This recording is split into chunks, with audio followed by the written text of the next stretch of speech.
The Knight in the Panther's Skin. By Shota Rustaveli. Preface.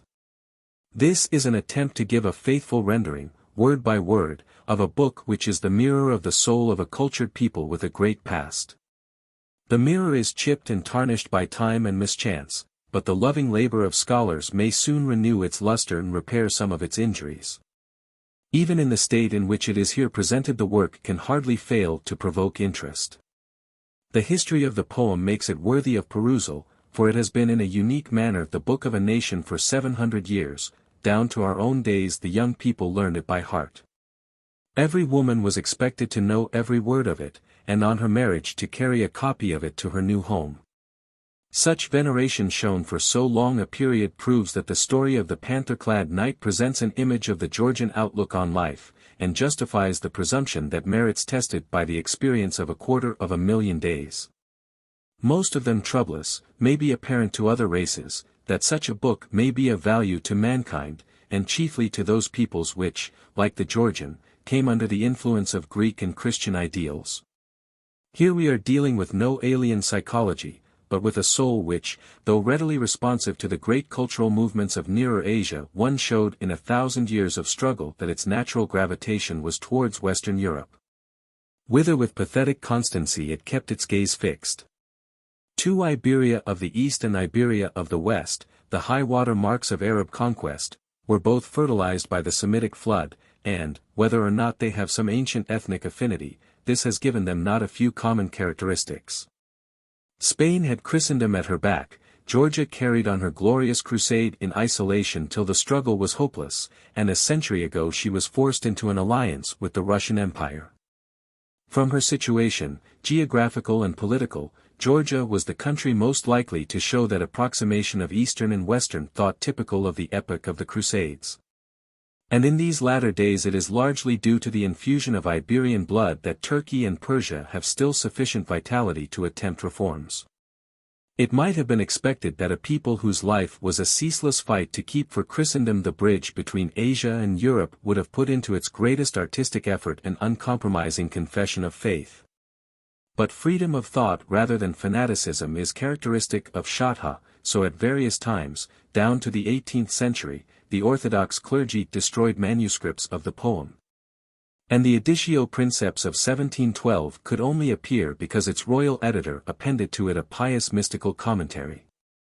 We find one reference apiece to Muhammad, 1010, and Mecca, 1144, and 3 mentions of the Quran, 339, 514, 1144, the official representatives of Islam are spoken of with scant sympathy, 339. To Christianity as an ecclesiastical system we have, possibly, allusions, Easter Eve, 536, Icon, 247, Shrine, 1345, Halo, Aureole, 226, 229, 1110, 1410, there may be a few quotations from the scriptures, Gall of Bitterness, 99.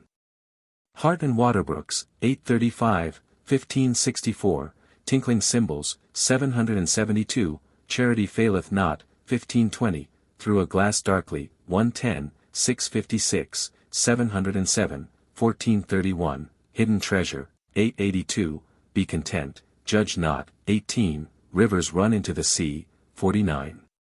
The biblical personages incidentally mentioned are Adam, Beelzebub, Ezra, Goliath, Levi, and Satan, and the geographical names Eden, Euphrates, Gihon, Pison, and Gibeon, are used in similes.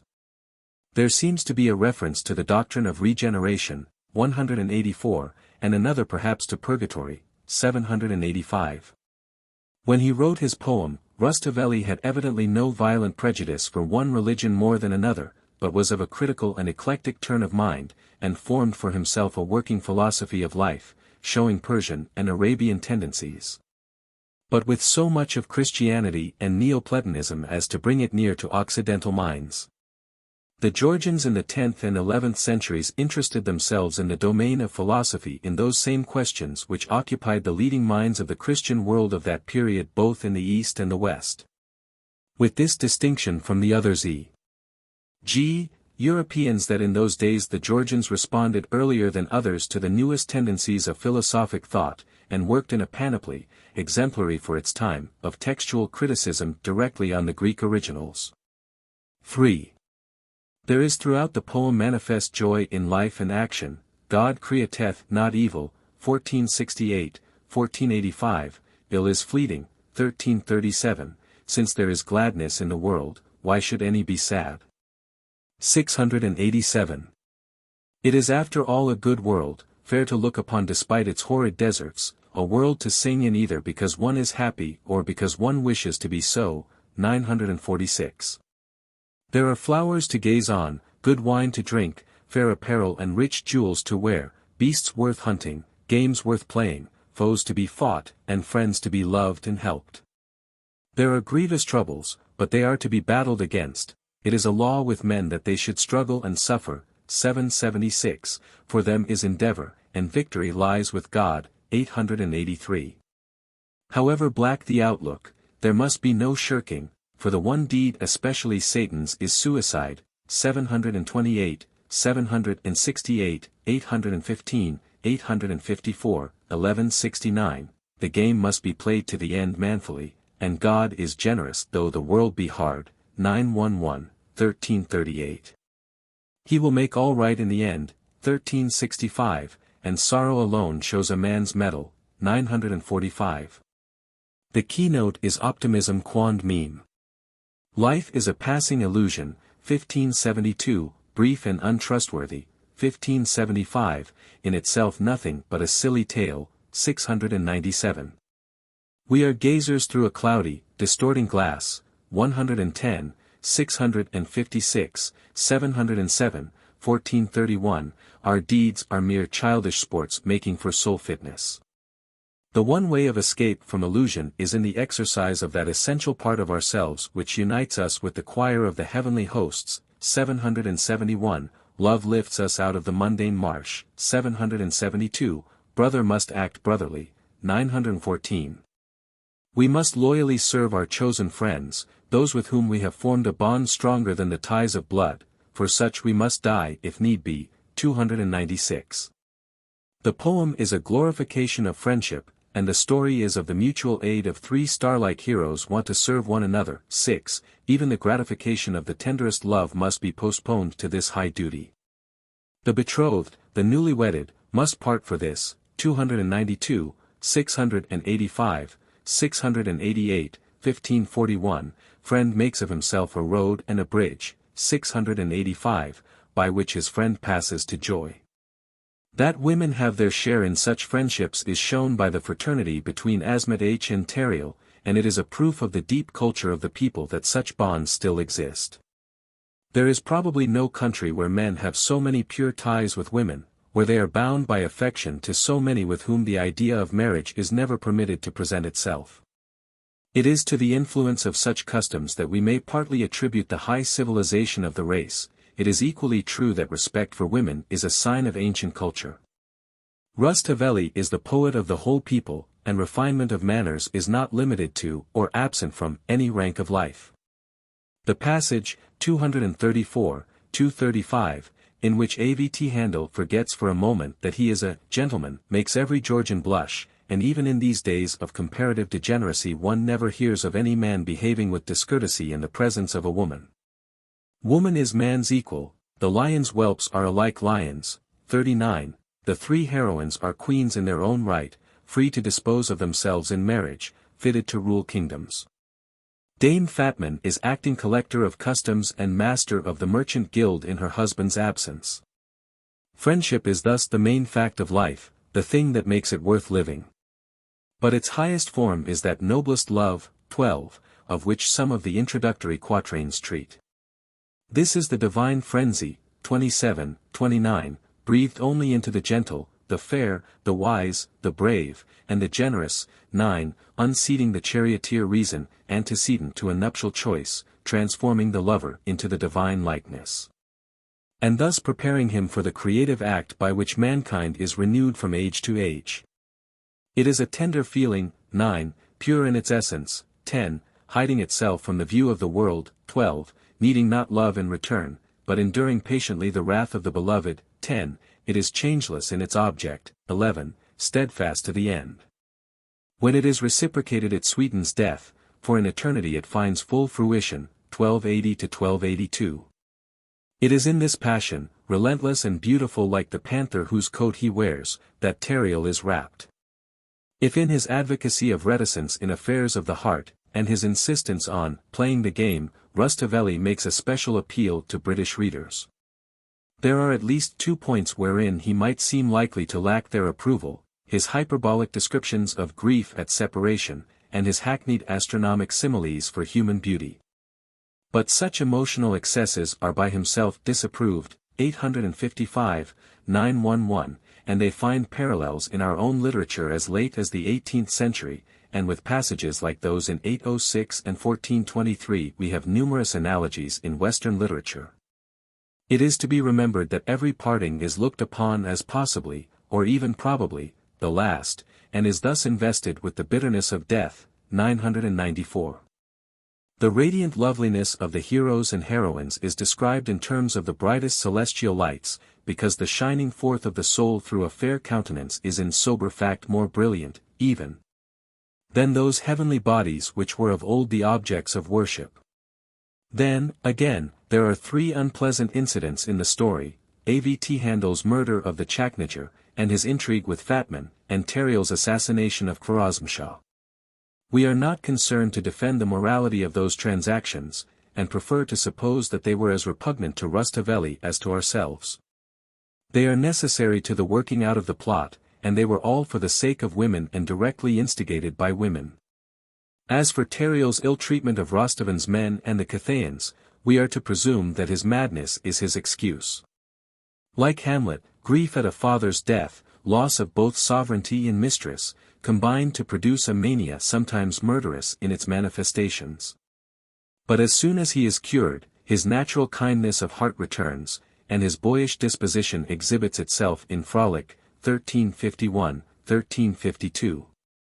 Enough has been said to show the main idea of the poem, and in the appendix will be found groups of references to particular points of interest, things abstract and concrete. It now becomes necessary to say something of the poet, though we have much less historical knowledge of him than of Shakespeare. His life seems to have lasted from 1172 to 1216. The personal name Shota is said to be a form of Ashatha, an appellation of the idol of Armas, Ormuzd, and is occasionally met with in the chronicles of the 12th and 13th centuries. Rustaveli means Rustavian, man of Rustavi. One place of that name was an episcopal see, but the other is evidently the poet's birthplace, for he describes himself as a Meskian, 1572, so it is from Rustavi in the district of Akaltzik, which means Newcastle, that he came. He was thus of the race of Meshech, Gen X 2, PS CXX. 5, Ezek 27. 13, 32. 26. Tradition says he was early left an orphan in the care of an uncle who was a monk, that he was educated at the church school of Rustavi and the monasteries of Tbeti, Grimi, and Ikaltho, and was then, in accordance with the custom of the period, sent to Athens for Olympus, and Jerusalem. On his return he wrote Odes 5 in honor of the sainted Queen Tamar, A.D. 1184–1212, and as a reward was appointed treasurer at the brilliant court of that great and good sovereign, whose reign saw Georgia's political power and literary culture at their highest point of achievement. We are told that his native place was given to him as an estate in lieu of salary. There is a document preserved in the Tiflis Synodal Archives, dated 1190, signed by him as royal treasurer. He must have been singularly precocious if the date of his birth were really 1172. The popular story tells how, hopelessly in love with his queen, he retired to the monastery of Holy Rood at Jerusalem, where, on a pillar, over a portrait is the inscription, "May God pardon Shota, the painter of this. Amen. Rustaveli." 6. It seems strange that the word Rustaveli should be added after Amen. In any case there is a portrait which readers can accept as not discordant with the character displayed in the epic. Many legends are attached to his name. They represent him as enamored of Thamra and married to an unworthy wife. The oldest manuscript is said to be an undated parchment, which, according to Plato Ioseliani, was the property of a Colonel Gregory Tsereteli. Another copy, on paper, is alleged to be of the year 1443, and a third is dated 1678. These were used by King Vakhtang VI for his edition of 1712. But they have apparently been lost, and, so far as we know, there is no existing manuscript earlier than the 17th century, and none dated before 1646.7. It is most desirable that attention should be devoted to the purification of the text. The poem is written in quatrains of rhyming lines of 16 syllables, with an accentuation dividing the lines into halves. 8. It is meant to be sung to the Davidic harp, 1574, which may have come to the Caucasus with the Jews of the Babylonish captivity. In the remoter parts of the country, minstrels may perhaps even now be heard chanting the story of Tariel. The following transliteration of a quatrain will give an idea of the verse, and may help to remove from the language the reproach cast upon it by some writers who had not even an elementary acquaintance with it. 1281. Mzi Ushanad Vurik Mibis /Radganshan Kar Misite Sili. Gaganamsa Mas Iakul /Misai Etli R Tihut Spili. Muna Nako Mand Sako /Ganmanath Lo Guli Kredili. Tihu Sitsatskulm Serm Konda /Sikdalimsam Konst Bilai. The Europeans who have heard of Georgian think it a cacophonous assemblage of consonants with many gutturals and a sparing use of vowels. It is true, indeed, that groups of consonants repellent to a Western eye and ear are frequently found, and herein lies the vigor of the language. A modern Turkish poet addresses a Georgian lady thus, "O thou whose speech is like a lion's roar." This, however, is but one phonetic aspect of a tongue which in its love lyrics and lullabies can be as soft and caressing as Italian, sweet-sounding Georgian, 692, in its rhetorical and philosophic passages as sonorous and dignified as Castilian. Georgian has been a highly developed literary language from the dawn of the Christian era, and students of cuneiform are engaged in the task of tracing it back to the earliest periods of history. It has a vocabulary so rich, a flexibility so great, that it renders metaphysical Greek works not only word for word, but sometimes syllable by syllable. In the monastery of Patritsos, now called Bachkovo, in the Rhodope, founded, or renovated, by Georgians in 1083, and still bearing traces of their occupation, was a philosophic seminary where many Neoplatonist and other translations were made. One of the monks, John Patrizzi, in the late 11th or early 12th century, wrote thus, "In the translation of difficult speculative and philosophic works I consider myself obliged to apply all possible simplicity, and follow the peculiarities of the language, of the original, to the utmost." In commenting on this passage, Professor Mar 9 writes, John Patrizzi translated not only ideas, but words, even words existing in the Georgian language. Terms do not satisfy him unless they cover the original etymologically, or even in some cases by the number of their syllables. To him we owe a ready-made philosophic terminology in the Georgian language, marvelously exact and concisely rendering by Georgian roots all those terms which in European languages are borrowed from Greek and Latin. It was such a language that Rustaveli used, with a perfection of art which makes a foreign student at first despair of perceiving even the outline of the story. A quatrain may have four quadrisyllabic endings apparently identical, e.g. Asadiges, 136, and no little knowledge and thought are needed to arrive at the sense in which each of them is to be taken. The beginner is occasionally tempted to believe that the poem is rather music than narrative, that it aims more at inspiring moods than speaking clearly to the intelligence. It is only after some labor that the logical unity of the fable is grasped. Some controversy has arisen as to the dramatic story which forms the groundwork of the epic, and not a few inkhorns have been emptied by commentators on the passages, this Persian tale now done into Georgian, 16, and Rustaveli have composed this work by my art, 15. It may here suffice to say that no trace of such a Persian story has yet been discovered, and even if it were found, our author's fame would thereby suffer no more than Shakespeare's does from Luigi da Porto's novel. Perhaps Rustaveli used a pre-existing fable. This, at least, seems the simplest way of accounting for the episode of Avt'handil's intrigue with Fatman, which is treated with distaste. Though it serves to throw a brighter light on Tariel as the faultless lover compared with his sworn brother the tactful, heroic man of the world, and the poet would hardly have invented it, or even used it, unless it had been indispensable in the working out of the plot.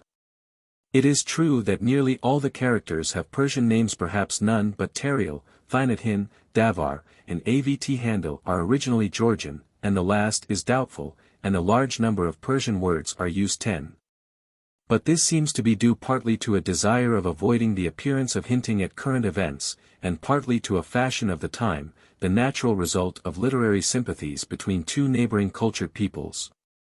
There is something to be said in favor of Professor Kokhanov's theory 11 that the folk ballads about Tariel and Avt'handil, of which variants are still sung, especially by the mountaineers, were part of the popular literature before the Thamrin age. While the historical fact of the great queen's elevation to the throne during her father's lifetime was used as a preface to the story, there is a point to which attention might be given. In Arabic literature, one of the earliest forms is that of the eulogy in brief epigrammatic verse. Now, in The Man in the Panther's Skin we find a remarkably frequent use of the word keba, praise. In a score of quatrains keba occurs. We also meet with the Arabic word khatba, 3, 1009, 1025, in approximately the same sense, and there is one reference to a professional eulogist, Makibi Katsi, 1527. Finally, one passage, 1574, says the poem is made up out of kabani, eulogies. It is for scholars to inquire into the matter, and see whether the numerous kabani may not be more ancient than the poem, and perhaps the determinant factor in the choice of the verse form, called sheri. Whether, in fact, Rustaveli did not take from oral tradition certain short verses uniform in their prosody, and weave his work round them after their pattern. In the Athos manuscript of the Georgian Bible, copied in A.D.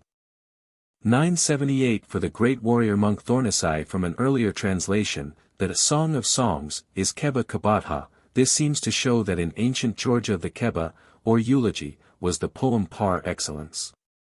12. The English translation endeavors to present the author's ideas and expressions with such fidelity that it may be of use to those who wish to read the original. This version was begun in Kent in 1891, and the first draft was completed at Kerch on November 1, 1898.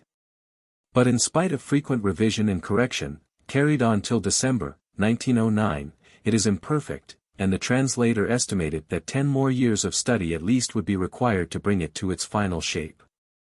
Nevertheless, as it stands, it is a contribution to Georgian studies in Europe, a stepping stone to help others in a difficult task. It is believed that several attempted literal translations into Russian, including one by the late M. Poltoratsky, and one into French, by M. Munarja, exist, but the translator never saw them. Since her death an attempt has been made to publish a Russian version in a Tiflis newspaper, but the public received it so ill that the editor was, unfortunately, compelled to desist. Her Arthur Leist's metrical paraphrase in German, Der Mann im Tigerfell, Dresden and Leipzig, no date, gives an excellent summary of the poem, and is recommended to readers. Through the corruption of the text and the lack of critical editions and such aids, lexicographic, grammatical, philological, historical, as readers of other great literatures enjoy, there are many passages which seem incapable of satisfactory interpretation. These are rendered as literally as possible. It is a pleasing duty to set down here an acknowledgment of the generous assistance given in preparing this work for the press. So many have collaborated that it is impossible to mention them individually, but special thanks are due to M. Michel Tsereteli for reading through the whole manuscript, and to Professor Nicholas Marr, of the University of St. Petersburg, who has supplied additional material, and has permitted the publication, in the appendix, of an English version of his Russian rendering of the obscure introductory and concluding quatrains, and of other passages. Helpers will find sufficient recompense in the thought that they are co-workers with one who loved Rustaveli and Georgia. Last of all, this book, designed to be the translator's chief work, should contain some notice of her life. She was born in London on November 26, 1869, died at Bucharest on December 7, 1909, and was buried at Sevenoaks. She began the study of Georgian, as her learned predecessor, M.F. Brosset, had done, with an alphabet and a gospel, and when she had made some progress it was his grammar and dictionary she first used. As a girl of 20 she chose this as the idea of her life. She was already equipped with a sound education, and during her varied, busy career she not only used French, German, Italian, Russian, and Romanian in the daily concerns of the household and the amenities of social intercourse, but applied herself to those tongues and their literatures. From early womanhood she spent nearly all her time abroad in Italy, France, and North Africa, comparatively short periods, in Haiti over a year, in Romania 3 years, in various parts of the Russian dominions about 10 years. Her published works are Georgian Folk Tales, London, 1894, D. Nutt. The Hermit, a legend by Prince Ilya Shavshavadze, in verse, London, 1895, B. Quaritch. Life of Saint Nino, Oxford, 1900, Clarendon Press. She left the Man in the Panther's Skin and other translations in manuscript. A letter to Ilya Shavshavadze, asking permission to translate The Hermit, was printed in his newspaper Iveria of September 8, OS. 1894, as a model of style, and led to a revival of interest in their language and literature among the younger generation. On her arrival in Transcaucasia in December, 1894, she was received with enthusiasm, and her travels during a second visit, in 1896, brought her into touch with every class of the people. She formed many lasting friendships, and kept up a large correspondence in the Georgian language. There is hardly a household in the Western Caucasus where her name is unknown. Others have studied the language, literature, and history of Georgia. She in addition felt an affection for the nation. 13 kept herself informed of all that concerned its welfare, and was sometimes able unobtrusively to do good work for it. To the less fortunate of her own countrywomen, with whom she had much opportunity of acquaintance abroad, she was a sincere friend and comforter. Her loss was deplored even by many who knew her but slightly, for, though fragile and weak of body, she never spared herself in her efforts for others. Her intimates found in her a mastery of the arts that make an English home, subtle humor, strength of mind, and warmth of heart. Her reticence about her own achievements was such that few of those who prized her social charm and domestic virtues were aware that her leisure was devoted to study. She calmly, cheerfully, and helpfully faced pestilence, war, and other dangers. At 3 successive places of residence: Port-au-Prince, 1902, St. Petersburg, 1905, Bucharest, 1907, she heard cannon fired in civil strife, and she shared the perils, joys, and sorrows, of the peoples among whom she lived. In accordance with a wish she had frequently expressed, the nucleus of a fund for the encouragement of Georgian studies has been formed at Oxford, and her books and manuscripts are being transferred to the Bodleian Library. How do you find this book? Any thoughts about the book or the author? Any suggestion for improvement? Please take a moment to share your thoughts in a comment. If you like it, share it with your friends who might enjoy it as well. Subscribe to keep in touch.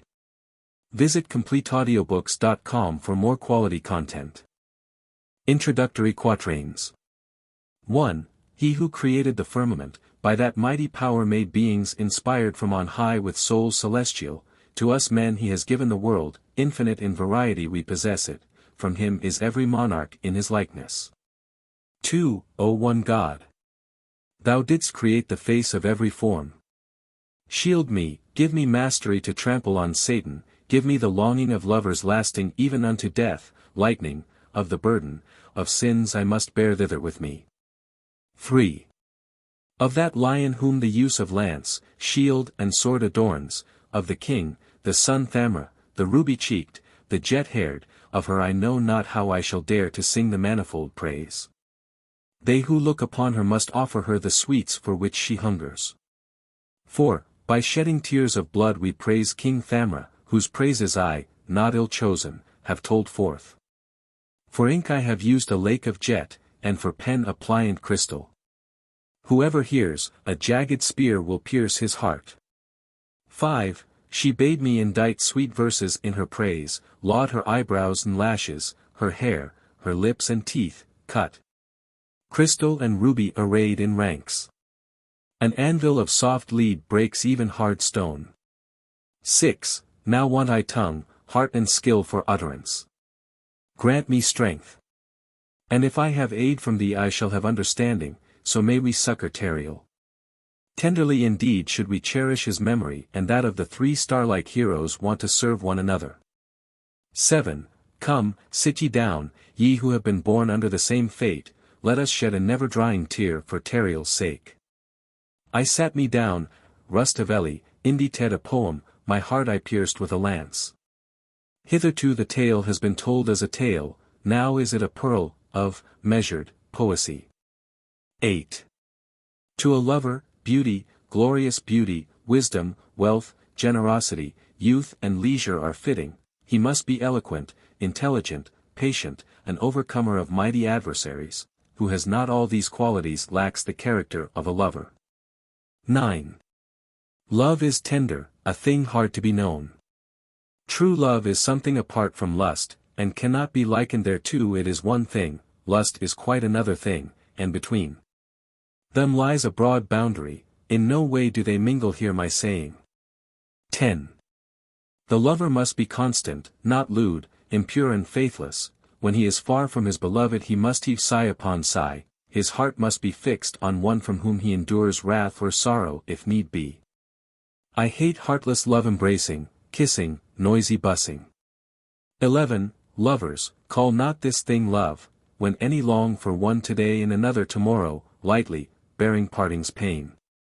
Such base sport is like mere boyish trifling. The good lover is he who suffers a world's woe.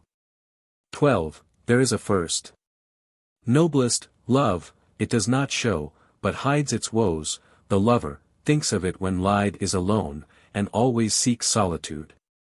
His fainting, dying, burning, flaming, all are from afar, he may face the wrath of kings, yet will he be fearful of her. 13. He must betray his secret to none, he must not basely groan and put his beloved to shame.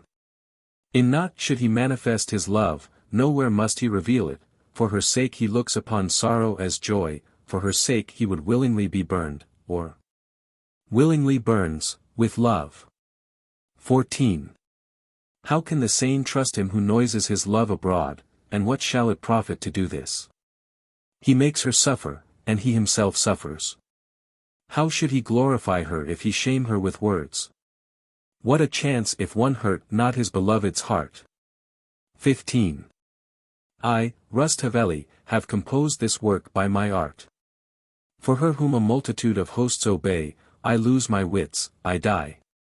I am sick of love, and for me there is no cure from anywhere, unless she give me healing or the earth a grave. 16. This Persian tale, now done into Georgian, has hitherto been like a pearl of great price cast in play from hand to hand, now I have found it and mounted it in a setting of verse, I have done a praiseworthy deed. The ravisher of my reason, proud and beautiful, willed me to do it. 17. Eyes that have lost their light through her long to look on her anew, lo. My heart is mad with love, and it is my lot to run about the fields. Who will pray for me? The burning of the body sufficeth, let her give soul comfort.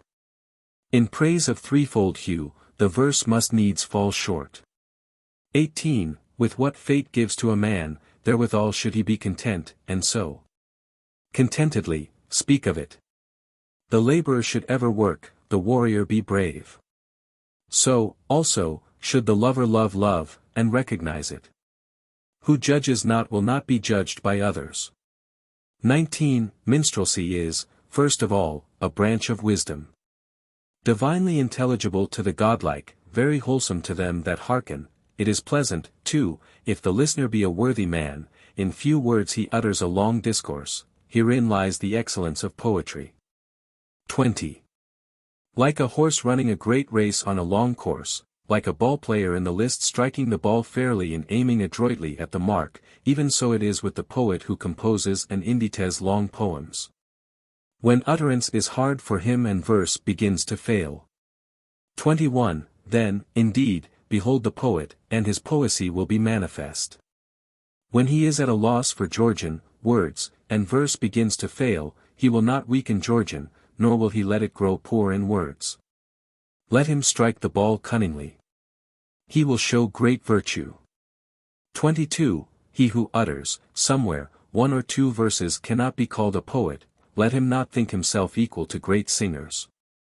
Even if they compose a few discrepant verses from time to time, yet if they say, mine are of the best, they are stiff-necked mules.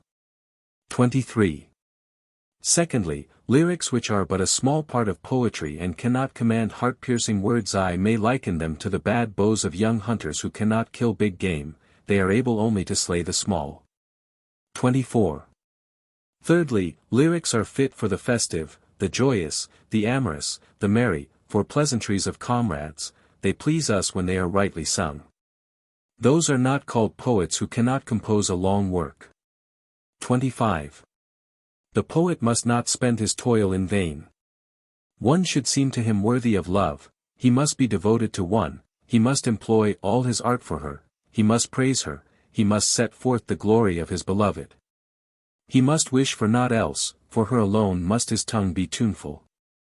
26. Now let all know that I praise her whom I, erstwhile, praised, in this I have great glory, I feel no shame.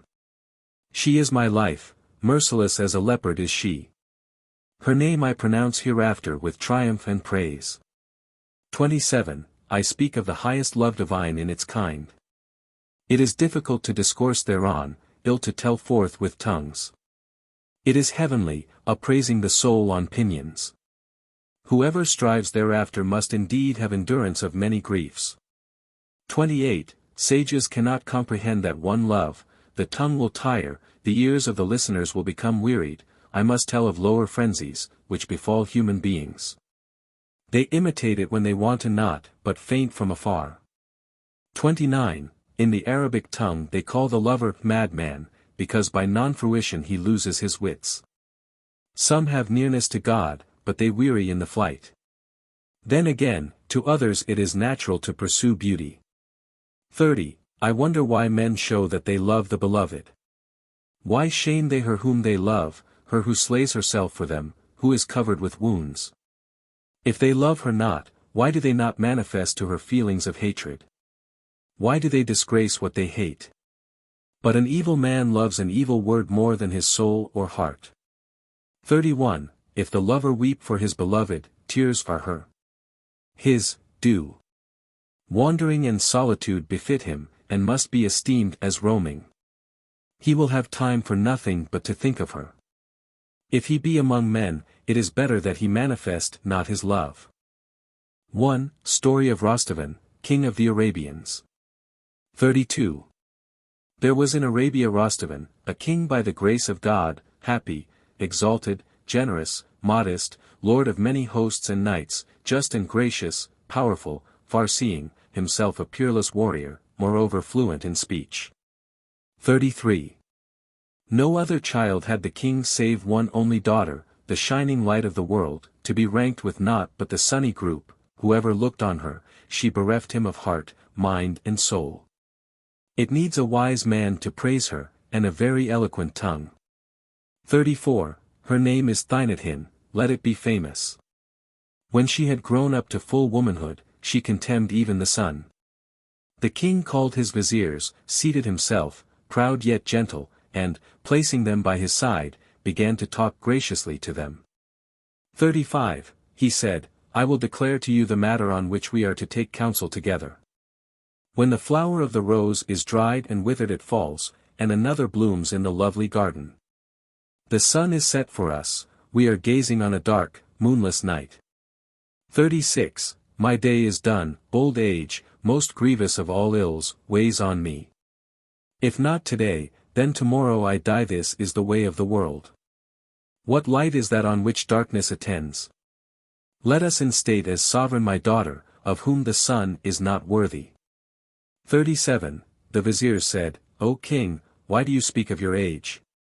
Even when the rose fades we must needs give it its due, it still excels all in scent and fair color. How can a star declare enmity even to the waning moon?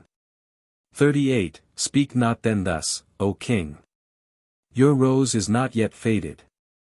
Even bad counsel from you is better than good counsel from another. It was certainly fitting to speak out what your heart desires. It is better. Give the kingdom to her who prevails against the sun. 39. Though indeed she be a woman, still as sovereign she is begotten of God. She knows how to rule. We say not this to flatter you, we ourselves, in your absence, often say so. Her deeds, like her radiance, are revealed bright as sunshine. The lion's whelps are equal, alike lions, be they male or female. 40. Avt'handil was general, son of the commander-in-chief. He was more graceful than the cypress, his presence was like sun and moon. Still beardless, he was to be likened to famous crystal and glass. The beauty of Avt'handil and of the host of her eyelashes was slaying him. 41. He kept his love hidden in his heart. When he was absent and saw her not, his rose faded. When he saw her, the fires were renewed, his wound smarted more. Love is pitiable, it makes man heart-slain. 42. When the king commanded that his daughter should be enthroned as king, gladness came upon Avt'handil. The extinction, concealment, of that jewel irks him. He said to himself, often will it now fall to my lot to gaze upon her crystal face, perchance I may thus find a cure for my pallor. 43. The great sovereign of the Arabs published throughout Arabia an edict, I, her father, appoint my Avt'handil king, she shall illumine all, even as the shining sun. Come and see, all ye who praise and extol. Or, praise and extol her. 44. All the Arabians came, the crowd of courtiers increased. The sun-faced Avt'handil, chief of 10,000 times 1,000 soldiers, the Vizier Sograt, the nearest to the king of all his attendants. When they placed the throne the people said, its worth is beyond words. 45. Avt'handil, radiant in countenance, was led in by her sire. He seated her, and with his own hands set the crown on her head. He gave her the scepter, and clad her in the royal robes. The maiden looks on with understanding, all-seeing, like the sun. 46. The king and his armies retired and did homage. They blessed her and established her as king, many from many places told forth her praises, the trumpets were blown and the cymbals sounded sweetly. The maiden wept, she shed many tears. She drooped her raven eyelashes, the tail feathers of the raven. 47. She deemed herself unworthy to sit on her father's throne, therefore she weeps, filling the rose garden, of her cheeks, with tears. The king admonishes her, every father hath a peer in his child, quoth he. Until now the raging fire in my bosom has not been extinguished. 48. He said, weep not, daughter, but hearken to my counsel, today thou art king of Arabia, appointed sovereign by me, henceforth this kingdom is entrusted to thee, mayest thou be discreet in thy doings, be modest and discerning. 49. Since the sun shines alike on roses and middens, be not thou weary of mercy to great and small.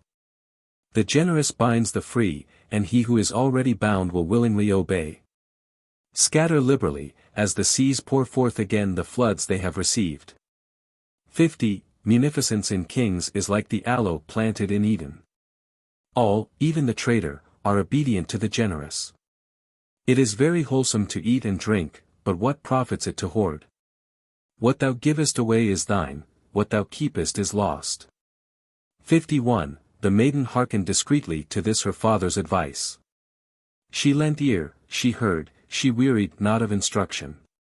The king drank and sported, he was exceeding joyful. Avt'handil contemned the sun, but the sun aped Avt'handil. 52. She sent for her faithful, trusty tutor, and said, bring hither all my treasure sealed by thee, all the wealth belonging to me as king's daughter. He brought it, she gave without measure, without count, untiringly. 53. That day she gave away all she had gathered since her childhood, she enriched both small folk and great. Then she said, I do the deed my father taught me, let none keep back any of my hoarded treasure. 54. She said, Go, open whatever treasure there is. Master of the horse, lead in the droves of asses, mules, and horses. He brought them. She gave them away without measure, she wearied not of generosity. The soldiers gathered together stuff like pirates. 55. They pillaged her treasury as 'twere booty from Turks, they carried off her fine, sleek Arab steeds. Her munificence was like a snowstorm whirling down from the sky. None remained empty, neither youth nor maiden. 56. One day passed, there was a banquet, food and drink, a feast of fruit. A great gathering of warriors sat there to make merry. The king hung his head, and his brow was furrowed with sadness. They began to discuss this one with another, what weighs upon him, and why grieves he? 57. At the head sat the sun-faced Avt'handil, desirable to them that look upon him, the agile leader of the hosts, like a panther and a lion is he. The old Vizier Sograt sat by his side. They said one to the other, What ails the king, and why has he grown pale? 58. They said, Some unpleasant thought has come into the king's mind, for nothing has happened here to make him sad. Quoth Avt'handil, Let us inquire, O Sograt, let him tell us why he is displeased with us, let us venture on some pleasantry, why hath he shamed us? 59. Sograt and the graceful Avt'handil arose. Each filled his wine-cup, and with meek mien drew nigh. Then with smiling faces they cast themselves on their knees before the king. The vizier sportively spoke thus, with eloquent words. 60. You look sad, O king. There is no longer a smile on your face. Thou art right, for, lo! Your daughter with lavish hand has given away all your rich and costly treasure. Make her not king at all, why bring grief on thyself? 61. When the king heard him he looked up with a smile. He marveled how he had ventured thus, how he dared to speak such words. Well hast thou done. He thanked his vizier. He confirmed this by what he said, He who lays avarice to my charge is a lying chatterer. 62. That afflicts me not, O vizier. This it is that troubles me, old age draws nigh. I have spent the days of youth, and nowhere in our dominions is there a man who hath learned from me the knightly arts. 63. It is true I have a daughter tenderly nurtured, but God has given me no son, I suffer in this fleeting life. There is none to be compared with me in archery or at the game of ball. It is true that Avt'handil resembles me somewhat, thanks to my teaching. 64. The proud youth hearkened modestly to these words of the king, with bent head he smiled. Well did a smile befit him, his shining white teeth gleamed like sunshine on a mead. The king asked, Why smilest thou? Or why wert thou shy of me? 65. Yet again he said, Why dost thou smile at me? What is laughable in me? The youth replied, I shall tell you if you grant me leave to speak. With what I say be not offended, be not wroth, blame me not, call me not bold, ruin me not for this. 66. He answered, How can I take aught thou sayest a displeasing? He took an oath by the sun, i.e., life, of Avt'handil, that contemner of the sun. Avt'handil said, Then will I speak boldly, vaunt not yourself of your archery, it is better to speak modestly. 67. I, Avt'handil, earth under your feet, am an archer before you, let us lay a wager, let your armies attend as witnesses. Who is like me in the lists, said you vain indeed is denial, that is decided by the ball and the field. 68. I will not let thee thus dispute with me. Say the word, let us draw the bow, do not shirk. Let us make good men witnesses of our rivalry, then in the field it will be manifest whose praises should be sung. 69. Avt'handil obeyed. They ceased their discourse. They laughed, they sported like children, lovingly and becomingly they behaved. They fixed the wager, and laid down this condition, whoever shall be beaten, let him go bareheaded for 3 days. 70. The king commanded, moreover, let 12 slaves be chosen to attend us, 12 to give me arrows and wait upon me. Shermadin alone is for thee, he is equal to them, my retinue. Let them count the shots and the hits, and give a faithful, unerring report. 71. To the huntsmen he said, travel over the plain, beat in many droves, go yourselves to do this, invite the soldiers to look on, bid them, assemble and close round. The wassail and banquet broke up, there were we pleasantly merry. 72. Early in the morning he, Avt'handil, came forth like a well-grown lily. He was clad in crimson, his face was of crystal and ruby, over his face was a golden veil, he was fair in huntsman's apparel. He rode upon a white steed, he invited the king to come forth. 73. The king was arrayed, he mounted, they set out for the chase. The people surrounded the field, they made a ring round about it, there was much mirth and excitement, the armies kept the ground. For their wager were they shooting and striving together. 74. The king commanded the 12 slaves, come, accompany us, bring us the swift bows, prepare the arrows, compare what is struck and keep count of the shots. Game began to come in from every corner of the plain. 75. Herds of game, innumerable, flocked in, stags, goats, wild asses, high-leaping chamois. Lord and vassal pursued them, what sight could be fairer? Behold the bow, the arrow, and the untiring arm.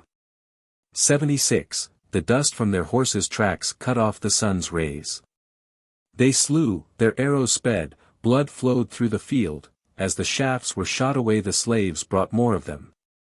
The beasts wounded by them could not take another step. 77. They ran through that field, they drove the herd before them. They slew and exterminated, they made wroth the God of the heavens, the fields were dyed crimson with the blood they shed from the beasts. Those who watched Avt'handil said, he is like an aloe tree planted, in Eden. 78. They coursed over the whole of that plain only they had travelled over. There on the farther edge of the plain flows a stream, on the bank of the stream are rocks. The game fled into the wood, where horse could not follow. Rostevan and Avt'handil were both fatigued, yet, how spirited they were. They were tired in spite of their strength. 79. Each laughingly said to the other, 'Tis I that have won. Merry were they. They sported, hither and thither they frolicked.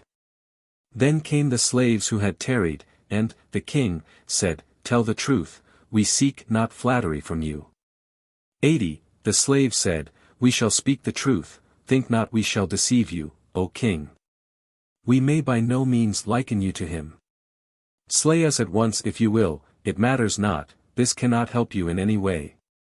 We observed the beast stricken by him, they could not move a forward step. 81. Together ye have slain in all 100 score, but Avt'handil killed more by a score, he missed not even one at which he aimed his bow, but of yours we cleaned up many which left blots on the earth. 82. The king heard this with as little concern as, if it had been the result of, a game of backgammon, he rejoiced so at the victory of his foster son, he loved him as the rose loves the nightingale. Smiling he made merry, all grief was gone from his heart. 83. There they both sat to cool themselves at the foot of the trees, the soldiers assembled and stood round them, countless as chaff, near them were the 12 slaves, bravest of the brave. As they sported they gazed at the stream and the edge of the glens. 2. How the king of the Arabians saw the knight clad in the panther's skin. 84. They saw a certain stranger knight, he sat weeping on the bank of the stream, he held his black horse by the rein, he looked like a lion and a hero. His bridle, armor and saddle were thickly bedight with pearls, the rose, of his cheek, was frozen in tears that welled up from his woe-stricken heart. 85. His form was clad in a long coat over which was thrown a panther's skin, his head, too, was covered with a cap of panther's skins, in his hand he held a whip thicker than a man's arm. They looked and liked to look at that wondrous sight. 86. A slave went forth to speak to the knight of the woe-stricken heart, who, weeping with downcast head, seems not a spectacle for jesting, from a channel of jet, his eyelashes, rains a crystal shower. When the slave approached, he could by no means bring himself to speak a word to Tariel. 87. The slave was much perturbed, he dared not address him. A long time he gazed in wonder till his heart was strengthened. Then he said, "The king commands thee to attend him." He, the slave, came near, and greeted him gently. He, Tariel, wept on and heard not, he knew not that the slave was there. 88. He heard not a word of the slave, nor what he said. He was wholly unconscious of the shouting of the soldiers, he was sobbing strangely, his heart burnt up with fires, tears were mingled with blood, and flowed forth as from floodgates. 89. Elsewhither his mind was wafted, by the weight of his head. Once again the slave uttered the king's message, but Tariel ceased not from weeping and heard him not, nor was the rose bouquet of speech plucked from his lips. 90. Since he answered not, the slave went back and said to Rostevan, "I have told him what you said, but he will not listen. Mine eyes were dazzled as by the sun, my heart was sorely troubled. I could not make him hear a word though I have tarried there so long." 91. The king wondered, he was wroth, he was vexed in heart against him. He sent the 12 slaves standing before him, he commanded, "Take weapons of war in your hands. Go and bring hither him who sits yonder." 92. The slaves went forth, they drew nigh to him, their armor clanked. Then indeed the knight started up, he wept still more woefully, he raised his eyes and looked round, he saw the band of warriors. But once he said, "Woe is me," and spoke no word more. 93. He passed his hands over his eyes, he wiped away the hot tears, he made fast his saber and quiver, and braced his strong arms. He mounted his horse. Why should he heed the words of slaves? He wended his way elsewhither, and healed not their troubles. 94. The slaves stretched forth their hands to seize that knight, he fell upon them alas. Even their enemies would have pitied them. He beat one against another, he slew them without raising, on high, his hand, some with his whip he smote, cleaving them down to the breast. 95. Wrathful was the king, and annoyed, he shouted to the slaves. The youth looked not back nor heeded his pursuers till they were upon him, as many as overtook him he made to look like dead men, he threw down man on man, Rostevan lamented thereat. 96. The king and Avt'handil mounted to follow the youth. Proud and haughty, his form swayed to and fro, his steed was like Merani, the sun shone brightly on the field, he perceived that the king pursued him. 97. When he saw that the king was come, he struck his horse with his whip. In that very moment he was lost, our eyes see him not, he seemed to have sunk into an abyss or flown to heaven, they sought, but could find no trace of his course. 98. His footprints they sought, and marveled to find no trace. Thus, leaving no vestige, the man passed away like a Devi. The soldiers mourned for their dead, they hastened to bind up the wounded. The king said, "I have seen cause for loss of joy." 99. He said, "God is weary of the happiness I have had hitherto, therefore he turns my pleasure into the gall of bitterness, he has wounded me unto death, none can cure me. Such, by his grace, is his will and desire." 100. Thus he spoke, and returned. He went frowning away. They summoned not to the lists, groan was mingled with groan. Each ceased from the chase wherever he was following it. Some said, "He is right," others said, "O God." 101. The king went into his bedchamber sad and frowning.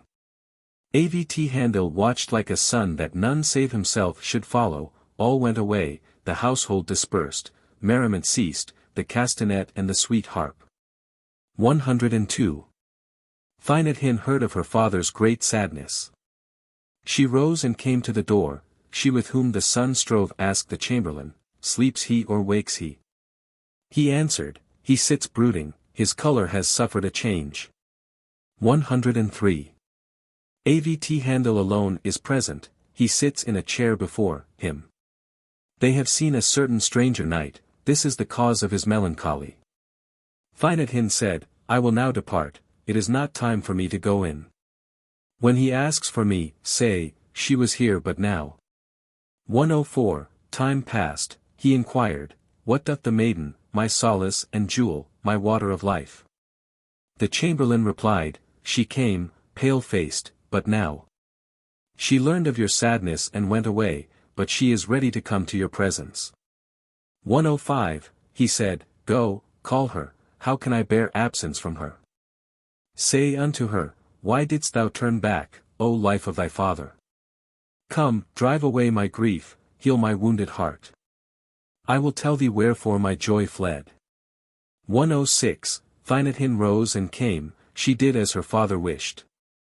The light of her face is like the splendor of the moon. Her father set her by his side, and, kissing her tenderly, gently, said, why tamest thou not to me? Wert thou waiting till I sent for thee? 107. The maiden said, O king, who, however venturesome, would dare to approach you aware that you were frowning? This sadness of yours upsets even the lights of heaven. Let a man seek to solve the difficulty. This, I think, would be better than grieving. 108, he answered, O my child, however much this sad affair grieves me, thy sight and life cause me joy. My grief is dissipated as if I had taken an electuary. I believe that when thou knowest thou too wilt justify my sighing and groaning. 109, I met a certain beautiful, wondrous youth, his ray enlightened the firmament and the bounds of the earth. I could not find out why he was afflicted, nor for whom he wept. He came not to see me, I was irritated and quarrelled with him. 110, when he saw me, he mounted his horse and wiped the tears from his eyes. I cried out that he must be seized. He utterly destroyed my men, like an evil spirit, he was lost to me, he saluted me not like a man. Even now I know not whether he was real or a vision. 111, his, God's, tender mercies at length have become thus bitter to me. I have forgotten the past days of my joy. Every one will make me sad and comfort me no more. However long my days may be, I can no more rejoice. 112, the maid replied, deign to hearken to my uttered words. O king, why repine at God or fate? Why accuse of bitterness the all-seeing, who is tender to all? And why should the creator of good make evil? 113, if this knight was indeed, a man, of flesh wandering over the earth, others must have seen him, they will appear to instruct you. If not, it is a devil who has appeared to you to disturb your joys. Refrain from sadness. Why art thou become cheerless? 114, this is my advice, thou art king, ruler over kings, wide is your boundary, boundless is your power. Send everywhere men with news of this story, soon shall you know whether this youth be immortal or not. 115, he commanded men and sent them forth even to the four corners of the heavens, saying, go, spare yourselves no pains. Search, hunt for that youth, let nothing hinder you, send a letter whither ye cannot go nor attain. 116, the men went, they wandered about for a year, they looked, they sought that youth, they inquired again and again. They could find none of God's creatures who had seen him. Wearied in vain, they returned, dissatisfied with themselves. 117, the slaves said, O king, we have wandered over the lands, yet could we not find that youth, so we could not rejoice. We could meet no living man who had seen him, we have not been able to serve you, now devise some other plan. 118, the king replied, my daughter, my child, spoke truth. I have seen a hideous, unclean spirit. He has been sent as my foe, flying down from heaven. Grief is fled from me, I care nothing for all that. 119, thus he spoke, and sporting was increased with, rejoicing, they called the minstrel and the acrobat. Wherever they were found, many gifts were distributed, he summoned all to the throne room. What other did God create with generosity like unto his? 120, Avt'handil sat alone in his chamber, clad only in an undergarment. He was singing and making merry, before him stood a harp. To him came Thynethin's black slave, and said, she of the aloe form, the moon-faced one, sends for thee. 121, Avt'handil was glad to hear this joyful news. He rose and donned his best and brightest coat.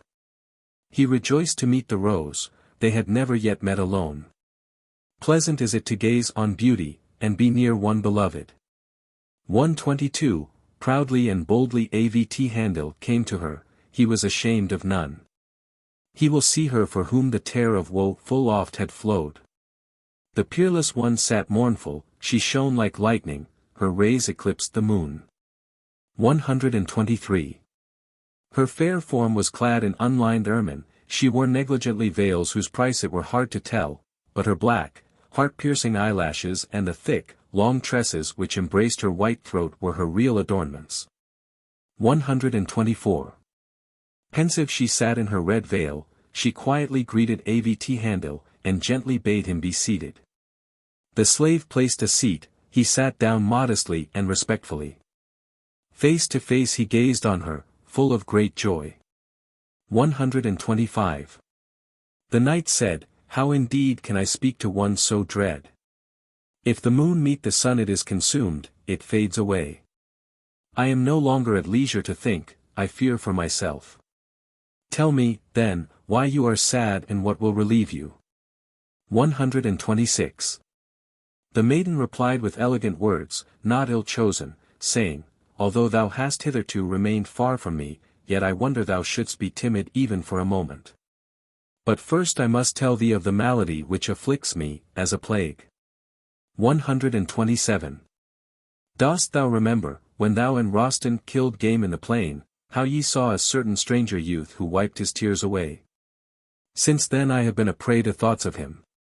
I beg thee to search for him, to seek him even to the bounds of the earth, within the bounds of the sky. 128. Although I have been unable to hold converse with thee hitherto, yet from afar have I perceived thy love for me. I know that without pause the hail has fallen from thine eyes upon thy cheek. Thou art made prisoner by love, thy heart is taken captive. 129. This service of mine which I bid thee do befits thee for these two reasons. First, thou art a knight, among all flesh there is none like unto thee. Secondly, thou art in love with me, this is true and no slander. Go, seek that brother in arms, be he near or far. 130. Thereby shalt thou strengthen my love for thee, by delivering me from my sadness, thou shalt cripple the foul demon, plant the violet of hope in my heart, strew roses. Then come, O lion, I shall meet thee like a son, meet thou me.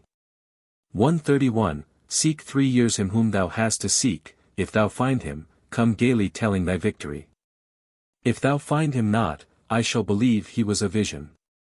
Thou shalt meet the rosebud unwithered, unfaded. 132. I swear if I wed any husband but thee, even should the Son become man, incarnate for my sake, may I be cut off for ever from paradise, may I be swallowed up in hell. Love for thee would slay me, piercing my heart with a knife.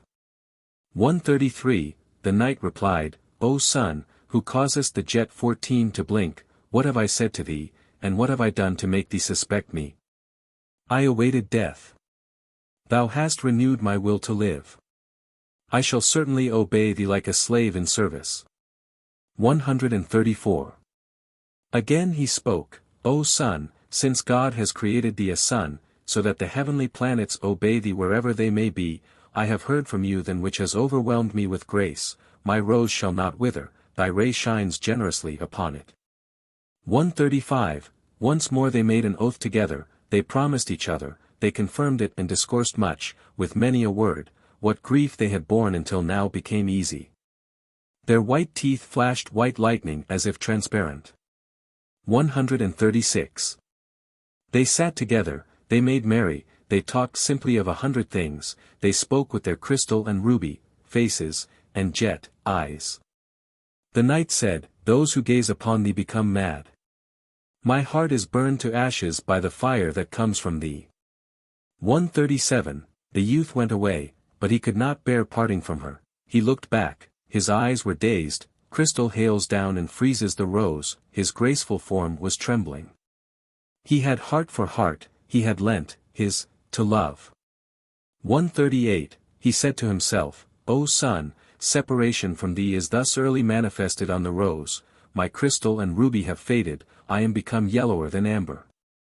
What shall I do, then, when I cannot see thee for a long time?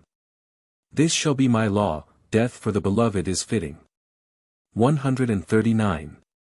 He lay down on his bed, he weeps, it is difficult for him to wipe away the tears, he shivered and swayed, like an aspen in the wind. When he fell into a slumber he dreamed his beloved was near, he starts, he cries out loud, his suffering increases 20-fold. 140, separation from his beloved made him jealous. Tears like pearls were shed upon the rose, making it tender. When day dawned he apparelled himself, fair to look upon, he mounted his horse, set out, and came to court for an audience. 141. He sent a chamberlain into the hall of audience with a message from him to the king, saying, O king, I venture to tell you what I have thought, all the face of the earth is subjected to you by your sword. Now, if it be better, I shall make known these tidings to all the vicinage. 142, I will go, I shall travel, I shall wage war, I shall go the rounds of the marches, I shall, by piercing the heart of your enemies, announce Thynethin's accession. I shall cause the obedient to rejoice, the disobedient will I make to weep, I shall send you gifts incessantly, I shall not be sparing of greeting. 143, the king expressed his great gratitude. He said, O lion, stretching thine arm in battle irks thee not. Behold, this thy counsel is matched by thy valor. Thou mayst go, but what shall I do if it happen that thou tarry long? 144, the night came in.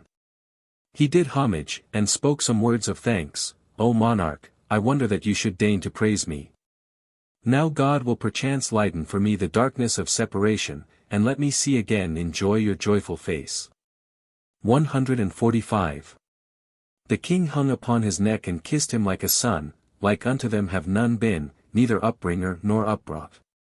The night rose and went away, to him their day seemed separated, Rostan, wise and soft-hearted, wept for him. 146. Avt'handil set out, a brave knight marching boldly, 20 days he journeyed, many a day he made one with the night. She is the joy of the world, she is treasure and dew, he puts not away the thought of Thynethin, of her for whom the flame burns.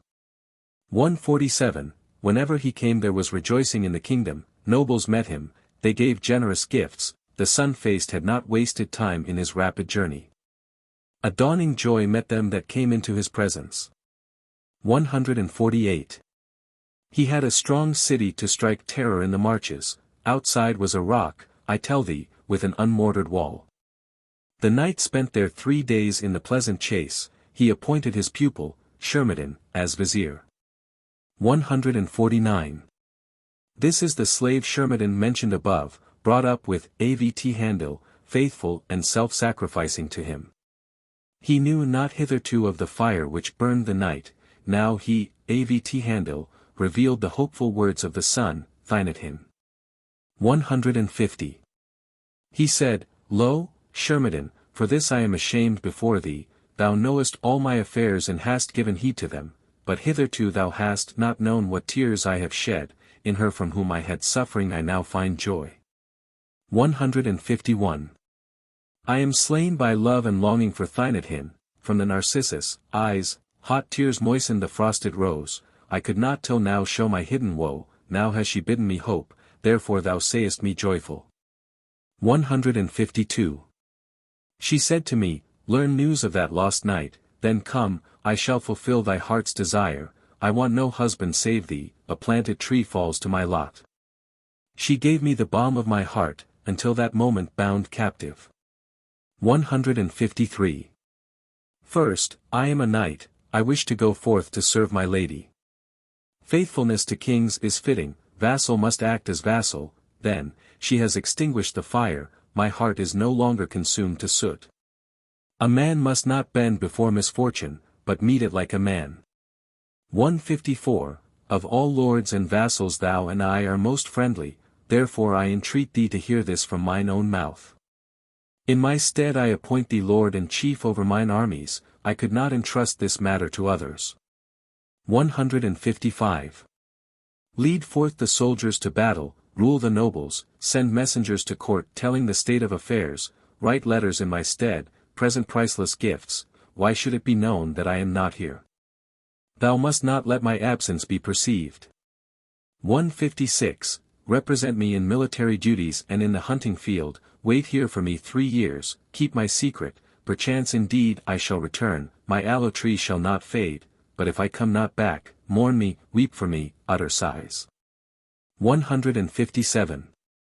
Tell the king forthwith it is not a desirable deed, announce my death to him, be as if thou art drunk, say to him, for him is come to pass the thing which none escape. Give to the poor my treasure gold, silver and copper. 158. Thus shalt thou help me after the best fashion, by this thou shalt aid me most, do not forget me soon, think of me often, take good thought of provision for me, pray for my soul. Remember my childhood, let thy heart be motherly towards me. 159. When the slave heard this he wondered, he was alarmed, from his eyes the hot tears poured like pearls. He said, how can the heart deprived of thee rejoice? I know thou wilt not stay, so I cannot hinder thee in this matter. 160. Why didst thou say thou wouldst appoint me in thy stead? How can I undertake the lordship, how can I imitate thee or resemble thee?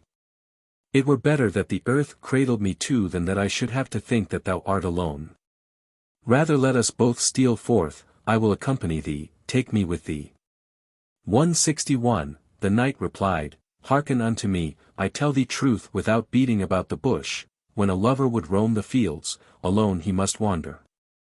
A pearl falls to the lot of none without buying and bargaining. An evil and treacherous man should be pierced with a lance. 162. To whom could I tell my secret? Save thee, none is worthy. To whom can I entrust the lordship save thee, who else can do it well? Fortify the marches that the enemy may not encamp near. Perchance I shall return, if God make me not to be wholly lost. 163. Hazard kills equally be it 1 or 100. Loneliness can matter not if the grouping, of the heavenly powers. Planets, protect me.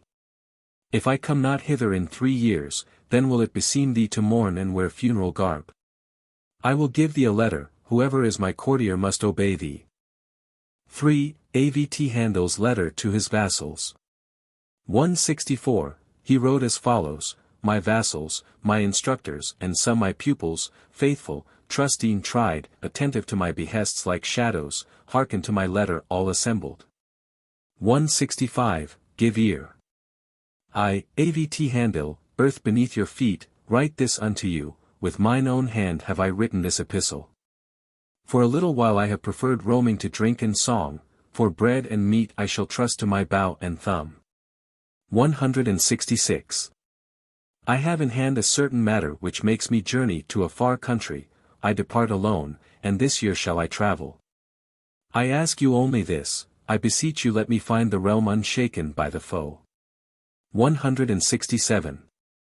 I have appointed Shermadin to be lord in my stead, until he learn of my life or death he will shine upon you all like the sun, he will make the rose to be frosted and not fade, he will cause all misdoers to melt away like wax. 168. You know, too, how he has grown up with me like a brother and like a son, you must obey him as if he were Avt'handil, let him make to sound the trumpet, do everything as I have hitherto done. If I come not at the time appointed, mourning and not laughter will be seemly, to you. 169. The eloquent and nice-worded one ended this letter, he tied gold round his waist, habited himself to travel alone, he said, I shall mount in the plain. The soldiers formed in line, then they came forth, he tarried no time indoors. 170. He said, let all go hence, herein I need none as a partisan. He sent the slaves away also, he remained by himself, alone he withdrew himself, he hastened through the rushes. His slayer, Thynadhin, is always in his thoughts. 171. He galloped over that plain, he was lost to the soldier's sight.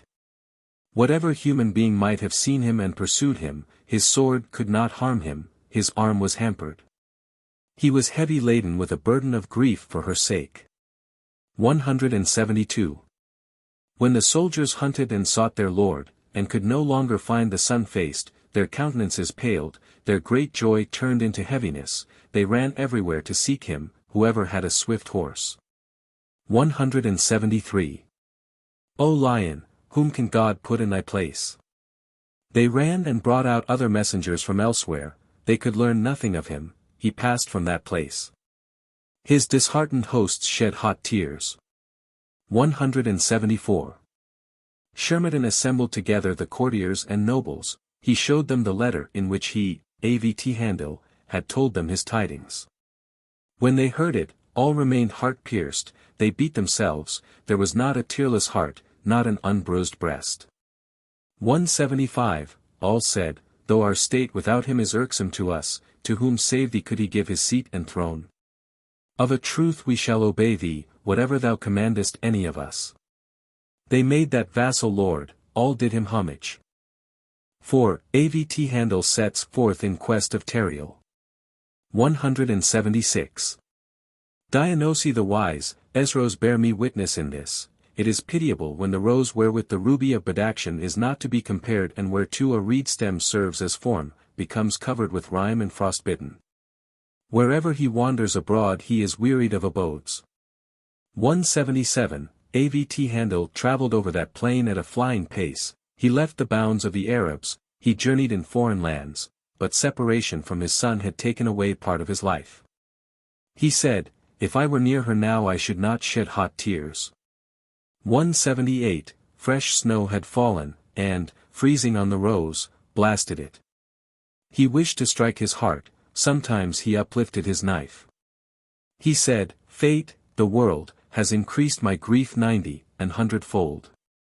I have gone away from all rejoicing, from harp, lyre and pipe. 179. The rose separated from its sun faded more and more. He said to his heart, be patient. Thus he fainted not wholly.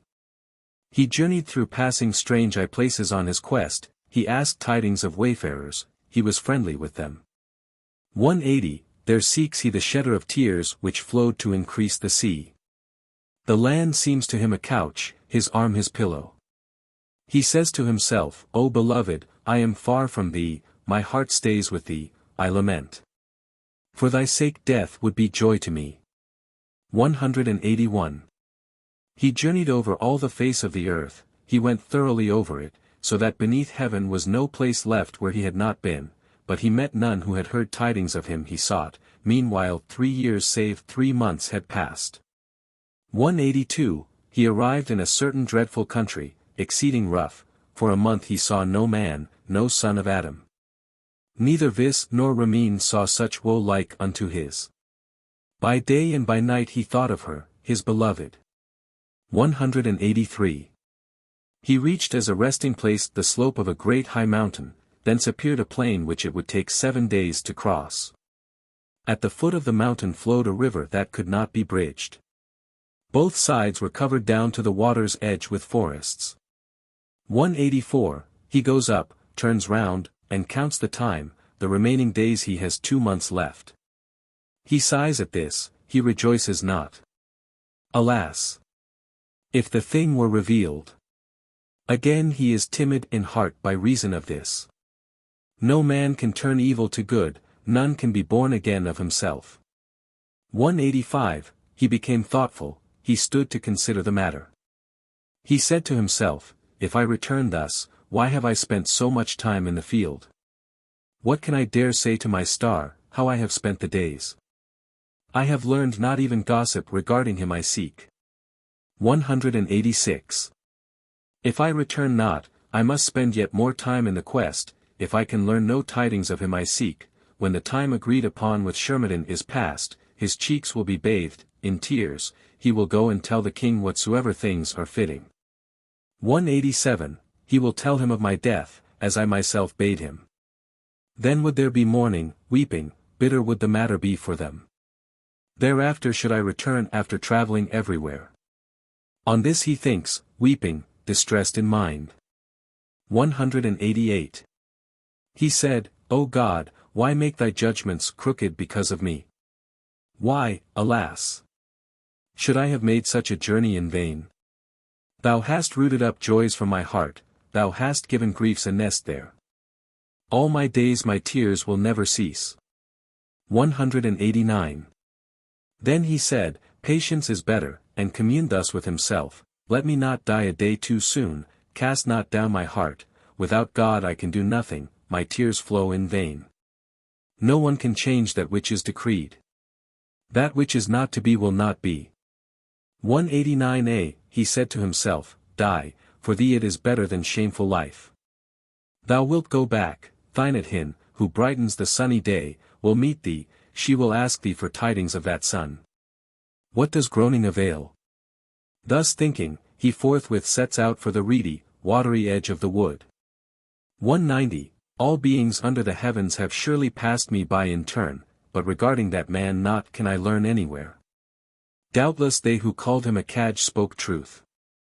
Now tears avail me not, why should I weep in vain? 190a. Avt'handil descended the mountain, he crossed river and woods, he put his steed to a gallop towards the plain. The murmur of the water and trees annoys him, his power, arms, and pride were spent, the crystal field with the jetty growth was beautiful, i.e., his face was beautified by the growth of his beard. 191.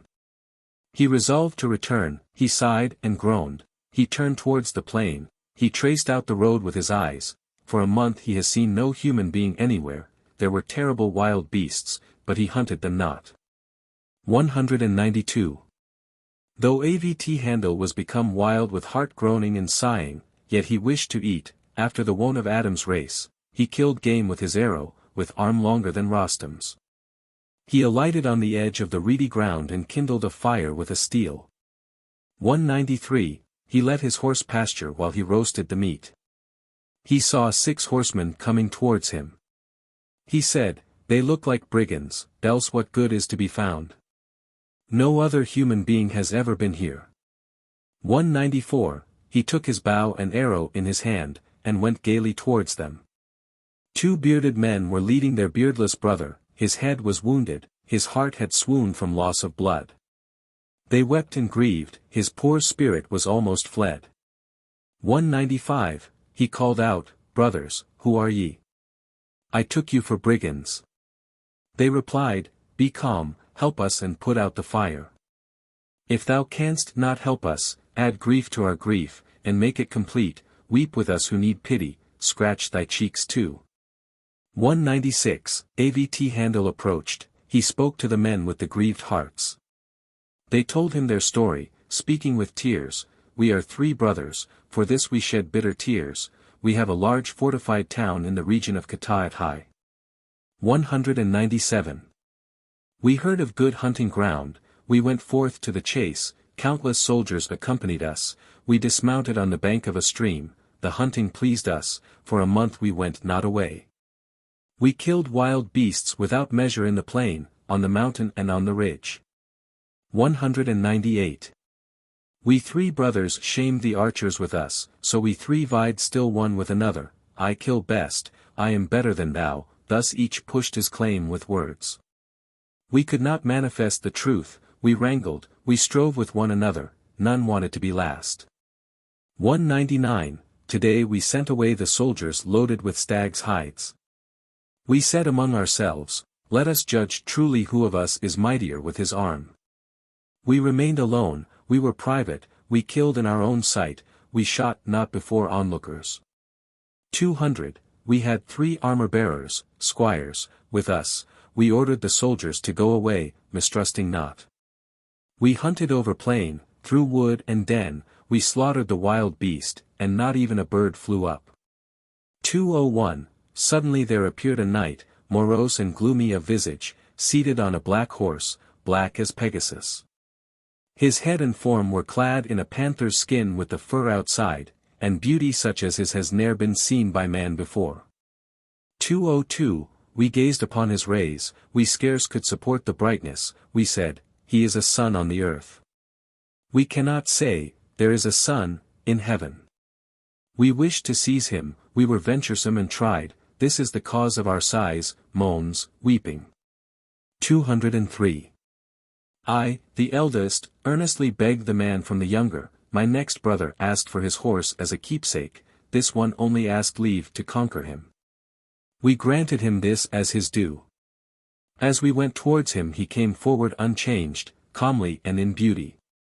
204, ruby mingled with crystal beautified the pale roses of his cheeks.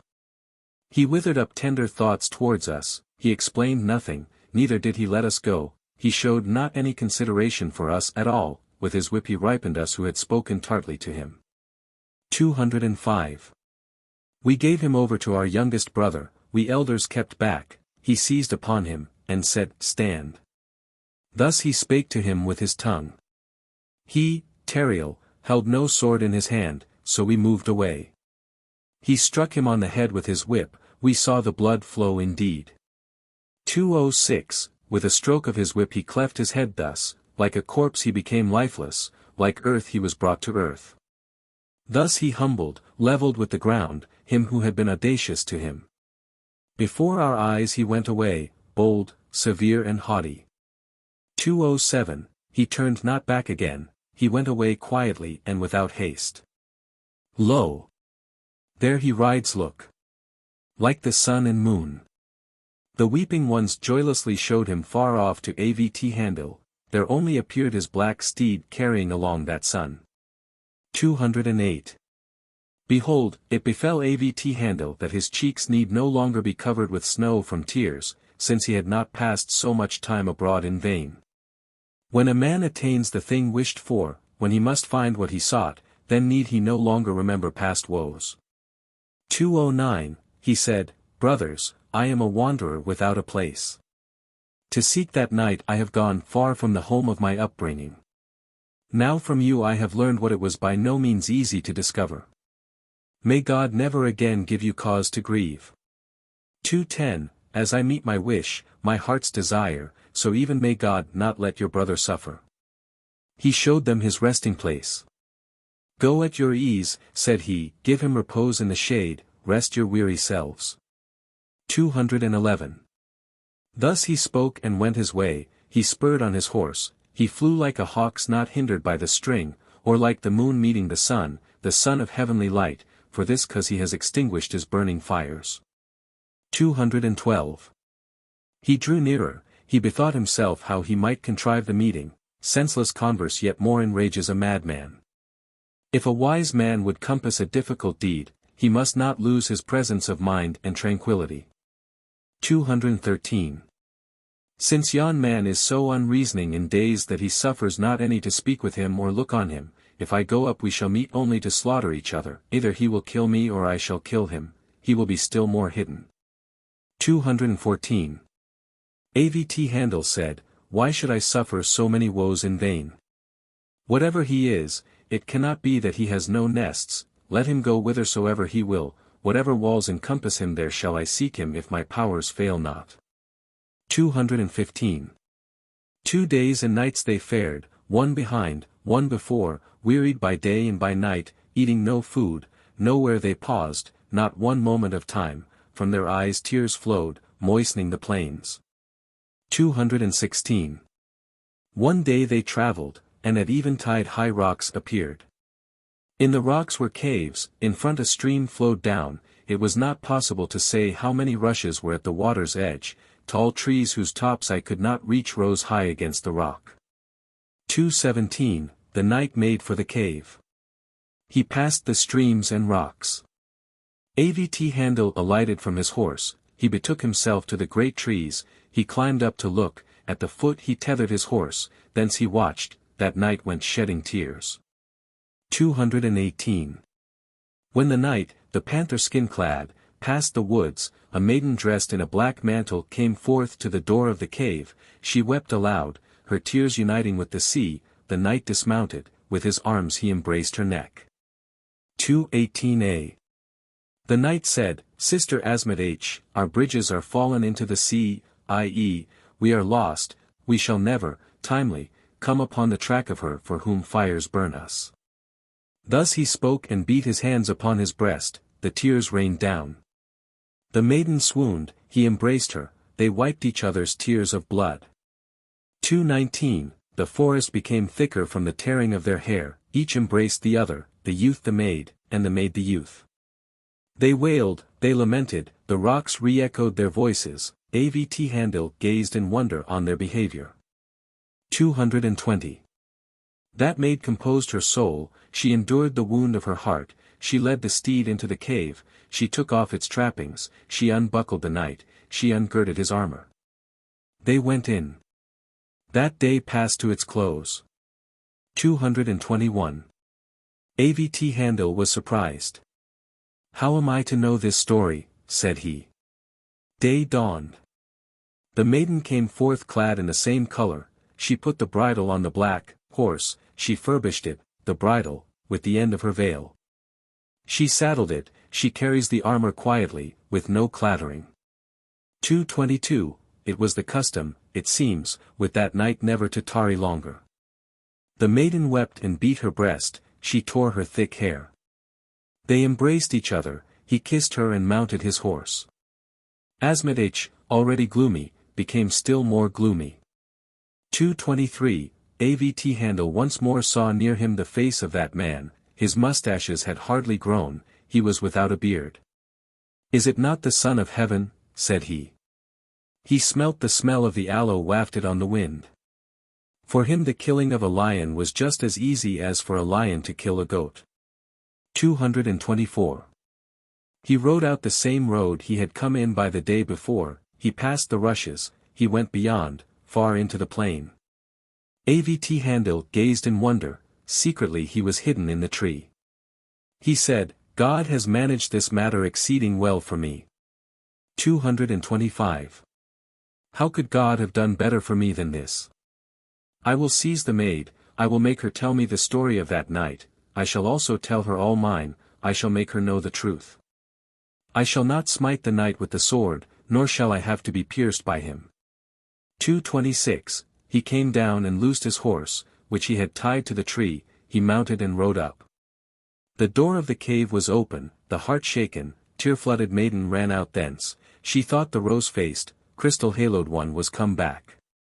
227, she knew not the face, it was not like the face of that knight. Swiftly she turned, with a cry she made for rock and tree, the knight leaped from his horse, seized her like a partridge in a net, the rocks resounded with the maid's monotonous cry. 228, she yielded not to that knight. Even the sight of him was hateful. Like a partridge under an eagle she fluttered hither and thither, she called on a certain Tariel for help, but he succored her not. Avt'handil threw himself on his knees, he entreated her with his fingers. 229. He said, Hush. What, ill, can I do thee? I am a man of Adam's race. I have seen those roses and violets grown pale. Tell me something of him. Who is the cypress-formed, the halo-faced? I shall do naught else to thee, be comforted, cry not thus loudly.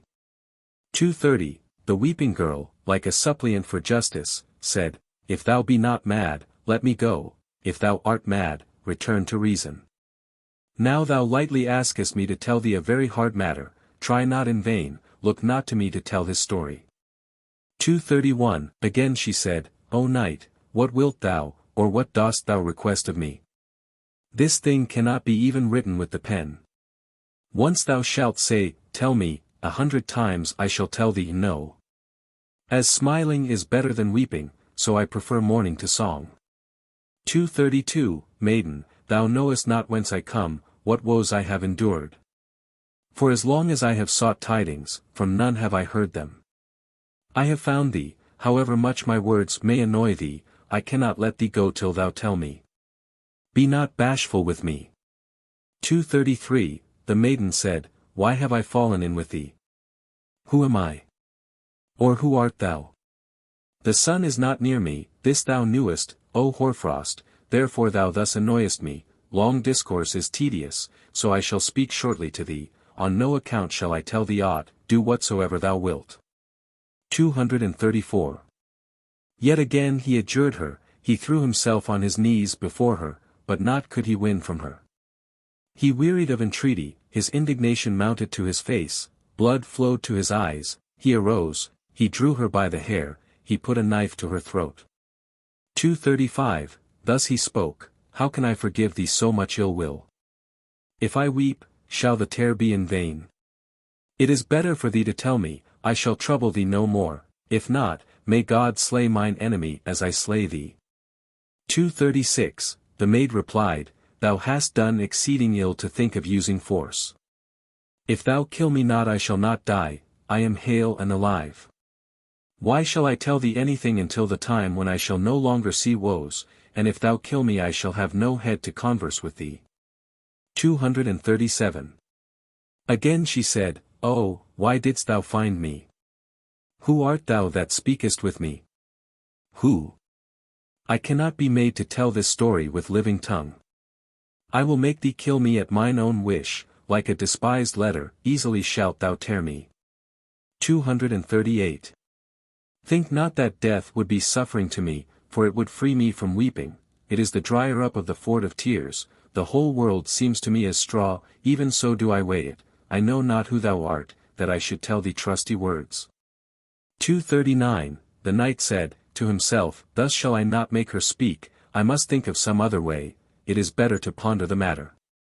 He let her go, and sat down apart, he wept, he began to shed tears. He said to the maiden, I have angered thee, now I know not, alas, how I shall survive. 240, the maiden sat morose, she is sulky, she is not yet sweetened. Avt'handil sits below weeping, no longer does he speak. In the rose garden the pool of tears is dammed up. The maiden, too, weeps over yonder, her heart softening towards him. 241, she pitied the weeping knight, therefore her hot tears flowed, but she sat, strange to the stranger, she spoke not. The knight perceived that her hasty thoughts towards him were calmed, with flowing tears he entreated her, he arose and bent his knee before her. 242, he said, I know that now I am by no means worthy to hope from thee, I have angered thee. I remain a stranger to thee and thus lonely, yet even now I have hope for myself from thee, for it is said that sin shall be forgiven unto 7 times. 243, though my beginning in service has pleased thee ill, it is fitting to pity the lover. Understand thou this, from any other, whomsoever, I can have no aid, none is my strength. I yield thee my life for my heart's sake. What more can I do? 244. When the maid heard from the knight of his love, with heart sobs she began to shed tears 100-fold snore, again she raised her voice in wailing, she smiled not. God gave Avt'handil his wish, his heart's comfort. 245. He said, to himself, these words have changed her color, doubtless her tears flow faster, for that, she is mad for someone. He spoke once more, O sister, a lover is pitied even by his foes. Thou, too, knowest that he himself seeks death, he shuns it not. 246, I am a lover, a madman to whom life is unbearable. My son sent me to seek that night. Even a cloud could not reach me where I have been on that quest. I have found thy heart. His to thee, thine to him. 247, his face I have imprinted on my heart like a, holy, picture. For him mad, cut off, have I given up all my joy. One of 2 things do thou to me, make me a prisoner or set me free, give me life or slay me, adding grief to grief. 248, the maiden spoke to the knight a word more pleasant than her first, what thou hast now thought of is much better. Just now thou didst sow enmity in my heart, now thou hast found in me a friend more sisterly than a sister. 248a, then, since thou hast thought of love as thine aid, henceforth it will not be that I shall not be thy servant. If I devote not myself to thee, I shall make thee mad, I shall make thee sad, I shall die for thy sake if I find not some means to help thee. 249. Now, whatever I tell thee, if thou wilt be obedient to me therein thou shalt meet whatever thou seekest, thou shalt certainly not fail, if thou hearkenest not to me thou shalt not find, let thy tears flow as they will. Discontent with the world shall come upon thee, thou shalt die, thou shalt be put to shame. 250, the knight replied, this only resembles one thing, this is like a certain story. Two men were journeying somewhere along some road. The one who was behind saw the one in front fall into a well. He came up, called down, weeps and cries, woe. 251, thus he spoke, comrade, stay there, wait for me, I go to bring ropes, I want to pull thee out. The man who was beneath laughed, he marveled greatly, he shouted up, unless I wait, whither can I flee from thee, whither can I go? 252, now, sister, thou holdest the rope about my neck, without thee I can undertake nothing. Whatever thou doest to me rests with thee, thou art balm to the mad. Otherwise who would bind his sound head with hay ropes? Like a madman. 253, the maid replied, thy discourse, O knight, pleases me. Doubtless thou art some good knight, worthy of the praise of the wise. Since thou hast heretofore suffered such griefs, hearken to what I tell thee, and thou I shalt find what thou seekest. 253a, nowhere can news of that knight be found. If he himself tell thee not it will not be told, none other shouldst thou believe. If thou canst wait so long, wait until he come. Be calm, freeze not the rose, let it not be snowed up in tears. 254. I will tell thee our names if thou wishest to know them. Tariel is the name of that distracted knight, I am called Asmat'h, whom the hot fire burns, sigh upon sigh, not once alone, but many times. 255. More words about him than these I cannot tell. The elegant, slender-formed roams the plain. I eat, alas, alone of the meat brought by him from the chase. He may come anon, I know not, or he may tarry a long time. 256. I entreat thee to wait, go not elsewhere. When he comes I shall plead with him, it may be I shall be able to do something. I shall make you known to each other, I shall make him love thee.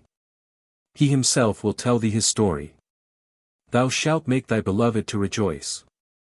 257, the knight listened to the maid, he was obedient, be submitted. Thereupon they looked round, they heard a splash from the glen, they saw the moon, i.e. Tariel, come forth from the water, its rays beaming. They hastened back, they made no long tarrying there. 258, the maid said, O knight, God give thee soon what thou desirest, but make thyself unseen, hide thyself inside. No human being is disobedient to that knight, perchance I may so contrive that the sight of thee anger him not. 259, the maiden hastily hid Avt'handil secretly in the cave. That knight alighted from his horse, his quiver and sword adorn him. They wept aloud, their tears flowing even to the sea. Avt'handil gazed from the window, himself hidden from view. 260, the bath of tears turned the crystal to the color of jasper. A long time the knight and that black-robed maiden wept. She unbuckled his armor and took it in, she also led in the horse. They were silent, the black knife of jet, of their eyelashes, cut off the flow of tears.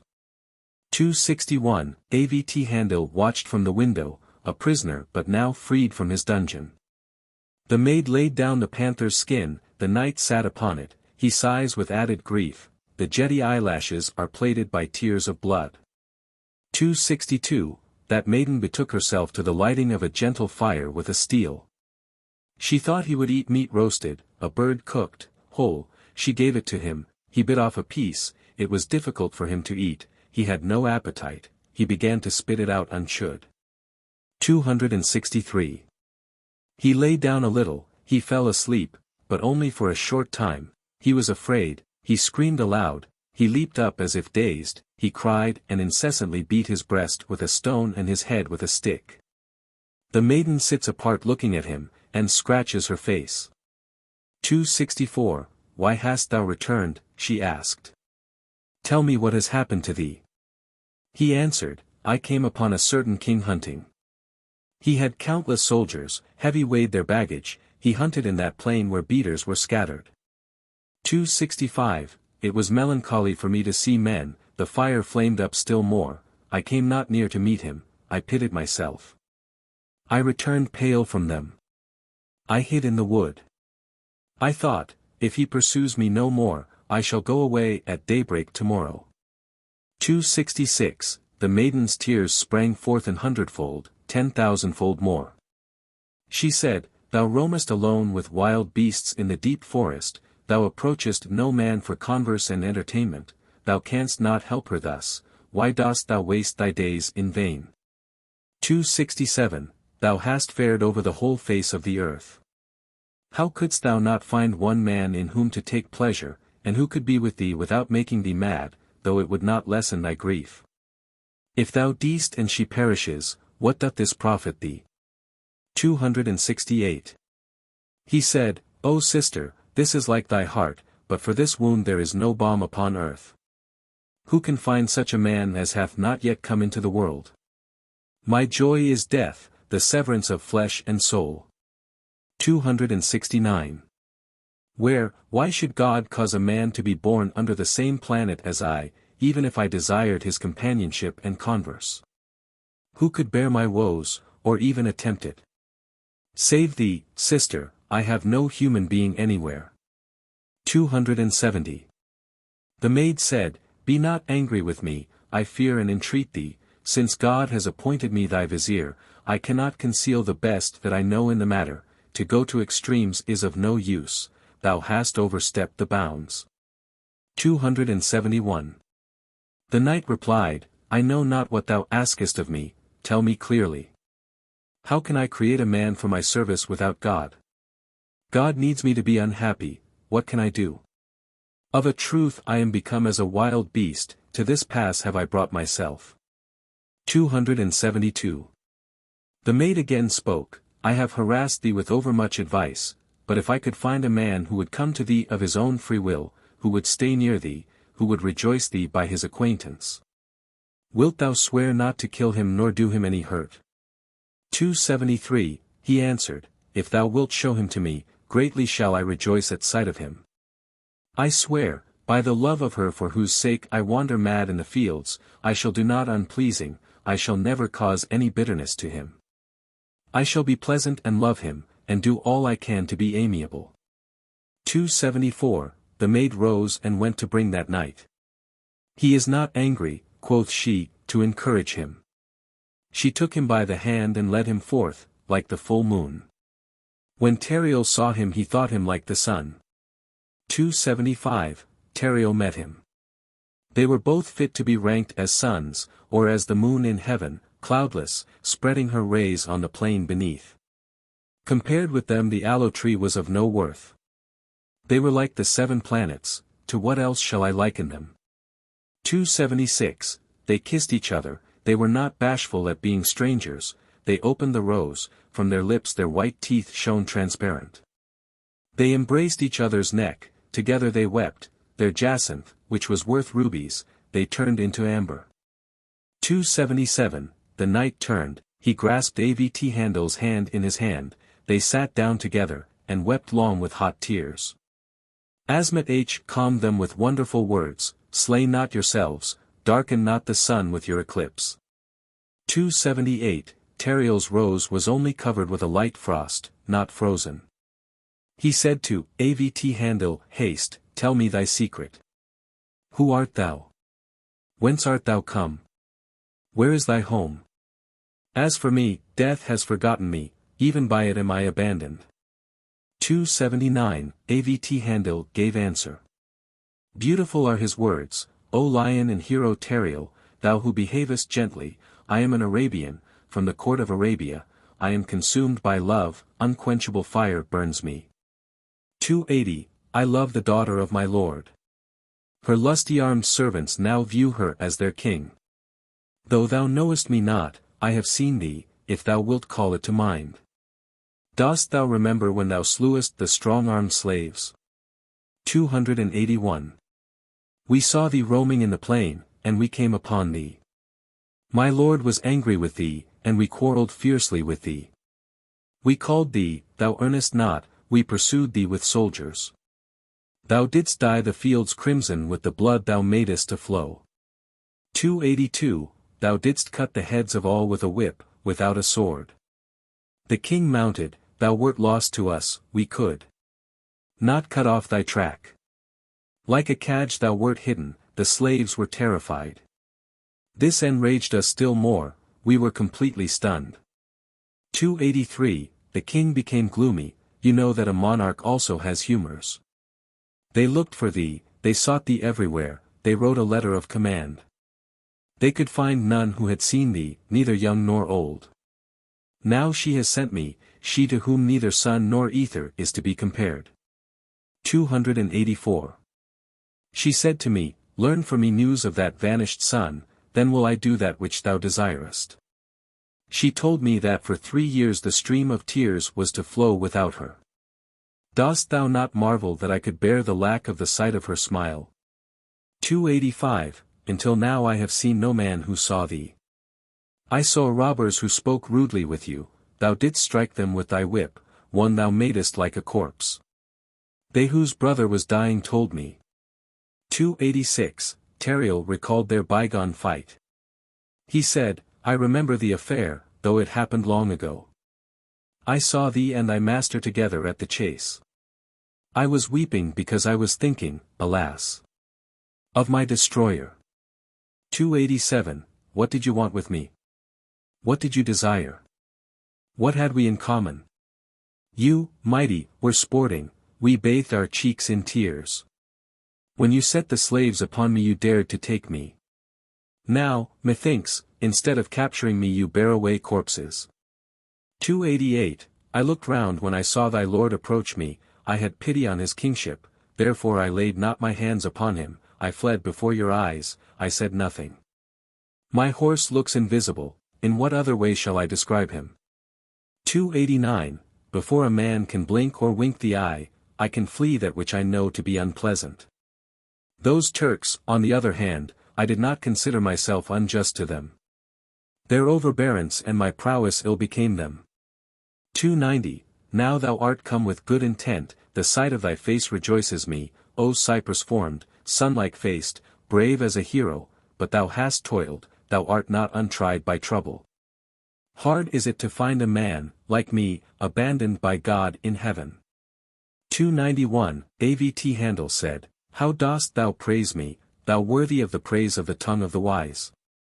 What am I to deserve such praise from thee? Thou art the image of the one sun, the light of heaven above, for the misery of the flowing of so many tears cannot change thee. 292, This day has made me forget her who darkened, by eclipse, my heart. I renounce her service. As for that, it shall be as thou wishest. Thus, though a jacinth is better, still 1,000 times more do I desire glass. I shall stay near thee till death, more than this I desire not. 293, Tariel said, Thy heart now is warm to me. I am amazed. What service worthy of thine attachment have I done for thee? But such is the law, lover pities lover. Thou art parted from thy beloved, what can recompense thee for this? 294, Thou art come forth to seek me in thy lady's service. God has made thee find me. Thou also hast endeavored manfully. But how shall I tell thee why I am thus wandering? If I speak of it, hot fire will burn me, I shall become a flame, a smoke. 295, Upon this Tariel was silent, burned and inflamed. He said to Asmat'h, Since thou hast been near me all the time, how dost thou not know that this bruised bruise is incurable? Anew this weeping night burns me, I am his debtor for tears. 296. He said to the night, Whatever man takes to himself a brother eye, or a sister must have no care of death and trouble for their sake. How should God save the one if he caused not the other to perish? Listen, and I shall tell thee, my story, whatever befall me. 297, He said to Asmat'h, Come, sit down here, bring water with thee, sprinkle me when fainting, bathe my breast. If thou sayest me a corpse, weep for me, sob ceaselessly, dig a grave for me, here let the earth cradle me. 298, He sat down unbuttoned to tell his tale, he laid bare his shoulders. Like the sun clad in clouds he sat, a long time he shed no ray. He could not open his lips to speak, he clenched them. Then he drew his breath, cried out, hot tears gushed forth.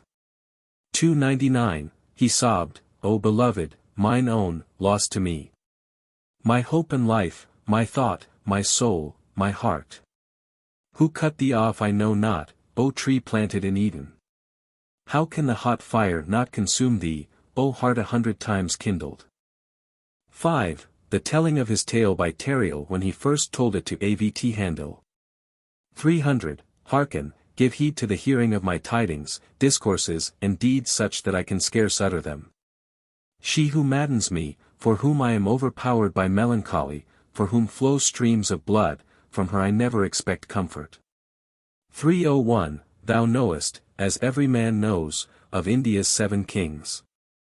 Farsidan possessed 6 kingdoms. He was sovereign, generous, rich, bold, ruler over kings, in form a lion, in face a sun, a conqueror in battle, a leader of squadrons. 302. My father sat on the 7th throne, king, terror of adversaries, Saridan was his name. Not underhanded in the destruction of enemies, none dared offend him either openly or secretly, he hunted and made merry, careless of fate.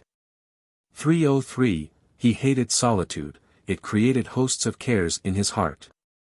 He said to himself, by conquest I have taken from foes the vicinage of the marches, I have chased them forth everywhere, I am seated in power, I have pomp and might, he said, I will go and enjoy the favor of King Farsidan. 304.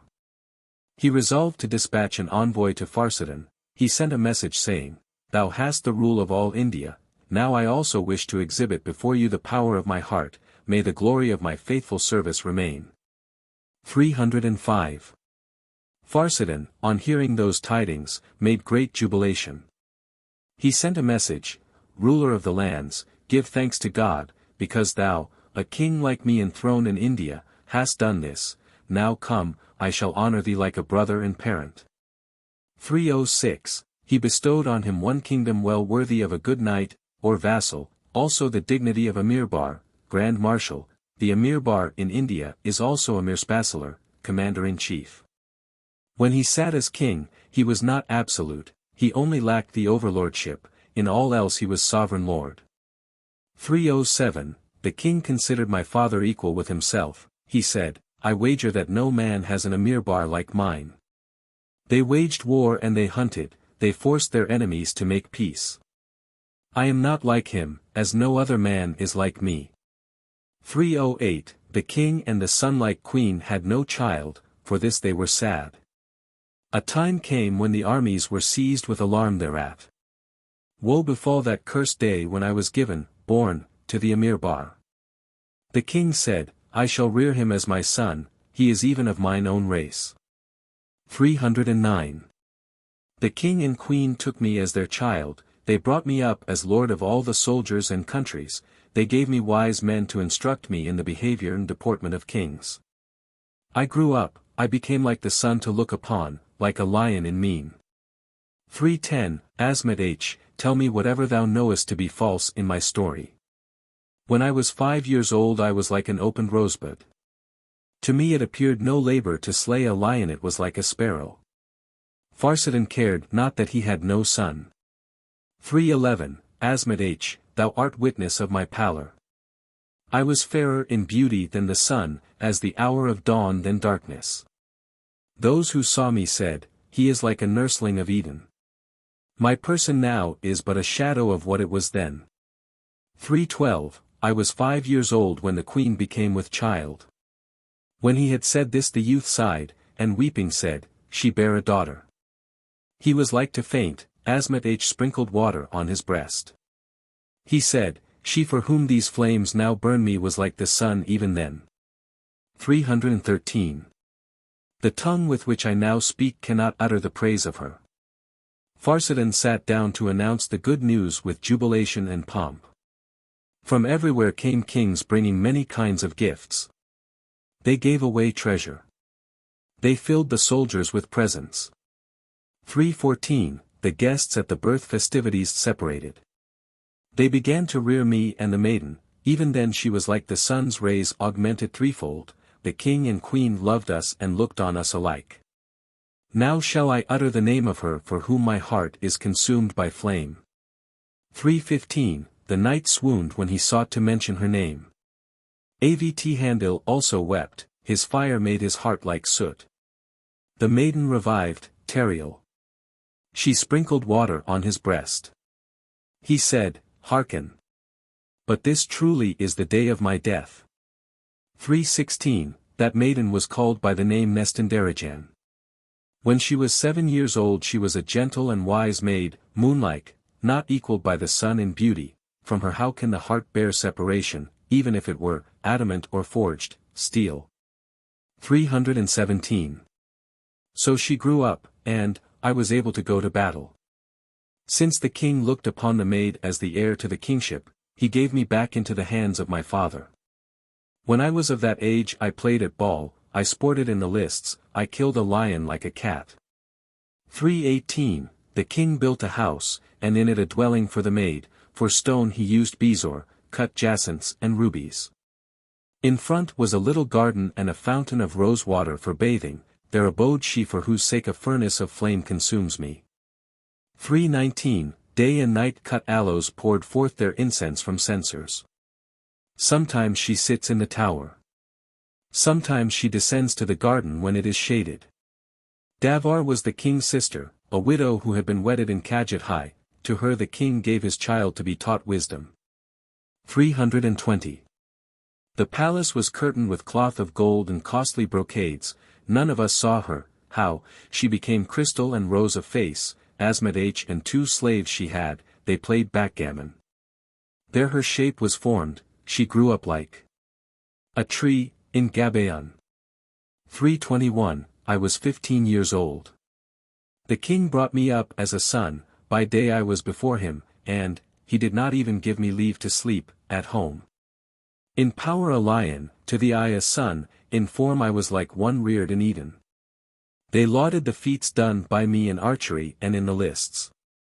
322, the arrow I shot slew beasts and game, returned from the plain, I played at ball in the square, then I went home, I used to make a feast, accustomed continually to rejoice. Now fate has sundered me from the crystal ruby-faced. 323, my father died, the day of his death was come. This event brought to naught all sign of merriment for Farsidon, it rejoiced those whom terror of fear of him as a foe exhausted.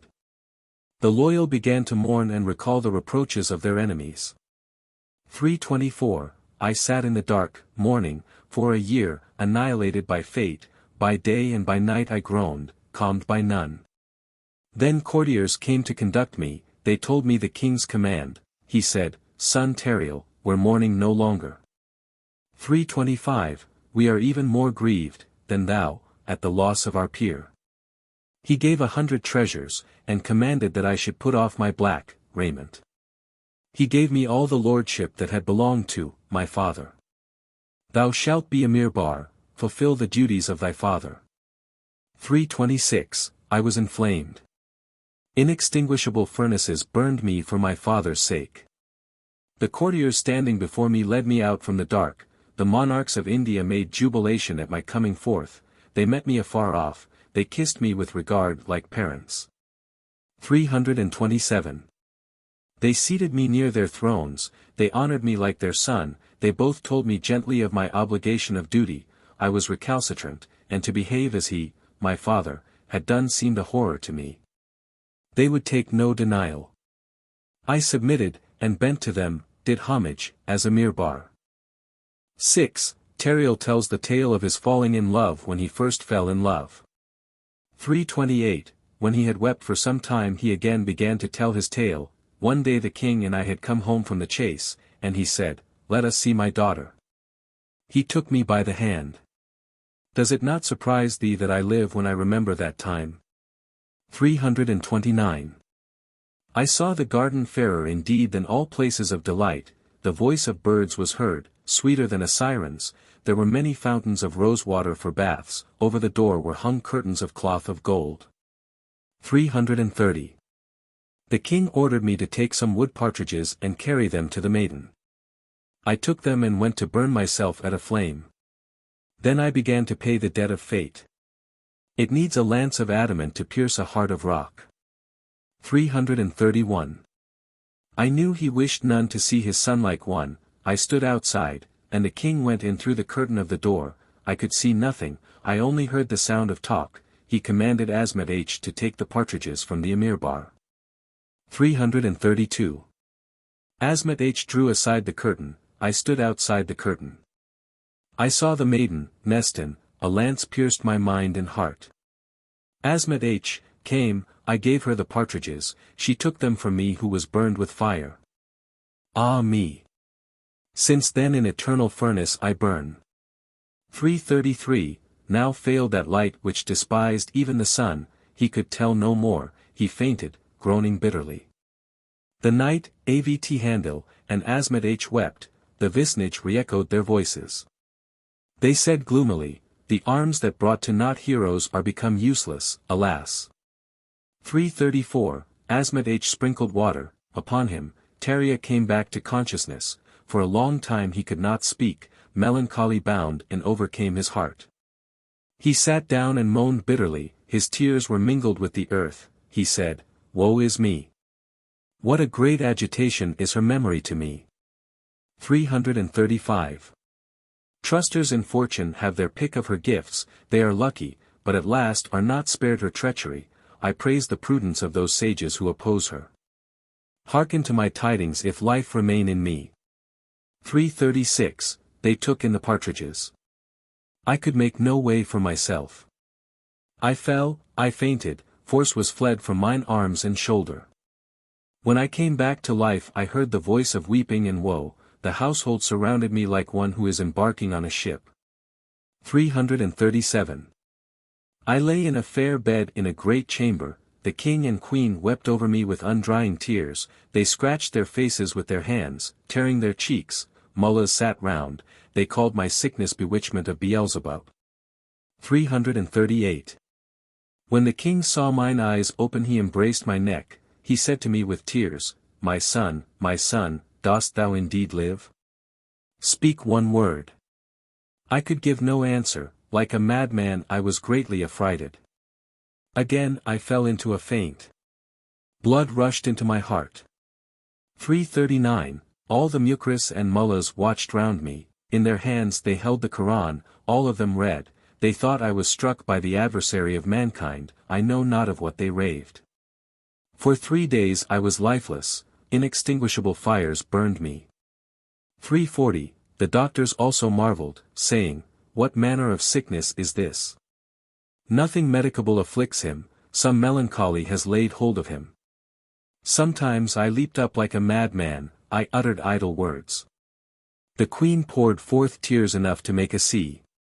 341, for 3 days was I in the palace neither alive nor dead, then understanding came back to me, I remembered what had befallen me. I said, alas! In what a plight am I, despairing of life! I prayed the Creator for patience, I ventured to make a discourse of entreaty. 342, I said, O God! Abandon me not, hearken to my supplication, give me strength to endure that I may rise a little, to stay here will reveal my secret, let me reach home. He did so and I mended, I steeled my wounded heart. 343, I sat up. Many men were come from the king, they carried back the good news, he sits up. The queen ran in, the king came running bareheaded, he knew not what he did, he glorified God, while all others were silent. 344, they sat down on either side of me. I sipped some soup. I said, my lord, now my heart is stronger. I long to mount a horse, to see river and field. They brought me a horse, I mounted, the king went with me. 345, we went forth. We passed by the Modan, public square, and the river bank. I went home, I sent back the king, who accompanied me to the threshold of the house. I went in, I felt worse, woe was added to woe, I said to myself, I would die.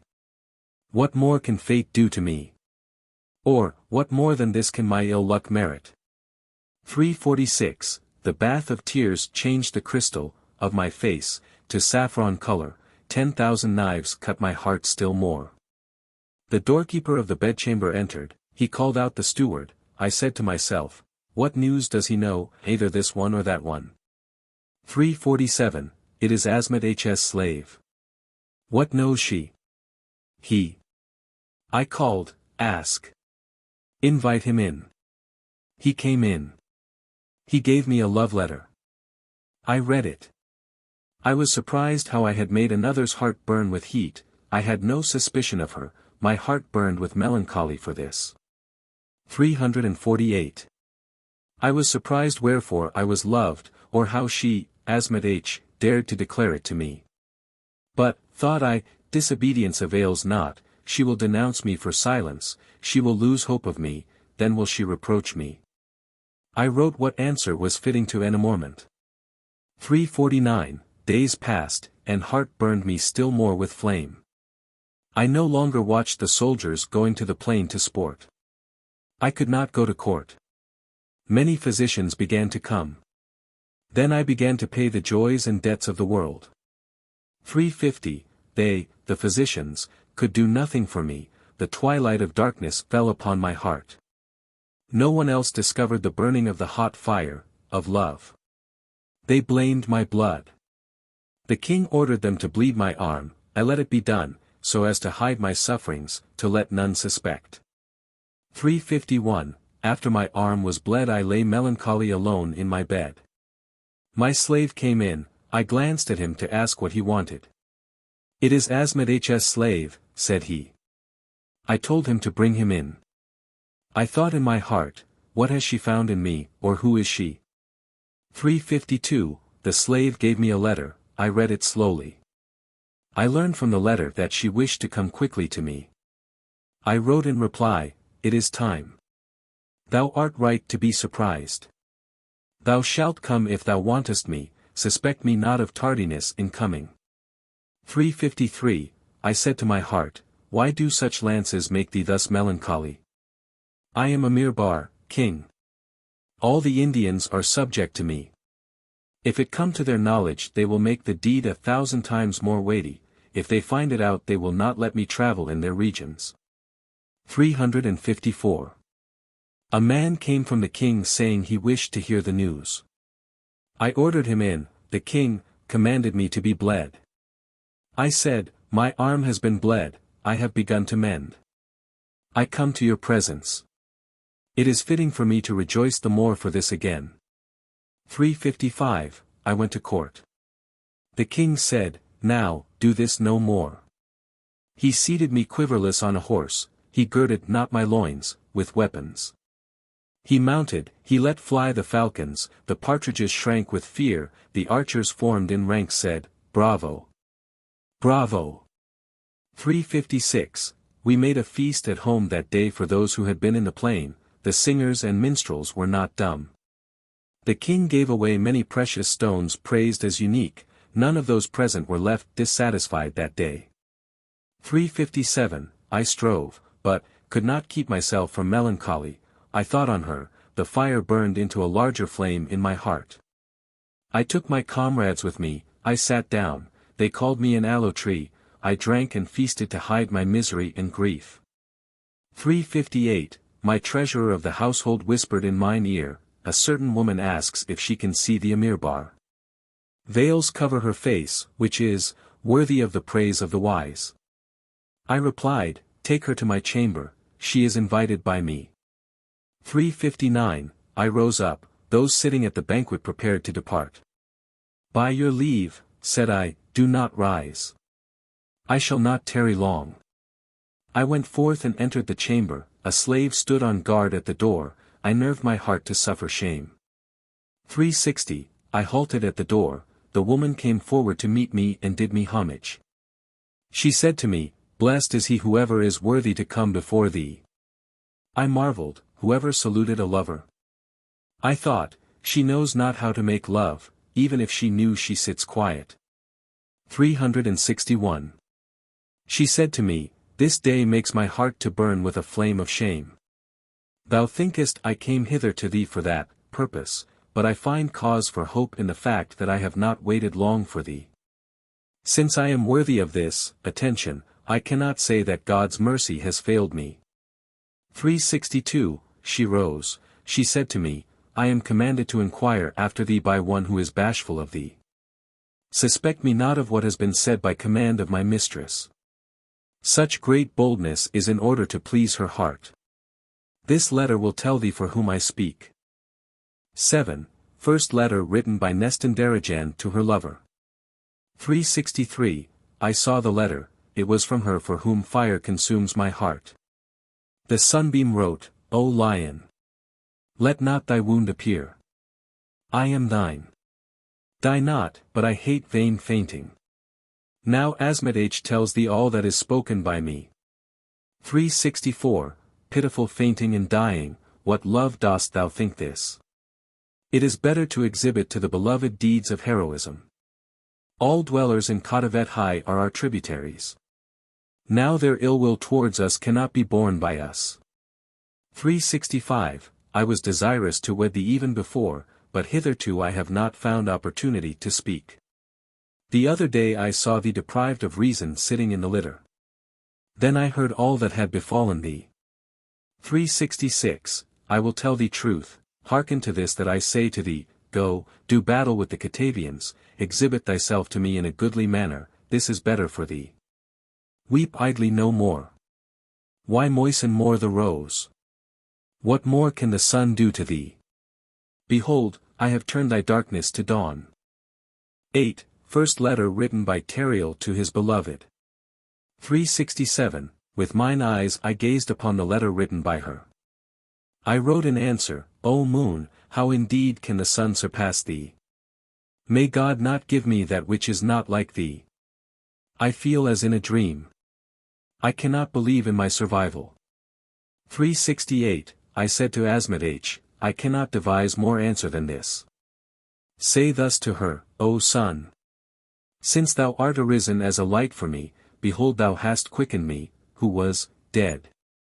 I shall faint no more henceforth, whatever be the service I am a liar if I shun it. 369, Asmat'h said to me, she told me, let us do thus were it better, whoever sees thee will discover nothing of my discourse with him. He will come to see me as if he were making love to thee. She entreated me to tell the Amirbar so to behave.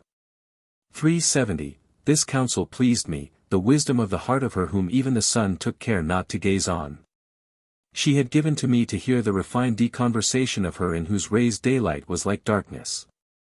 371, I gave Asmat'h choice jewels with a golden cup. She said to me, no. I do not want them, I have these to satiety. She took one ring weighing a drachmas, this is enough for a token, I am full of other bracelets. 372, the maid arose and went forth. The spears spared my heart, joy lightened my darkness, the fire which had burned me was extinguished. I went in and sat down at the banquet where my comrades were drinking, joyful, I distributed gifts, the jubilation increased.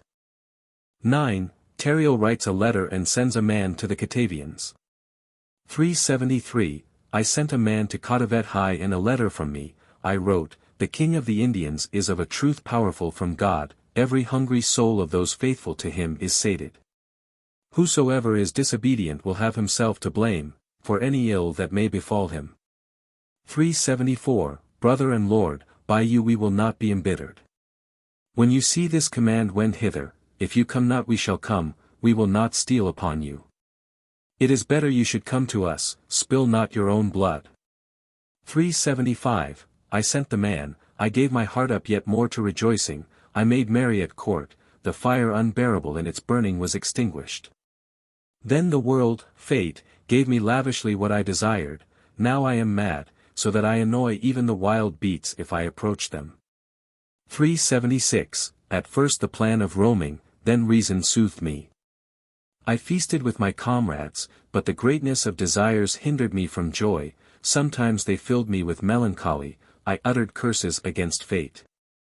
377, one day, on my return from the king's palace, I came to my chamber. I sat down and thought of her, slumber fell not upon mine eyes, I had the letter of hope, therefore was I merry. The doorkeeper called the slave, he said it was a secret matter. 378, it is Asmat'h's slave, quoth he. I ordered him to be brought into the chamber. She wrote to me that she whose knife had pierced my heart commanded me to come.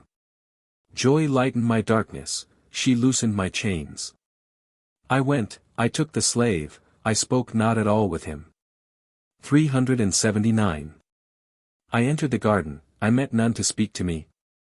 The maid met me merry, smiling, she said, I have bravely extracted the thorn from thy heart, it is no longer therein, come and see thy rose unfaded, unwithered.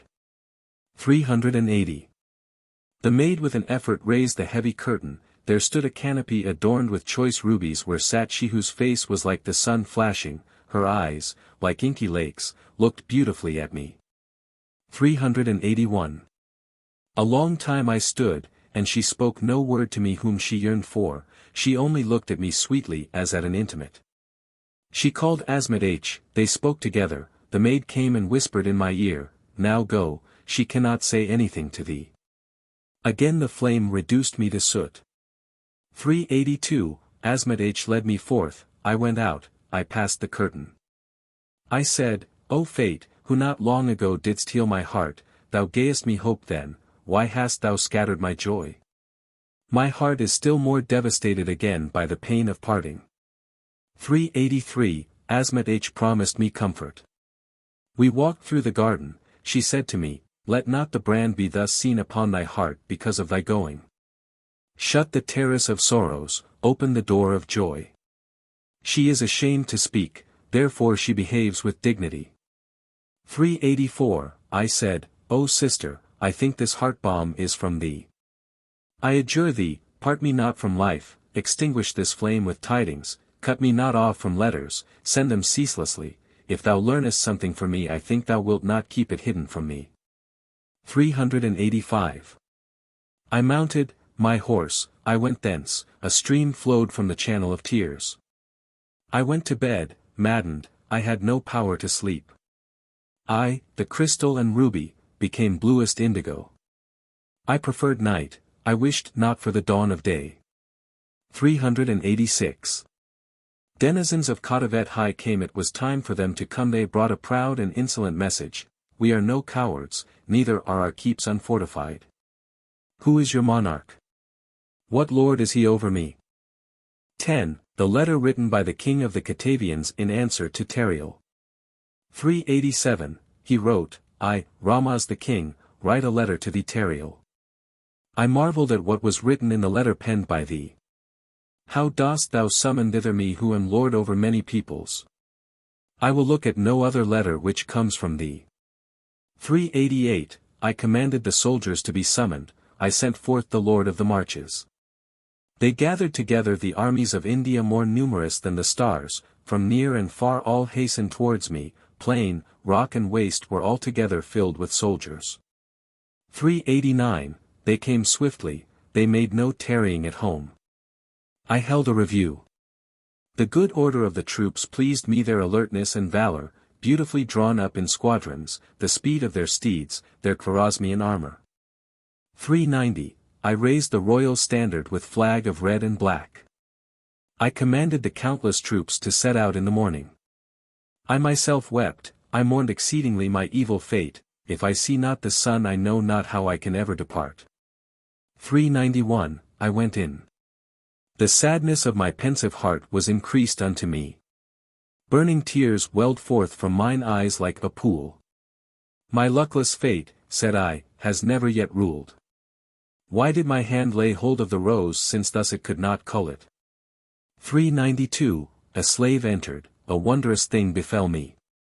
He gave to me in my exceeding grief a letter from Asmat'h, she wrote, thy son for whom thou longest calls thee. Come.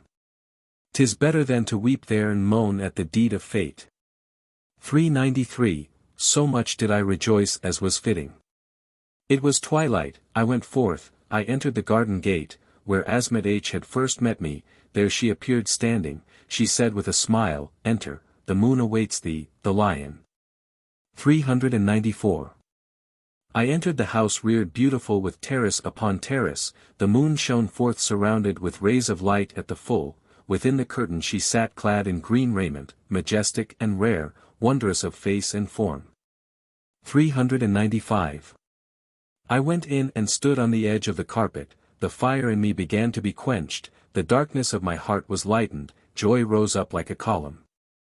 She rested upon a cushion, she was far fairer than the sun's rays, she hid her face from me, she looked up a moment to see me. 396, she commanded, Asmat'h, begged the Emir Bar to be seated. She placed a cushion opposite her to be praised as the sun. I sat down, I gave up to joy my heart abused by fate. I marvel that my life stays in me, while I speak the words, she said. 397, she said to me, last time thou wert ill-pleased that thou wert sent away without being spoken to. I, at parting, as the sun withered thee up like a flower of the field. Thou wert doomed to shed tears from the narcissus pool, but for me, bashfulness and reserve are necessary towards the Emir Bar. 398. Though great modesty befits a woman towards a man, yet is it much worse not to speak and to hide woes. If I smile outwardly I felt inwardly secret grief, last time I sent the maid I gave her a true message. 399. What we two have hitherto known of each other, even now know me thine by these firm promises, I assure thee of this by great vows and oaths, if I deceive thee may God make me earth, may I not sit in the 9 heavens. 400. Go, attack the Khatavians, fight and make raids, may God grant that thou be victorious, come, back, to me of good cheer. But what shall I do until it falls to my lot to look upon thee again? Give me thy heart undivided, take mine for thyself. 401, now, that of which thou hast deemed me worthy no human being deserves, this grace is unexpected, from God this does not surprise me, thy rays have flooded my dark heart and made it translucent, thine shall I be till the earth cover my face. 402, upon the book of oaths I swore and she swore to me, thus she confirmed her love to me, if any save thee give pleasure to my heart may God slay me, henceforth thus will I speak to myself, thus will I train myself. 403. I stayed some time before her, we spoke sweet words, we ate some pleasant fruit, talking one to the other, then weeping and shedding tears I rose to depart, the beauties of her rays were spread like light in my heart. 404. It irked me to go far from her crystal and ruby and glass. The world was renewed to me, I had an abundance of joy, that light appearing in ether as sun seemed to be mine. Now I am surprised that being separated from her I have, still, a heart like a steep rock. 405, in the morning I mounted, I commanded the trumpet and bugle to be sounded, I cannot tell thee of all the armies nor of their readiness to mount. I, a lion, set forth for Khatavians, none can accuse me of cowardice, the soldiers marched without a road, they followed no track.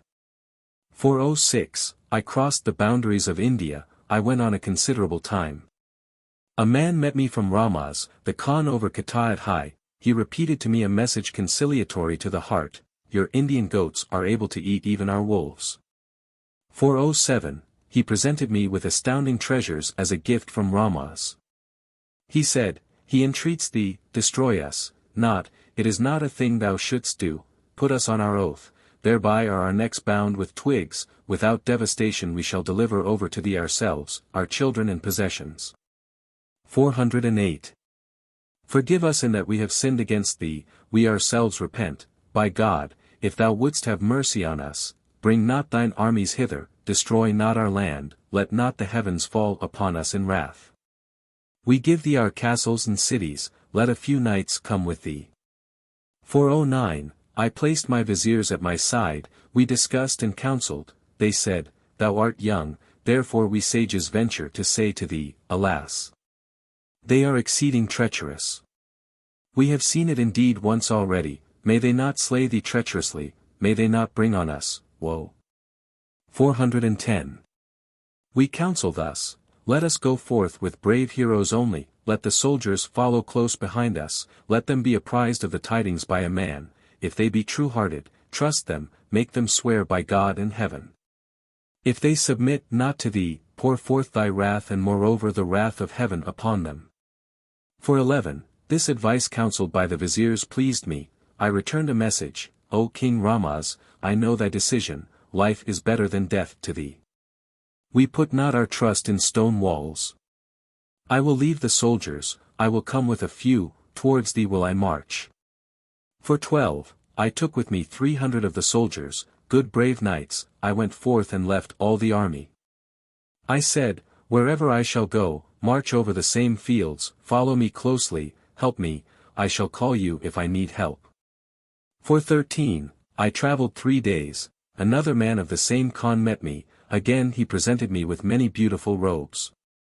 He, on behalf of the Khan, said, I wish thee to be near me, proud and mighty one, when I meet thee then shalt thou know, many, such gifts. For 14, yet more he said, what I have told thee is true. I myself come forward to meet thee, I haste to see thee. I said, says Tariel, tell, the Khan certainly, by God, I shall do your commandment, tenderly shall we meet each other, we shall be like father and son. 415. Departed thence I alighted on the bounds of a certain deep forest, again messengers came, they were not shy to salute me, they brought fair steeds as a present to me, they said, of a truth kings would desire to see thee. 416. They said to me, the king informs thee, I myself also come towards thee, having left my house, early tomorrow I shall meet thee. I kept the messengers, I put up a felt tent, with no patrols. I received them very amiably, they lay down together like groomsmen. For 17, no good deed done to a man can pass away thus, i.e., unrewarded. A certain man, one of the messengers of the Khan, returned. He came to me and said secretly, I owe you a great debt hard for me to pay, I cannot forsake and forget thee. For 18, I was to some extent, or, for a short time, brought up by your father. I heard the treachery planned for you. I ran to let you know of it. It would grieve me to see thy, elegant formed, the rose-faced, a corpse. I will tell thee all, hearken to me, be calm. For 19, that thou be not vainly deceived, these men are traitors to thee. In one place are hidden for thee 100,000 troops, then in another place are 30,000, that is why they call upon thee to hasten, if thou take not measures at once mischance will come upon thee. 420. The king will come a little way to meet thee whose admirers can never cease, secretly they will be clad in armor. Thou trusting them while they cajole thee the soldiers will make smoke, on all sides they will surround, as it is when 10,000 strike one so must they overwhelm thee. 421. I spoke pleasantly to the man and gave him thanks, if I am not slain I shall repay thee for this according to thy desires. Now let not thy comrade suspect, go, be with them. If I forget thee may I be surely lost. For 22, I told no human being. I kept it secret like gossip. What is to be will be, all advice is equal.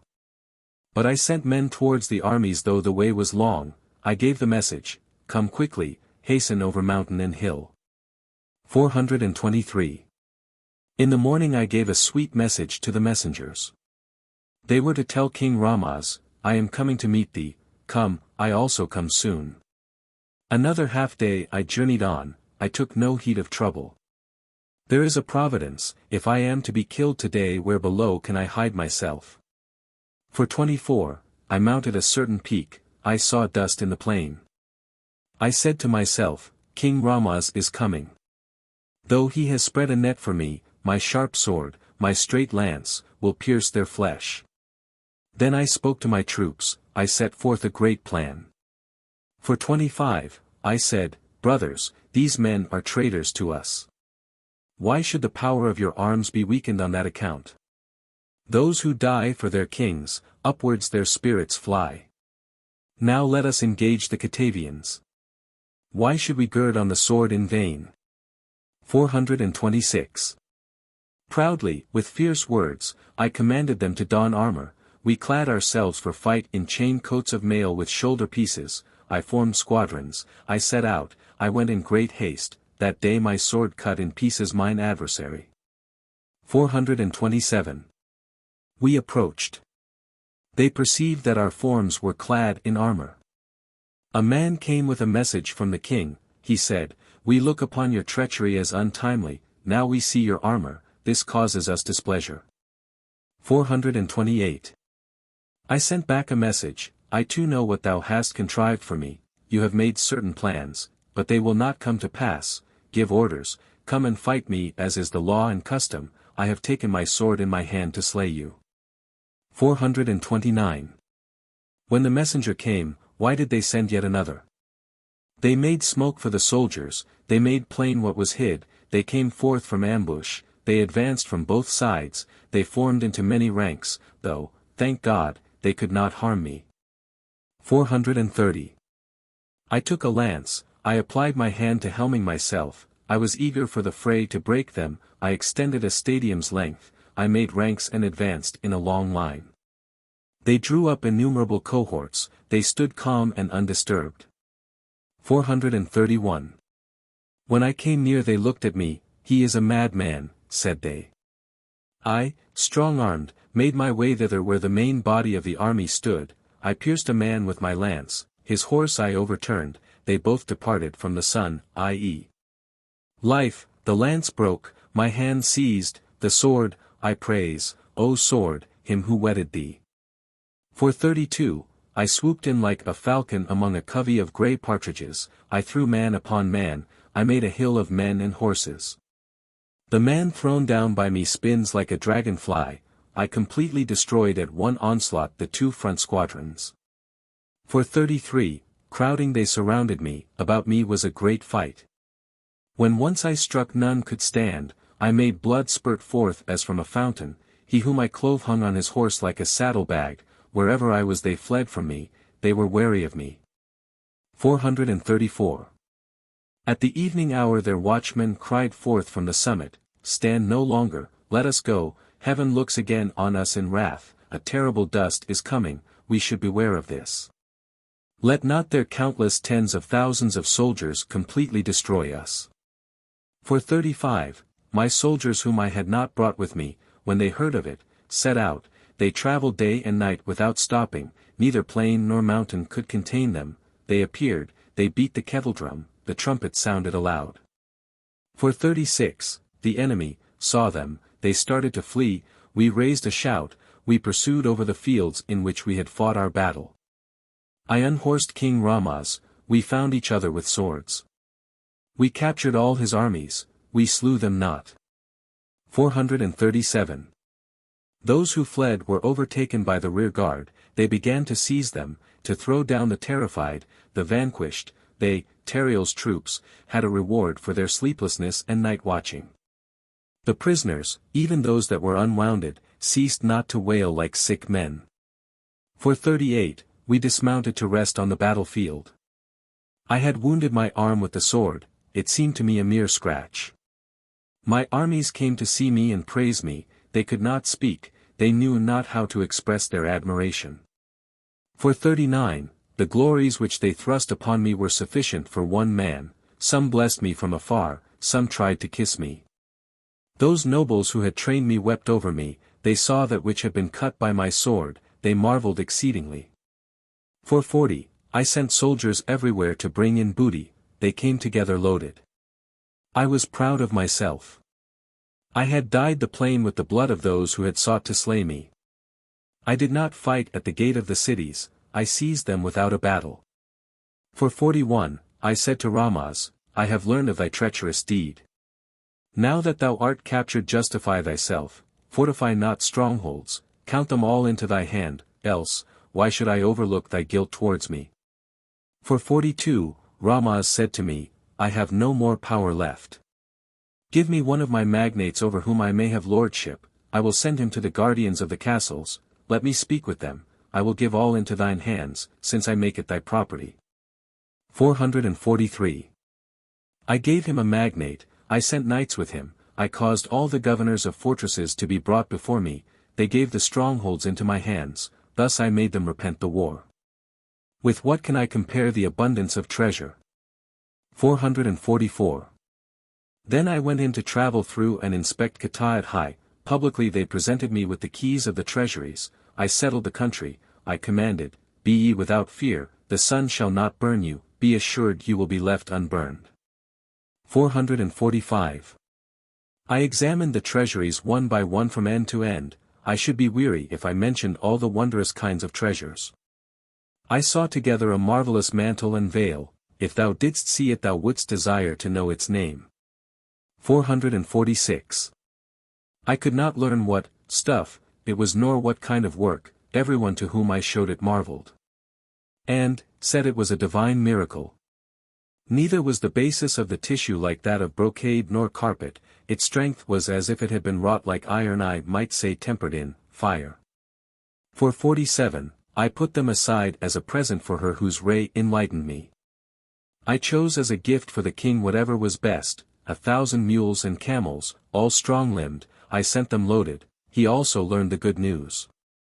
11. Letter of Tariel to the king of the Indians when he triumphed over the Khatavians. 448. I wrote a letter, O king, great is your good fortune.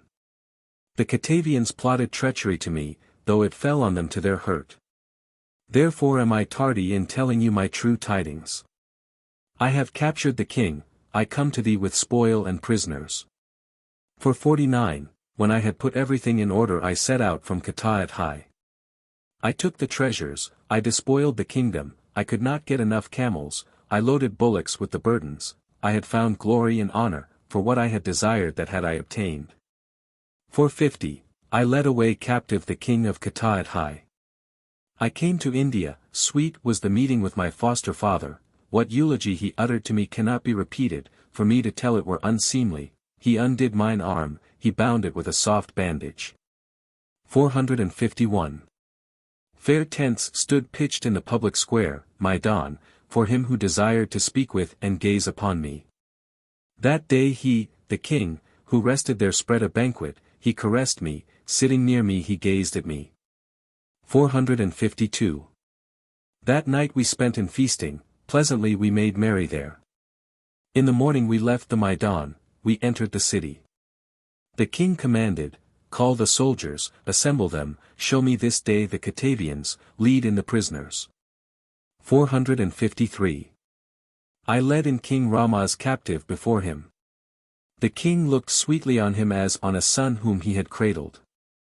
I made the deceitful and treacherous one seem deserving, and this is the excess of heroism in a brave man. 454. He entertained the king of the Khatavians, he caressed him, he conversed with him for a long time in a fitting manner, at dawn I was called, he spoke to me a compassionate word, shall I pardon the Khatavian, my former enemy? 455. I ventured to reply, since God forgives the sinner, be you also merciful to him whose might is brought to naught.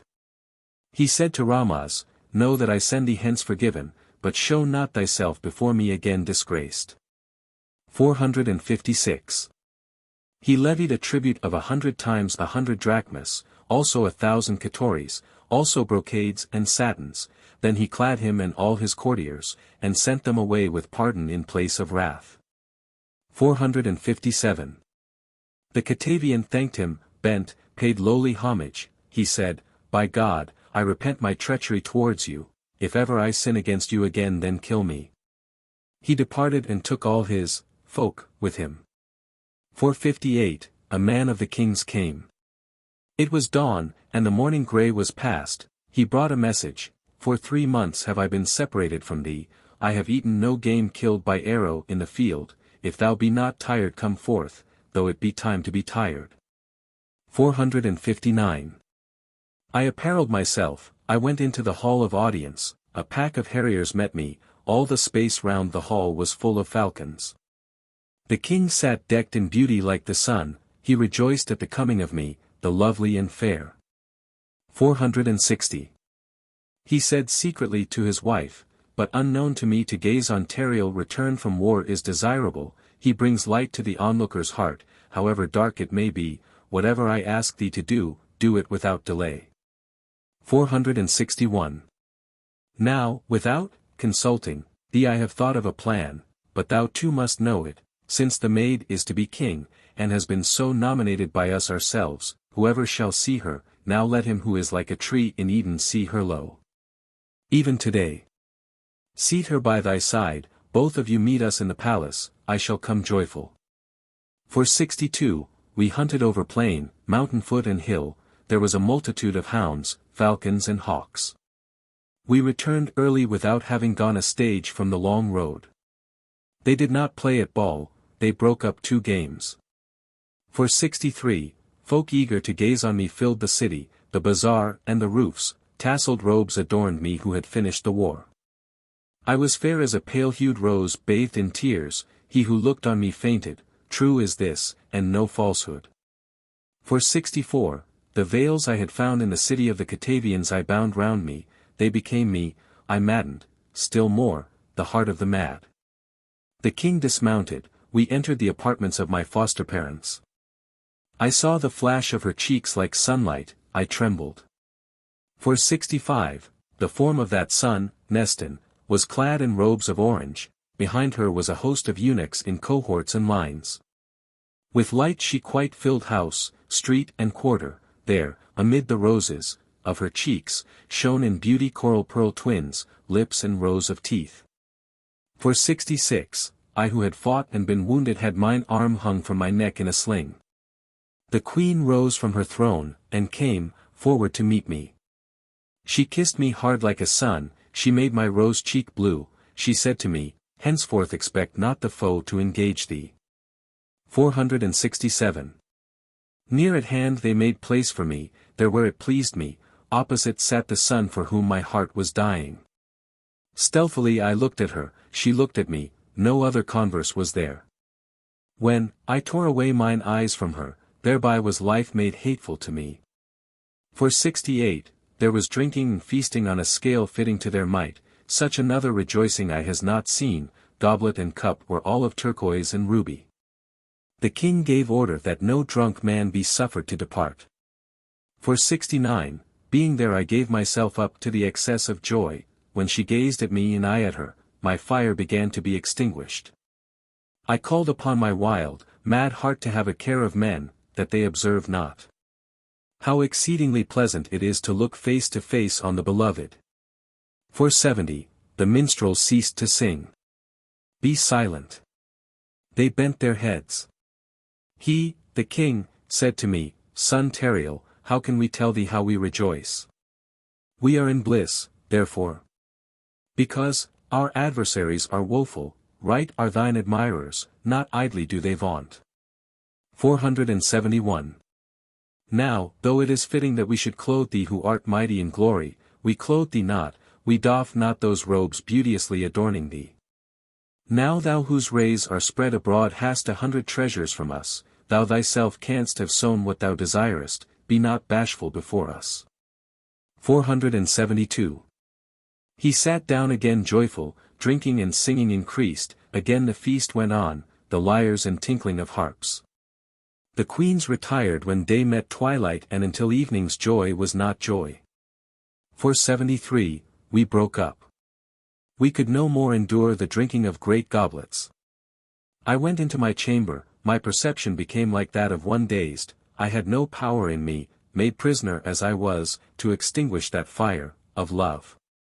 I remembered, and the memory of being gazed on by her rejoiced me. 474, a slave came, he told me true tidings, a veiled woman asks tidings of you. Then I knew at once, I leaped up in all haste, with trembling heart.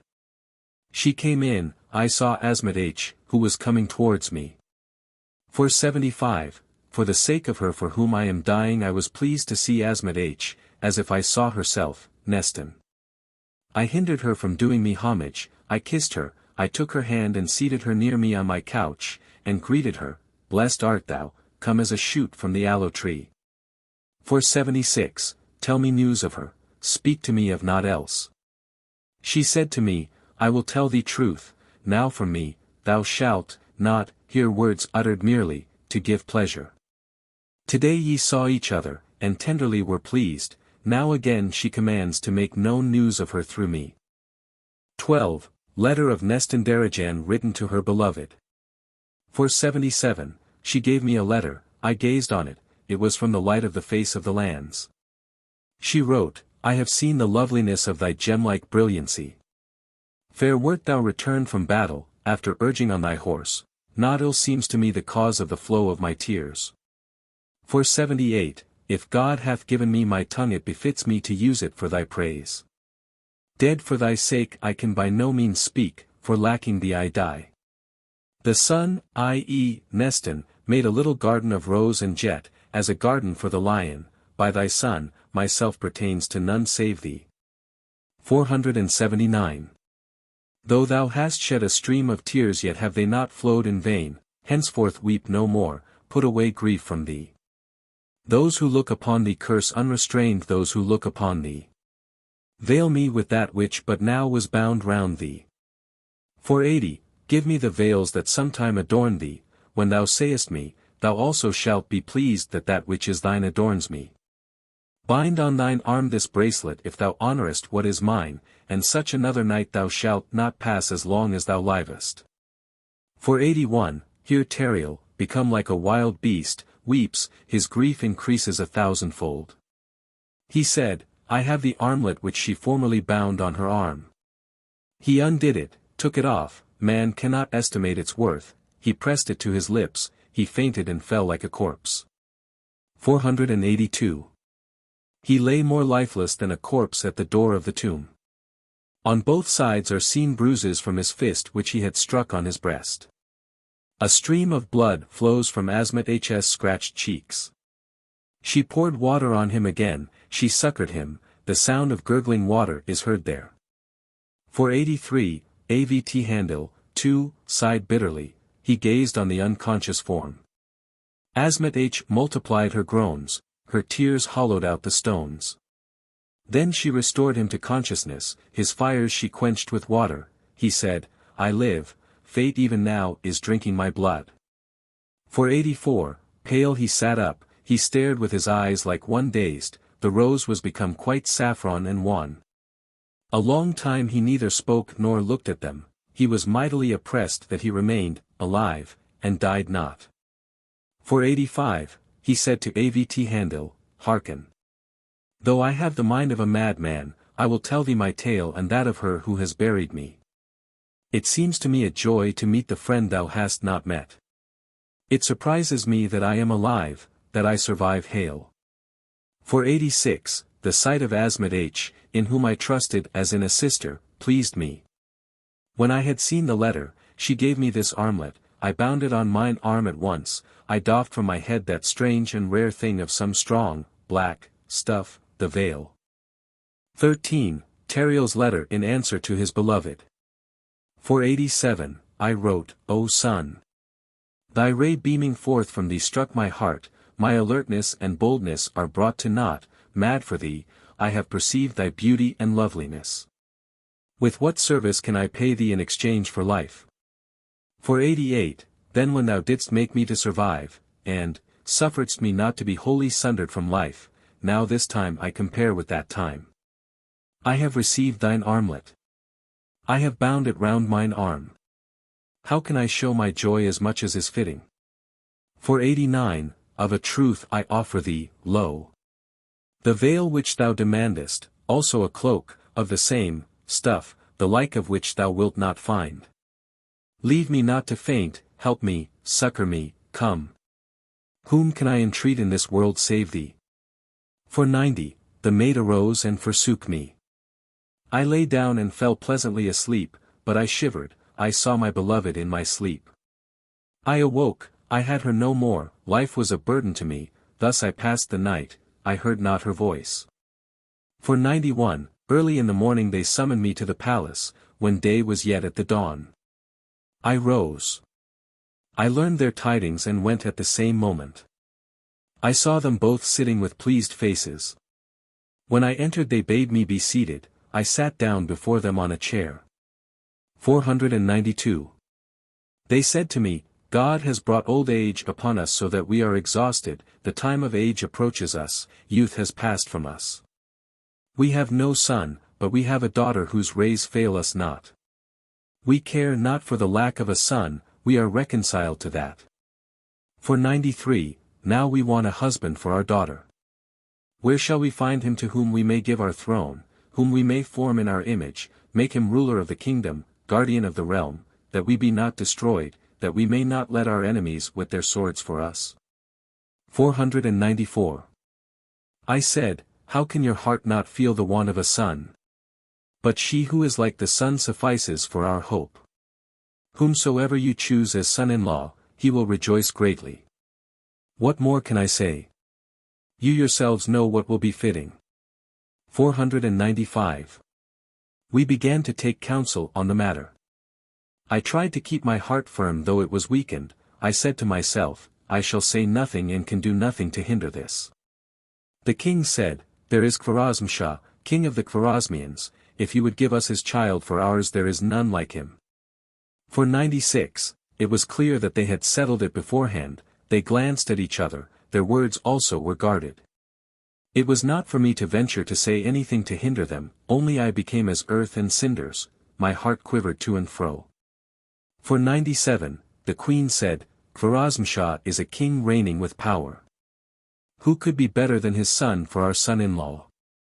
How could I dare to dispute since they themselves desired it? I added assent. The day of the overthrow of my soul was fixed. 498, they sent a man to Khwarazm-Shah asking for his son. Their message was, our whole realm is without an heir, there is one daughter fit for childbearing, not to be wedded abroad, if thou wilt give us thy son for her, wait not for aught further. 499, the man arrived loaded with mantles and veils. Khwarazm-Shah rejoiced with great joy, he said, from God has befallen us that which we desired, what other child like unto her could we take to our arms? 500, again they sent other men to bring the bridegroom. They entreated him, tarry not, come at our demand. I was wearied after exercise at ball playing, and went to my chamber to rest, sadness entered into my heart, I began to endure woes. 501. Excessive melancholy approached my heart as if to strike with a knife, but when Asmat'h's slave entered I sat proud and strong. He gave me a letter. In it was written, she who is like an aloe tree in form commands thee to come hither soon without putting off time. 502, I mounted, went forth, entered the little garden, as thou canst imagine, with a full measure of joy. I passed through the little garden and arrived at the tower, I saw Asmat'h standing at the foot, I looked and saw that she had been weeping, tear stains could be seen on her cheeks, I was sad, and did not ask. She was troubled by desire for my coming. 503, I saw her frowning, this oppressed me exceedingly. She no longer smiled on me as she had formerly smiled, she said no word to me, only her tears showered down. Thereby she wounded me the more, she healed not my wounds. 504, she carried my thoughts very far away. She led me into the tower and raised the curtain. I went in, I saw that moon, every woe forsook me, the ray fell on my heart, but my heart was not melted. 505, the light falling upon the curtain was not light, her golden face was carelessly covered by the veil I had given her. The peerless one, apparelled in that same green garment, was seated in a reclining position on the couch, a shower of tears fell on her face flashing with radiance. 506, she crouched, like a panther on the edge of a rock, her face flashing fury. No longer was she like the sun, the moon, an aloe tree planted in Eden. Asmat'h seated me far off, my heart was struck as by a lance. Then she sat erect with frowning brows, angry, enraged. 507. She said to me, I marvel why thou art come, thou breaker of thy binding oath, fickle and faithless, thou forsworn, but high heaven will give thee guerdon and answer for this. I said, how can I reply to what I know not? 508. I said, I cannot answer thee if I know not the truth. Wherein have I sinned, what have I done, senseless and pale? Again she said to me, what shall I say to thee, false and treacherous one? Why did I let myself be deceived, woman-like? For this I burn with flame. 509, knowest thou not of the bringing of Khwarazm-Shah to wed me? Thou wert sitting as counselor, thy consent to this was given, thou hast broken thine oath to me, the firmness and bindingness thereof. Would to God I might bring thy cunning to naught. 5:10 Rememberest thou when thou didst sigh, ah! Ah, when thy tears bathed the fields, and the physicians and surgeons brought thee medicines? What else is there that resembles a man's falsehood? Since thou hast denied me, I, too, will renounce thee. Let us see who will be the more hurt. 5:11 I tell thee this, whosoever shall rule India I have the rule also, whether they go trackless or by the road. It may not be thus. Now thou hast fallen into error. Thine opinions and like thee even so untrue. 5:12 While I live, by God, thou shalt no more dwell in India. If thou seekest a Tari, the soul shall be parted from thy body. None other shalt thou find like me, even though thou stretch thy hand unto heaven. When the knight had ended these words he wept, moaned, and said, Ah me. 5:13 He said, when I heard this from her, hope revived in me exceedingly. Once more mine eyes had power to look upon her light, now I have lost it, why art thou not surprised that dazed I live?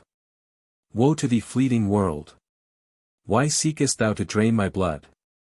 5:14 I looked, and saw on the lectern the Quran lying open.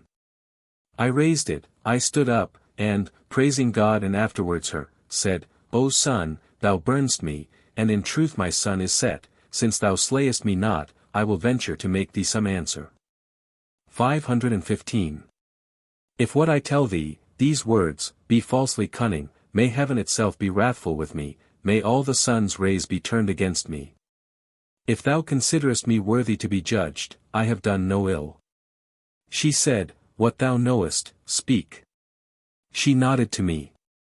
516 Then again I venture to say, if I, O son, have broken my vow to thee, may God now forthwith show his anger by hurling a thunderbolt from heaven upon me. Who save thee has for me a face like a sun, a form like a tree. So how can I remain alive if a lance strike my heart? 517 The sovereigns summoned me to court, they held a solemn council, beforehand they had appointed that youth as thy husband.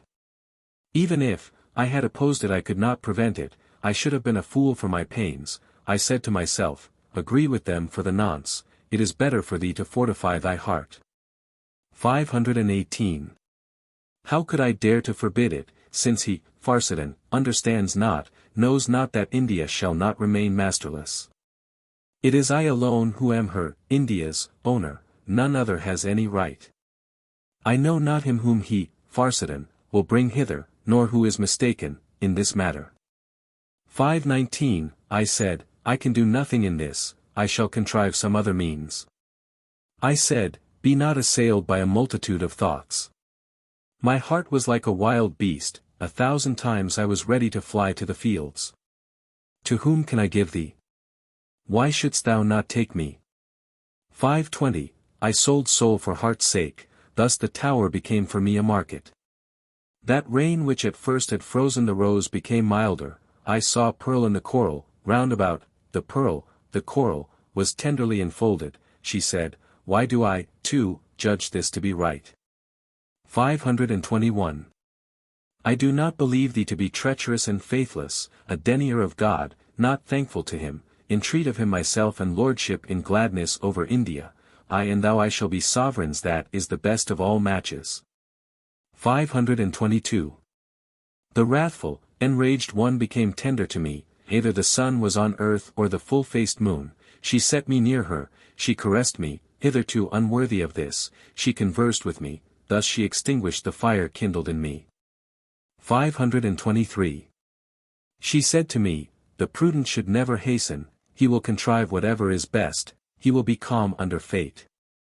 If thou suffer not the suitor to come in, to India, woe if the king be wroth with thee, thou and he will quarrel, India will be laid waste. 524 On the other hand, if thou allow the bridegroom to come in, if he wed me, if it so fall out, we shall be sundered each from other, our gay garb will be turned to mourning, they will be happy and glorious. Our sufferings will be magnified an hundredfold. This shall not be said, that the Persians hold sway in our court. 525, I said, may God avert the wedding of thee by that youth. When they come into India, and, I discover their quality, I shall show forth to them my strong-heartedness and prowess, I shall so slay them that they become of no account. 526. She spoke to me saying, a woman should act in a womanly way as befits her sex, I cannot have thee shed much blood, I cannot become a wall of division.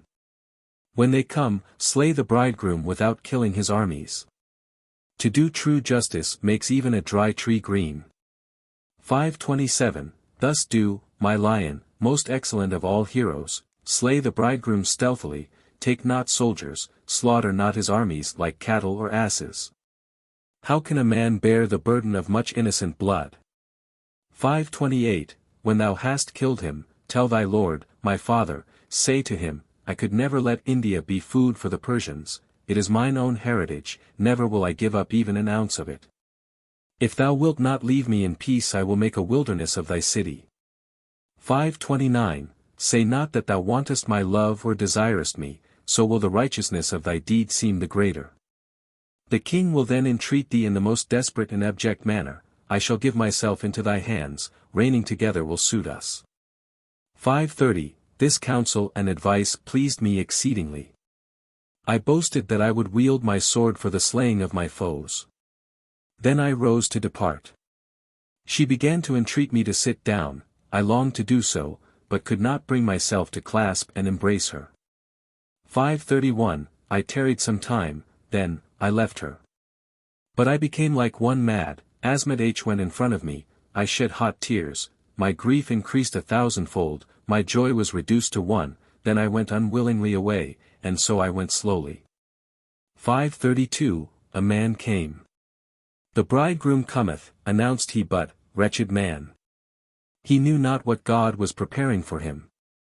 The king looked pleased, he spoke no woeful words, he bade me sit near him, come, said he, and inclined his head. 533. He said to me, for me this is a day of joy and merriment. Let us celebrate the wedding, since it is necessary that the matter he concluded. Let us send a man, let us have all the treasures brought from every part, generously let us distribute, let us fill them, with treasure, avarice is clownishness.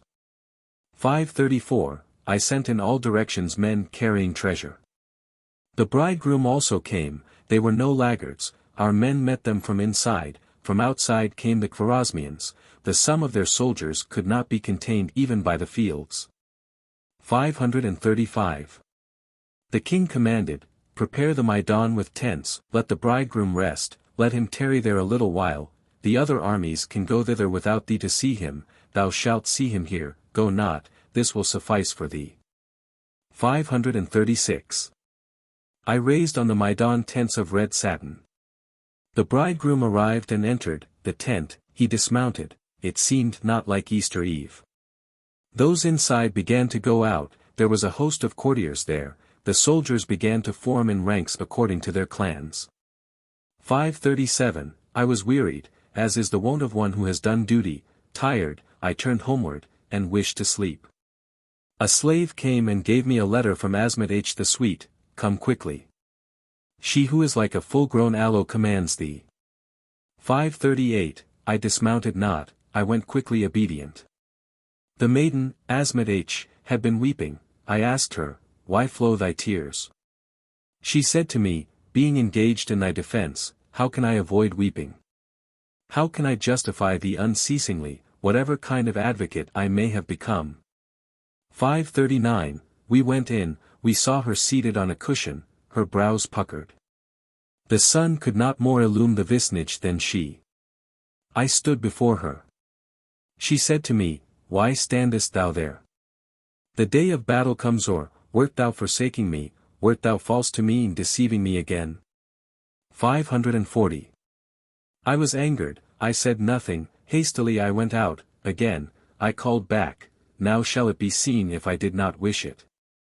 Am I become so cowardly that a woman urges me to fight? I went home, I concerted his slaughter, I was not idle. 541.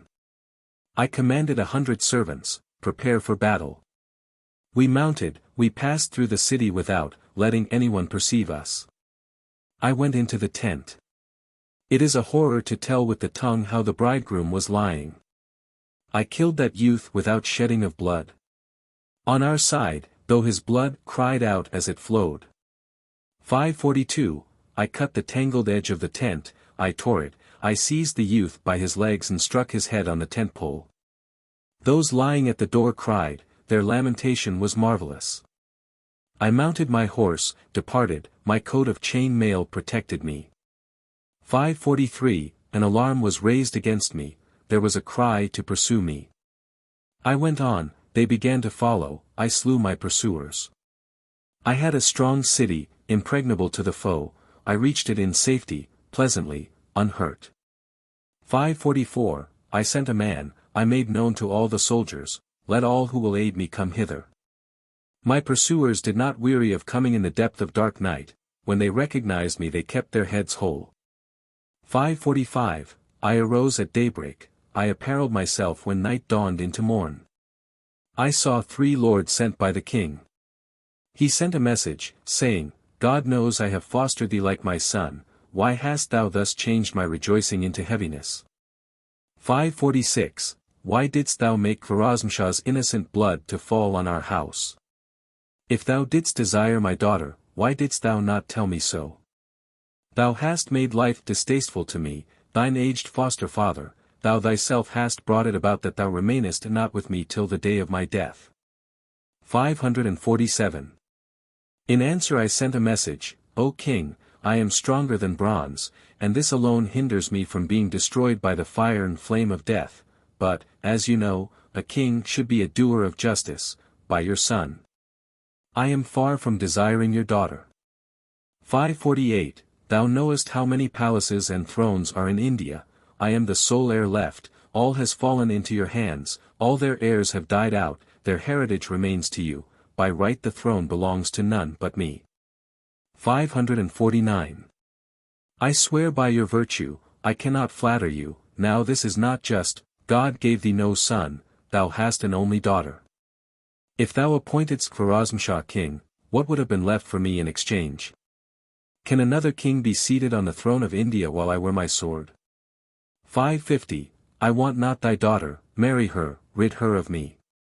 India is mine, to no man else will I give it. Whoever contests my right, him will I cause to be uprooted from the earth, kill me. If I need any foreign helpers. 14, Tariel hears tidings of the loss of Nestan-Darejan.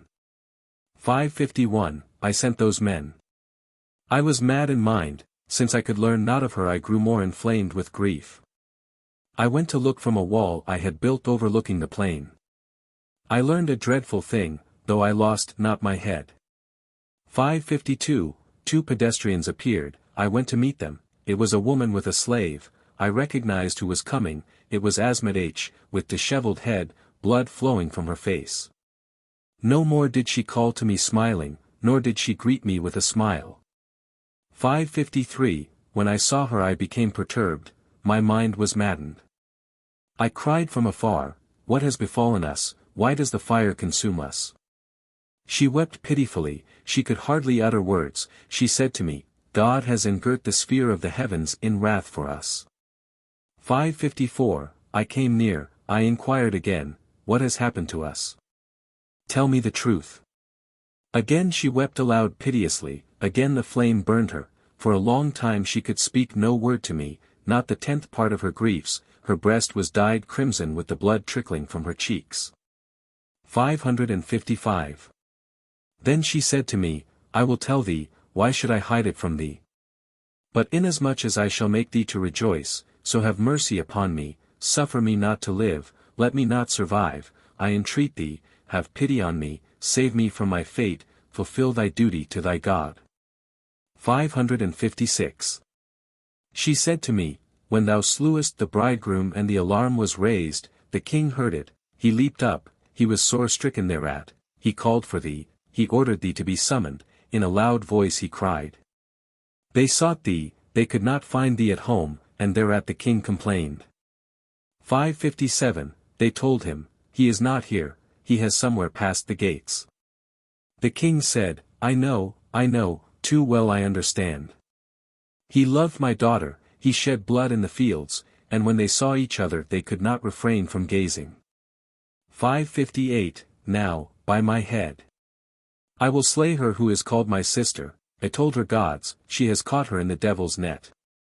What have those wicked lovers given or promised her?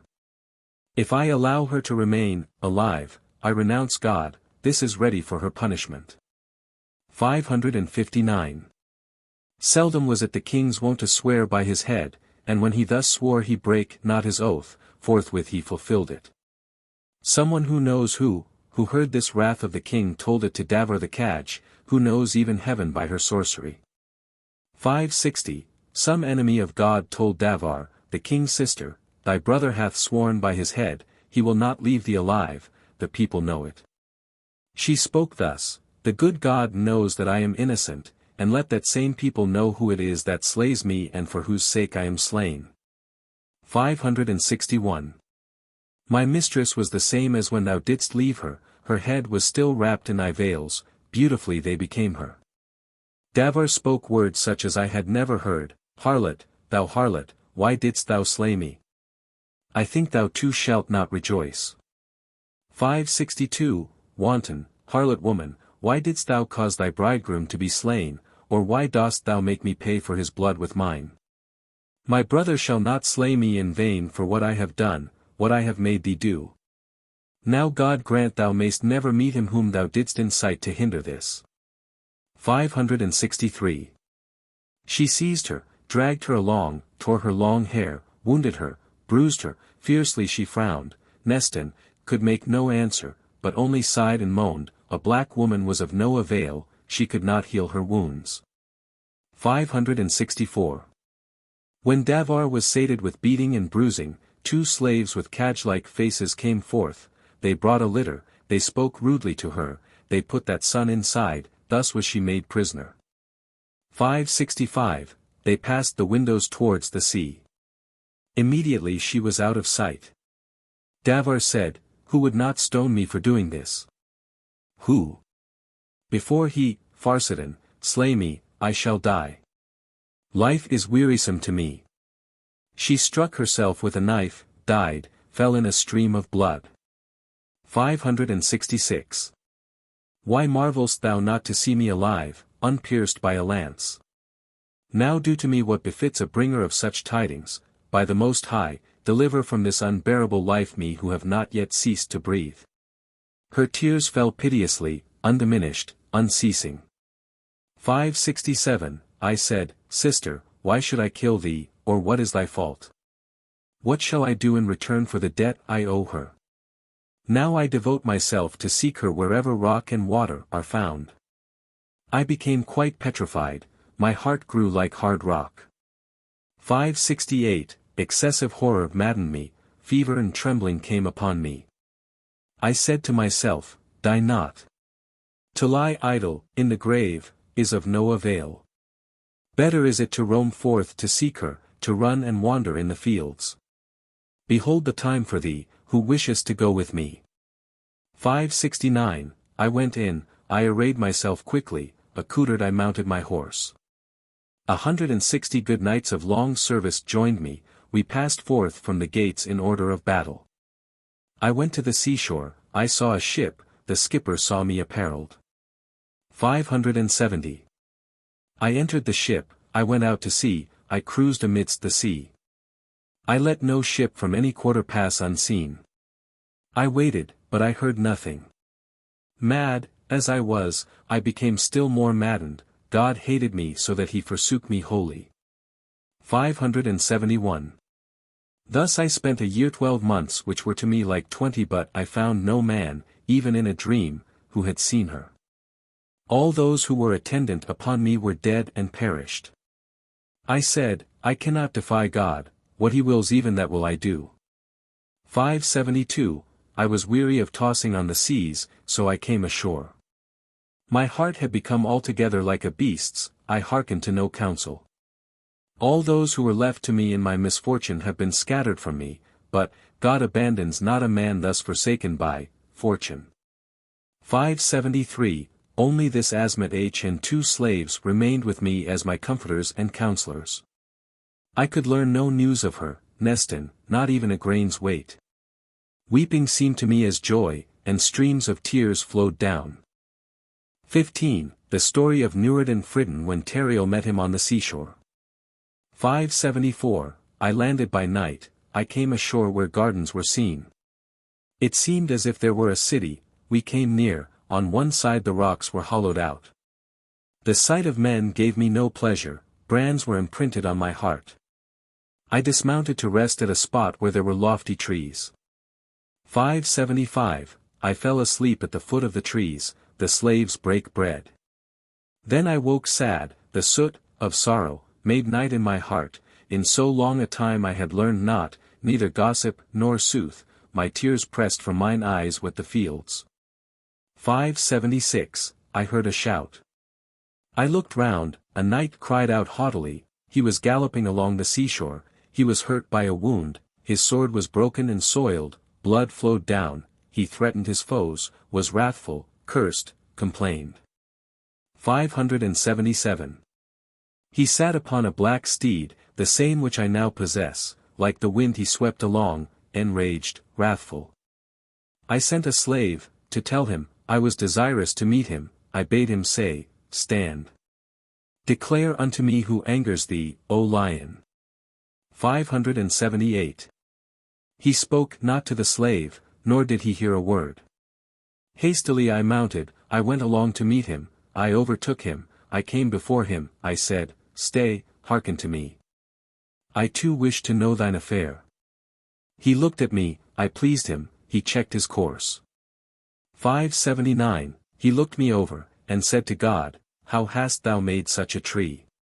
Then he said to me, now will I tell thee what thou askest me, those enemies whom I had hitherto esteemed as goats have proved lions to me, they fell upon me traitorously when I was unready, I could not don mine armor. 580. I said, stand, be calm, let us dismount at the foot of the trees. A goodly knight withdraws not when cuts are given with the sword. I led him with me, we went away fonder than father and son. I marveled at the tender beauty of the knight. 581. One of my slaves was a surgeon, he bound up the wounds, he drew out the arrowheads so that the wounds hurt not. Then I asked, who art thou, and by whom was thine arm hurt? He set himself to tell me his story, he bewailed himself. 582. First he said to me, I know not what thou art, nor to what I can liken thee. What has thus consumed thee, or who first made thee full? What has turned thee sallow who wert planted rose and jet? Why has God put out the candle lighted by himself? 583, nearby is the city of Mulgazanzri, which belongs to me. My name is Nuradin Fridden, I am the king ruling there, here where ye are stationed is my boundary. I have little, but in all its parts it is of excellent quality. 584. My grandfather shared his territory between my father and uncle. In the sea is an island, this he said was my share, it had fallen into the hands of that uncle whose sons have now wounded me. The hunting remained to them, I did not give it up to them, they quarreled with me. 585, today I went forth to the chase, I hunted on the seashore, I wished to cross over there, so I took not many beaters. I told the troops, wait for me till I return. I kept no more than 5 falconers. 586, I went by ship, from the sea came forth a creek. I gathered not those divided from me. I said to myself, why should I take precautions against mine own folk? They seemed timid to me, their multitude appeared not. I hunted and hallooed, I withheld not my voice. 587, of a truth, they were wroth to think I scorned them thus. They secretly surrounded me with soldiers, they blocked the roads to the ship, mine own uncle's sons rode at their head, waving, their arms they rushed on my soldiers to fight. 588, I heard them. I perceived the outcry and the flashing of swords. I begged a boat of the boatman, but once I called out, woe is me. I went into the sea, warriors met me like waves, they would have overwhelmed me, but could not compass it. 589. Yet more great hosts approached me from behind, from this side, and that they came upon me, from one side they could not overpower me. When those in front could not come near me, from the back they shot at me. I trusted in my sword, it broke, my arrows were exhausted. 590, they engirt me, I could do no more. I made my horse leap over from the boat, I crossed the sea by swimming, those who beheld me were amazed. They slew all who were with me, I left them there, whoever pursued me could not affront me, when I turned I made them turn. 591, now that will be whatever is God's will. I think my blood will not be unavenged. May I have the power to bring my boast to fulfillment. I will make their existence a lamentation evening and morning. I will call the crows and ravens and make a banquet of them. 592, that youth won me to like him, my heart went out toward him. I said to him, there is no need at all for thee to hasten, I too will go with thee, there will they be slain, we two warriors shall surely not be afraid of them. 593, this also I said, thou hast not heard my tale. I shall tell it to thee more fully when we have time. He said to me, what joy can weigh against this to me?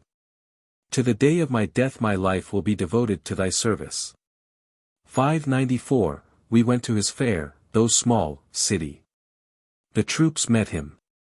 They poured forth lamentations for him, they scratched their faces and threw away the fragments like splinters, they embraced him, they kissed his sword, its hilt and ring.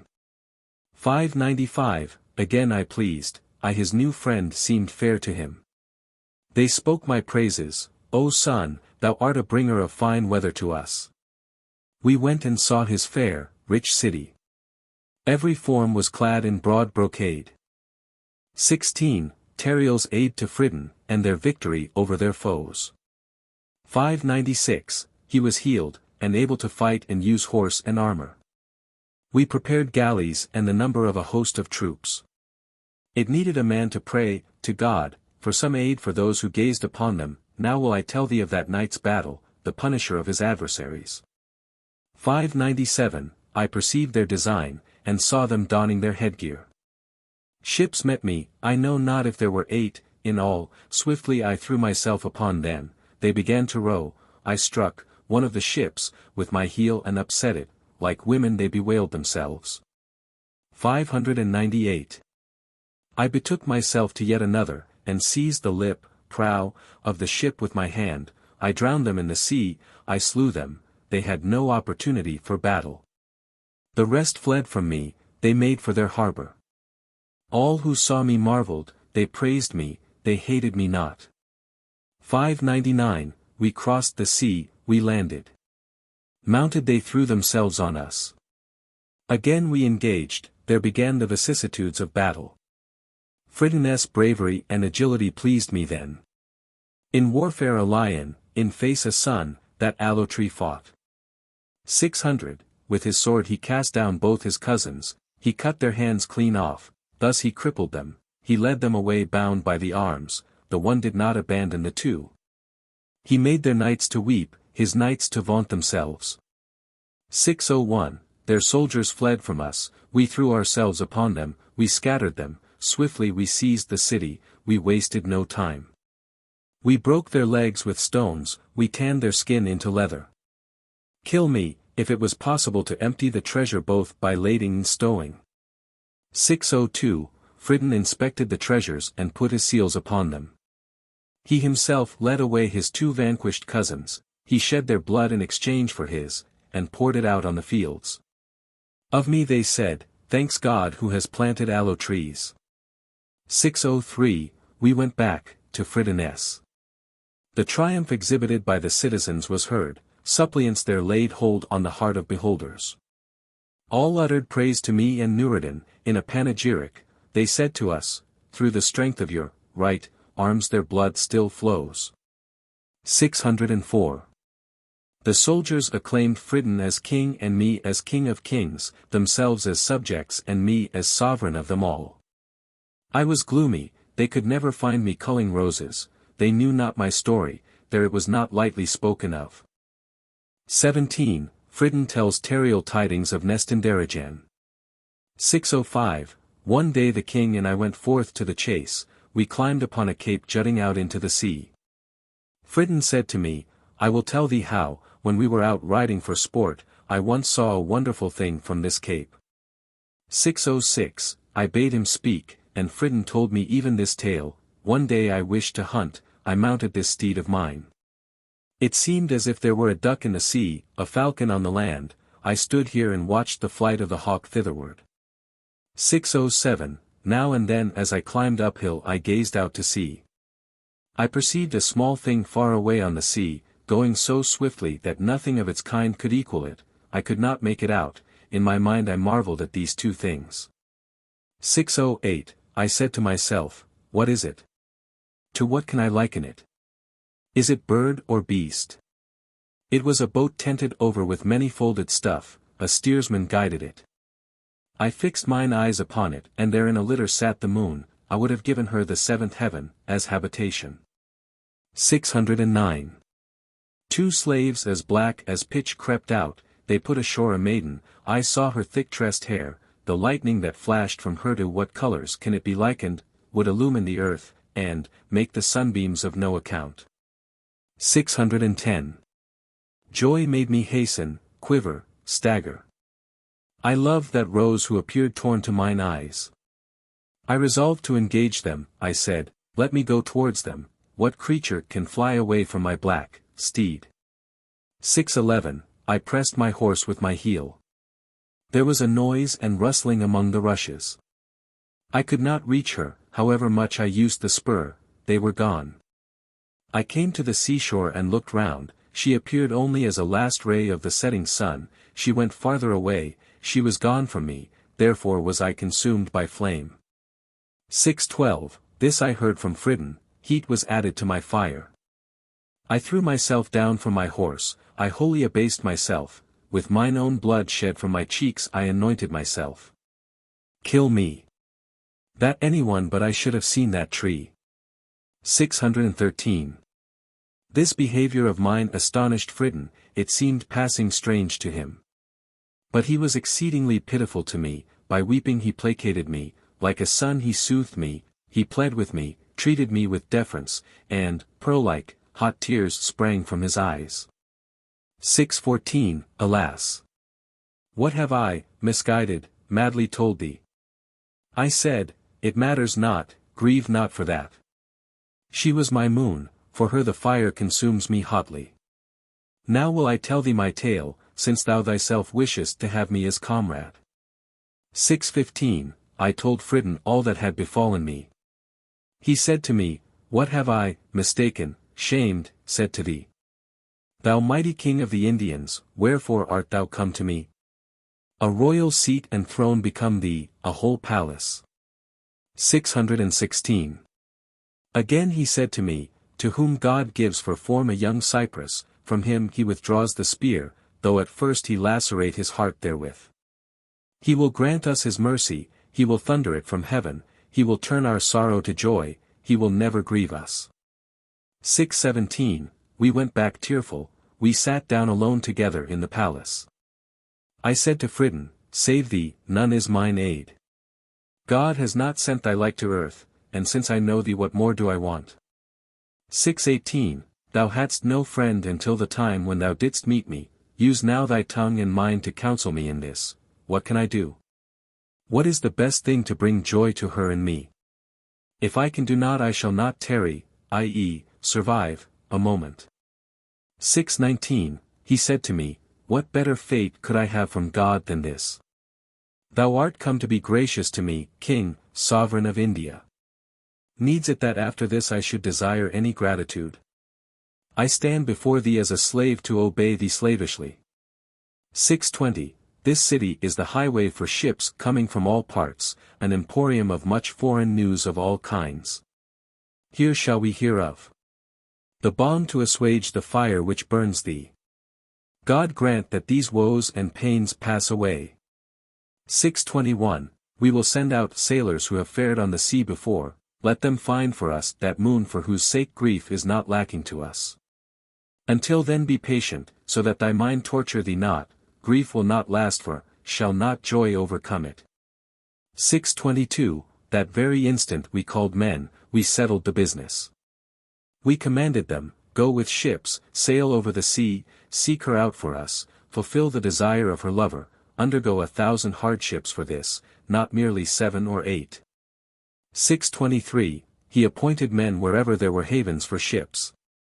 He gave orders, seek out everywhere, wheresoever you hear of her.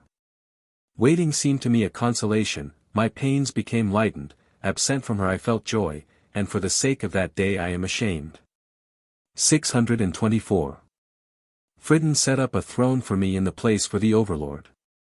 He said to me, hitherto have I erred, I could not comprehend what I should have understood, thou art the great king of the Indians, who can please thee? Wherewithal? How? Who is the man who would not be thy subject? 625, why should I lengthen the story? From all sides came the seekers of news, empty, and wearied of empty places, they had learned nothing at all, they knew not any news. As for me, afresh the undrying tear flowed still more from mine eyes. 626, I said to Fridun, how this day seems horrible to me, I have God for my witness thereto, to speak thereof is hard for me. Without thee night and day alike seem eventide to me, I am loosed from all joy, my heart is bound with grief. 627, now since I may no longer expect any news of her, I can no longer stay, give me leave, I seek thy permission. When Fridun heard this he wept, he watered the field with blood, and said, brother, from this day vain is all my joy. 628, though they tried very hard, they could not hold me back. His armies came before me on bended knees, they embraced me, kissed me, wept and made me weep, go not away, let us suffer for thee as long as life is ours. 629. I spoke thus, parting from you is very hard for me also, but it is hardly possible for me to have joy without her. I cannot forsake my captive, Nestan, whom you yourselves pity greatly. Let none of you hinder me, I will not stay nor be held back by any. 630, then Fridun brought, and, gave me this horse of mine, he said, behold. This steed is, given, to you, the sun-faced, the cypress. More I know thou desirest not, why should I despise thy gift? This will please thee by its breaking in and its swiftness. 631, Fridun escorted me, as we went we both shed tears. There we kissed each other, with cries we parted, all the host lamented for me, truly, in their hearts, not with the tongue, our severing was like that of foster parent and child. 632. Departed from Fridun, I went on the quest, again I fared so that I missed not on land or out at sea, but I met no man who had seen her, and my heart became wholly maddened, I was like a wild beast. 633. I said to myself, no longer shall I rove and sail in vain, perchance the company of beasts may make my heart forget grief. I said 7 or 8 words to my slaves and to this Asmat'h, I know I have brought grief upon you. You have good reason to murmur against me. 634, now go and leave me, provide for yourselves, look no longer on the hot tears flowing from mine eyes. When they heard such discourse they said to me, alas! Alas! Let not our ears hear what thou sayest.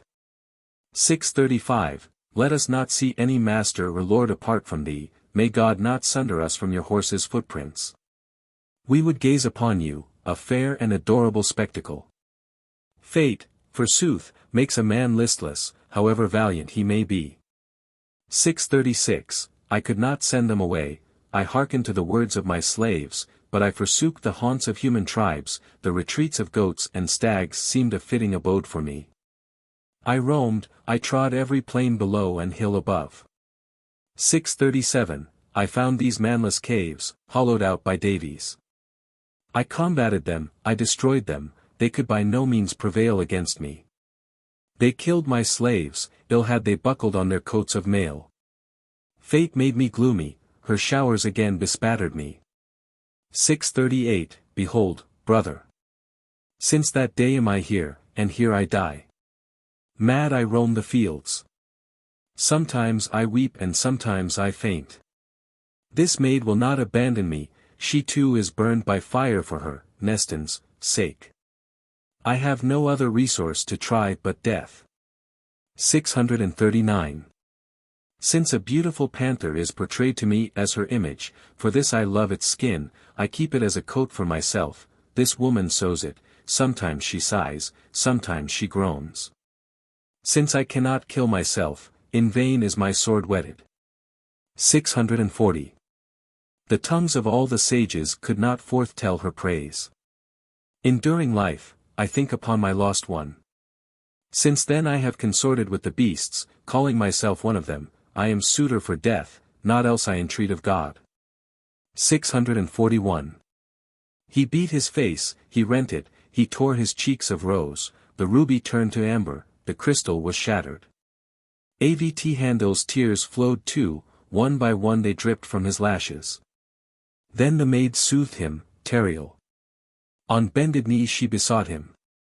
642, Tariel, calmed by Asmat'h, said to Avt'handil, I have made everything pleasant for thee, I who never found pleasure for myself. I have told thee the tale of mine irksome life. Now go and see thy son, Nuradin, thou whose time for meeting is nigh. 643, Avt'handil said, I cannot bear to part from thee, if I separate from thee tears indeed will flow from mine eyes. Verily I tell thee be not wroth at this boldness she for whose sake thou deest will not be comforted thereby. 644, when a physician however praiseworthy he befalls sick, he calls in another leech, another skilled in the pulse. Him he tells what illness inflaming him with fire afflicts him. Another knows better what is useful, advice for one. 645, listen to what I say to thee, I speak to thee as a sage and not as a madman. 100 times must thou give heed, once sufficeth not. A man so furious of heart can do not well. Now I desire to see her for whose sake hot fire consumes me. 646. I shall see her, I shall confirm her love for me, I shall tell her what I have learned, naught else have I to do. I beseech thee to assure me, for God and heaven's sake, let us not abandon one another, make me swear and make thou an oath to me. 647, If thou promise me that thou wilt not go hence, I shall assure thee by an oath that for naught shall I forsake thee, I shall come again to see thee, I shall die for thee shall I rove. If God will, I shall make thee cease to weep thus for her for whom thou deest. 648, he answered, How is it that thou, a stranger, so lovest me, a stranger? It is as hard for thee to part from me as for the nightingale from the rose. How can I forget thee, how can I cease to remember thee? God grant that I may again see thee, full-grown young aloe tree. 649. If thy form remain a tree, for me, and thy face turn round to see me, my heart will not flee into the fields, it will become neither a deer's nor a goat's. If I lie to thee or cheat thee, may God judge me in wrath. Thy presence will charm away my sadness, and dissolve it. 650, hereupon they swore, the frank friends, those jacinths of amber hue, wise-worded, but mad-minded. They loved each other, for ever would affection's flame burn their hearts. That night the fair comrades spent together. 651, Avt'handil wept with him, fast fell the tears. When day dawned he went forth, kissed him and parted from him. Tariel was so grieved that he knew not what to do. Avt'handil wept, too, as he rode through the rushes. 652, Asmat'h went down with Avt'handil, she conjured him with an oath, she kneeled, she wept, she raised her fingers in entreaty, she besought him to come back soon, as a violet, so she faded. He replied, O sister, of what can I think save you? 653, Soon shall I come, I shall not forsake thee nor waste time at home. But let him not go elsewhere, let not that fair form wander. If I come not hither in 2 months I shall be doing a shameful thing, be assured that I am fallen into unceasing grief. 18. The story of Avt'handil's return to Arabia after he had found and parted from Tariel. 654, When he was gone thence sadness was surely slaying him, he scratched his face, he rent the rose, of his cheeks, his hand he shortened. All the beasts licked up the blood that flowed from him. His swift pace shortened the long course. 655, he came there where he had parted from his armies. They saw him, they knew him, they rejoiced in such manner as was fitting. They told the good tidings to Shermidin too. Men quickly ran to him, he is come for whose sake hitherto joy has been embittered to us. 656. He went to meet him, he embraced him, he put his mouth on his, Avt'handil's, hand, pouring forth tears he joyfully kissed the destroyer in the field. Thus he spoke, O God, do I see really or darkly?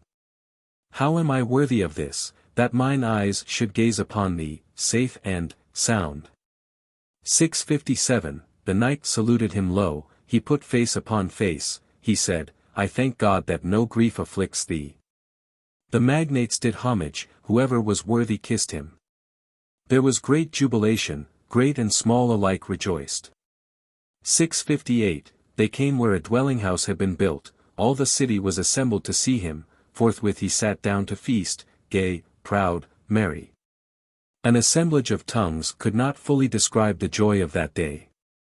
659, he told Shermidin, he narrated to him all he had seen, how he had found that knight whom he likened to the sun.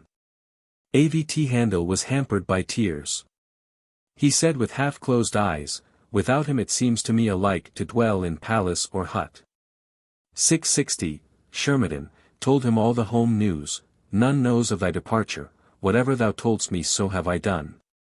He went not thence that day, he feasted and rested, at dawn he mounted, he set out when the sun enlightened the day. 661, he sat no more at feasting, nor stayed he again private.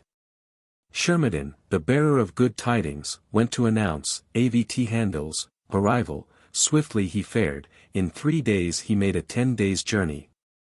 That lion, Avt'handil, rejoiced that he was to see the sun's rival. 662. He sent a message, O king, proud art thou in might and majesty. I venture to tell thee this thing with fear, respect and precaution. I esteemed myself worthless in that I had learned not of that night, now I know and will tell thee all. I come in joy and safety. 663, Rostevan is a king, proud, puissant, imperious, so, Shermidin delivered all his message in person, Avt'handil comes to the royal presence having found that night. The king said, Now, I know that which I entreated and prayed for from God. 664, Shermidin made report to Thynethin, that night less light, Avt'handil comes to thy presence, he brings thee pleasing news.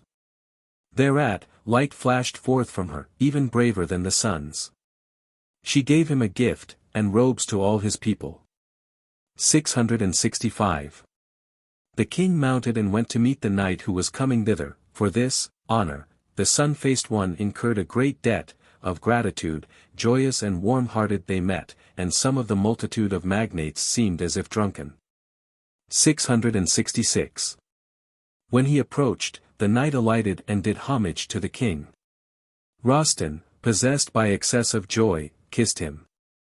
Glad-hearted and merry they entered the royal hall, all there assembled rejoice at the arrival of the knight. 667. Avt'handil, the lion of lions, did homage to her, the sun of suns, there the crystal, rose and jet were beautified by tenderness, her face was brighter than heaven's light. A dwelling house was no fit abode for them, the sky itself was their proper palace. 668, that day they made a feast, drinking and eating they made abundant. The king gazes on the knight, as a tender father on a son. They were both beautified by a snowfall on fresh snow, a dew on the rose, generously they gave gifts, pearls like small coin. 669, the drinking was done, the drinkers separated each to his own home. They suffered not the magnates to go, they set the knight near before them. The king inquires, and he relates what trials he had undergone, and then what he had seen and heard concerning the stranger. 670. When I speak of him, be not astonished if I ceaselessly lament, saying, Ah me! To the sun alone can I liken him, or the face of him, the extinguisher of the mind of all who see him, a wilted rose among thorns, alas! He is far away. 671. When unendurable fate makes a man suffer grief, the reed becomes like a thorn, the crystal turns to saffron color. While Avt'handil was telling this, his cheeks were bedewed with tears. He told in detail the story he had heard from Tariel. 672. Having captured the caves in battle, he has for his house the abode of the Devis. He has the damsel of his beloved as his attendant. He is clad in panther's skin, he despises brocade and cloth of gold. No more sees he the world. An ever-new fire consumes him. 673. When he had finished the story, the matter of his grief, the sight of the light of that sun, not ugly to look upon, gladdened him. They praised his rose-like hand which had been firmly held. This prowess is sufficient for thee, since thou art the undoer of grief. 674. Thinatin rejoiced at the hearing of this news. That day she was merry at the drinking, and eating was not wearisome to her. That son met in his bedchamber a slave with a courteous word. She ordered him to come to her. Tongue cannot tell how pleased he was. 675. The night went joyful, tender, not ill-content, the lion who had roamed the fields with the lions of the field and had lost his color, a knight of the world, in quality a gem and a faultless ruby. But for heart's sake he had exchanged heart for heart. 676. Bold sits the sun upon her throne, majestic, unconstrained, a fair aloe planted in Eden, generously watered by Euphrates stream, the jetty hair and the eyebrow thickets adorn the crystal and ruby of her countenance. Who am I that I should praise her? It needs the myriad tongues of Athenian sages to praise her fitly. 677. She set the joyful knight before her with his chair, they both sat full of gladness to converse as befitted them. They spoke with dignity and fluency, not with unpolished words. She said, Thou hast found him in whose quest thou hast seen misfortunes. 678. He answered, When the world gives a man his heart's desire, it befits not to recall grief, which is, as a day that is past. I found the tree, an aloe in form, watered by the stream of the world. There, I found, the face, which was, like the rose, but now is wan. 679. There saw I the cypress, the rose-like, whose power was spent. He, Tariel, says, I have lost the crystal, and that where the crystal unites with glass.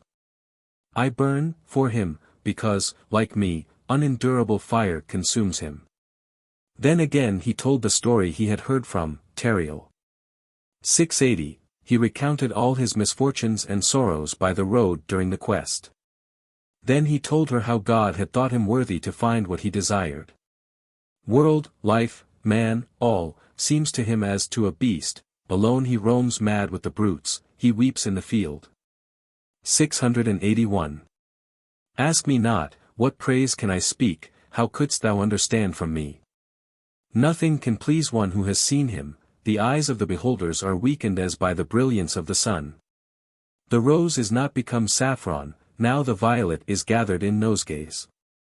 682. He told her in detail what he knew, what he had seen, heard, like a panther he has a trail, and for house and abode a cave.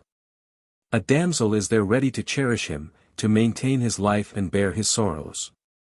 Alas! Fate makes all dwellers in the world to shed tears.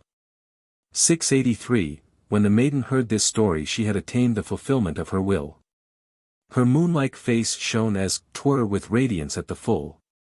She said, What answer can I make to give comfort to him, and pleasure, and what is the balm for the healing of his wound? 684. The knight replied, Who has confidence in a rash man? He for my sake sacrifices himself to be burned, he who must not be burned. I have appointed the time of my return, I have promised him to sacrifice myself for him. I swear it by my son whom I contemplate as a son. 685. A friend should spare himself no trouble for his friend's sake, he should give heart for heart, love as a road and a bridge. Then, again, the grief of his beloved should be a great grief to a lover. Lo!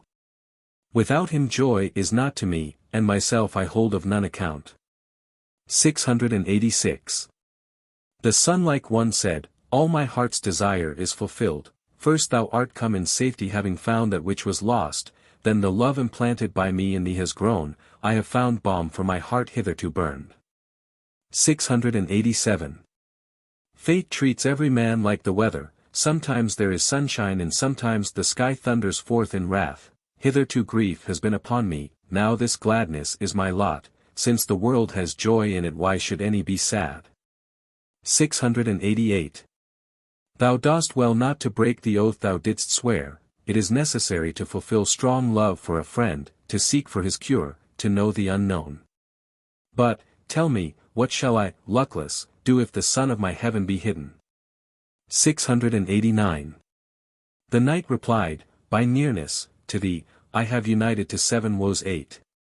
Vain is it for one who is frozen to blow on water to warm himself therewith, vain is the love, the kiss from beneath, of the sun at its setting. If I be near thee, once is it woe, and if I go far from thee 1,000-fold woe. 690. Woe is me if I wander where, alas! The simoom burns the roamer, my heart is the target of an arrow, a dart is shot to pierce it. The term of my life seems by this day to be shortened to 1/3, I long for a refuge, but the time is past for seeking shelter against troubles. 691. I have heard your discourse, I have understood what you command. The rose reveals the thorn, why should I prick myself therewith? But, O sun, become altogether a sun for me, and let me carry with me some hopeful token of life. 692. The knight, sweetly and in sweet-sounding Georgian, giving good for good, spoke on this theme like a pleasant instructor to a pupil. The maiden gave him a pearl, she fulfilled his desire, and God grant that their present joy be perfected. 693. What is better than for a man to approach the jet to the crystal and ruby, or to plant in the garden the aloe the cypress, to water it and make a tree of it, to cause joy to the gazer and sorrow to him who cannot look thereon? Woe to the parted lover! He will be groaning, moaning, groaning. 694. They found all their joy in gazing at each other. The knight went away, sundered from her he went dazed in heart. The sun wept tears of blood more abundant than the sea, and said, Fate is insatiable, alas! In the drinking of my blood. 695. The knight went melancholy away, he beats his breast and so bruises it, for love makes a man weep and melts his heart. When a cloud hides the sun the earth is shadowed, so parting from his beloved makes twilight again, not morning. 696. Blood and tears mingled made channel upon channel on his cheeks. He said, my son, Thynadhin, is by no means satisfied with me because I sacrifice myself to comfort the peerless, Tariel.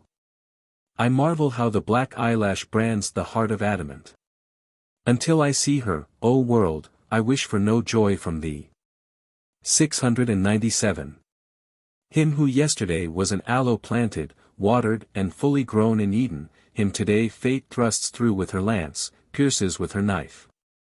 Today my heart is caught in a net of unquenchable fire. Now know I the way of the world. It is a tale and nonsense. 698. Thus speaking, the tears gush forth, he trembles and shudders, with heart sigh, with deep groan, his form bends and sways, as he goes. Converse with the beloved is embittered by parting. Alas! O fate! The end enshrouds and swathes the beginning. 699. The knight went and sat in his chamber, sometimes he weeps, sometimes he swoons, but in spirit he is near his beloved, he is not cut off from her. Like verdure in hoarfrost the hue of his face fades, see how soon lack of sun is apparent on the rose. 700. Accursed is the heart of man, greedy, insatiable, sometimes the heart desiring joys endures all griefs. Blind is the heart, perverse in seeing, not at all able to measure itself, no king, nor even death itself, can master it. 701. While he spoke to his heart hearty words, he took the pearls, the love token of his son, Thynadhin, which had engirt the arm of his son, and were comparable to her teeth, he put them to his mouth, he kissed them, his tears flowed like pison. 702, when day dawned there came an inquirer calling him to the court, the knight went forth, proud, gentle, not having slept, unrefreshed by sleep. A host of spectators who had hastened stood crowding one upon another. The king was arrayed for the field, drum and clarion were prepared. 703, the king mounted. How can the pomp of those times be told now? By reason of the beating of the copper drums no word was heard by the ears. The hawks darkened the sun. Hither and thither coursed the hound that day, the fields were dyed purple with the blood shed by them. 704, they hunted, they returned joyful, having traversed the meadow, they took in with them magnates, princes and all the hosts. He, the king, sat down, he found the couches and all the pavilions adorned, harp harmonized with lute, there was a full choir. 705, the knight sat near the king, one questioned, the other replied. The crystal and ruby of their lips shone transparent, the lightning of their teeth flashed, those who were worthy sat near, they listened, afar off the hosts were grouped, none dared speak without mention of Tariel. 706. The knight departed sad at heart, his tears flowed on the fields, not save his love passed before his eyes, sometimes he rises, sometimes he lies down. How can one sleep who is mad? Whose heart e'er hearkened to a prayer for patience? 707. He lies down, he says, what can I imagine as any consolation for my heart? I am sundered from thee, thou tree, in form as a reed, reared in Eden, thou joy of thy beholders, cause of woe to them that cannot gaze on thee. Since I am unworthy to see thee manifestly, would that I might behold thee in a dream. 708, thus spake he, weeping, with flowing tears. Once more he addressed his heart, patience is like the fountainhead of wisdom. If we endure not, what can we do? How can we adapt ourselves to anguish? If we desire happiness from God we must accept griefs also. 709. Again he says, O heart, however much thou hast the desire for death, it is better to bear life, sacrificing self for her, but hide it, let not the flame of thy fire be seen again. It ill befits a lover to expose his love. 19. Avt'handil's request to King Rostevan, and the Vizier's discourse and entreaty. 710, when day dawned the knight arrayed himself and went forth early. He says, would that my love be not revealed, that I may conceal it. For patience he prays, contrive something for my heart. The moon-like one mounted his horse, he went to the house of the Vizier. 711, the Vizier heard of it, went to meet him, the sun is risen upon my house. This day, meseems, a presentiment of joy announced to me this good news. He met Avt'handil, saluted him, respectfully addressed to the Perfect One perfect praise. A welcome guest should have a cheerful host. 712. This host, not listless, ill-disposed or idle, helped the knight to dismount, they stretched on the floor under his feet a Khathayan rug. The night illumined the house as the suns beamed the universe. They said, today the western gale has wafted us the fragrant odor of roses. 713, he sat, they that looked on him truly maddened their hearts. They who gazed on him accounted it an honor to swoon for his sake. Many sighs were uttered, not once but 1,000 times, they were ordered to depart, they went away, the household was thinned out. 714, when the household was gone, the knight addressed the Vizier. Quoth he, in the council chamber naught will ever be hidden from thee, in every matter of state the king does what thou desirest, and agrees with thee. Now, hearken to my woes, cure me with what will heal me. 715. The fire of yon night burns me, the flame that consumes him afflicts me, I am slain by longing and by not seeing the object of my desire, he would not grudge his life for me, what is due must be paid, one must love a generous ungrudging friend. 716, the sight of him caught my heart as in a net, therein it stays, my patience, too, remains with him, in that he burns those near him, God created him indeed a son. Moreover, Asmat'h is become a sister to me, more than a born sister. 717. When I departed I swore with a fearful oath, I shall come again, I shall see thee not with a face despised of foes, thou art of darkened heart, I shall seek light for thee. It is time for me to go, therefore am I burned with hot fire. 718. All this I tell thee truly, not with braggart speech, he awaits me, and I cannot set forth. This it is that adds, fuel, to the hot fire, I cannot break my vow, I mad cannot abandon him mad. When and where did ever a breaker of oaths prevail? 719. Go to the palace, report on my behalf to King Rostevan what I have told thee. By his head I swear to thee, Vizier Astasra, if he keep me not captive I shall not stay, if he keep me captive what can he make of me? Help me. Let not the fire hurt and destroy my heart. 720, say from me, let every mouth which is not speechless praise thee. Let God, the means of light, make known to thee how I fear thee. But that night, an aloe tree in form, burned me with fire. Forthwith he took away my heart, in no wise could I keep it. 721, now, O king, for me existence lacking him is utterly impossible, he, the dauntless, has my heart. Of what avail am I here? If I can be of any service to him, to you first will the glory belong, if I fail to accomplish aught for him I shall set my heart at rest, mine oath will not have been broken. 722, let not my going anger or grieve your heart. Let that befall my head, self, whatever God wills. May he grant you the victory, and send me your servant back to you, but if I return not may you still reign, may your foes be affrighted. 723. Yet again the sun-faced one says to the vizier, I have shortened my speech. Now speak thus to the king till, others, come in, to inform him, pleasantly entreat for me my congee, summon up thy courage, and 100,000 red pieces shall be bestowed on thee as a bribe. 724. The vizier said with a smile, keep thy bribe for thyself, for me it is sufficient favour from thee that thou hast found the road hither. How can I dare tell the king what I have now heard from you? I know of a truth he will fill me with favours, and gain is not disagreeable. 725, by his head. He will slay me straightway, I doubt whether he will delay even a moment. Thy gold will remain with thee, but for me, luckless, there will be earth for a grave. Slay me.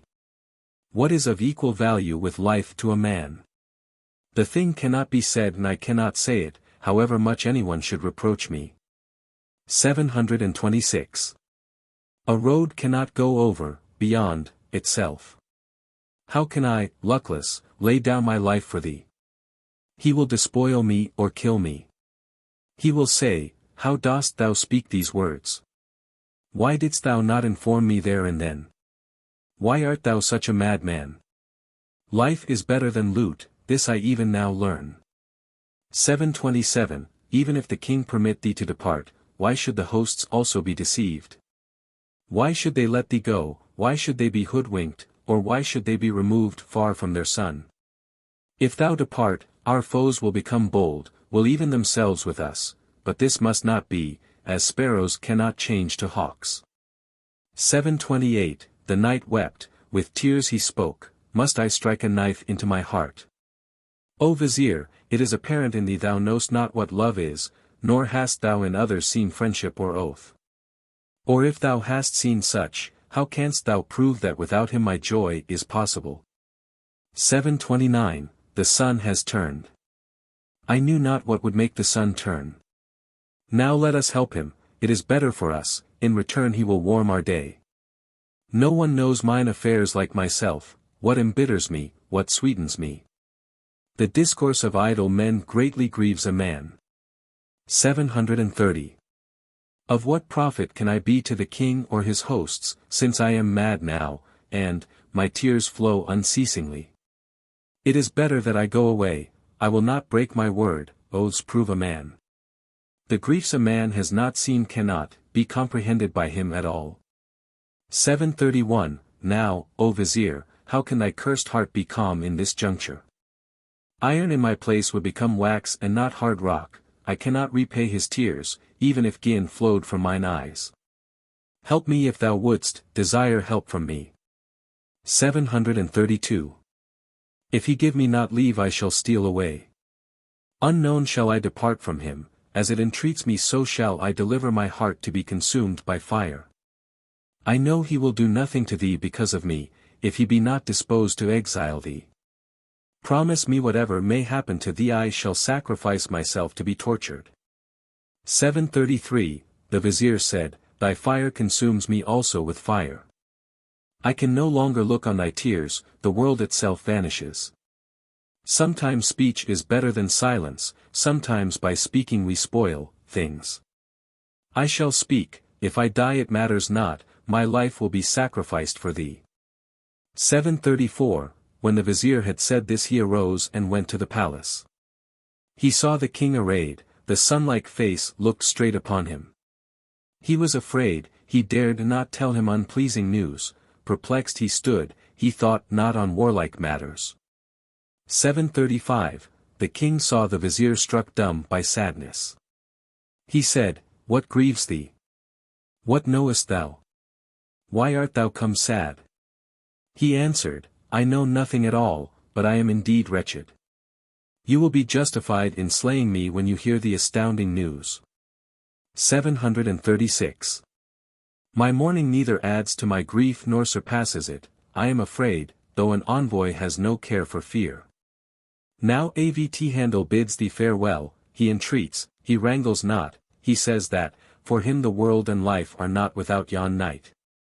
737, with timorous tongue he told him all he knew. He added, thereafter, How canst thou know by such words in what a plight I saw him and how his tears flowed?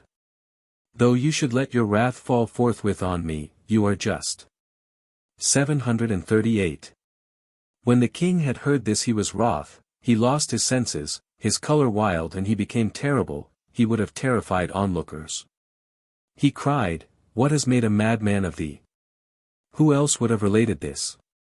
It is the choice of a bad man to learn early what is evil.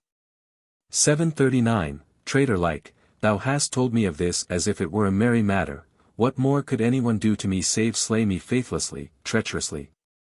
Madman, how couldst thou employ thy tongue to dare to speak thus to me now? Such a madman as thou art is unworthy to be Vizier or aught else. 740, should not a man spare his lord what is irksome, when he stupidly chatters stupid speech? Why were mine ears not deafened before hearing such a thing?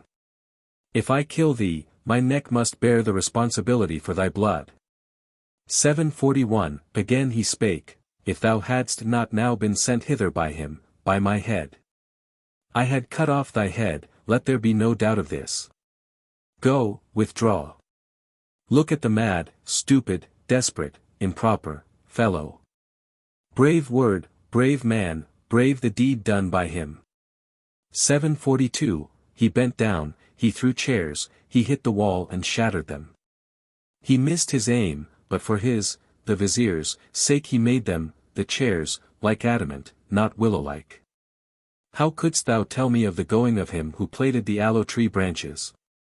Hot tears hollowed out channels in the Vizier's white cheeks. 743, the wretched Vizier hurried away, he dared say no more. He crept off crestfallen like a fox, his wounded heart pains him. He comes in a courtier, he goes out gloomy, so much does the tongue dishonor him. A foe cannot hurt a foe as a man harms himself. 744, he said, what more will God show me like unto my woes? Why was I deceived? Why was I darkened?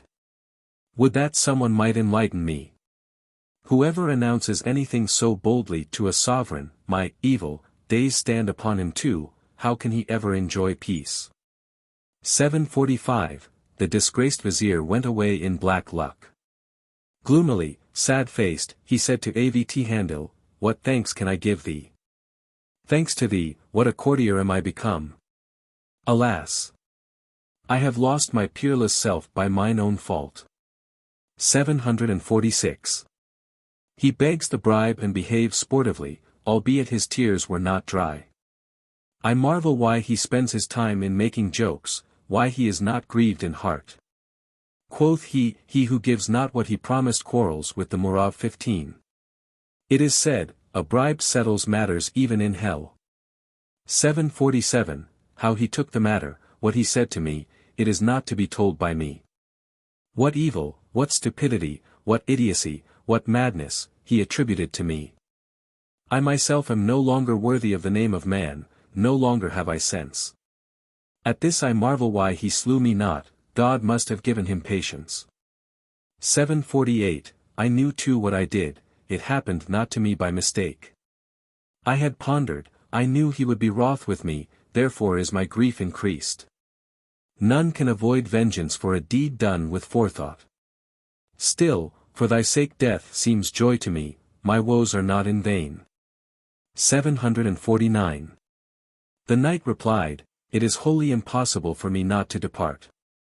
When the rose withers the nightingale then dies.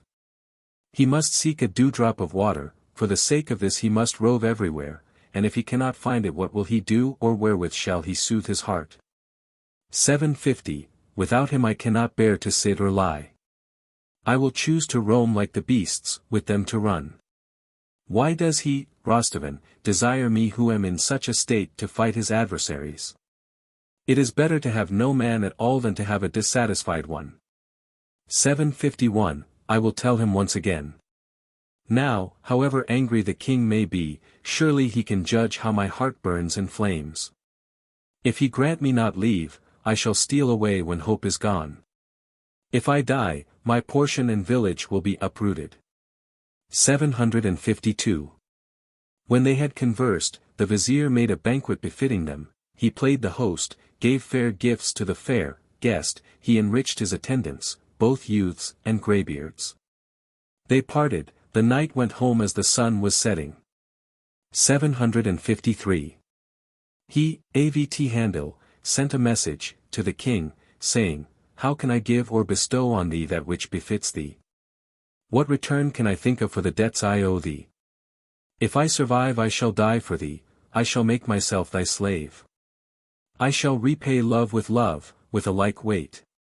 754, how can I tell his peerlessness, valor, and praise him?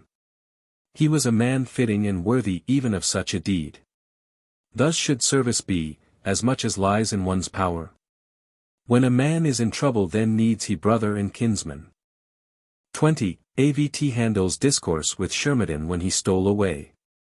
755, the sun-faced, dispenser of light, speaks to Shermidin and says, this day is hope, the comforter of my heart, that thou wilt show what thou canst do for me. It needs a reader and a listener for the praise of this story of them.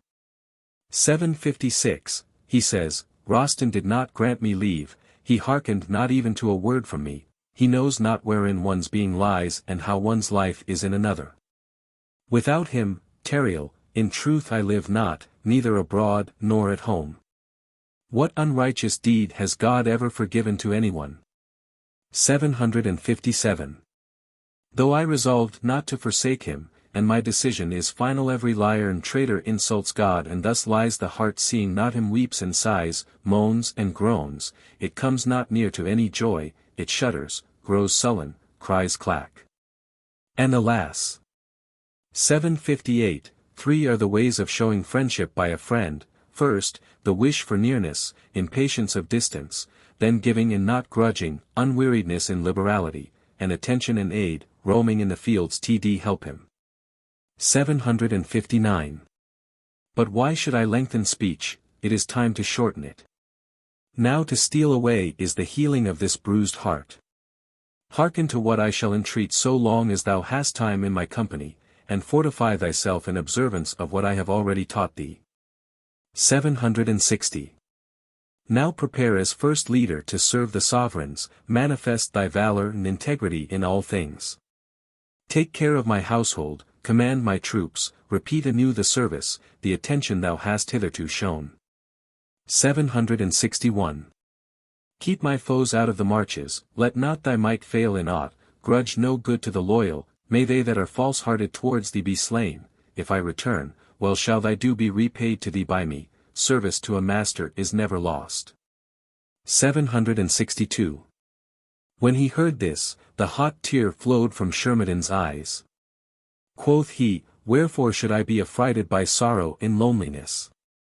But what shall I do without thee? Twilight will fall on my heart. Take me with thee to serve thee. I will help thee however thou wishest. 763. Who has heard of so great wandering by one alone? Who has heard of a knight holding back from his lord in trouble? Thinking thee lost, what shall I, useless, do here? The knight answered, I cannot take thee, however many tears thou sheddest. 764. How can I disbelieve thy love for me? But the thing cannot be, thus fate has taken up arms against me. To whom can I entrust my house, save thee, who is fit? Calm thy heart, believe me, I cannot take thee. I cannot. I cannot. 765. Since I am a lover I must run mad alone in the fields. Should not one with blood-stained tears roam alone? Errantry is the business of lovers. How can one wait till he is grown old? This world is such, be thou assured thereof and submit. 766. When I am far from thee, think of me, love me. I fear not my foes, I shall take care of myself. A brave man must be of good cheer, he must not mope in grief, I hate when a man hesitates at no shameful deed. 767. I am such an one as will not gather cucumbers in this world as an old man, one to whom death for a friend seems a sport and a play. I have left my son, she grants me leave, why should I linger? Then, if I can bear to go from mine own home, whose can I not bear, to leave? 768. Now I give thee my testament addressed to Rostevan. I will confide thee to him, and entreat him to care for thee as befits one brought up by me. Should I die, slay not thyself, do not the deed of Satan, weep thereupon, fill the channel 16 of the eyes. 21. The testament of Avt'handil to King Rostevan when he stole away. 769. He sat down to write the will, thus piteously inditing, O king! I have stolen away in quest of him I must seek. I cannot remain sundered from him, the kindler of my fires. Forgive me and be merciful to me like as God. 770. I know that in the end thou wilt not blame this my resolve. A wise man cannot abandon his beloved friend. I venture to remind thee of the teaching of a certain discourse made by Plato, falsehood, and two-facedness injure the body and then the soul. 771. Since lying is the source of all misfortunes, why should I abandon my friend, brother by a stronger tie than born brotherhood? I will not do it. What avails me the knowledge of the philosophizing of the philosophers? Therefore are we taught that we may be united with the choir of the heavenly hosts. 772. Thou hast read how the apostles write of love, how they speak of it, how they praise it.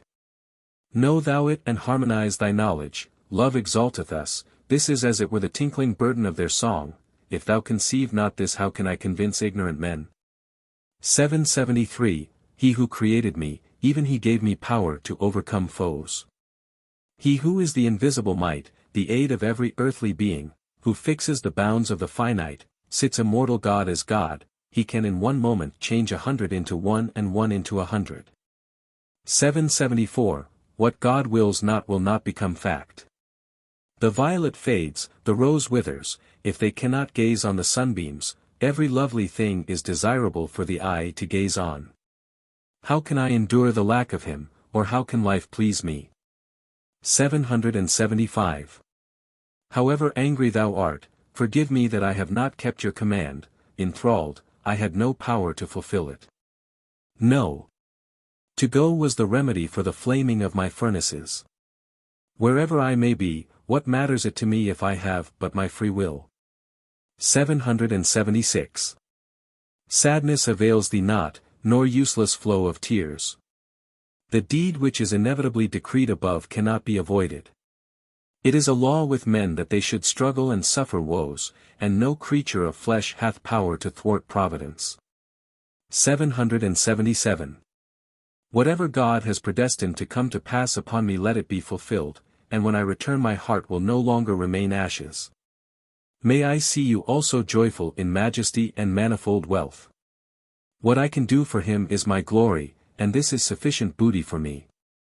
778, O king, this is my decision. Slay me. If anyone can disapprove. O king, can it be that my going grieves thee?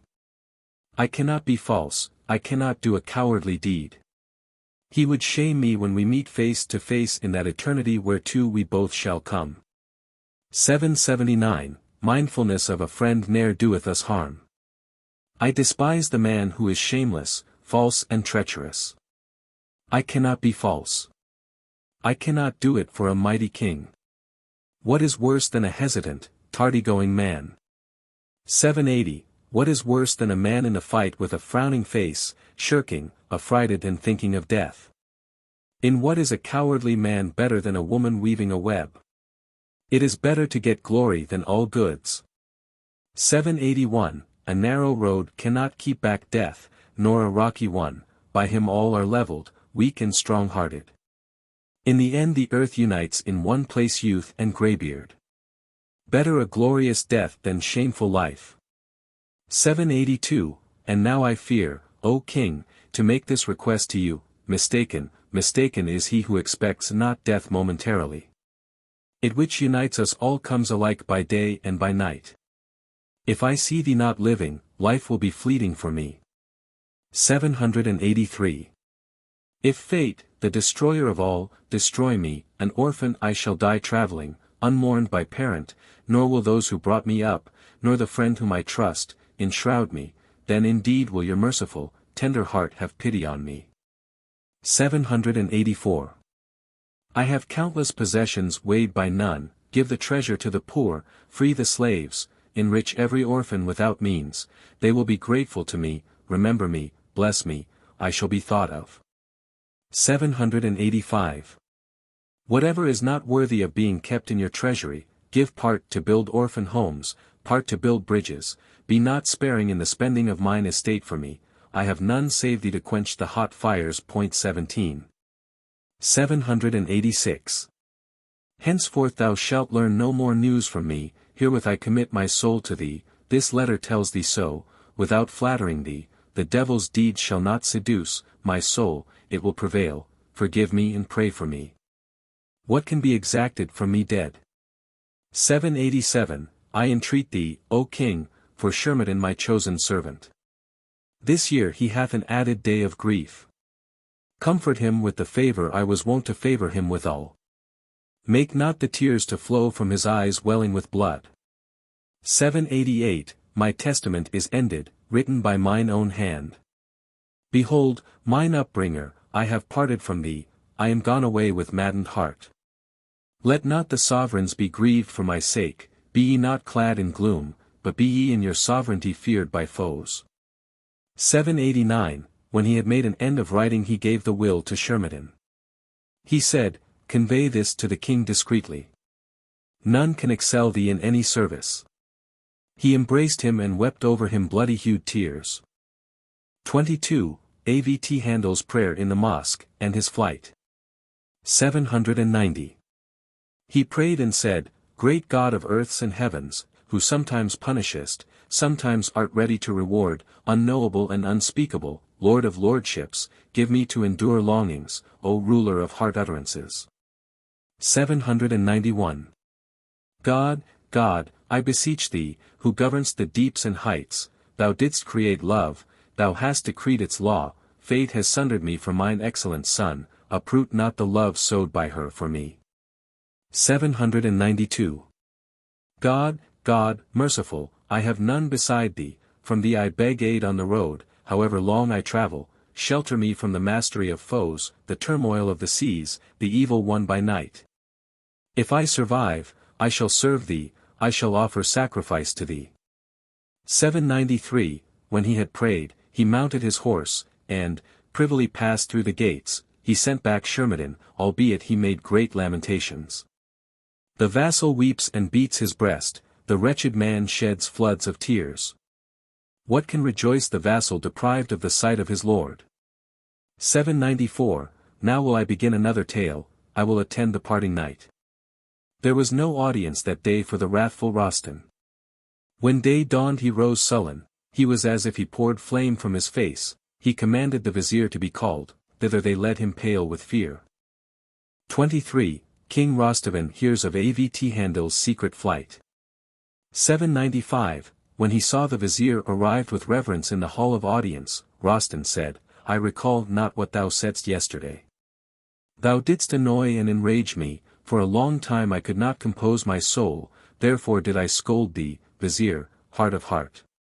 796, I remember not what he, Avt'handil, wanted, nor, why I treated thee so ill. Truly say the sages, spite is a net of woes.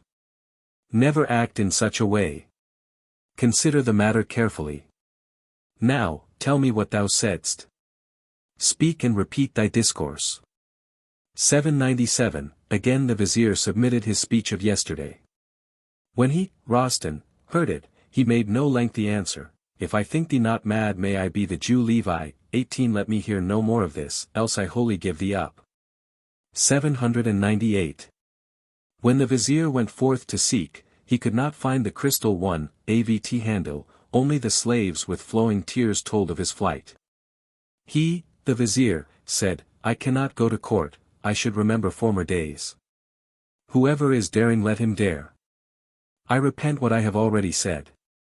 799, When the Vizier came not, the king again sent a man, the man learned the news and stood outside, none dared report the departure. Rostan began to suspect, therefore grief increased tenfold. He said, Doubtless he who alone overpowers hundreds has stolen away. 800, With bent head he meditated, in his heart was great gloom. He sighed and looked up, he commanded a slave, Go, let that villain come hither and tell me now, let him enter. When the Vizier came back his color paled and he was careful. 801, Again the Vizier entered the audience chamber, gloomily, not gaily. The king inquired, Is the sun gone away, become inconstant like the moon?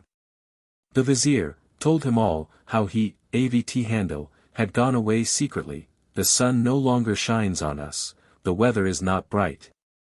802. When the king heard this, he cried out with an exceeding great cry, he lamented, he said, Alas, my foster son, my dazed eyes shall see thee no more. He made the onlookers to marvel by scratching his face and tearing his beard. Whither art thou gone, and where hast thou lost those pillars of light? 803, If thou hast thyself, none will think thee an orphan, but as for me, what can I do, O foster son? Now plagues befit me as an abode. Thou hast left me orphaned, me whose wretched heart longs for thee. Till I am reunited to thee, tongues cannot tell my sufferings. 804, When shall I see thee joyous returning from the chase? I shall no longer see thee after the game of ball, graceful in form, a faultless gem. No more shall I hear thine alluring voice. Now without thee, alas! What shall I do with the throne and whole palace? 805. I know that hunger will not kill thee, however far thou roamest, thy bow will provide thee, and thine arrowheads. Perchance God in his mercy will again lighten our woes, but if I die, O foster son, by whom shall I be mourned? 806. A noise was heard, a great host of men had assembled, there is a crowd of courtiers at the palace, seizing their beards with their hands, all rend and strike themselves, the sound of their slapping is heard. They said, Darkness is upon us, accursed, since our sun is gone from the sky. 807, When the king saw his magnates, he complained to them with tears and groaning. He said, You see our sun has made his rays quite rare to us. In what have we annoyed him, wherein have we sinned, why has he parted from us, why forsaken us? How can any take for us the leadership of the hosts he maintained? 808, All wept, lamented, then at length they grew calm. The king commanded, Ask. Is he alone, or with a squire? The vassal Nuradin came fearfully, shamefacedly, he gave, the king, the testament, he wept, life seemed to him but loss. 809, he said, I found this written by him in his chamber. Weeping slaves stood there, they tore hair and beard, he is stolen away alone, neither youth nor greybeard is near him, if you slay me it will be just, an unseemly life irks me. 810, when they read the will, again they wept a long time. Then, the king, commanded, let not my troops don gay colors. Let us make the downtrodden, the orphans and widows, to pray, let us help them that God may give him paths of peace. 24, Avt'handil's second departure and meeting with Tariel. 811, when the moon is far from the sun, distance makes her 19 bright, when she is near, his ray consumes her she is repelled, she cannot approach. But sunlessness dries up the rose and lessens its color. Not seeing the beloved renews in us our old grief. 812, now will I begin the story of that night's departure. He goes away and weeps with boiling heart. It cannot be said that his tears diminished. Every moment he turned back, he prayed that he might find his son-like one in sun-like beauty. He gazed, he could not detach his eyes, if he tore them away he lost consciousness. 813. When he was near fainting, he had no power to move his tongue, but tears run from his eyes, pouring forth as from a spring. Sometimes he turns, he looks for means, aid, to bear his pains. When he goes forward he knows not whither his horse has borne him. 814, he said, O mine own! Let him who is far from thee and yet silent be accursed, since my mind remains with thee, let my heart also return to thee. The weeping eyes, too, wish and long to see thee. It is better that the lover should be subjected as much as may be to love. 815, what shall I do till I am united to thee, or in what thinkest thou I shall find joy? I would slay myself but that I doubt it would displease thee, but it would grieve thee to hear I was no longer living. Come, then, and let us living give our eyes to the shedding of tears. 816. He said, O Son, who art said to be the image of the sunny night of him who is one in unity of being and everlasting, whom the heavenly bodies obey to the jot of a second, turn not away my good fortune. Hear my prayer till our meeting, mine and hers. 817, thou whom former philosophers addressed as the image of God, aid me, for I am become a captive, iron chains bind me. I, seeker of crystal and ruby, have lost coral and glass. Formerly I could not endure nearness, now I regret absence. 818, thus he lamented and cried out, like a candle he melted. The fear of being too late made him hasten, he wandered on. When night fell, he found delight in the rising of the stars. He compared them to her, he rejoiced, he gazed on them, he held converse with them. 819, he says to the moon, I adjure thee in the name of thy God, thou art the giver of the plague of love to lovers. Thou hast the balm of patience to make them bear it, hear my prayer to unite me with the face fair, through thee, like thine own. 820, night rejoiced him, day tortured him, he awaited the sunset. When he saw a stream he dismounted. He gazed on the rippling of the water, with it he united the rivulet of blood from the lake of tears, again he set out, lie hasted onward on his road. 821, alone he lamented, he who was like the aloe tree in form wept. He killed a goat in the plain where he came to a rocky place, roasted and ate of it and went on, sun-faced, martial in heart. He said, I forsook roses, and behold me here woeful. 822. I cannot now tell the words then spoken by that night, or what he discoursed and lamented with such elegance. Sometimes his eyes reddened, with their tears, the rose, of his cheeks, scratched by his nail. When he saw the caves he was glad. He went up to the door of the cave.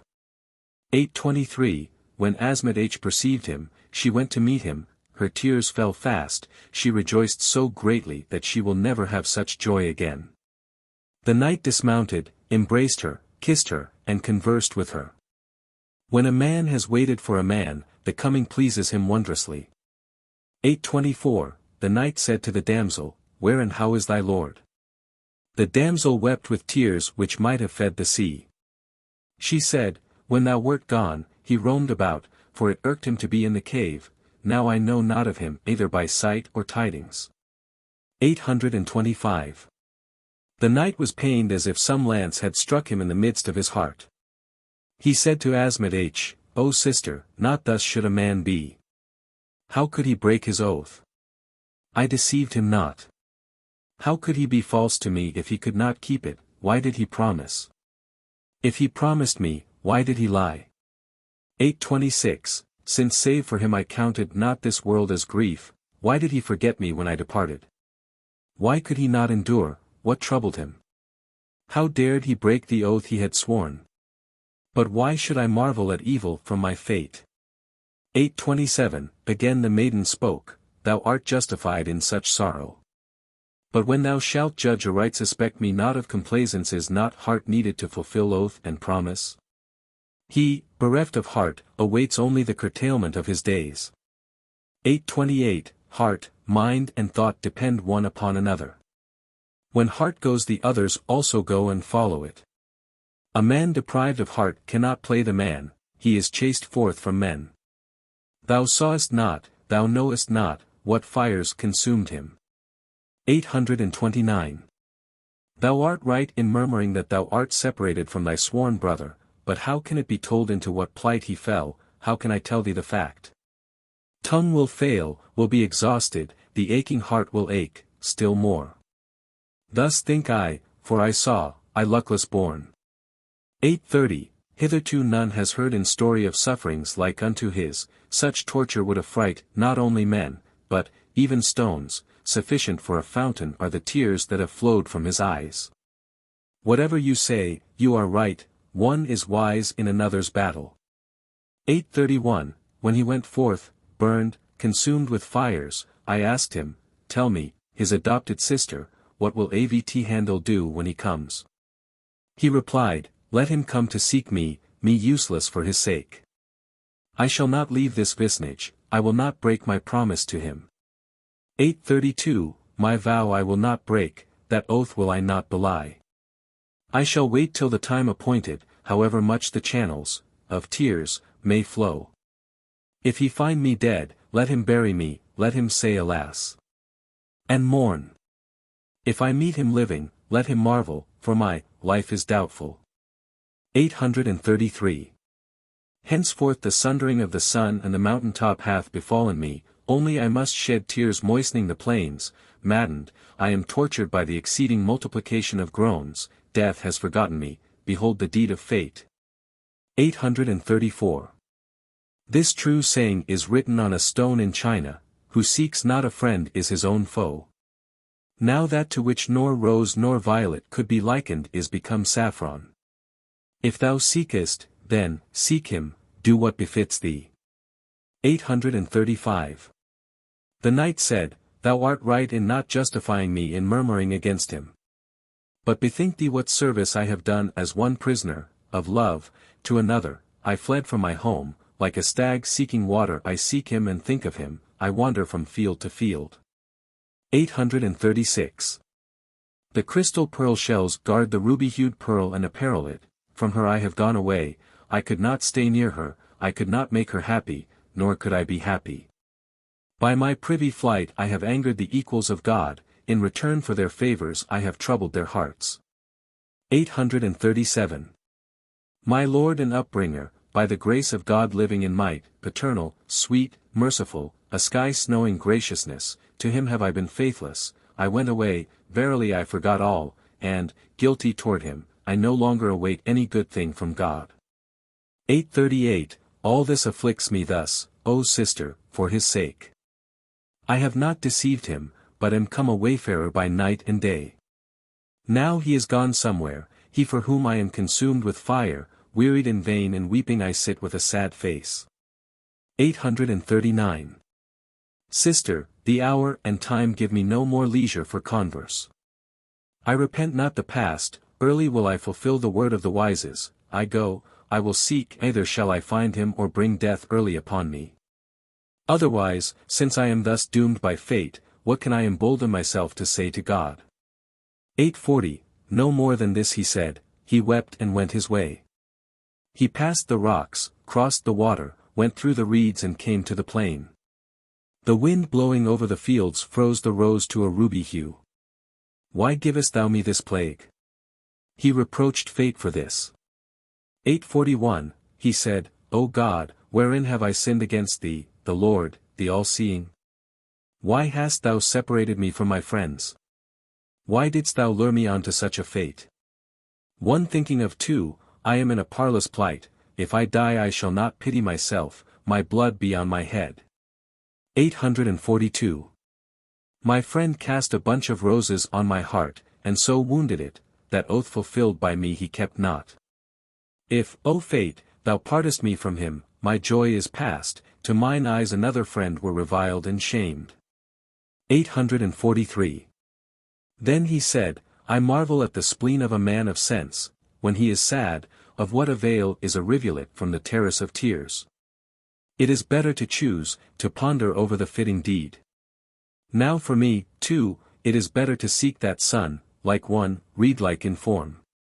844, the knight, weeping, besprinkled with tears, set himself to search, he seeks, he calls, he cries aloud, watching by night as by day. For 3 days he traversed many a glen, reedy thicket, forest and field, he could not find him, sad he went, unable to learn any tidings. 845, he said, O God, wherein have I sinned against thee? How have I displeased thee so greatly? Why bring this fate upon me? What torture hast thou sent upon me?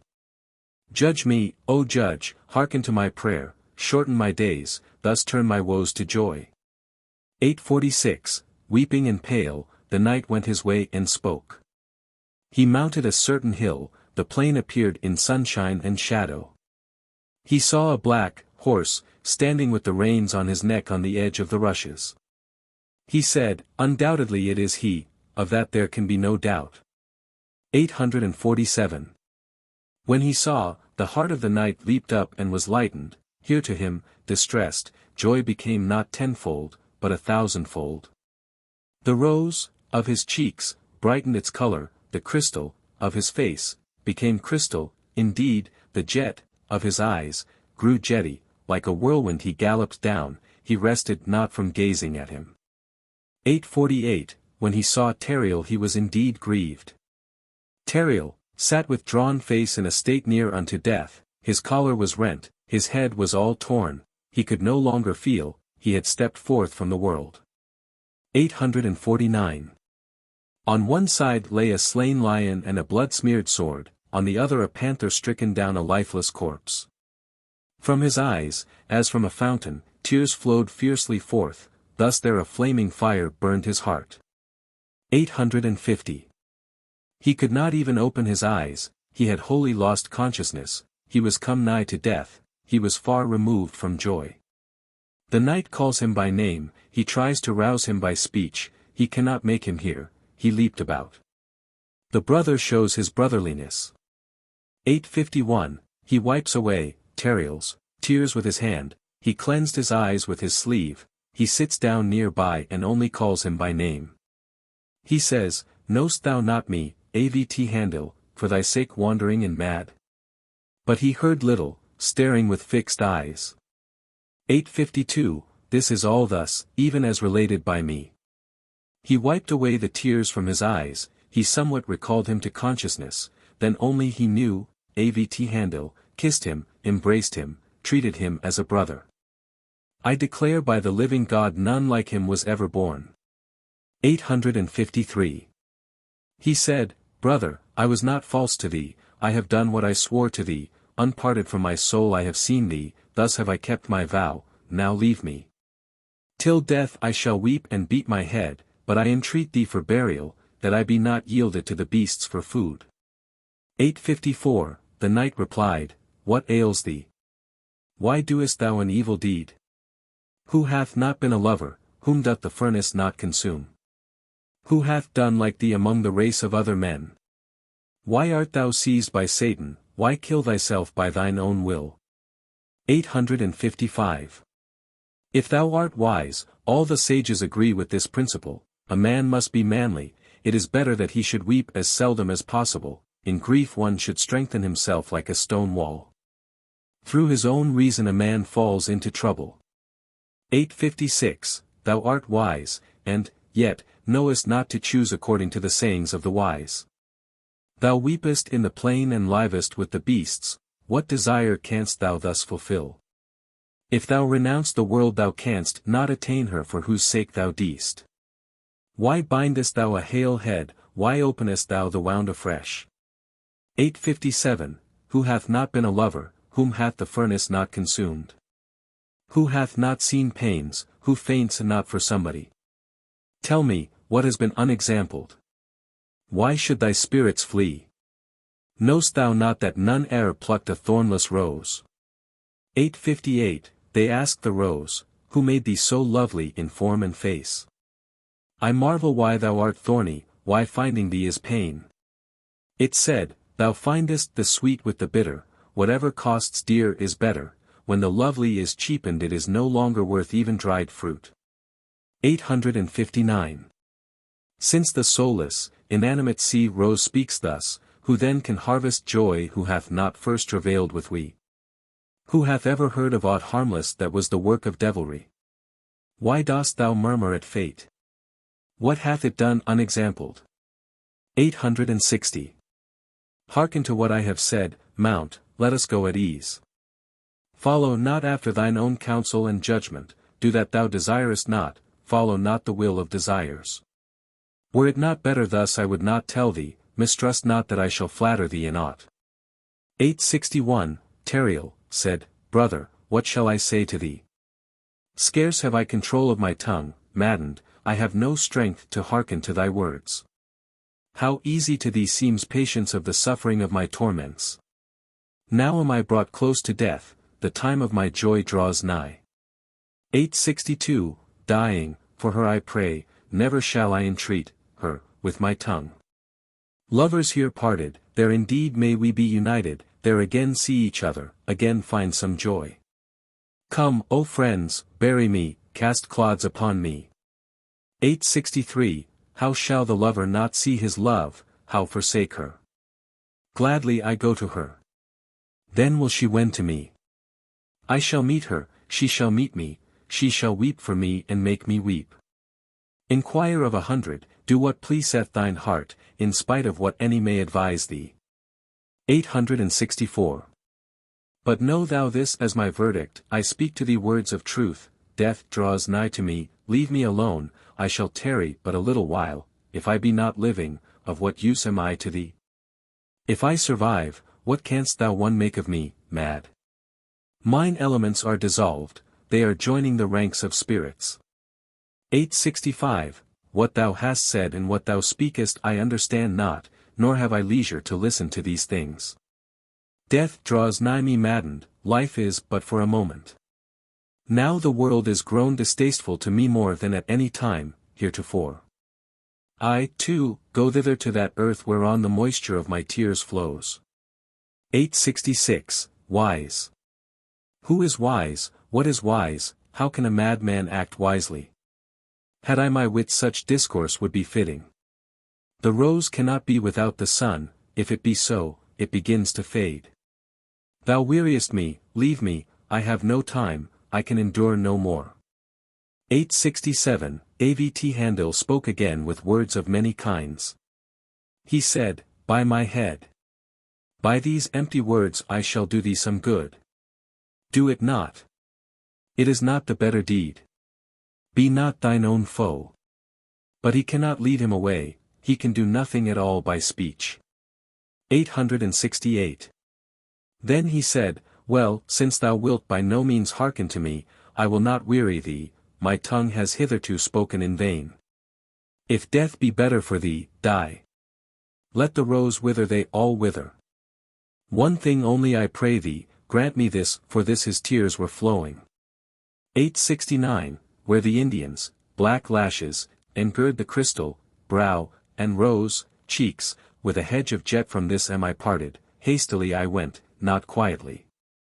The king cannot keep me by his paternal converse. Thou wilt not unite with me, thou wilt renounce me, now how can I speak my joy? 870. Send me not heartsore away, grant me one desire, mount once thy steed, let me see thee, ravisher of my soul, on horseback, perchance then this present grief will flee away, I shall go and leave thee, let thy will be done. 871. He entreated him, mount. He begged and prayed him, and said not alas. He knew that riding would chase away his sadness, that he would bend the reedy stems of his form, and make a tent of the jet eyelashes. He, Avt'handil, made him, Tariel, obedient, it pleased Avt'handil, Tariel, sighed not nor moaned.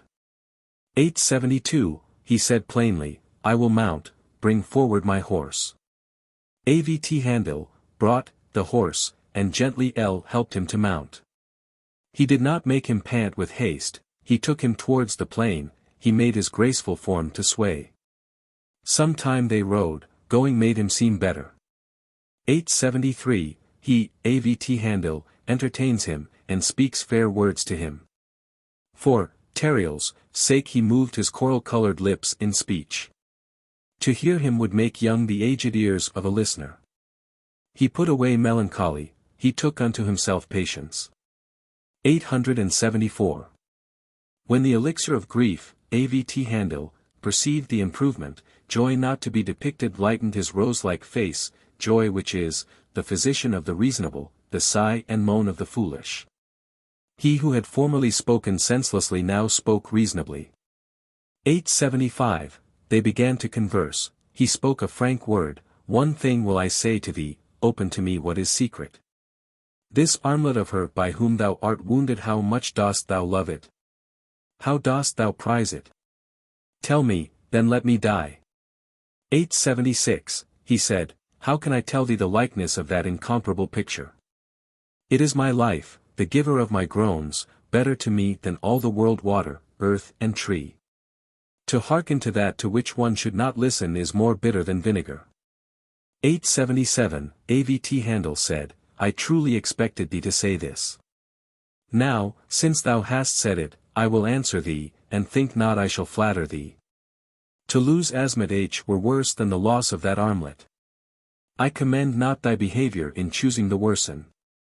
878, this armlet thou wearest is golden, molten by the goldsmith, inanimate, lifeless, speechless, unreasoning. Thou no longer wantest Asmat'h.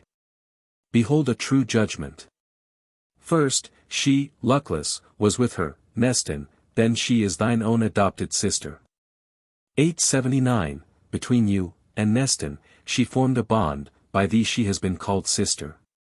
She was the servant who contrived your meeting, while, she herself was worthy of being summoned by thee, she, upbringer of her and brought up by her, she is mad for, Nestan, and, thou forsakest her, wretched, woman, and, wilt not see her.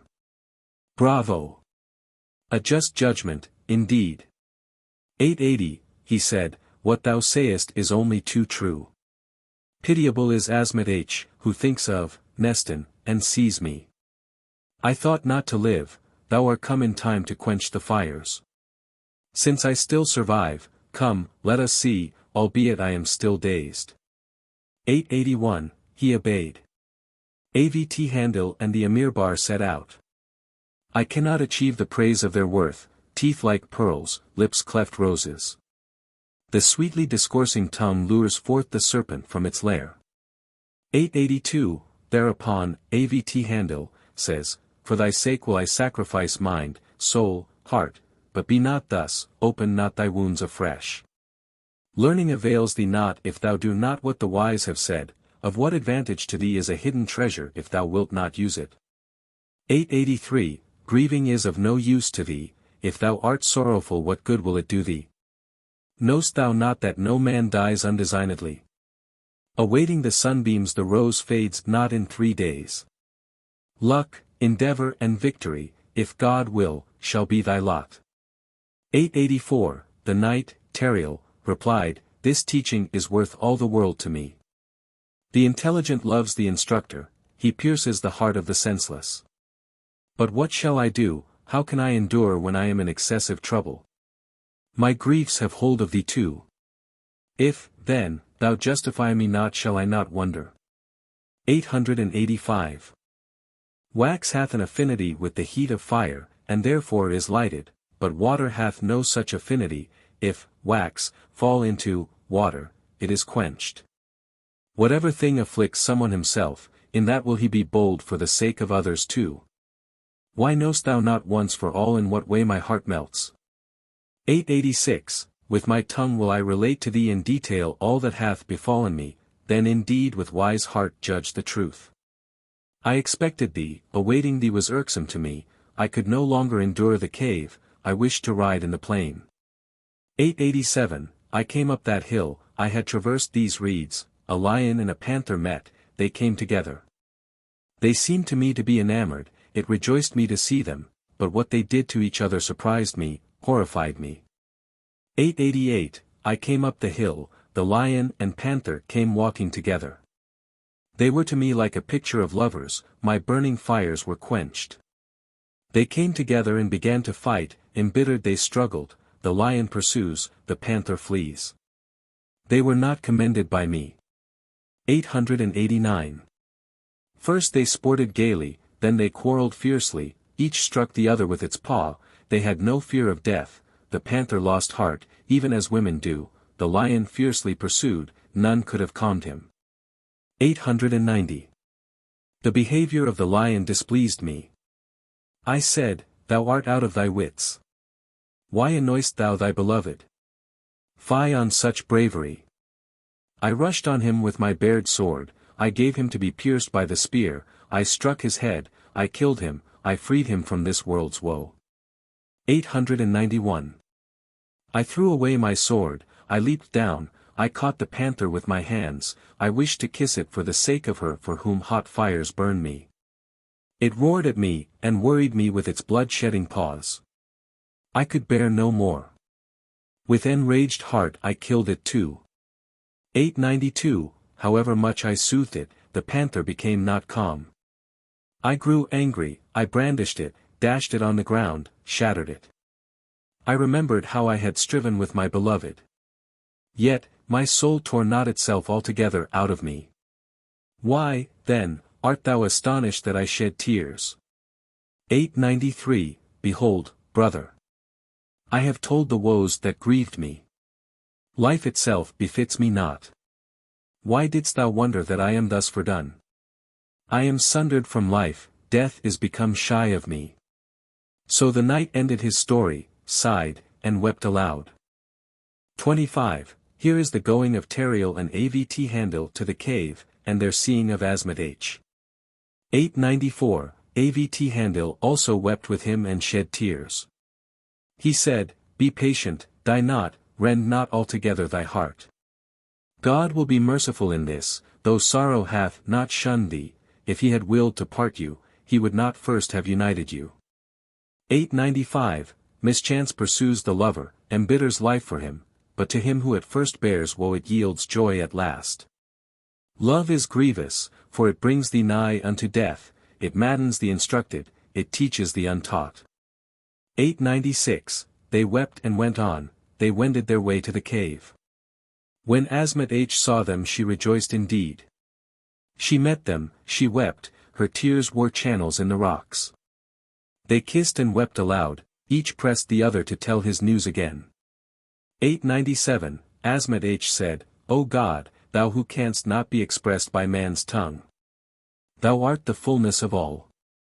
Thou feedest us with thy sun-like radiance. If I praise thee, how can I praise thee? What can I say in praise of thee, who art not to be praised by the intellect? Glory to thee. Thou hast not slain me by the shedding of tears for them. 898. Tariel said, Ah, sister. For this have my tears flowed here. For that she erstwhile made us smile, fate makes us weep in turn, 'tis an old law of the world, not one newly to be heard of. Alas! Were it not for pity of thee, death would be my joy. 899. If he be athirst, what sane, reasonable man would pour away water? I marvel why I am soaked in tears from mine eyes. Lack of water slays, water flows never dried. Alas! The opened rose, the beauteous pearl, is lost. 900. Avt'handil, too, was reminded of his son and beloved. He said, O mine own, how can I remain living without thee? Apart from thee my life is for me pitiable. Who can tell thee how I suffer, or how sore a fire burns me? 901. How can the rose think, if the sun go away I shall not wither? Or what, alas, will be our lot when the sun sets behind the hill? Heart, it is better for thee to harden thyself, petrify thyself wholly. Perchance it may happen to thee to see her. Let not thy spirit be utterly spent. 902, they calmed their souls, they were silent, fire burned both. Asmat'h followed, went in, like them, a furnace consumed her. She stretched out the panther's skin he formerly used. They both sat down. They spoke of whatever pleased them. 903, they roasted meat and made a meal fitting the occasion, there the meal was breadless, and there was no multitude of guests. They begged, Tariel, to eat, he had not power to eat. He chewed a morsel, spat it out, he hardly swallowed the weight of a dram. 904, pleasant it is when man converses agreeably with man, he will listen to what is said, not let it pass in vain. Thus the fire which burns so greatly is somewhat quenched, great comfort it is to speak of troubles when a man has the opportunity. 905, that night those lions, those heroes, were together, they conversed, and each revealed to the other his woes. When day dawned they began again many-worded conversations, they heard, again, from each other the oath formerly sworn. 906, Tariel said, why speak many words? For that which thou hast done for me, God is surety for the debt. Oath for oath is enough, remembrance, friendship for a departing friend, are not the deed of a drunken man. 907, now be merciful to me, make me not burn again in hottest fires, the flame which consumes me is not kindled by a steel. Thou canst not extinguish it for me, thou thyself shalt be burned by the law of the creation of the world. Go, return, go back thither, to the place where thy son is. 908, to cure me seems hard even to him who created me. Understand, ye who hear. Therefore I roam mad in the fields. Once I too was a doer of what befits the reasonable, now the turn of madness has fallen to my lot, and so I am mad. 909, Avt'handil said, what can I say in answer to this thou hast said? Thou thyself hast spoken as a man sagely instructed. How is it not possible for God again to cure the wound? He is the upbringer of everything planted or sown. 910. Why should God do this, create such as you and not unite you, part you, madden thee with weeping? Mischance pursues the lover. Look well into the matter, know it. If you meet not each other again, then slay me. 911. Who else is a man save he that will endure what is grievous? How can one let himself be bent by grief? What subject of conversation is this? Fear not, God is generous though the world be hard. Learn then what I teach thee. I make bold to tell thee that he who will not learn is an ass. 912, heed what thou hearest, let this suffice for teaching. I asked leave of my son to come away to you. I said to her, since he made cinders of my heart I am no longer of use to thee, I will not stay, what else need I tell thee in many words? 913. She said, I am content, thou art doing well and bravely, the attention thou showest to him I accept as a service to me. At her request I came away. I am not drunk nor intoxicated. If I now return what shall I say? Why art thou come back like a coward? Will be her greeting. 914. Better than such discourse is this, hearken to what I say, the man who is to do a difficult deed must be reasonable, the rose withered for lack of sun cannot make provision for itself. If, thou art no longer of any use to thyself, be of use to me, brother must act brotherly to brother. 915, wherever thou wilt, stay there after thy rule, if thou wilt with wise heart, if thou wilt with maddened mind. With that loveliness of mien, that grace of form, do but strengthen thyself, die not, be not consumed by the flame. 9:16 I beg no more than leave for a year and a week. Here in the cave look for me when I have gathered news from every quarter. As a token of that time I give thee the season when these roses shall again bloom abundantly, the sight of the roses will make thee start as at the bark of a dog. 917 If I exceed that time and come not hither to the cave, then know that I am not alive, undoubtedly I shall have died. It will be a sufficient token of this if thou shed tears for me. Then rejoice if thou wilt, or if thou wilt increase thy grief. 918 Now perchance wilt thou sorrow for the sake of what I have told thee. I go far from thee, and I know not whether horse or ship may fail me. No. Lack of speech avails not. I am not quick-scented like a beast. I know not what God will do to me, nor the ever-revolving sky. 919 He, Tariel, said, I will weary thee no more, nor say too much, thou wilt not listen to me however much I lengthen my discourse. If a friend will not follow thee, follow thou him. Do whatever he wills. In the end every bidden thing shall come to light. 920 When thou art convinced, then thou shalt know the difficulty of mine affairs, for me it is all one, roaming or not roaming. What thou hast told me that will I do, however much madness torture me. But, if shortness of days, i.e., death, befall me in thine absence, what shall I do? 921 They ended their discourse, they gave that promise to each other. They mounted, rode out, each killed game in the plain. They returned, their tearful hearts wept again, the thought of the parting on the morrow added grief to grief. 922 Readers of these verses, your eyes also are shedding tears. What, alas! Shall heart do without heart, if heart part from heart? Absence and parting from a friend are the slayers of a man.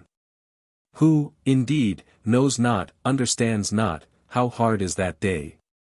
923 Morning dawned, they mounted and said farewell to the maiden. From the eyes of Tariel, Asmat'h and Avt'handil tears flowed.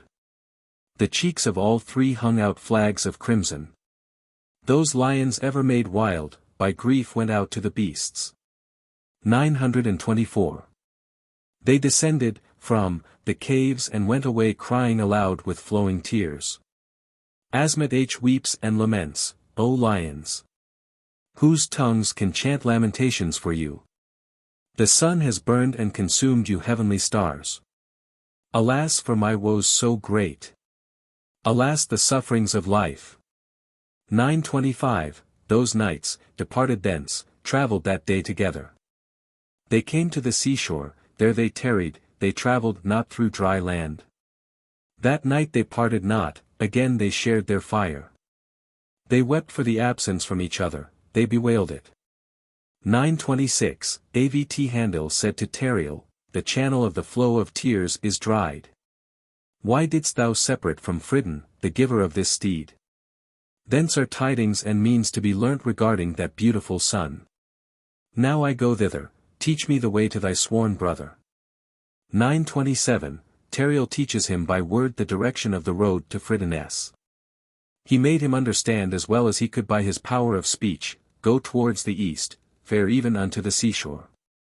If thou sayest him tell him of me, he will ask news of his brother. 928 They killed a goat and dragged it after them, they made a fire on the seashore, they sat down and ate such a meal as was fitting to their grief.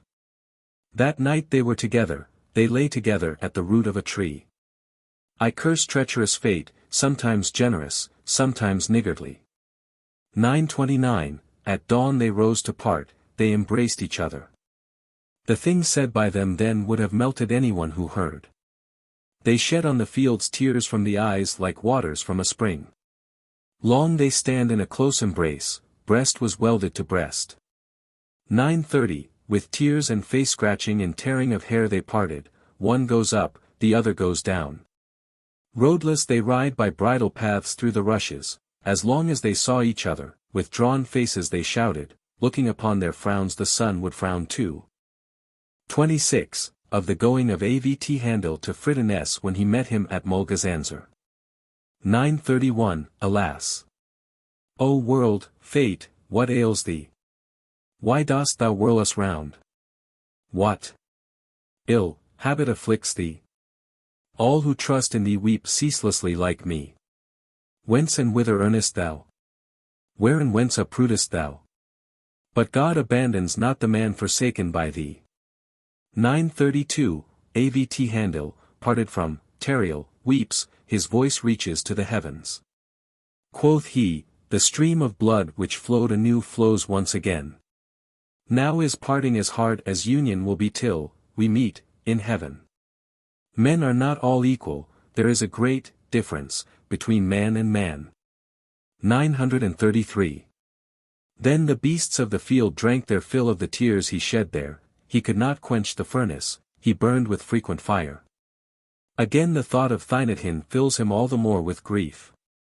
The coral-rooted crystal shines on the rose of the lips. 934, the rose is faded, it drips, the branch of the aloe tree quivers, the cut crystal and ruby are changed into lapis lazuli. He strengthened himself against death. Against him it vaunted not itself. He said, Why should I wonder at darkness since thou, O sun, hast abandoned me? 935. He said to the sun, O sun, I compare thee to the cheeks of Thynadhin, thou art like her and she is like thee, ye light mountain and valley. The sight of thee rejoices me a madman, therefore unweariedly I gaze on thee. But why have you, both, left my heart cold, unwarmed? 936, the absence of one sun for a month in winter freezes us, alas! Have parted from two, how, then, should heart not be harmed? Only a rock perceives not, is never hurt. A knife cannot cure a wound, it cuts or causes a swelling. 937, wending his way he laments to the sky, he speaks. To the sun he says, O sun, to thee I pray, thou mighty of the mightiest mights, who exaltest the humble, givest sovereignty, happiness, part me not from my beloved, turn not my day to night. 20. 938. Come, O Zul, 21 add tear to tear, woe to woe, dye my heart black, give me to thick gloom, heap upon me a heavy load of grief as on an ass, but, say to her, forsake him not. Thine he is, and for thee he weeps. 939. O Mushtar, 22 I entreat thee, thou just, perfect judge, come and do justice, heart takes counsel with heart, twist not justice, destroy not thus thy soul. I am righteous, judge me, why wouldst thou wound afresh me? 940. Come, O Marik, 23 mercilessly pierce me with thy spear, dye me and stain me red with the flow of blood, tell her my sufferings, let her hear them with the tongue, thou knowest what I am become, no longer my heart path joy. 941. Come, Asparaz, 24 aid me somewhat, she has consumed me with the flame of fires, she who encircles the pearl, of her teeth, with lip of coral, thou beautifiest the fair with such charm. As thine, one like me thou abandonest and maddenest. 942. Odorid, 25 save thee none other's fate is like to mine. The sun whirls me, lets me not go, unites with me and gives me over to burning. Sit down to write my woes. For ink I give thee a lake of tears, for pen I cut for thee a trim form, slim as a reed. 943, come, O moon, take pity on me, I shrink and am wasted like thee, the sun fills me, the sun, too, empties me. Sometimes I am full-bodied, sometimes I am spare. Tell her my tortures, what afflicts me, how I faint.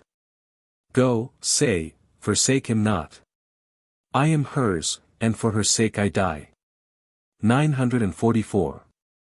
Behold, the stars bear witness, even the seven confirm my words, the sun, Odorid, Mushtar and Zul faint for my sake, moon, Asparaz, Marik, come and bear me witness, make her hear what fires consume me without thee, her. 945. Now he says to his heart, as the tear still flows, and is not dried, what avails it to slay thyself? It is clear thou hast fraternized with the devil as a brother. I myself know that she who maddened me has for hair the tail of a raven. But if thou bearest not grief, what is the enduring of joy? 946, If I remain, this is better for me. He speaks of the uncertainty of life. Perchance it will be my lot to see the sun, Thinathin, I shall not forever cry alas. He sang with sweet voice, he checked not the channel of tears. Compared to his voice, even the voice of the nightingale was like an owl's. 947, When the night's song was heard, the beasts came to listen. By reason of the sweetness of his voice even the stones came forth from the water, they hearkened, they marveled, when he wept they wept, he sings sad songs, tears flow like a fount. 947a. All living creatures on earth came to applaud, game from the forest, fishes in the water, crocodiles in the sea, birds from the sky, from India, Arabia, Greece, Orientals and Occidentals, Russians, Persians, Franks and Egyptians from Misret High. 26. 27, Of Avt'handil's going to Fritiness when he parted from Tariel. 948, Weeping the night went 70 days along the road to the seashore. Afar off he saw in the sea sailors approaching. He waited and asked, Who are you? I beg you to tell me this, whose realm is this or whose voice doth it obey? 949, They dutifully answered, O fair of face and form, strange and pleasing to us thou seemest, therefore with praise we address thee. Hereunto is the boundary of the Turks, marching with the border of Fritin, whose men we are, of him shall we tell thee, if we faint not from gazing on thee. 950. Nuradin Fritin is king of this our land, a knight brave, generous, mighty, on horseback a swift racer, none has power to harm so fair a son, he is our lord, he like the beam spread forth from heaven. 951. The knight said, My brethren, in you have I happed upon good men. I seek your king, teach me whither I should go. How shall I go, when shall I come thither, how long is the road? The sailors guided him, they left not the shore. 952. They reported to him, This is the road going to Mulgazanzar, there our king will meet thee, he of the swift arrow, the keen sword. Thou shalt arrive there 10 days hence, O thou of the cypress form, ruby in hue. Alas! Why dost thou, a stranger, burn us strangers, why consumest thou us like a flame of fire? 953, The knight said, I marvel, brethren, why you are heart-slain for me, or how the faded winter roses can please you thus.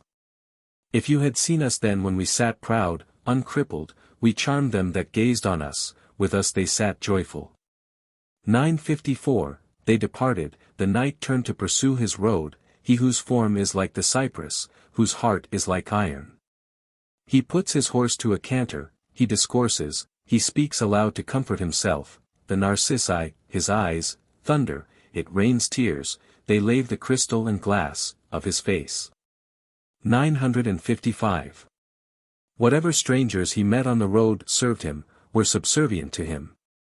They came to gaze on him, they courted him, it was hard for them to let him go, scarce could they bear parting, they gave him a guide for the road, whatever he asked they told him.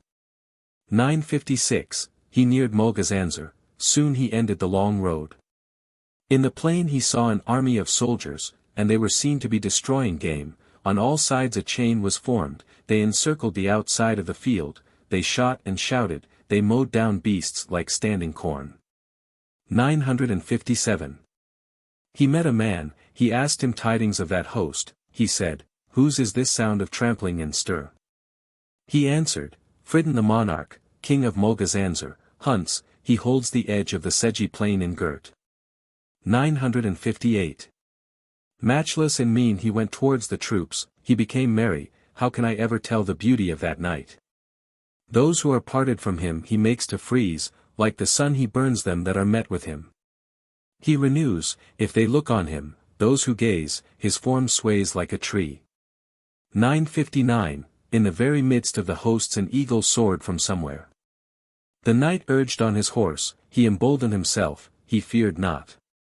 He drew his bow and let the arrow fly, the eagle, fell and blood flowed, from it, he dismounted and clipped its wings, calmly he remounted, he panted not. 960, when they saw him, the archers ceased to shoot. They broke the circle, they came, they pressed upon him, they feinted, from all sides they surrounded him, some followed behind. They dared not ask him, "Who art thou?" nor could they say aught to him. 961. In the meadow was a hill, on it stood Fridun, 40 men worthy to shoot with him attended him, thither Avt'handil made his way, after him followed the center of the host. Fridun marveled. "What are they doing?" said he. He was angry with his armies. 962, Fridun sent out a slave, saying, "Go, see the armies, what they are doing, why they have broken the circle, whither blind like they go." The slave swiftly reached them, he saw the cypress, the sapling form. He stood, his eyes became dazed, he forgot the words he had to say. 963, Avt'handil perceived that this man was come to learn news of him. He said, "I beg thee to convey this message to thy lord from me. I am a stranger, lonely, far removed from my home, sworn brother to Tariel, sent to you." 964, the slave went to Fridun to tell him his message. He said, "I have seen a son arrived, he seems like the lightener of day. I think even sages would be maddened if they saw him anywhere." Quoth he, "I am Tariel's brother, thus come rudely to join Fridun." 965. When he heard the name of Tariel, Fridun's woes were lightened, from his eyes tears sprang forth, his heart grew more agitated, a blast froze the rose, from his eyelids whirled snowstorms of tears. They met each other, each was praised by the other, not dispraised. 966, hastily Fridun came down from the ridge, he descended to meet Avt'handil. When he looked on hint he said, "If this be not the son, who is it?" Avt'handil outdid the praise Fridun had heard from the slave. They both dismounted, joy made tears gush up.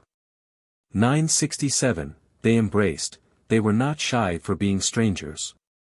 The night seems peerless to Fridun, and Fridun pleases the night.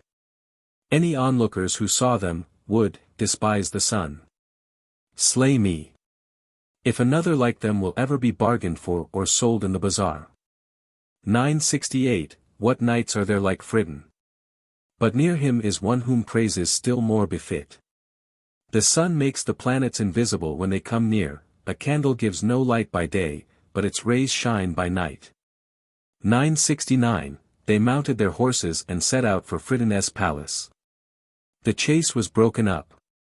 They made an end of the slaying of beasts. From all sides the troops thronged to gaze on Avt'handil, they said, "What creature can compare with him?" 970, the knight said to Fridun, "Thou art eager, I know, to hear my tidings. I will tell thee who I am, whence I come, inasmuch as thou wishest to know, also whence I know Tariel and why I spoke of our brotherhood. He calls me brother, thou art my brother, quoth he, though I am scarce worthy to be his slave." 971. I am King Rostan's vassal, a knight nurtured in Arabia, grand commander-in-chief, by name they call me Avt'handil, I am a noble of great family, reared as son of the king, one to be respected, bold, none dares meddle with me. 972. One day the king mounted, went forth to hunt, in the plain we saw Tariel, he poured forth tears watering the fields, we were astonished, he surprised us, we called and he came not, he made us angry, we knew not how fire consumed him. 973. The king shouted to the troops to seize him, and he was irritated, without trouble he slew, battle was not grievous to him, of some he broke the arms and legs, some he slew outright. There they learned that the course, chariot, of the moon is not to be turned back. 974, the king, greatly indignant, perceived that the troops could not capture him, himself he mounted and went against him, the haughtily unfearing. When Tariel knew it was the king, then he avoided his sword, he gave the reins to his horse, he was lost to our eyes. 975, we sought and could find no trace, we believed it devilry. The king was sad, forbade drinking, feast and banquet. I could not endure lack of certainty about his story. I stole away in quest of him, fire burned me, and smoldering. 976, 3 years I sought him, I enjoyed not even sleep. I saw Khatavians he had mauled, they showed him to me. I found the yellowish rose, faint rayed, pale tinted, he welcomed me and loved me like a brother, like a son. 977, he took the caves from the Davies after great bloodshed. There Asmat'h attends the solitary, none else is with him. Ever the old fire burns him, it is not newly roused. Groaning befits one parted from him, a black mourning kerchief bound round the head. 978, alone in the cave the tearful, tear-stained damsel weeps. The knight hunts game for her as a lion for its whelp, he brings it, and thus he feeds her. He cannot rest in one place. Save her, Asmat'h, he desires not the sight of any of man's race. 979. To me, a stranger, he pleasantly narrated his wondrous and pleasing story, he told me his tale, and his beloved's. What woe he has suffered this tongue of a madman cannot now tell, longing slays him, and lack of the sight of his gravedigger. 980, like the moon he unceasingly roams, he rests not, he sits on that horse thou gayest him, he never alights, he sees no speaking being, like a wild beast he shuns men. Woe is me, remembering him, alas for him dying for her sake. 981. The fire of that night burns me, I am consumed with hot fire, I pitied him, and I became mad, my heart grew furious, I wished to seek remedies for him by sea and land. I returned and saw the sovereigns, whose hearts were gloomy. 982. I entreated leave of absence, the king was enraged at me, and fell into sadness. I deserted my soldiers, therefore they there cried, woe. I stole away, I freed myself from the flood of tears of blood. Now I seek balm for him. I turn about hither and thither. 983, he told me tidings of thee, how he had made brotherhood with thee. Now have I found thee, peerless, worthy to be praised by the tongue. Counsel me where it is better to seek that heavenly sun, the joy of those who gaze on her, the disturber of those that cannot see her. 984, now Fritin speaks, utters the words spoken by that knight, Tariel. Both in unison lamented in a threnody worthy of praise, sobbing, they wept with impatient hearts, there the roses were sprinkled by the water of tears dammed up in the jungle. 985. Among the soldiers there arose the sound of great weeping, the scratching of the face by some, from others comes a torrent of tears. Fritin weeps, laments aloud the 7 years' separation. Alas! The inconstancy and falsity of this vain world. 986, Fritin laments, how can we tell forth thy, i.e., Tariel's, praise, thou who canst not be praised, thou inexpressible one. O Son of the earth, who transferrest the sun of the firmament from its course, joy, life, quickener of them that are near thee, light of the planets of heaven, consumer and swallower up. 987. Since I was removed from thee life has been hateful to me. Though thou hast no leisure for me I long for thee, to thee lack of me seems joy, it oppresses me greatly. Life without thee is empty, the world is become hateful to me. 988. Fritin uttered these words in a beautiful lament. They grew calm, they were silent, they rode with no sign of song. Avt'handil is fair to beholders in his ethereal loveliness. He covers the inky lakes, of his eyes, with the jet ceiling, of his lashes. 989.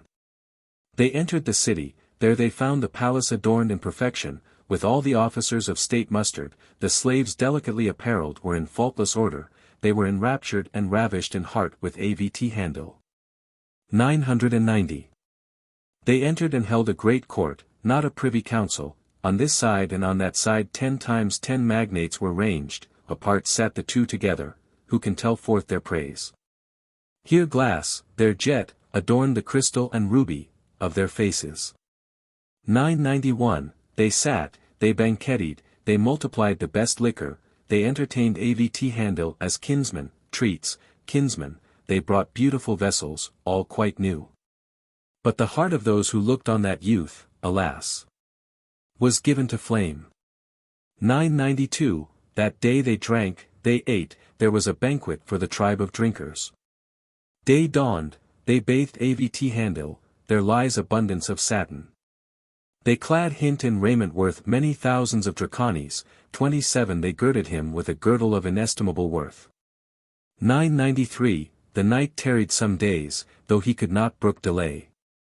He went out hunting with Fridun and sported, he slew alike from far and near whatever offered itself to his hand, his archery put every bowman to shame. 994, the knight said to Fridun, hear what I have now to tell thee. Parting from you seems to me like death, and thereby shall I harm myself, but I, unhappy, have not time to stay, another fire also consumes me. A long road, an urgent deed I have to do, I shall be very late. 995. Right is he who sheds tears at parting from thee. Today without fail I depart, therefore it is that another fire burns me, to tarry is a mistake of a traveller, he will do well to teach himself this. Lead me to the seashore where thou sawest that sun, Nestan. 996, Fridun answered, nothing shall be said by me to hinder thee. I know thou hast no more time, another lance pierces thee. Go. God will guide thee, may thy foes be destroyed. But tell me, how shall I bear the lack of thee? 997, this I venture to tell thee, it is not fitting that thou go away alone, I will give thee knights with thee to serve and attend thee, armor and beasts, a mule, a horse. If thou take not these thou wilt have trouble, tears will flow on the rose cheeks. 998. He brought out 4 slaves, trustworthy in heart, complete armor for each man, with arm pieces and greaves, 60 pounds of the red, gold, full weight, not with any shortage, a peerless stallion with complete harness. 999. On a strong-legged mule he packed bedding. He set out, and Fridun mounted and went forth with him also. Now fire burned and consumed him who awaited the parting. He laments, if the sun were near us, winter could not freeze us. 1000.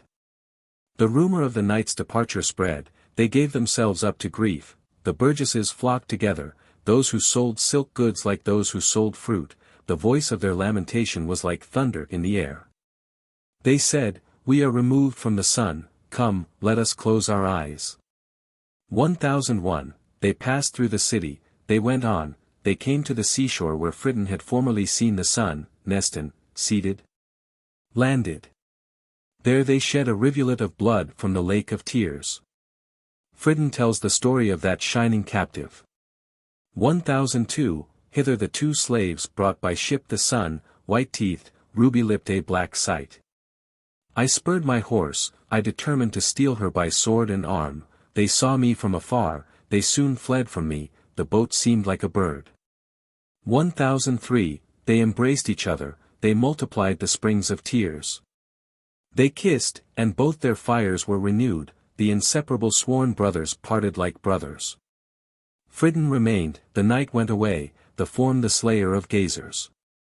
28, Avt'handil's departure from Fridun to seek Nestan-Darejan. 1004, the knight speaks as he goes on his way, majestically, like the full moon, there is the thought of Avt'handil to gladden his heart. He says, I am far from thee, alas. The falseness of cursed fate. Thou hast the healing balsam for my wound. 1005, why doth the ardor of grief for the heroes continually burn me? Why is my heart of rock and cliff become a hard rock? Even 3 lances cannot show a bruise on me. Thou art the cause that this world is thus envenomed for me. 1006, Avt'handil fares on alone to the seashore with the 4 slaves, with all his might he seeks balm for Tariel, weeping by day and night he pours forth pools of tears. All the world seems to him as straw, even as straw in weight. 1007, wherever he sees travelers walking by the shore he addresses them, he asks tidings of that son, Nestan. He roamed 100 days. He went up a hill. Camels loaded with stuff appeared, merchants distressed stood in perplexity on the shore. 1008, a countless caravan was there on the seashore, they were distressed, they were gloomy, they could neither stand nor go forward. The knight greeted them. They hailed him with praise. He asked, Merchants, who are ye? They began to converse. 1009, Yuzum was the chief of the caravan, a wise man. He uttered respectfully a perfect eulogy, he invoked blessings on Avt'handil, and praised his manners. He said, O son, thou art come as our life and comforter. Dismount, we will tell thee our story and business. 1010, he dismounted. They said, We are Baghdad merchants, holders of the faith of Mahmud, we never drink new wines. We haste to trade in the city of the Sea King, we are rich in wholesale goods, we have no cut pieces of stuff. 1011, here on the seashore we found a man lying senseless, we succored him till he could speak clearly with his tongue. We asked him, Who art thou, stranger? What business dost thou follow after? He said to us, If ye go in they will slay you. It is well that I still live. 1012. He said, From Egypt we set out with a caravan and a guard, we embarked upon the sea laden with many kinds of stuff, their pirates, in ships, with sharp, iron, pointed wooden rams slew us. All was lost, I know not how I came hither. 1013. O lion and sun, this is the reason of our standing here. If we return, our loss will be 100-fold, if we embark, alas. They may slay us, we have no strength for battle. We cannot stay, we cannot go, the power to maintain ourselves is gone from us. 1014, the knight said, Whoever grieves is not, and strives in vain, whatever comes from above, we cannot avoid its coming. I am surety for your blood, I take upon myself what you shall shed, whoever fights with you, my sword will wear itself out on your foes. 1015, they of the caravan were filled with great joy. They said, He is some knight, some hero, not timid like us, he has self-confidence, let us be calm in heart. They embarked, they went on board ship, they set out from the coast. 1016, with pleasant weather they journeyed without hardship. Their convoy, Avt'handil, leads them with brave heart. A pirate ship appeared with an exceedingly long flag, that ship had an iron shod, plough with, beam of, wood for shattering ships. 1017. The pirates, yelled and came on, they shouted and trumpeted, the caravan was afraid of the multitude of those warriors. The knight spoke, Fear not their hardihood, either I slay them all or this is the day of my death. 1018. Not undecreed can they do to me, even if all the hosts on earth engage me, if it be decreed, I shall not survive, the spears are ready for me, neither strongholds nor friends, not even brothers, can save me. He who knows this is stout-hearted like me. 1019, You merchants are cowards, unskilled in war.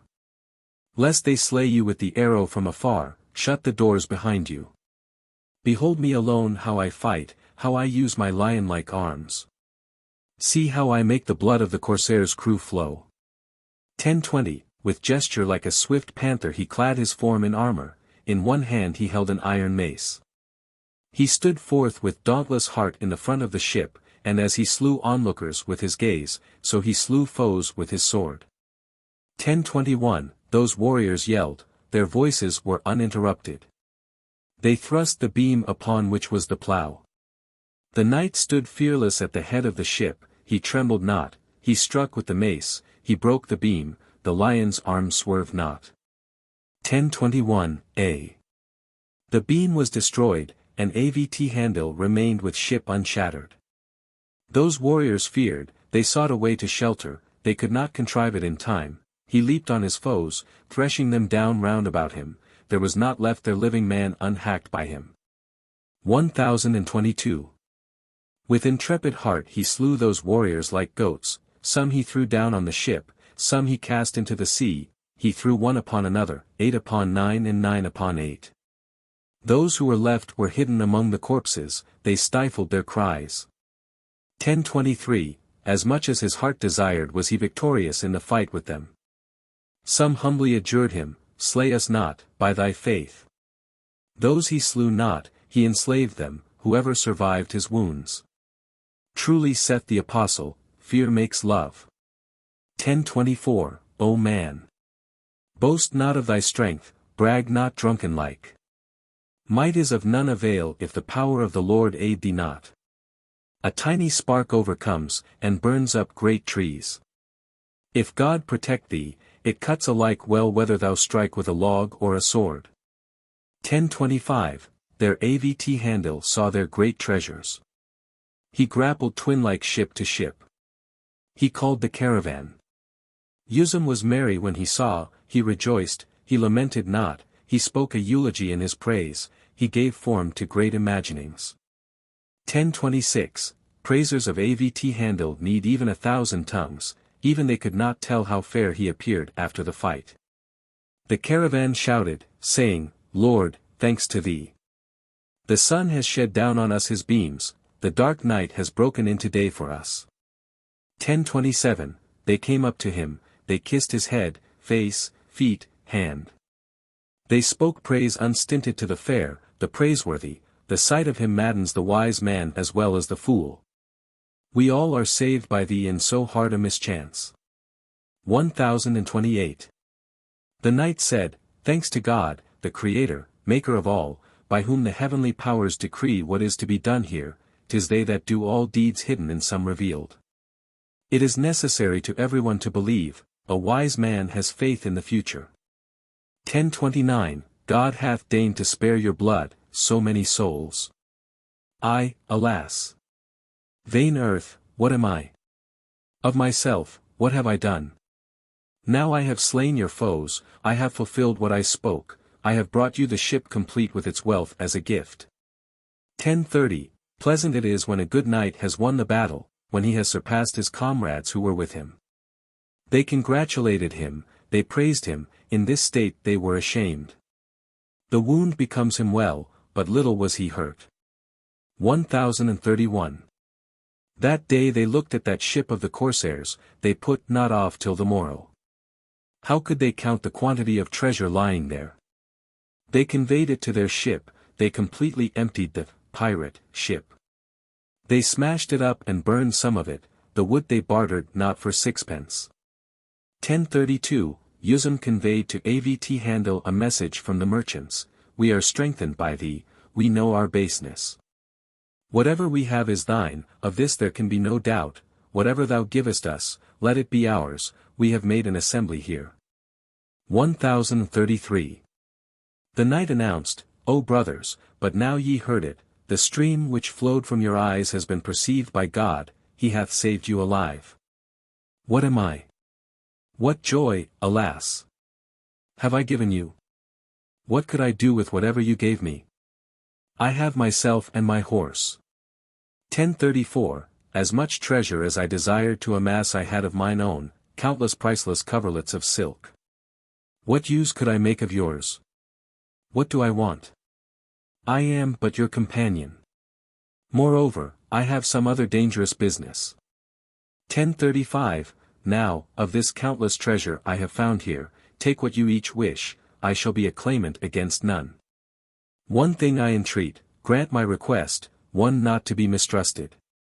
I have a certain matter to be kept hidden within you. 1036, till the time comes, speak not of me as if I were not your master. Say, he is our chief, call me not knight. I will clothe myself as a merchant, I will begin chaffering. Keep the secret, by the brotherhood between us.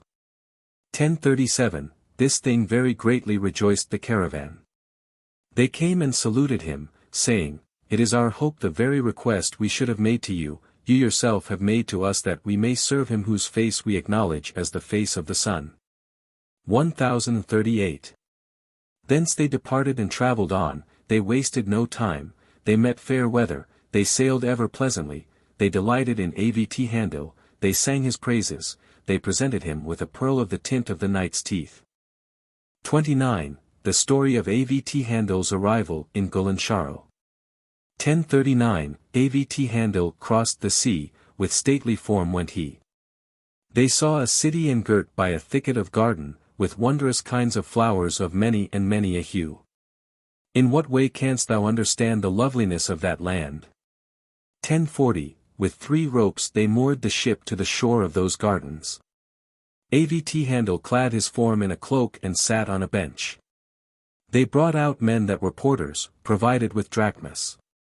That knight bargains, acts as chief, of the caravan, and thereby conceals himself. 1041, thither came the gardener of him at whose garden they had landed. With ecstasy he gazes at the knight's face flashing like lightning.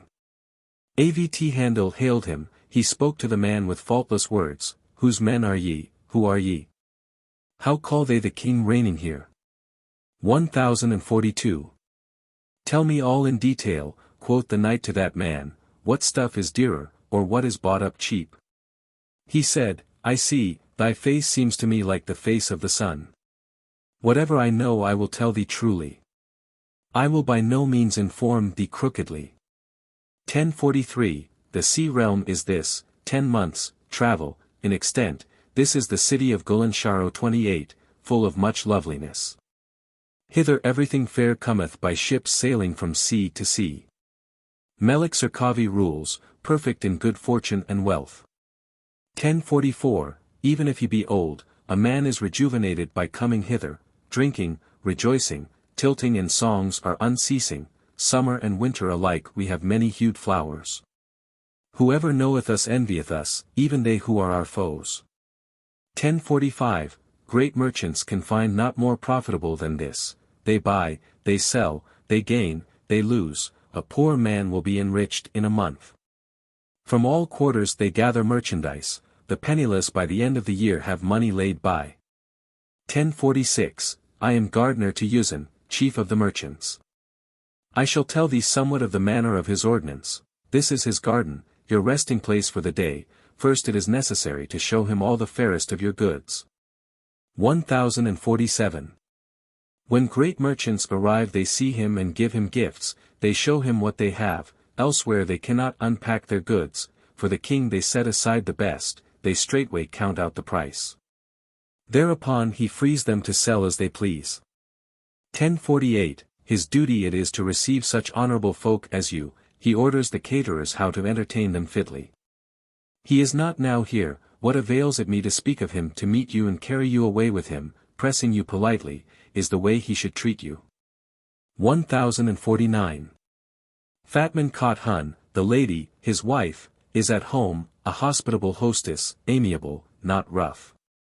I shall inform her of your arrival, she will take you in as one of her own folk, she will send a man to meet you, you shall enter the city by daylight. 1050, Avt'handil said, Go, do whatever thou desirest. The gardener runs, he rejoices, sweat pours down to his breast. He tells his tidings to the lady, I boast of this, a youth comes, to them that look on him his rays seem like the sun. 1051. He is some merchant, chief of a great caravan, well grown like a cypress, a moon of 7 days, his coat and the fold of his coral-hued turban become him, he called me, asked me tidings and the tariff for the purchase of goods. 1052. Dame Fatman rejoiced, she sent 10 slaves to meet him, they prepared the caravanserais, she stored their wares. The rose-cheeked, crystal and ruby, glass, jet, entered. They who looked on him compared his feet to the panthers, his palms to the lions, paws.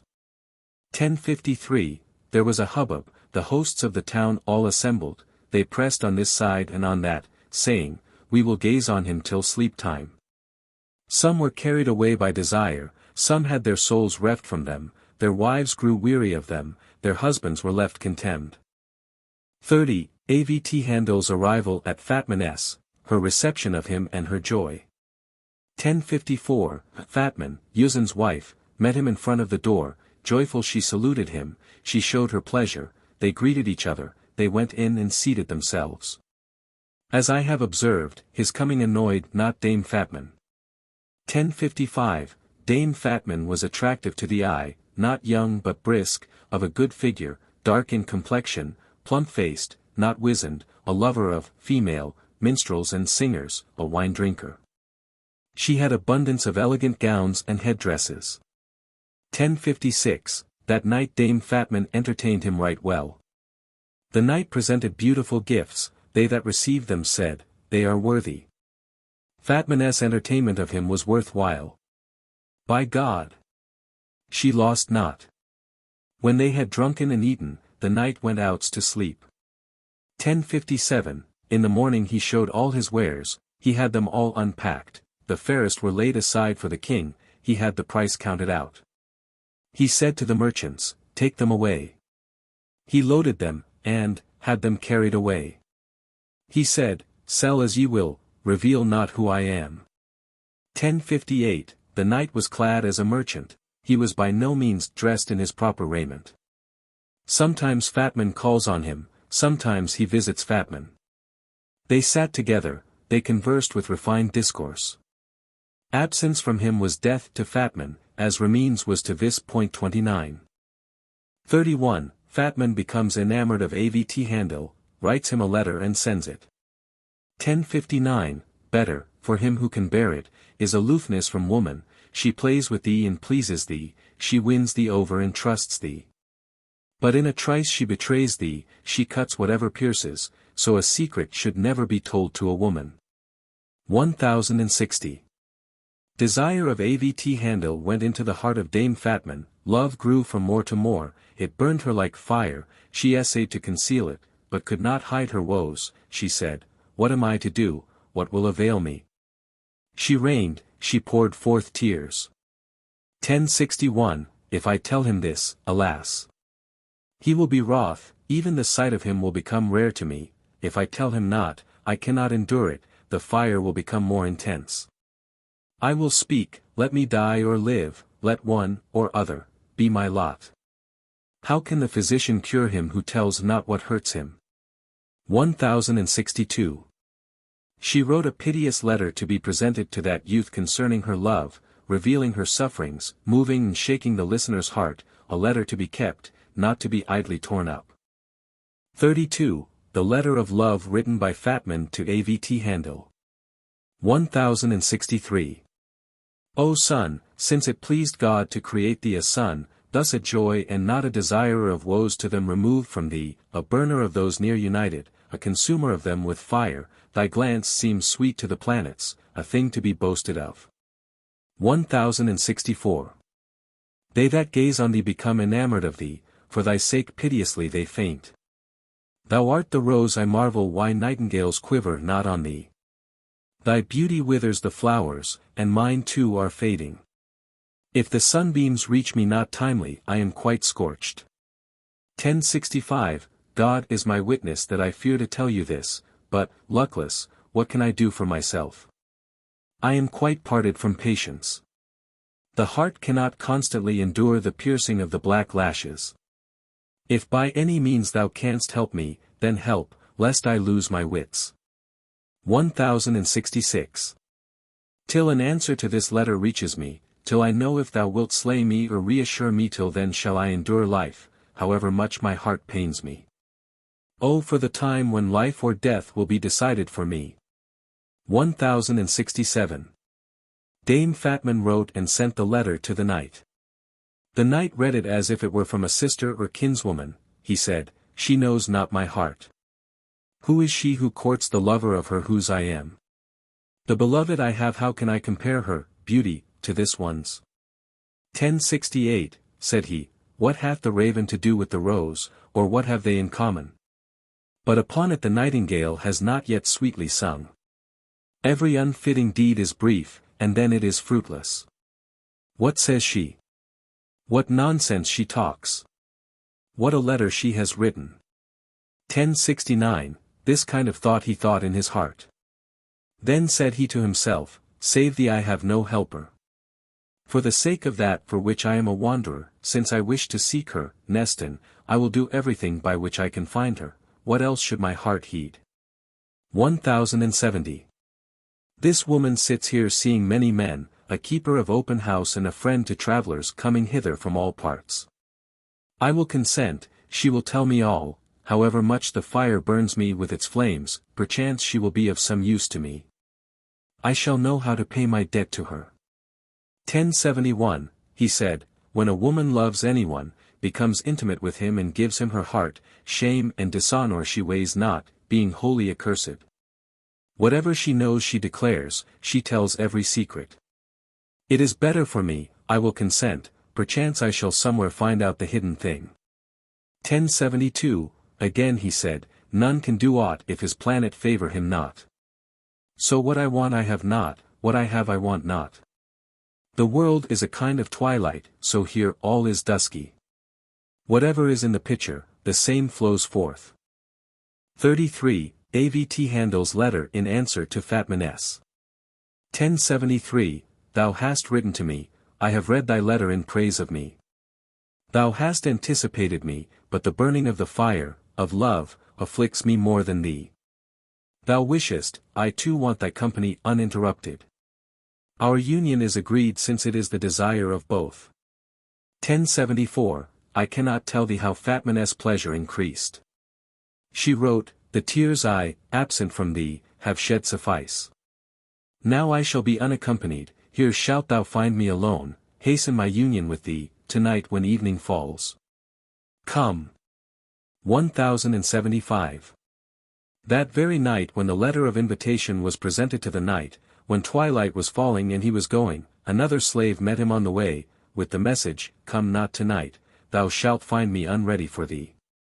This vexed him, he turned not back, he said, What sort of thing is this? 1076, the invited guest went not back again on the withdrawal of his invitation. Fatman sits troubled. Avt'handil the tree-like went in alone. He perceived the woman's uneasiness, he saw it forthwith on his going in, she could not reveal it from fear, and also out of complaisance for him. 1077. They sat down together and began to kiss, to sport pleasantly, when a certain elegant youth of graceful mien appeared standing in the doorway. He entered, close behind followed a slave with sword and shield. When he saw Avt'handil he was afraid. It looks, quoth he, to himself, as if the road were rocky. 1078, when Fatman saw, she was afraid, she shook and fell a-trembling. The stranger, gazed with wonder at them lying caressing, he said, I will not hinder, O woman. But when day breaks I shall cause thee to repent that thou hast had this youth. 1079, Thou hast shamed me, O wicked woman, and made me to be despised, but tomorrow thou shalt know the answer to be paid for this deed. I shall make thee to devour thy children with thy teeth, if I fail to do this, spit upon my beard, let me run mad in the fields. 1080, thus he spake, and the man touched his beard 30 and went out of the door. Fatman began to beat her head, her cheeks were scratched, the gurgling of her tears flowing like a fountain was heard. She said, Come, stone me with stone, let the throwers approach. 1081, she laments, I have, alas, slain my husband, I have killed off my little children, I have given away as loot our possessions, the peerless cut gems. I am separated from my dear ones. Alas! The upbringer. Alas! The upbrought. I have made an end of myself. Shameful are my words. 1082, Avt'handil hearkened to all this in perplexity. He said, What troubles thee, what say'st thou, why dost thou thus lament, why did that youth threaten thee, what fault found he in thee? Be calm. Tell me who he was and on what errand he roved. 1083, the woman replied, O lion! I am mad with the flow of tears, ask me no more tidings, not can I tell thee with my tongue. I have slain my children with mine own hand, therefore can I no more be gay, impatient for thy love I have slain myself. 1084. This kind of thing certainly should happen to the utterer of idle words, the chatterer who cannot hide a secret, the witless, mad, raving. Help me with your lamentations. This will I say to all who see me. A physician cannot cure one who drinks his own blood. 1085, do one thing of two, desire nothing more than this, if thou canst kill that man, go, slay him secretly by night, thus shalt thou save me and all my house from slaughter. Return, I will tell thee all, the reason why I shed tears.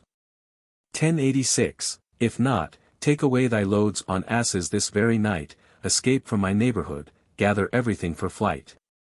I doubt my sins will fill thee too with woe. If that night go to court he will make me eat my children with my mouth.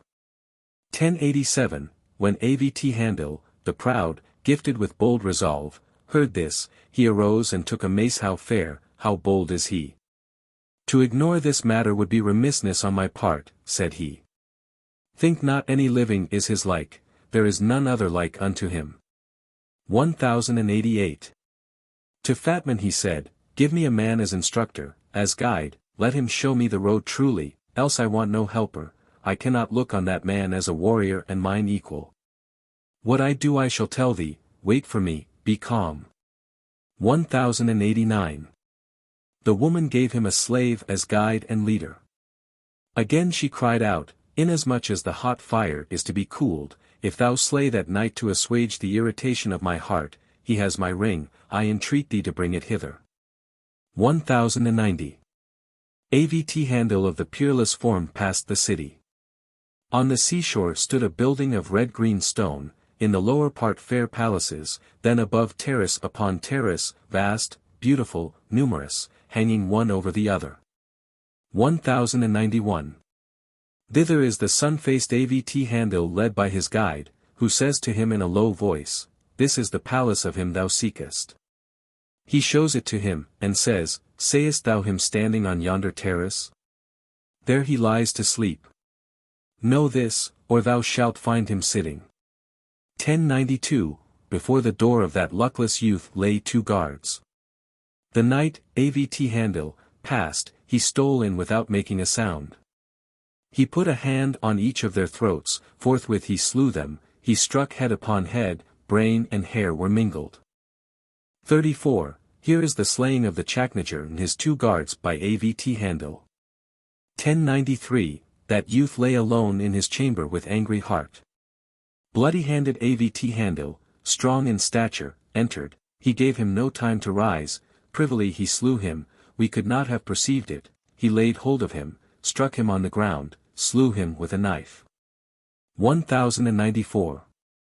He is a son to them that gaze on him, a wild beast and a terror to those that oppose him.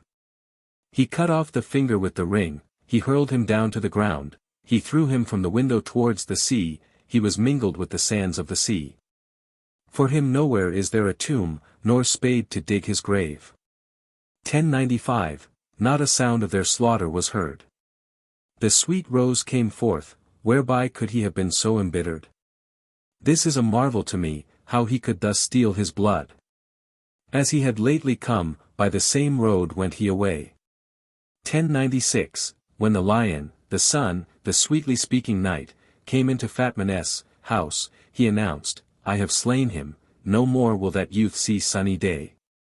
Thy slave himself I have as witness, make him swear an oath in God's name, that I did the deed, behold the finger and the ring, and I have my knife bloodied. 1097, now tell me of what thou spakest, why thou wert so furiously enraged. With what did that man threaten thee? I am in great haste, to know it. Fatman embraced his legs, I am not worthy to look on thy face, my wounded heart is healed, now am I ready to extinguish my fires. 1098. I and Yuzan with our children are now born anew. O Lion, how can we magnify thy praises? Since we may boast that his blood is spilt, I will tell thee all from the beginning, prepare to listen. 35, Fatman tells Avt'handil the story of Nestan-Darejan. 1099, in this city it is a rule that on New Year's Day no merchant trades, none sets out on a journey, we all straightway begin to deck and beautify ourselves. The sovereigns make a great court banquet. 1100, we great merchants are bound to take presents to court, they, the sovereigns, must give gifts befitting us. For 10 days there is heard everywhere the sound of the cymbal and tambourine. In the public square, tilting, ball play, the stamping of horses. 1101, my husband, Yuzan, is the leader of the great merchants, I lead their wives, I need none to invite me, rich or poor, we give presents to the queen. We entertain ourselves agreeably at court, we come home merry. 1102, New Year's Day was come, we gave our gifts to the queen, we gave to them, they gave to us, we filled them, we were filled. After a time we went forth merry, at our will. Again we sat down to rejoice, we were not of their company. 1103, at eventide I went into the garden to sport, I took the ladies with me, it behoved me to entertain them, I brought with me minstrels, they discoursed sweet song. I played and gambled like a child, I changed veil and hair. 1104, there in the garden were fair mansions beautifully built, lofty, with a prospect on every side, overhanging the sea. Thither I led the ladies, them that were with me.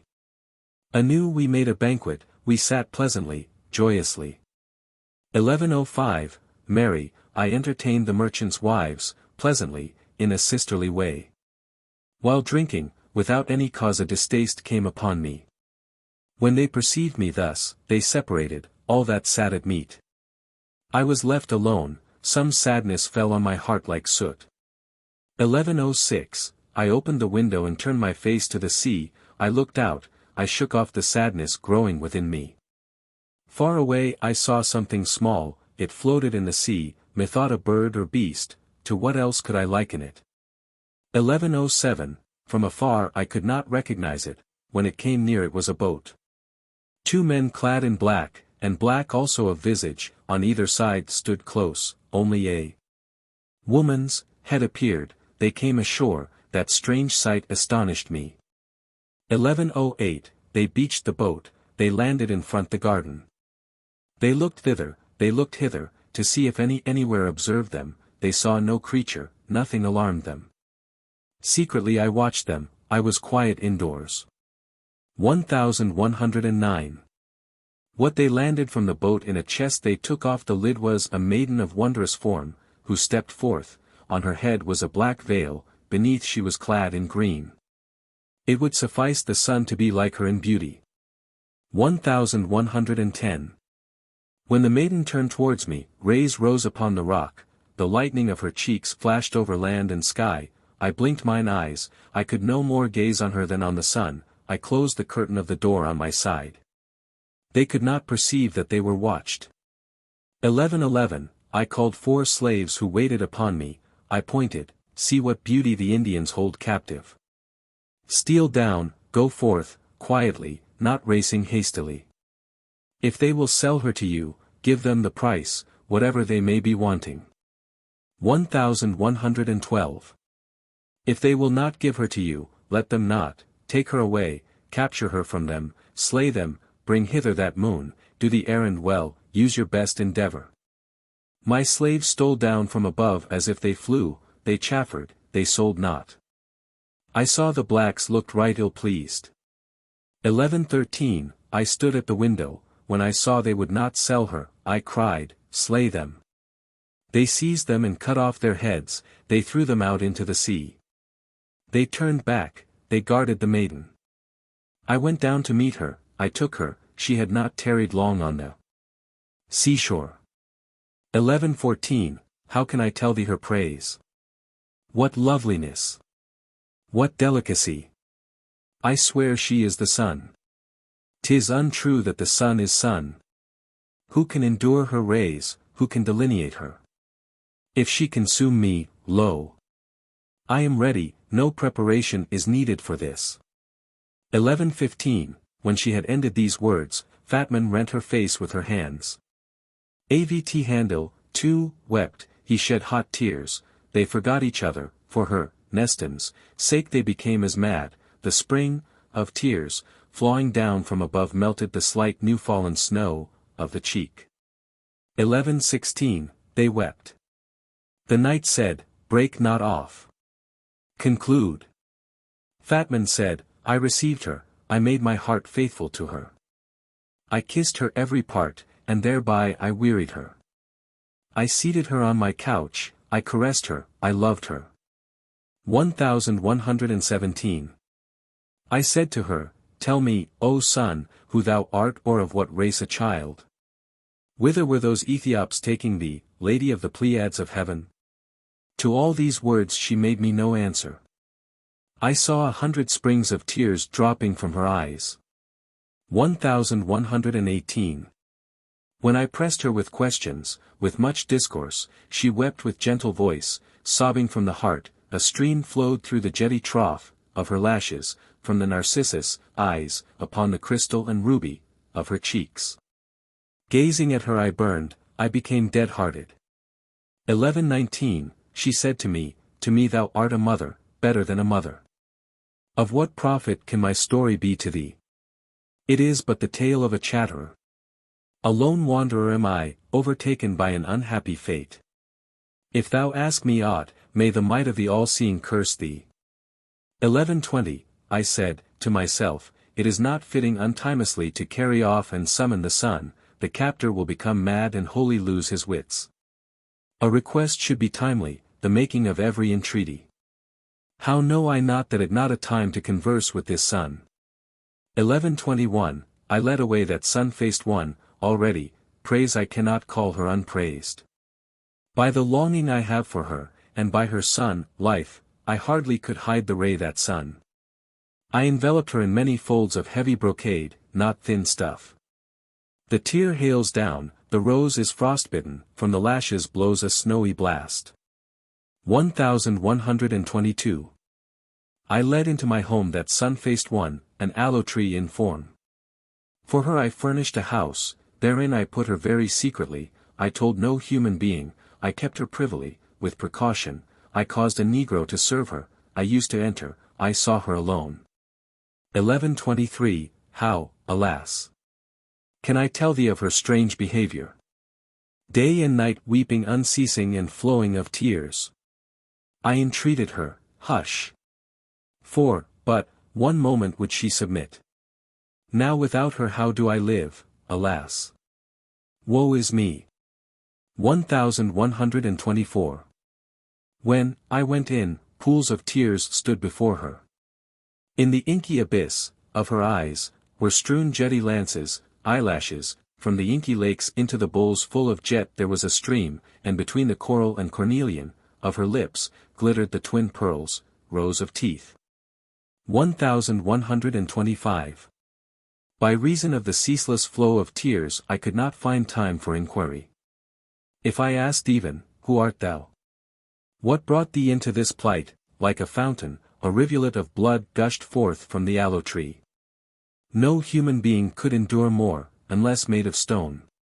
1126, no coverlet she wanted, nor mattress to lie upon, she was ever in her veil and one short cloak, her arm she placed as a headrest and reposed thereon. With 1,000 entreaties I could scarce persuade her to eat a little. 1127. By the by, I will tell thee of the wonder of the veil and cloak. I have seen all kinds of rare and costly things, but I know not of what sort of stuff hers were made, for it had the softness of woven material and the firmness of forged metal. 1128, thus that lovely one tarried long in my house. I could not trust my husband, I feared he would inform. I said to myself, if I tell him, I know the rascal will betray my secret at court.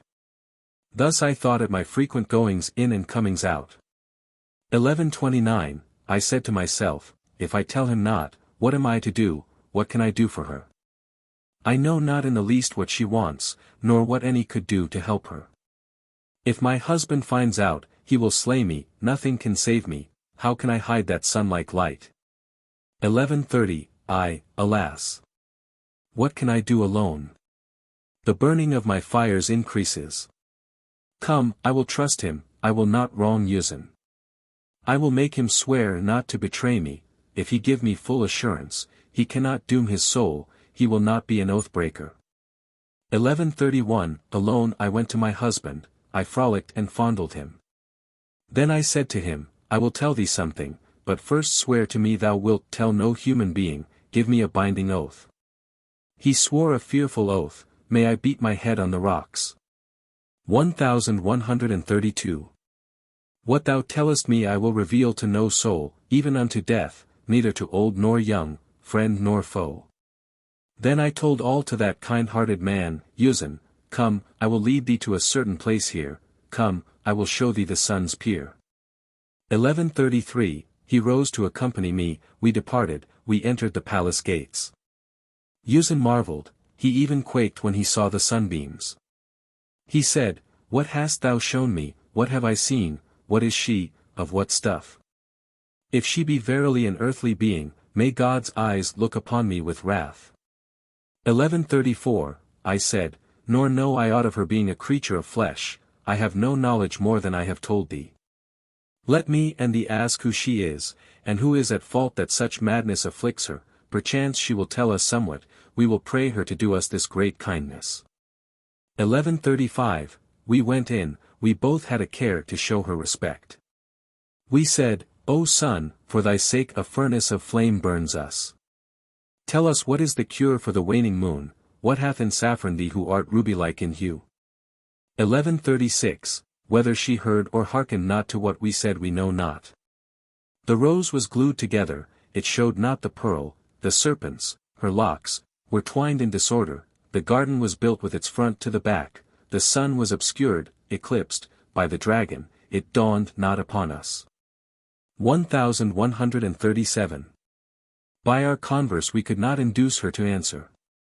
The coursing panther sits sullen-faced, we could not comprehend her wrath, again we annoyed her, she wept tears flowing like a fountain, and, I know not. Let me alone, quoth she. This only with her tongue she said to us. 1138, we sat down and wept with her and poured forth tears. What we had spoken to her made us sorry, how could we venture to say aught else? We could scarce persuade her to be quiet, we calmed her, we soothed her, we offered her some fruit, but we could not make her eat at all. 1139, Yuzin said, she has wiped away a multitude of woes from me. Those cheeks are fit for the sun. How can they be kissed by man? Most right is he who sees not her if his sufferings be increased 120-fold. If I prefer my children may God slay them. 1140, a long time we gazed at her, then, we went forth with sighs and moans. To be with her seemed to us joy, parting grieved us greatly. When we had leisure from affairs of trade we used to see her. Our hearts were inextricably prisoned in her net. 1141. After some time had passed, and nights and days were sped, Yuzin said to me, I have not seen our king since the day before yesterday, if thou advisest me, I will go and see him, I will go and pay my court and present gifts. I replied, Certainly, by God, since such is your desire. 1142, Yuzin set out pearls and gems on a tray. I entreated him, saying, At court thou wilt meet the drunken court folk. Kill me. If thou be not wary of the story of that maid. Again he swore to me, I will not tell it, may sword strike my head. 1143, Yuzin went, he found the king sitting feasting. Yuzin is the king's boon companion, and the king is his well-wisher. The king called him forward. He accepted the gifts he had brought. Now behold the tipsy merchant, how hasty, rash and ill-bred he is. 1144, when the king had drunk before Yuzin many great goblets, still they quaffed and again filled more tankards and beakers. He forgot those oaths, what, to him were, Korans and Meccas. Truly is it said, a rose befits not a crow, nor do horns suit an ass. 1145. The great king said to the witless, drunken Yuzin, I marvel much whence thou gettest these gems to give us, where, thou findest huge pearls and peerless rubies.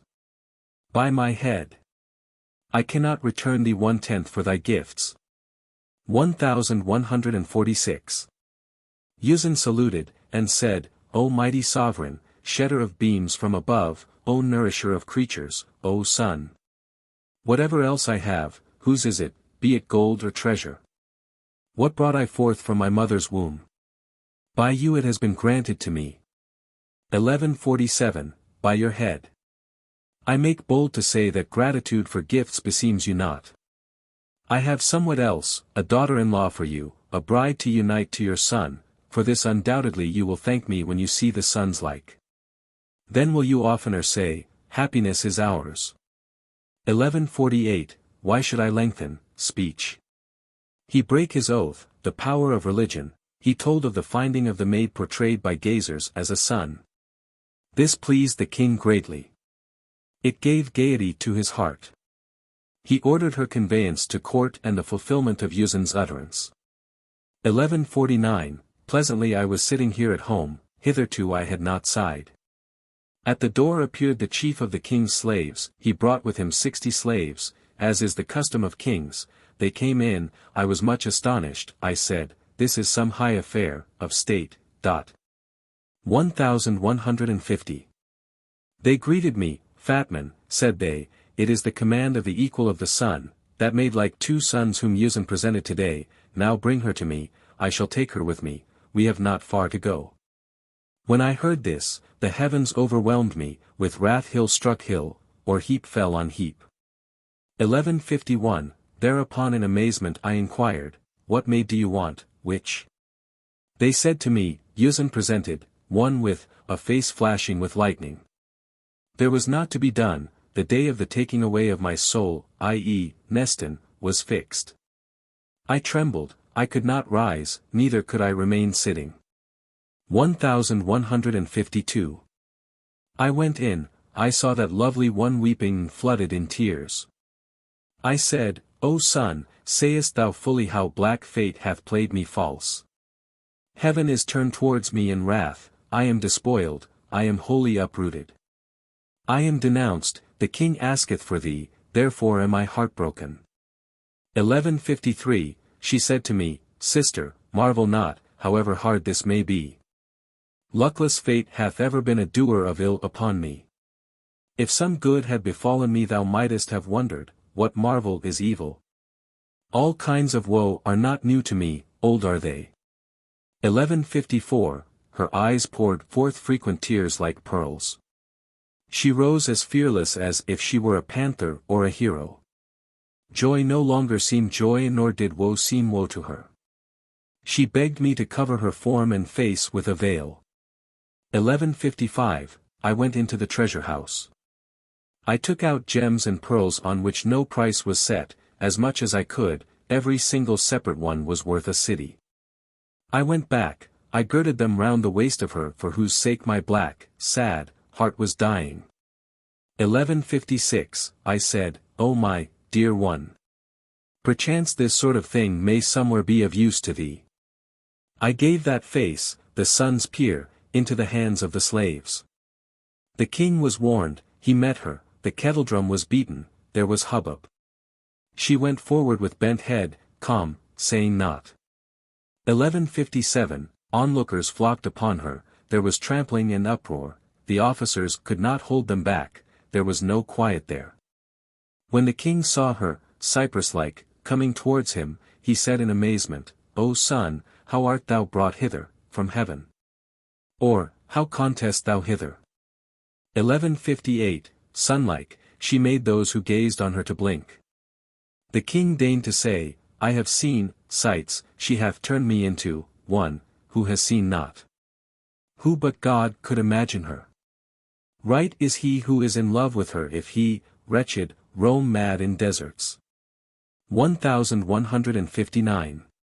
He seated her at his side, he talked to her with sweet discourse, quoth he, Tell me who art thou, whose art thou, of what race art thou come? With her sun-like face she gave no answer, with bowed head, of gentle mien, sorrowful she sits. 1160. Whatever he said, she hearkened not to the king. Elsewhere was her heart, of somewhat else she thought. The roses were glued together, she opened not the pearl. She made them that looked on her wonder of what she thought. 1161. The king said, What can we think of? With what can we comfort our heart? There can be no opinion save these two, either she is in love with someone, she is thinking of her beloved, save him she has no leisure for any, to none can she speak. 1162. Or she is some sage, lofty and high-seeing, joy seems not joy to her, nor sorrow wheel it is heaped on sorrow, as a tale she looks on misfortune and happiness alike, she is elsewhere, elsewhere she soars, her mind is like a dove's. 1163. God grant my son come home victorious. I will have for his homecoming this son ready for him, perchance he will make her say something, and we also shall know what is revealed. Till then, let the moon rest with waning ray far sundered from the sun. 1164, of the king's son I will tell thee, a good, fearless youth, peerless in valor and beauty, fair in face and form. At that time he was gone forth to war, there had he tarried long, for him his father prepared her, the star-like one. 1165, they brought her and apparelled her form in maidenly garb. On it was seen many a ray of glittering gems, on her head they set a crown of a whole ruby, there the rose was beautified by the color of the transparent crystal, of her face. 1166, the king commanded, deck the chamber of the princess royal. They set up a couch of gold, of red of the Occident. The great king himself, the lord of the whole palace, arose and set thereon that sun, the joy of the heart of beholders. 1167, he commanded 9 eunuchs to stand guard at the door. The king sat down to a feast befitting their race, to Uzan he gave immeasurable gifts, as a return for that peer of the sun, they made trumpet and kettledrum to sound for the increasing of the noise.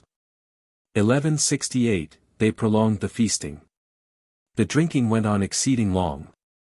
The sun-faced maiden says to fate, what a murderous fate have I! Whence am I come hither, to whom shall I belong, for whose sake am I mad? What shall I do? What shall I undertake? What will avail me? A very hard life have I. 1169, again she says, I will not wither the rose-like beauty. I will attempt somewhat, perchance God will protect me from my foe. What reasonable man slays himself before death comes? When he is in trouble, then it needs that the intelligent should have his wits. 1170, she called the eunuchs, and said, hearken, come to reason. You are deceived, mistaken as to my royalty. Your lord is in error in desiring me for a daughter-in-law. In vain, alas! Sounds he for me the trumpet, the kettledrum and clarion.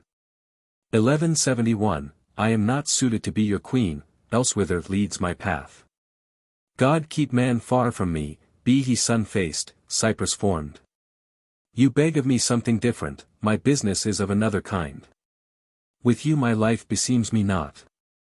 1172, without fail I shall slay myself, I shall strike a knife into my heart. Your lord will kill you, you will have no time of tarrying in the world. This then is better, I will give you the weighty treasure wherewith my waist is girded, let me steal away, let me go free, lest you regret. 1173. She undid the pearls and gems that girdled her, she doffed, too, the crown, transparent, of a whole ruby, she gave them, she said, take them, with burning heart I implore you, let me go, and you will have paid a great debt to your God. 1174. The slaves were greedy for her costly treasure, they forgot the fear of the king as of a bellman, they resolved to let her of the peerless face escape. See what gold doth, that crook from a devilish root.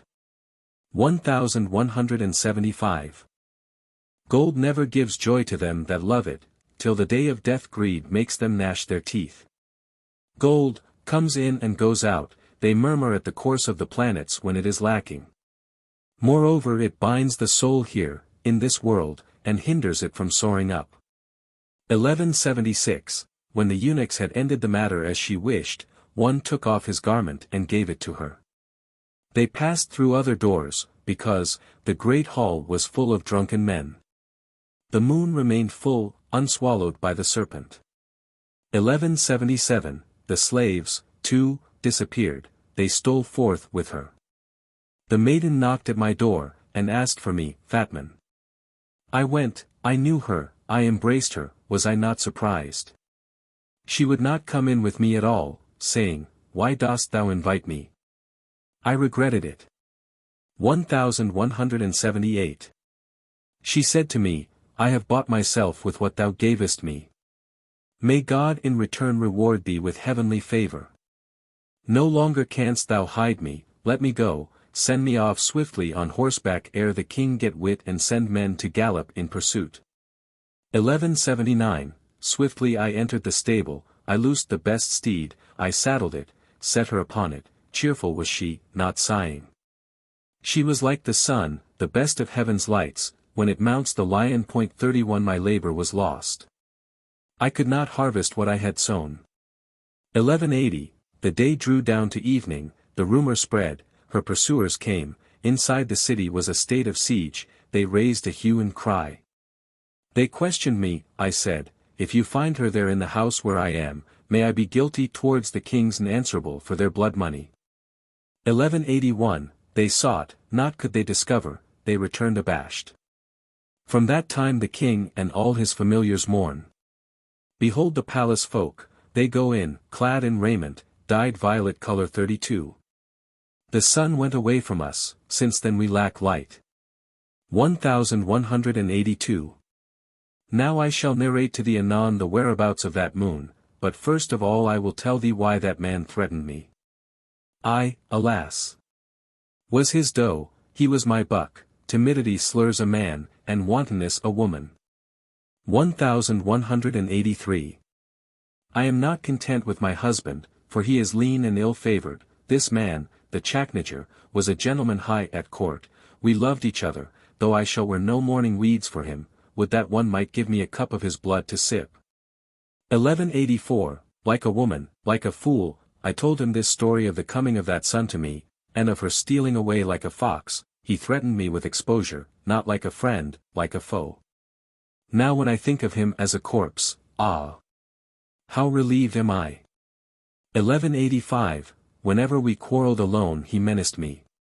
When I called thee I did not think he was at home, he had arrived, he told me of his coming. Thou also wert coming, I was afraid, so I begged thee, do not come. I sent a slave to meet thee. 1186, you turned not back, you came, you brought beams of light to me, you both met, you were assembled to fight over me, so I feared, I could think of no way. He, alas, desired my death in his heart, and not, only, with his tongue. 1187. If thou hadst not slain him, and if he had gone forthwith to court, in his wrath he would have denounced me, for, his heart was burned as with fire, the angry king would have cleared away my house at one swoop, he would, O God, have made me eat my children, then he would have stoned me with stone. 1188, God reward thee in return, what thanks can I render thee? Thee who hast delivered me safe from that serpent's gaze. Now henceforth I can be happy in my star and fate. No longer do I fear death. Ha! Ha! 1189, Avt'handil said, Fear not. Even in the book is it thus written, of all foes the most hateful is the friend-foe, if a man be wise, he will not heartily confide. Fear I no more from him, now is he corpse-like. 1190, Tell me the same story since thou spedst the maiden, all the tidings thou hast learned were heard of her. Again Fatman spoke weeping, again the tear flowed from her eyes. Quoth she, the ray which sunlike illumined the fields was brought to naught. 36. The story of the capture of Nestan-Darejan by the Kajis, told by Fatman to Avt'handil. 1191, Woe, O fate, in falsehood thou art like Satan, none can know aught of thine, where thy treachery is. That face apparent as a sun, where hast thou it hidden? Whither hast thou taken it? Therefore I see that in the end all seems vain, desolate, wherever anything may be. 1192. Fatman said, The sun was departed from me, the light of all the world, life and existence, the gain of my hands, from that time unceasingly the burning of hot fires afflicted me, I could not dry the spring of tears flowing forth from mine eyes. 1193, House and child became hateful to me, I sat with cheerless heart, waking I thought of her, when I fell asleep, I thought of her, in my drowsiness. The oath-breaker Yuzan seems to me of the infidels in faith. The accursed one cannot approach me, to be near me with his cursed face. 1194, one day at eventide, just at sunset, I passed the guards, the door of the asylum caught mine eye, I was in a reverie, sadness at the thought of her was slaying me. I said, cursed is the vow of every man. 1195, from somewhere there came a wandering slave with 3 companions, the slave clad as a slave, the others in coarse traveling garb. They brought food and drink which they had bought in the city for a drama. They drank, they ate, they chattered, thus they sat merry. 1196, I hearkened to them, I watched them. They said, pleasantly we rejoiced, but, though, here we are joined as comrades, yet, are we strangers, none of us knows who another is or whence we are come, we must at least tell one another our stories with our tongues. 1197. Those others told their tales as is the wont of wayfarers.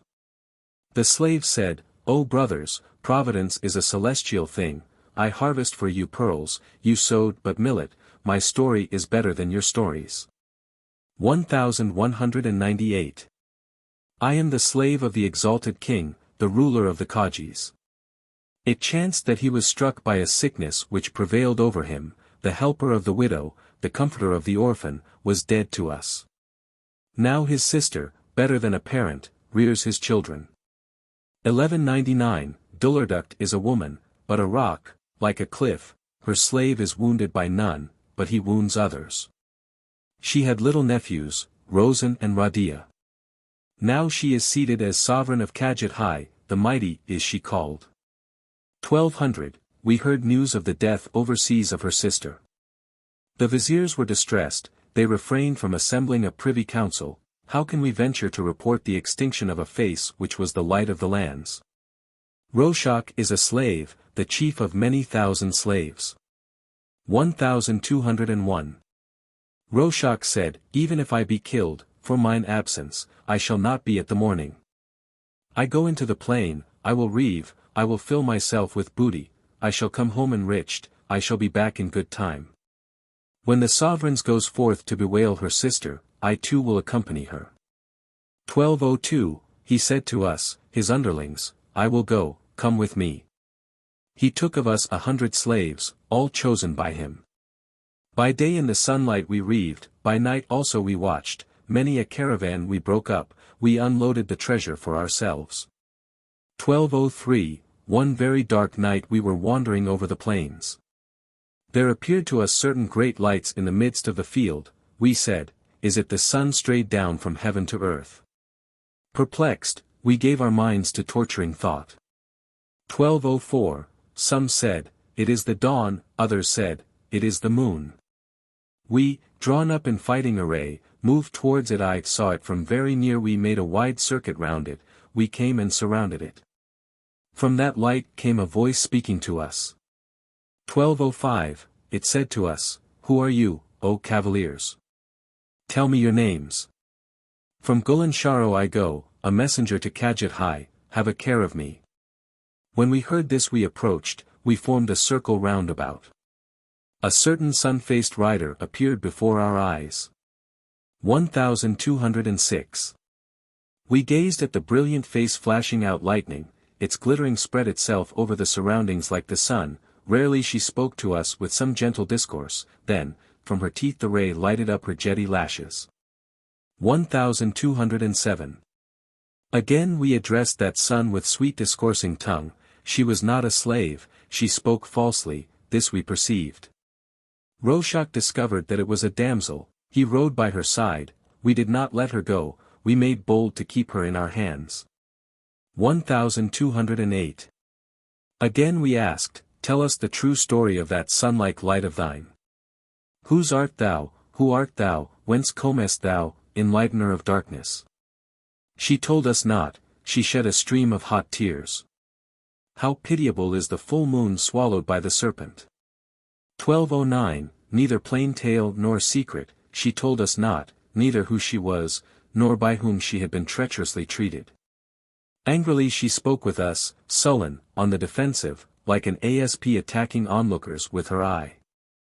1210, Roshak ordered us, ask not, it seems not is to be said now, her business is a strange one and difficult to be told. The good fortune of our sovereign is to be desired by creatures, for God giveth her whatever is most marvelous. 12:11 This, damsel, has been destined to us by God that we might bring her. We will take her as a gift, she, Dullurduct, will render us very great thanks, if we conceal it, we shall be found out, and, our sovereign is proud. First, it is an offense to her, then it is a great disgrace. 1212 We agreed, we prolonged not the discussion. We returned, we made for Kadjit, leading her with us, we ventured not to speak directly to her, nor did we annoy her. She weeps, with embittered heart she laves her cheeks in flowing tears. 1213 I said to Roshak, give me leave, soon again shall I attend you. At present I have some business in the city of Golansharo. He granted me leave. Hereabout I have some stuff to be carried off, I will take it with me, I will go and overtake them. 1214 This story of the slave greatly pleased those men. I heard it, the stream from the pool of tears dried up in me. I guessed, I recognized every sign of her who is my life. This gave me a little comfort, like a drama's weight. 1215 I laid hold of that slave and set him close before me. I asked him, tell me what thou wert saying, too, wished to hear. He told me again the same as I had heard thence, i.e., from my hiding place. This story enlivened me. Me, struggling in soul, with death, it preserved alive. 1216 I had 2 black slaves full of sorcery, by their art they go and come invisible, I brought them out, I dispatched them to Kadjit. I said, tarry not. Give me tidings of her by your deeds. 1217 In 3 days they came and told me, swiftly had they trod the road, the queen, who was ready to go over the sea, has taken her. None can fix his eyes to gaze upon her, as upon the sun. She, the queen, has betrothed her, Nestan, as wife to the little boy Rosen. 1218 We shall wed her to Rosen, this is the decree of Queen Dullurduct, at present I have not leisure for the wedding, now is my heart consumed with fire. When I return home I will make a daughter-in-law of her who is praised as heaven's son. She has set her in the castle, 1 eunuch attends her. 1219 She, Dullurduct, took with her all those skilled in sorcery, for perilous is the road, her foes are ready for the fray, she has left at home all her bravest knights. She will tarry, but little time has already passed. 1220 The city of the Kajis has hitherto been unassailable by foes, within the city is a strong rock, high and long, inside that rock is hollowed out a passage for climbing up. Alone there is that star, the consumer of those who come in touch with her. 1221 At the gate of the passage are continually on guard knights not ill-favored, there stand 10,000 heroes all of the household, at each of the 3 city gates 3,000. O heart, the world hath condemned thee, I know not, alas. What binds thee? 1222 When Avt'handil the sun-faced but woeful heard these tidings he was pleased, he showed nothing else. The lovely creature rendered thanks to God, somebody's sister has told me joyful news. 1223 He said to Fatman, Beloved, thou art worthy to be loved by me, thou hast let me hear a welcome story, not with lowering looks, but let me hear more fully about Kadjit. 33 Every Kaj is fleshless, how can it become human? 1224 Pity for that maiden kindles me and burns me with flame, but I marvel what the fleshless Kajis can do with a woman. Fatman said, Hearken to me. Truly I see thee here perplexed. Timorous. They are not Kajis, but men, who, put their trust in steep rocks, quoth she.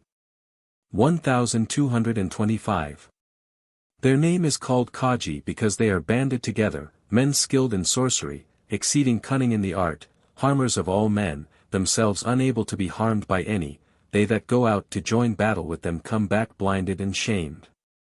1226 They do something wondrous, they blind the eyes of their foes, they raise fearful winds, they make the ship to founder midst the seas, they run as on dry land, for, they clean dry up the water. If they wish they make the day dark, if they wish they enlighten the darkness. 12:27, For this reason all those that dwell round about call them Kajis, though they, too, are men fleshly like us. Avt'handil thanked her, Thou hast extinguished my hot flames, the tidings just told me have pleased me greatly. 12:28, Avt'handil, shedding tears, magnifies God with his heart.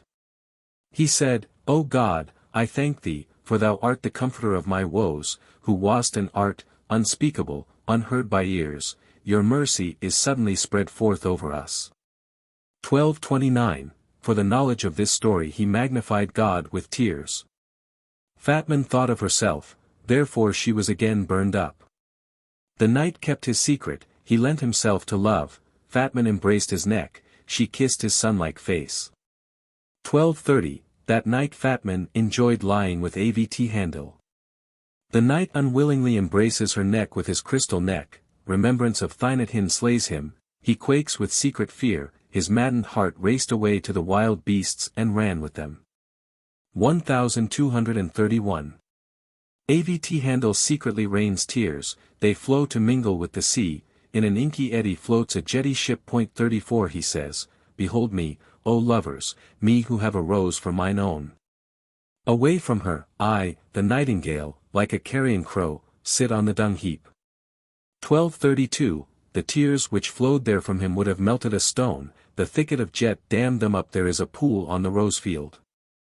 Fatman rejoiced in him as if she were a nightingale, if a crow find a rose it think itself a nightingale.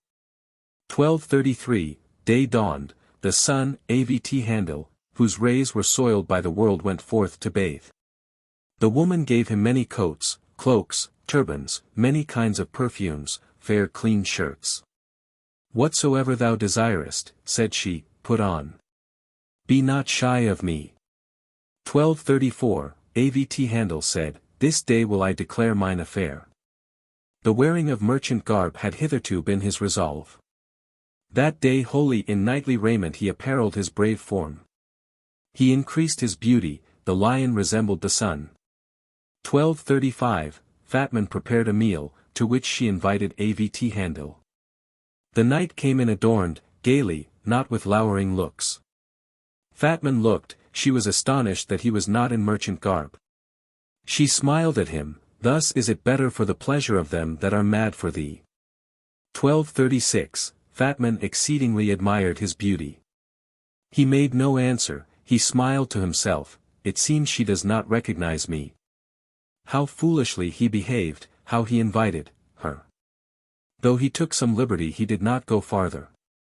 1237, When they had eaten they separated, the knight went home, having drunk wine, he lay down merry, pleasantly he fell asleep. At eventide he awoke, he shed his rays across the fields. He invited Fatman, Come, see me, I am alone, quite alone. 1238, Fatman went, Avt'handil heard her voice making moan. She said, Undoubtedly I am slain by him whose form is like an aloe tree. He set her at his side, he gave her a pillow from his carpet. The shade from the eaves of the eyelashes overshadows the rose garden, of the cheeks. 1239. Avt'handil said, O Fatman, know thee, thou wilt tremble at these tidings like one bitten by a serpent, but hitherto thou hast not heard the truth concerning me, my slayers are black lashes, trees of jet. 1240. Thou thinkest me some merchant, master of a caravan, I am the commander-in-chief of the exalted King Rostevan, chief of the great host befitting him, I have the mastery over many treasuries and arsenals. 1241. I know thee to be a good friend, faithful, trusty, he has one daughter, a son the enlightener of lands, she it is who consumes me and melts me, she sent me, I forsook my master, her father. 1242. That damsel thou hadst to seek, that same damsel, that substitute for the son, I have gone over the whole world, I have seen him who roves for her sake, where he, pale lion, lies wasting himself, his heart and strength. 1243. Avt'handil told all his own tale to Fatman, the story of the donning of the panther hide by Tariel. He said, "Thou art the balm of him thou hast not yet seen, the resource of him of frequent eyelash, ruffled like a raven's wing." 1244. Come, Fatman, and aid me, let us try to be of use to him, let us help them, perchance those stars shall receive joy. All men who shall know it, all will begin to praise us. Surely again will it befall the lovers to meet. 1245. Bring me that same sorcerer slave, I will send him to Khatavians, we will make known to the maiden all the tidings known to us, she also will inform us of the truth, we will do what she chooses. God grant you may hear that the kingdom of the Khatavians is vanquished by us. 1246, Fatman said, Glory to God, what things have befallen me. This day I have heard tidings equal to immortality. She brought the sorcerer slave, black as a raven, and said, I send thee to Khatavians, go, thou hast a long journey. 1247. Now will appear advantage for me from thy witchcraft, speedily quench the furnace of the burning of my fires, tell that son the means for her cure. He said, Tomorrow I shall give you full news of what you wish. 37. Letter written by Fatman to Nestan-Darejan. 1248. Fatman writes, O star, heavenly son of the world, consumer and griever of all them that are afar from thee, elegant and eloquent in words, lovely, fair-tongued, crystal and ruby both welded in one. 1249. Though thou gayest me not to hear thy story, I have learnt the truth, thereby hath my heart been comforted. Console with news Tariel, who is become mad for thee.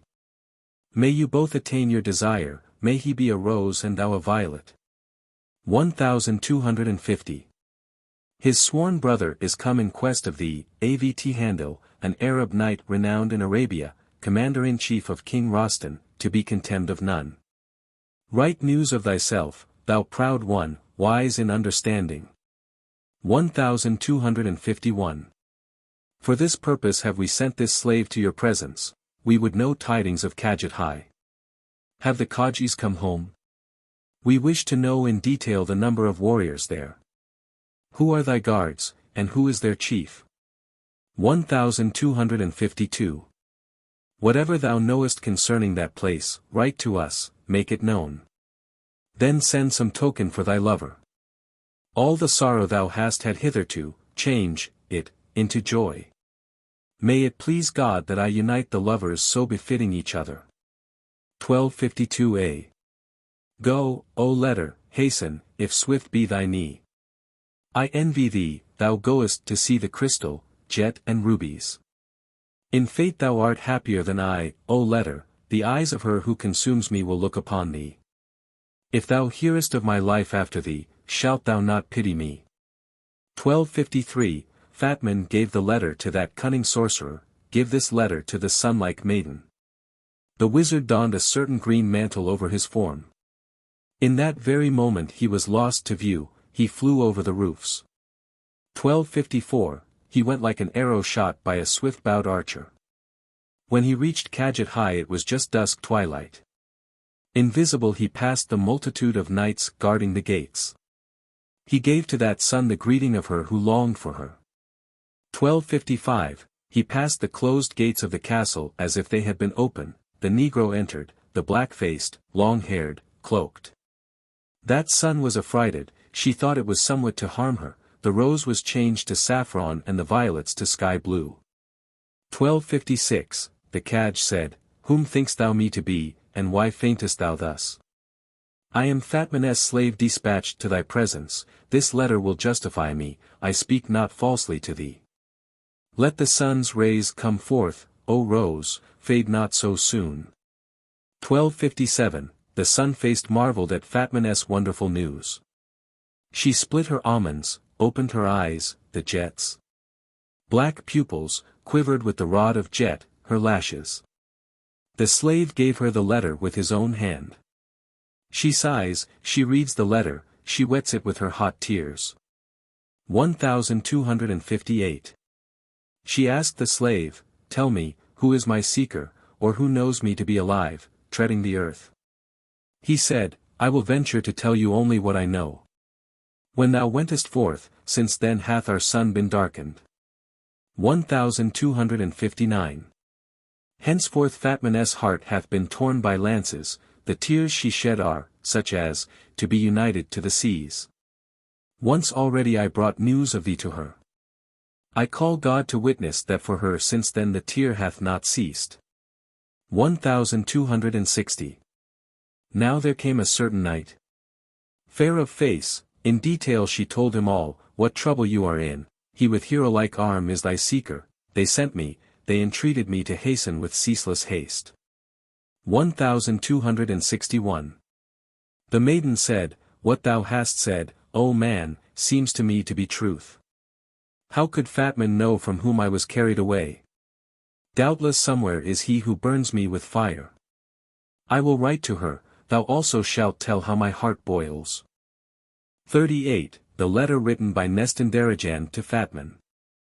1262, I, the sun-faced, write, O dame, O mother, better than a mother to me.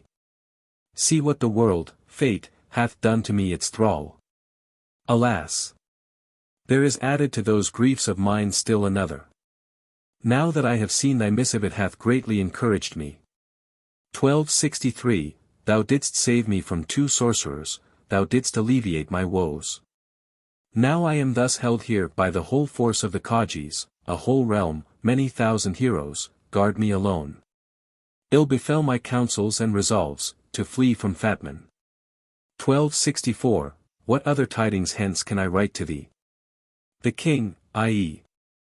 Queen, of the Kajis is not come, nor will the Kajis yet come, but countless hosts guard me, and with what bravery. What? The quest for me. It is not possible, believe me. 1265.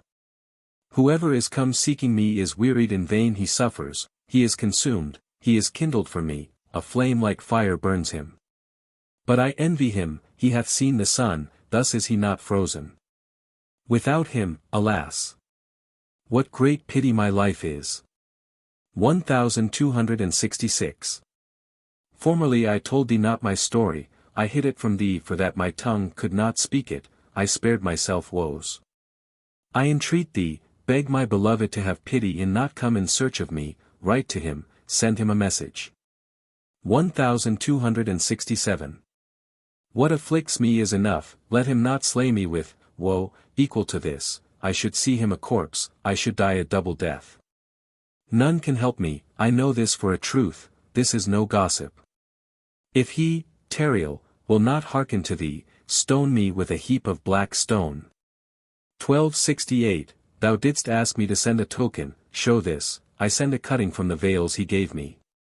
These, veils, for his sake are a fair sight to me, though in color they are black, like my fate. 39, the letter written by Nestan-Darejan to her beloved. 1269, now will I, sobbing, weeping, write to my beloved, by the tear of that one who burns him is a man's fire quenched. She wrote a letter piercing the heart of the hearers. She splits the rose, opens her mouth, there appears the translucent crystal. 1270, O mine own. This letter is the work of my hands, for pen I have my form, a pen steeped in gall, for paper I glue thy heart even to my heart. O heart, black, sad, heart, thou art bound, loose not thyself, now be bounds. 1271, thou sayest, O mine own. Of what deeds the world is a doer. However much light shines, for me it is but darkness. The wise know it, the world, therefore they despise it, to them it is contemptible. My life without thee, woe is me. How exceeding hard it is. 1272, thou sayest, mine own. How fate and cursed time have parted us. No longer do I glad see thee, my glad loved one, what, indeed, can the heart rent by thee do without thee? Secret thought manifests to thee what is hidden. 1273, by thy son, life. Until now I thought not thou wert alive. As for me, methought my life and all my resource had passed away. Now when I hear news of thee, I magnify the Creator and humble myself before God. All mine erstwhile grief I weigh as joy. 1274. Thy life is sufficient for my heart to hope in, a heart all wounded and so consumed. Think of me, remember me as one lost to thee, I sit nursing the love I planted. 1275, Now, O mine own, my story is not to be written to thee by me. The tongue will tire, none that hear will believe. Fatman took me from sorcerers, may God protect her. Now again fate hath done what befits it. 1276.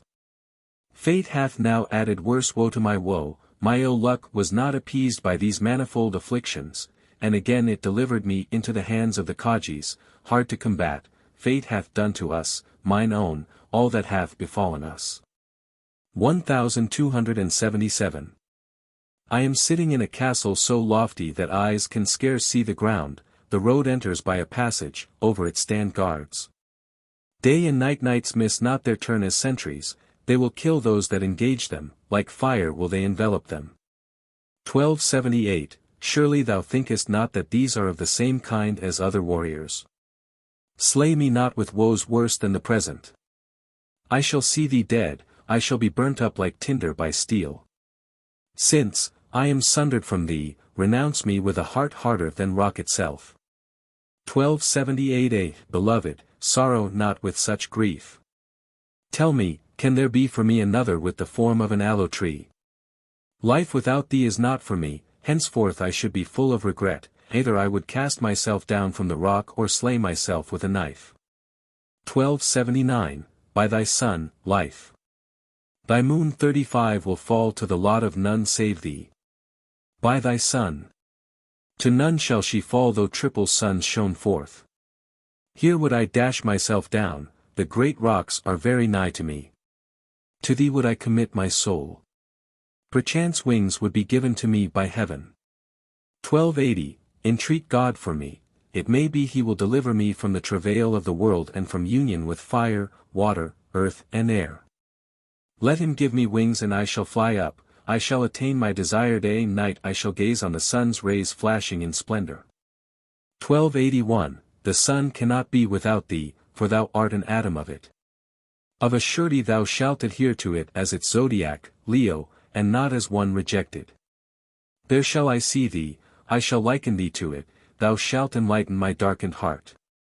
If my life was bitter, let my death be sweet. 1282. Death is no longer grievous to me, since it is to thee I commit my soul, but I have laid thy love in my heart, and there it rests. When I think of parting from thee, for me wound is added to wound. Weep not and mourn not for me, O mine own, for love of me.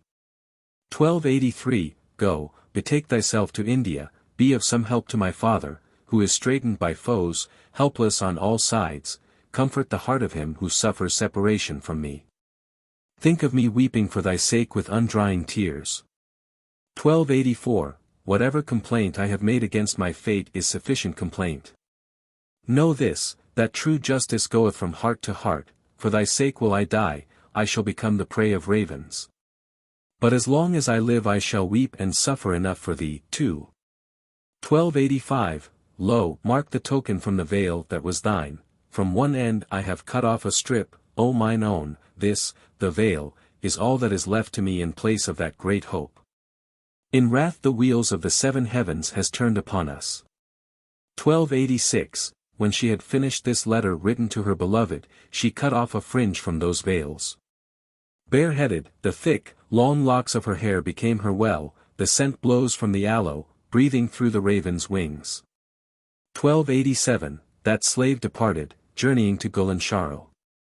In one instant he reached Fatmanes, he travelled not many days. When this matter so dear to him had been accomplished, Avt'handil with hands upraised thanks God, with full understanding, not as one bemused. 1288. He said to Fatman, The thing desired is timely finished for me, thy great zeal for my sake is, still, unrecompensed. I go, I have no leisure to tarry longer, last year's time is come. Swiftly shall I lead into Khagat him who will annihilate and destroy them. 1289, the lady said, O lion, the fire now becomes hotter, my heart will be sundered from thee, its light, thereby will it be darkened. Hasten, grieve not for me, the madman will thus become furious. Should the Khajis arrive before you, going thither will be made difficult for you. 1290, the knight called Fridun's slaves who attended him. He said, Corpses hitherto, now indeed are we enlivened, we are renewed by the hearing of what we wished. I shall show you our enemies wounded and thereby woe-stricken. 1291, go and tell Fridun this unvarnished story. I cannot see him, I am hurried, my road is one of haste. Let him strengthen his great voice to make it still more bold. I will give you all the treasure taken by me as booty. 1292, great is the debt laid upon me by you. I will show my gratitude in another way when I join Fridun again. For the nonce, take away all that was reft from the pirates, I can give you no more than this, I know that so I shall seem to you niggardly. 1293, I have no home near. I have no power to dispense gifts. He gave them a ship full, beautiful things, a host in number. He said, Go, take them away, travel the road to that same region. Give this letter from me, his sworn brother, to Fridun. 40, Avt'handil's letter to Fridun. 1294. He wrote, Exalted Fridun, supremely blessed, King of kings, lion-like in stout-heartedness, O sun, recklessly shedding rays, mighty, joyous, spiller of the blood of foes, thy youngest brother from far, far away barks thee a greeting. 1295. I have seen troubles, and I have, too, received recompense for what pains I have suffered. Well hath fallen out the matter planned by me, I have truly learned the story of that face likened to a sun, the sustainer of that lion who was buried under the earth. 1296, the sovereign of the Khajis has that son, she is captive in Khagat. To go thither seems to me sport, though the road is one of battle. From the narcissi a rain of crystal falls, the rose is wet with rain. The Khajis are not yet with the maid, but countless is their host. 1297. Glad in heart I rejoice, for this my tear will not flow in channels. Wherever thou and thy brother, Tariel, are, the difficult will be made easy, whatever you may desire you will certainly do it, you shall not fail. Not only no man can stand against you, I trow that even a rock will soften before you. 1298, now pardon me, I cannot see thee, so I have passed afar off, I have no leisure to linger on the road, for that moon is captive. Soon shall we come merry. Rejoice at the sight of us. What more than this can I say to thee, help thy brother in brotherly fashion. 1299, the attachment of these slaves is beyond reward, pleasantly have they served me, and your heart, too, will be pleased at this. Why should he be praised who hath sojourned long with you? Every like gives birth to like, this is a saying of the sages. 1300, he wrote this letter, he tied it up and rolled it, the rose, the violet-haired, gave it to Fridun's slaves. He communicated through them by word of mouth all that was needful, how he should do, the open door of coral showed its pearls to them. 1301, Avt'handil searched, he found a ship of that region, where Tariel was. That sun with the face of a full moon prepared to set out, but to leave the woeful-hearted fatman was a heaviness to him, those who parted from him shed a rivulet of blood. 1302, Fatman, Yuzan and the slaves weep with hot tears. They said, O sun, what hast thou done to us? Thou didst burn us with hot fires, why darkenest thou us with the gloom of thine absence? Bury us with thy hands which have, already, buried us. I.e., by thy departure. 41, Avt'handil's departure from Gulansharo, and his meeting with Tariel. 1303, Avt'handil has crossed the seas in a certain ship for travelers. He rides glad-hearted all alone. To meet Tariel with such tidings rejoices him. With hands uplifted, with his heart he hopes in God. 1304. Summer was come, from the earth came forth verdure, the token of the rose bursting into bloom, the time of their tryst, the change of course by the sun, the setting out of the cypress formed. He sighed when he saw the flower long time unseen by him. 1305, the sky thundered and the cloud rained crystal dew, he kissed the rose with his rose-like lips, he said, I gaze on you with tenderly observant eye, I rejoice to have converse with you in her, Thynethin's, stead. 1306. When he thought on his friend, the bitter tears flowed, he travelled those weary ways towards Tariel, deserted and pathless, unknown regions, lion and panther of the reedy thickets he slew wherever he saw them. 1307. The caves came in sight, he was glad, he recognized them. He said, These be the rocks where my friend is, he for whom my tears have flowed.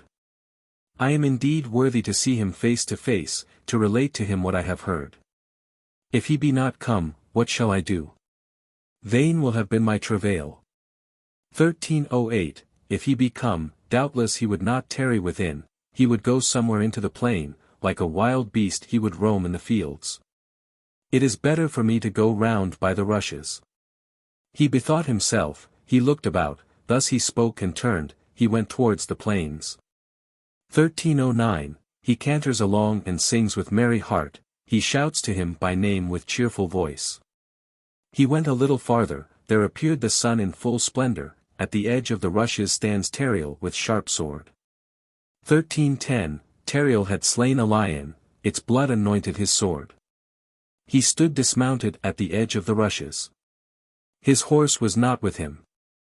He heard Avt'handil shout, he was astonished, he looked at him, recognized him, started, ran towards him, bounded. 1311, Tariel flung aside his sword and went towards his adopted brother. The knight alighted from his horse, it seemed to him that he had attained his goal. They kissed each other, their necks were as if riveted together. There was the sugary sound of the rose frequently opening. 1312. Tariel, weeping, uttered polished, exquisite words. The tear of blood dyed the jetty thickets crimson, the fountain of tears, many streams, waters the aloe, since I have seen thee, what matters it to me if 8 pains oppress me? 1313. Tariel weeps and Avt'handil was speaking to him laughing, he smiles, he opens his coral lips, the flash from his teeth quivers, he said, I have learned tidings which will please thee, now the flower will be renewed, the rose hitherto fading. 1314, Tariel said, O brother, that which rejoices me today is enough, in seeing thee I have seen all my comfort, whatever other balm God gives, hast thou not heard, how can man find in the world that which is not of heaven's doing? 1315.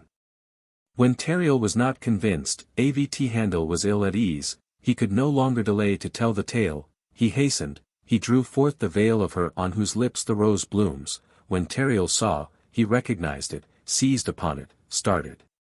1316.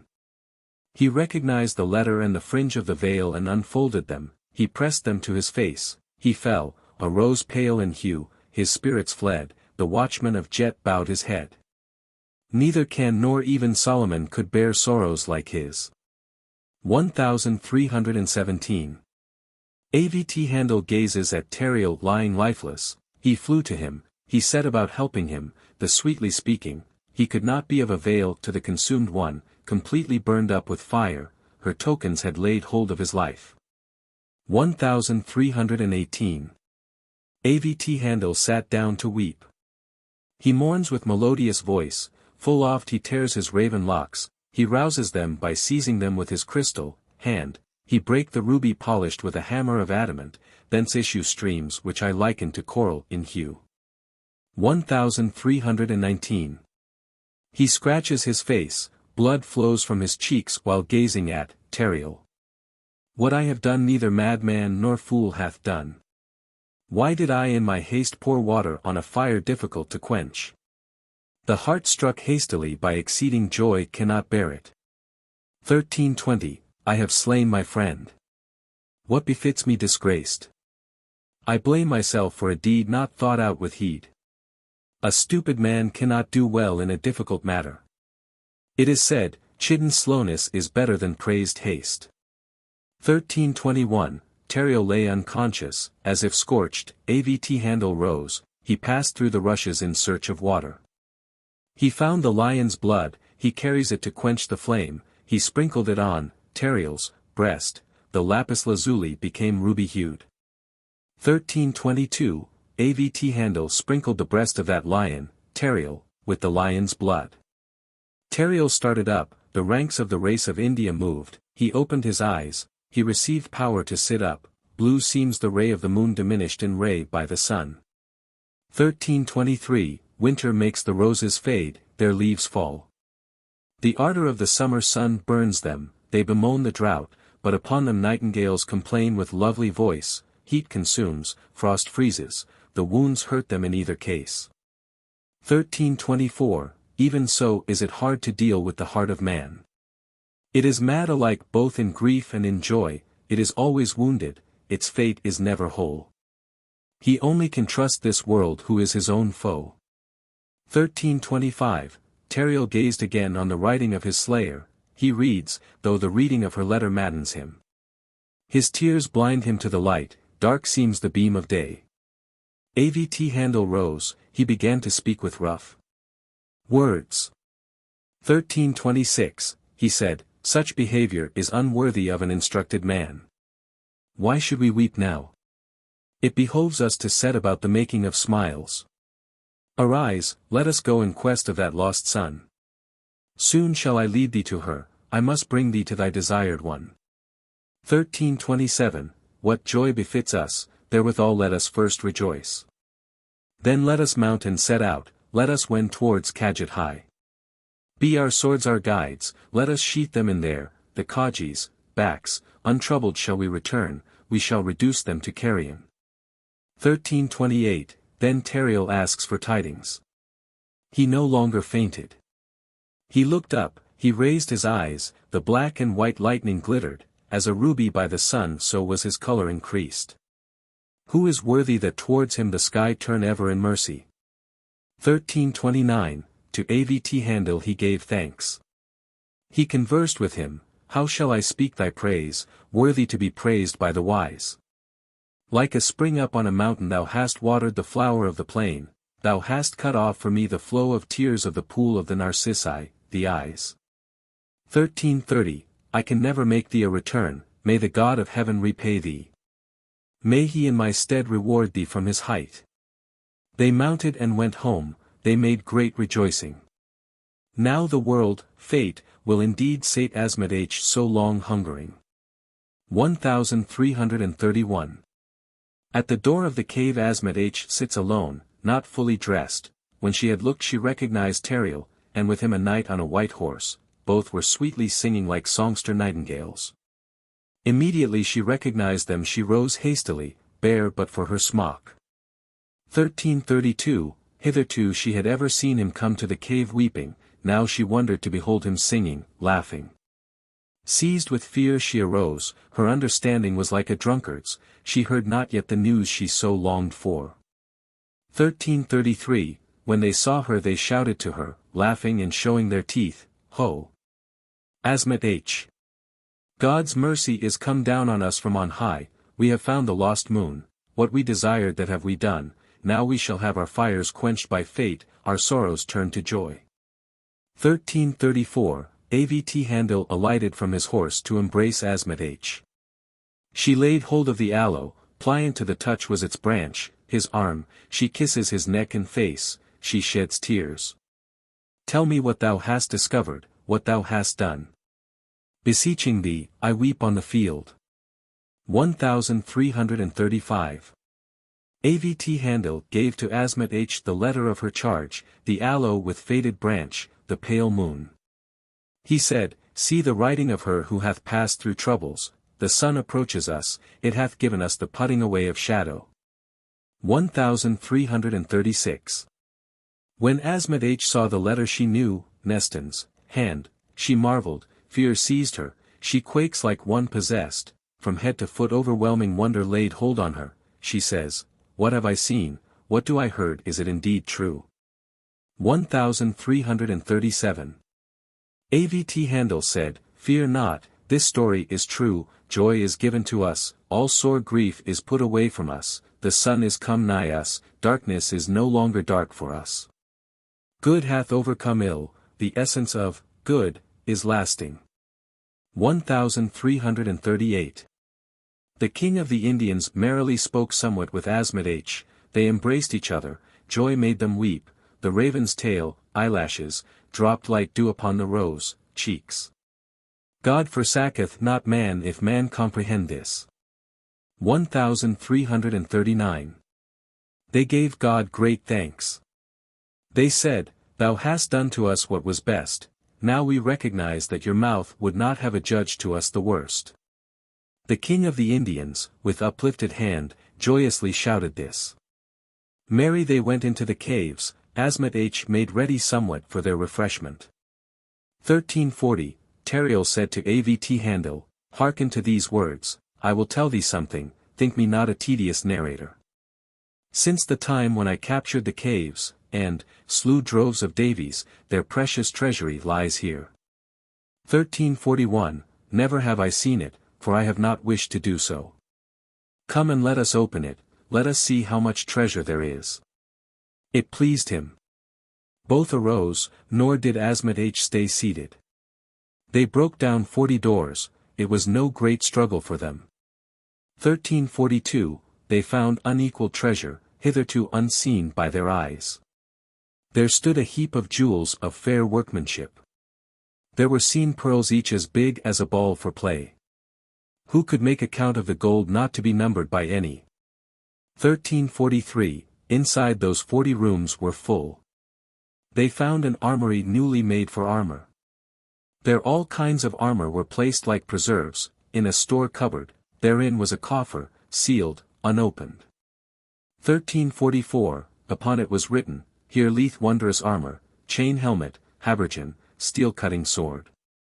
If the Kajis attack the Davies it will be a hard day. Whoever openeth at any other time is a slayer of kings. 1345, they opened the coffer, they found in it 3 suits of armor fit for 3 warrior knights to don.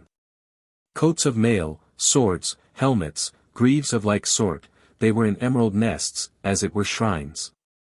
1346, each clothed himself with each, they tested them on themselves, chain helmet and habergeon naught could dint.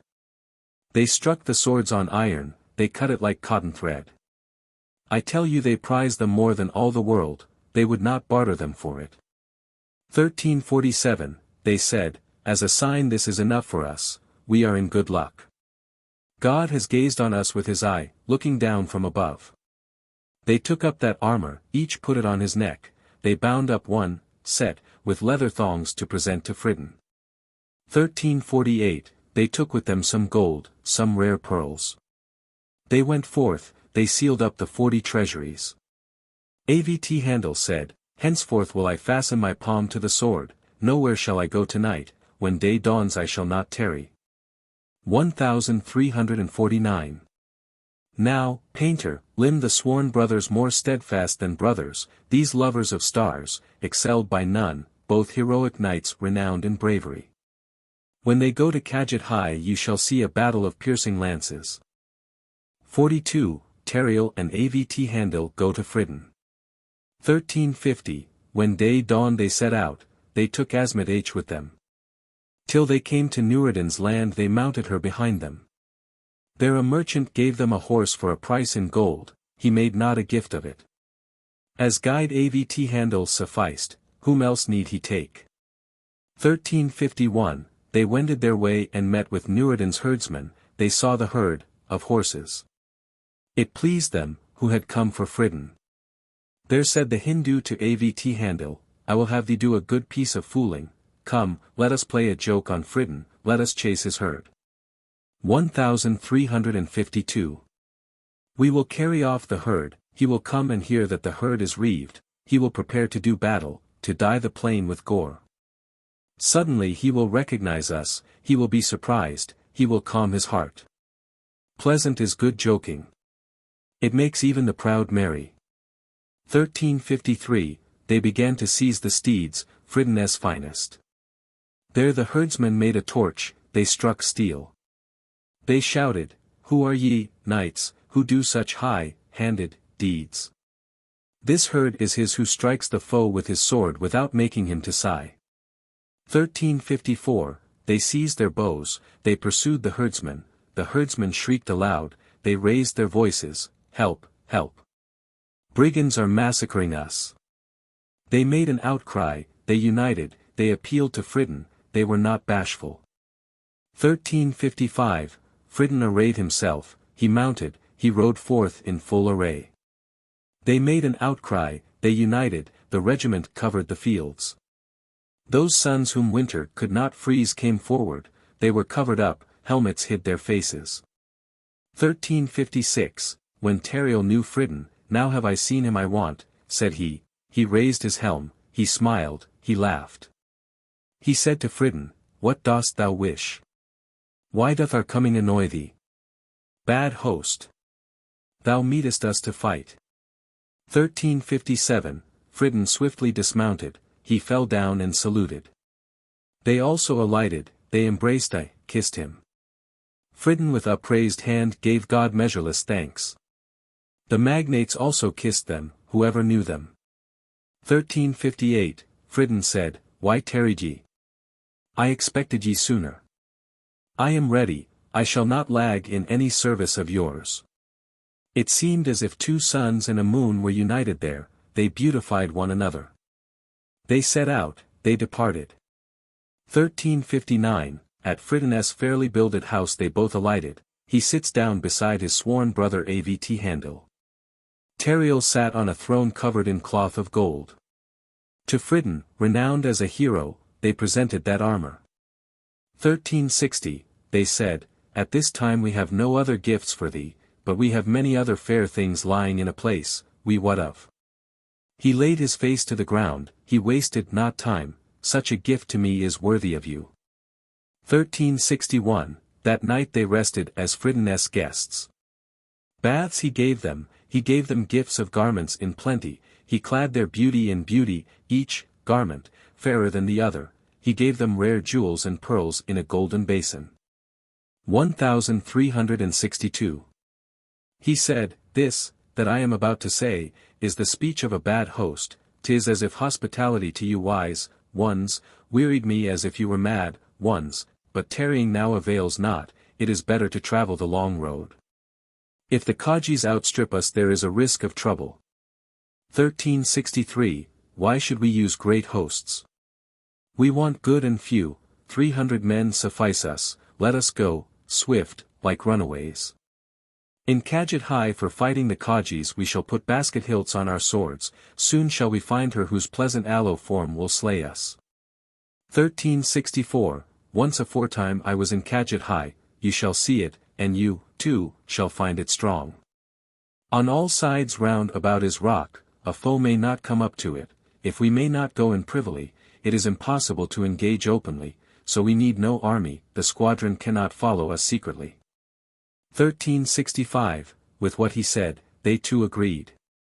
They left there the maiden Asmat'h, Fridon bestows a gift upon her. They took with them 300 horsemen equal to heroes. At the last God will give the victory to all who have been distressed. 1366, all three sworn brothers crossed the sea. Fridon knows the way, going day and night they travel. Fridon said, "Now are we coming nigh the regions of Kadjit High, henceforth we must travel by night so that we be not discovered." 1367. The three behaved according to this advice of Fridon's, when it was daylight they stopped, and by night they went swiftly on. They arrived, the city appeared, they could not count the guards. Outside was a rock, the noise of the sentinels in crowds increased. 1368, at the gate of the passage 10,000 braves kept guard. Those lions saw the city, the shining moon stood upon it. They said, "Let us advise what is best, now is choice difficult, 100 can overcome 1,000 if they choose the best way." 43, the council of Fridon, Avt'handil and Tariel as to the assault on the castle of Kadjit High. 1369, Fridan said, I will speak a word, I think I am not at fault, we are few, the city is only expugnable by many. We have not strength for a direct attack, this is no time for boasting, in 1,000 years we could not anywhere win in if they shut the gate against us. 1370. In my childhood my tutors instructed me in gymnastics, they taught me their tricks, they made me leap, they trained me, I used to go along a rope so that eyes could not follow me, whatever little boys looked at me they also desired to do it. 1371.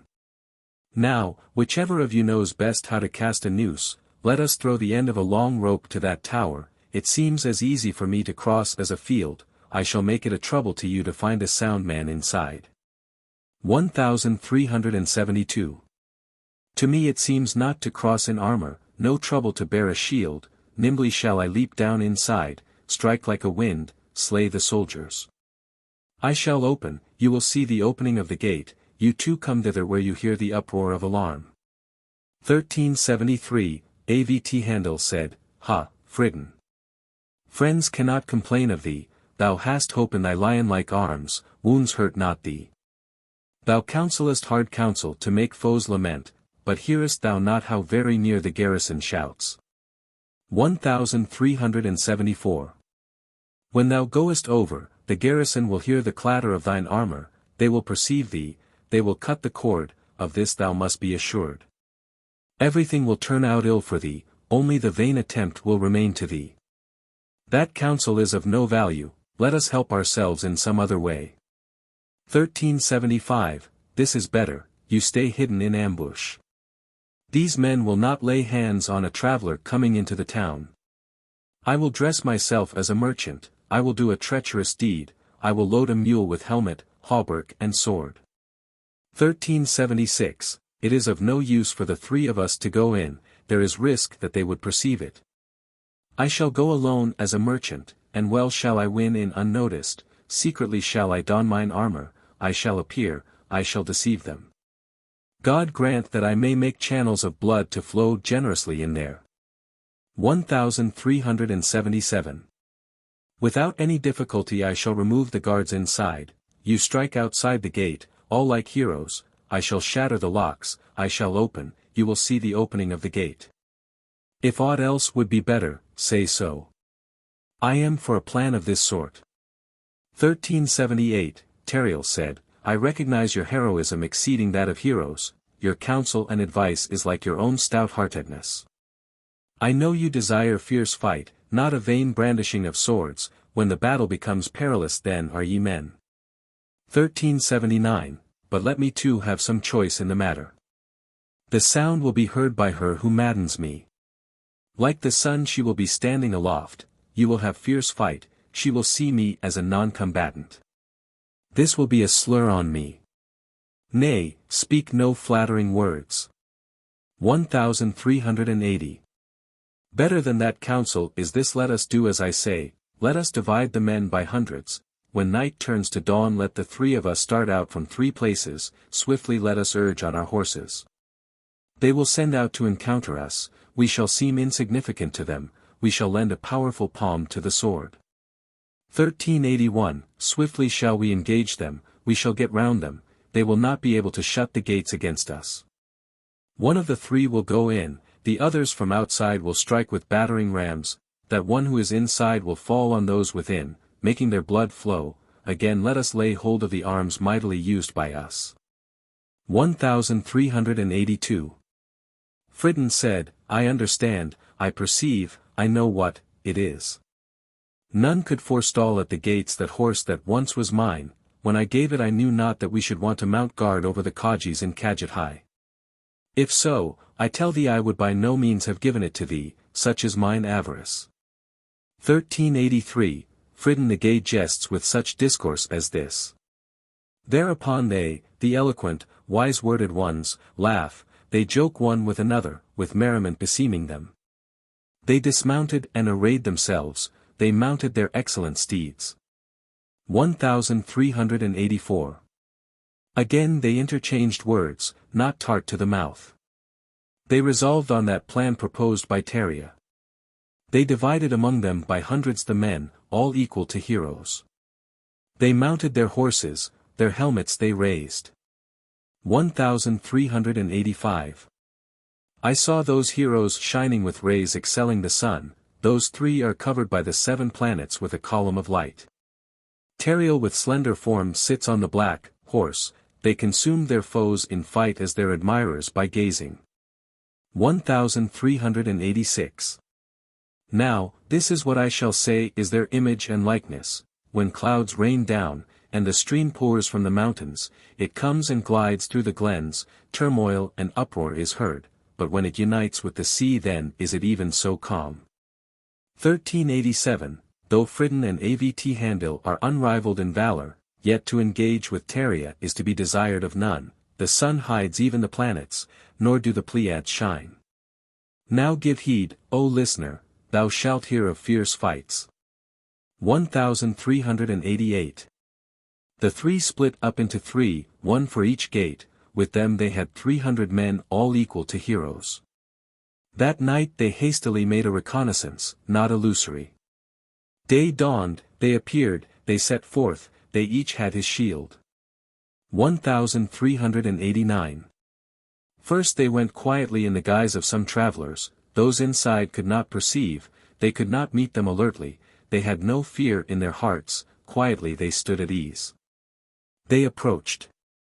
For the time being they covered over their helmets.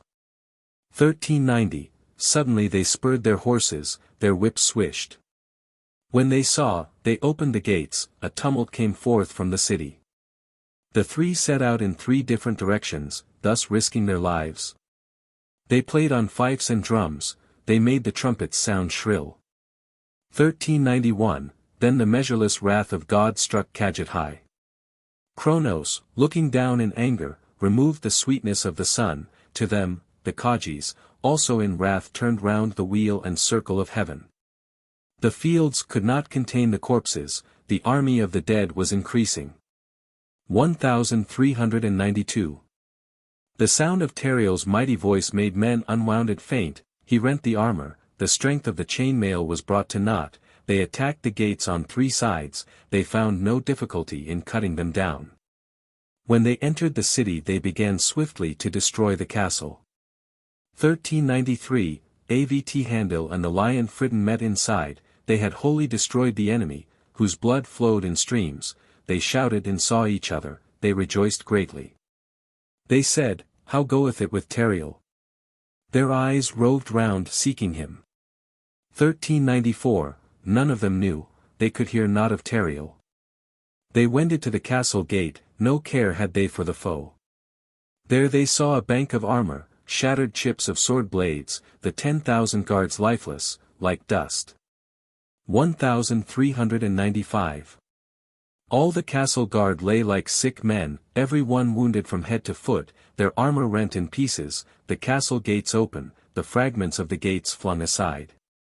They recognized Tariel's handiwork, they said, this is his doing.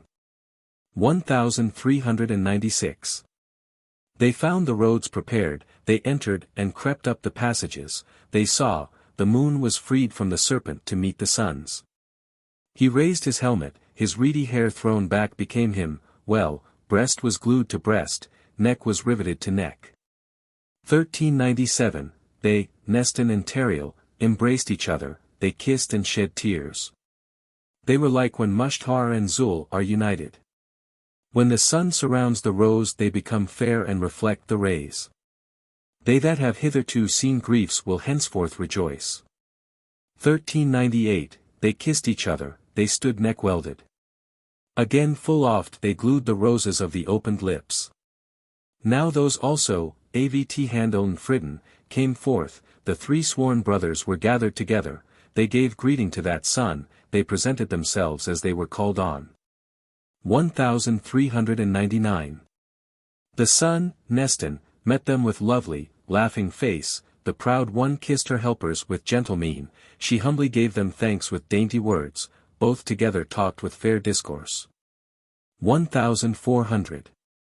They greeted Tariel too, that tree like an aloe sapling, they wished him joy of the victory, they asked news of one another, it irked them not, they regretted not, for their armor had not failed them.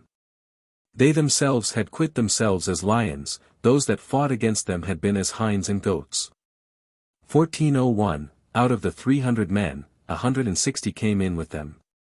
It grieves Fridon for his troops, but on the other hand he rejoiced, they sought out and suffered not to live whatever adversaries were left. What treasures they found, now how can their number be told? 1,402.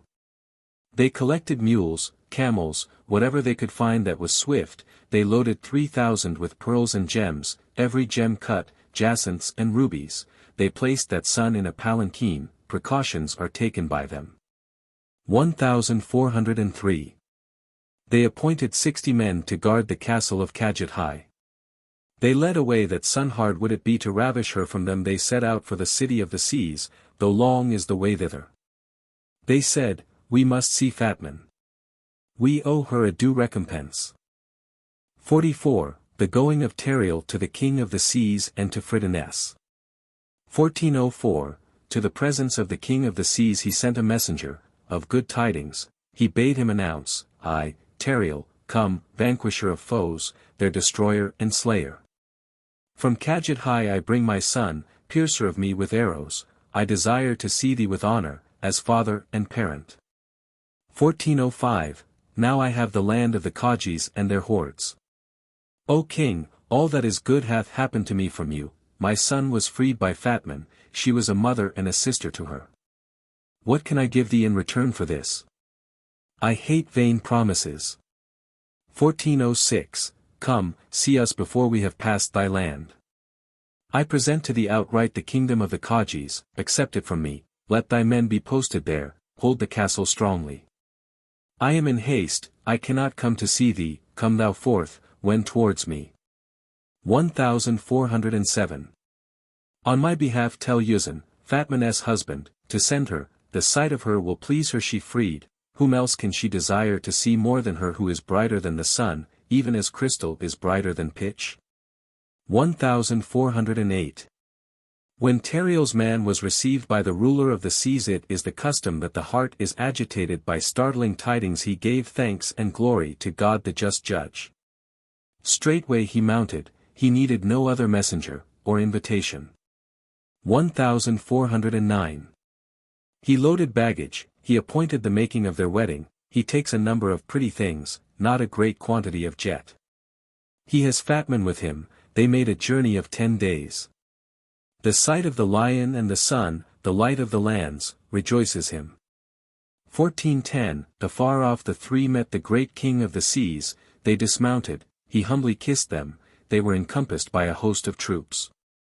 They rendered praise to Tariel, he gave 1,000 thanks, when they saw the damsel he, the king of the seas, was fascinated by her crystal halo rays.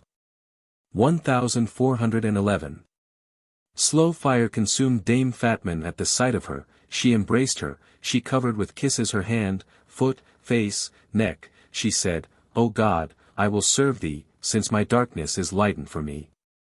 I recognize the shortness of evil, thy goodness is everlasting. 1412, the maiden embraced Fatman, sweetly she speaks, not angry, God hath enlightened my rent, faded heart, now am I as full as formerly I was waning. The sun hath shed his beams upon me, therefore I appear a rose unfrozen. 1413, the king of the seas celebrated there an exceeding great wedding, he thanked, Tariel, too for Khatavians, he would not let them go for 7 days. Generously he dispensed gifts, the treasure he had loaded, they wore out, by treading, upon, it, the scattered gold coin as if it were a bridge. 1414, there stood a heap of silk, brocade and satin. He gave to Tariel a crown, a price could not be set on it, of a whole jacinth, yellow, exceeding pure, likewise a throne of gold, red, refined. 1415. He presented to Nestan-Darejan a mantle adorned with gems, red jacinths, rubies of badakhshan and rubies, they both sat, the maid and the youth, with faces flashing lightning, they that looked on them burned with new fire. 1416. He presented to Avt'handil and Fridon measureless great gifts, a valuable saddle, an excellent horse, to each a jeweled coat shedding rare-hued rays, they said, what thanks can we utter? Prosperous be your state. 1417. Tariel rendered thanks with his tongue in fair words, greatly have I been pleased, O king, first at seeing you, then you have filled us with many fair kinds of gifts, I what we did well not to pass by afar off from you. 1418. The king of the seas says, O king, lion, valorous, life of those near you, slayer from afar of those that cannot look on you, what can I give you like unto yourself, O fair to look upon? When I am away from you what shall avail me, O desirable to be gazed on? 1419, Tariel said to Fatman, I adopt thee as my sister. O sister, great is mine unpayable debt to thy heart. Now whatever treasure of the Kajis I have brought with me from Kajit High I give it to thee, take it, I sell it not. 1420. Dame Fatman made obeisance, she proffered exceeding great thanks, O king, parting from thee burns me with unquenchable fire. When I shall be away from thee what shall I do? Thou wilt leave me like one bereft of sense. Ah, blessed are those near thee, woe to him that cannot gaze on you.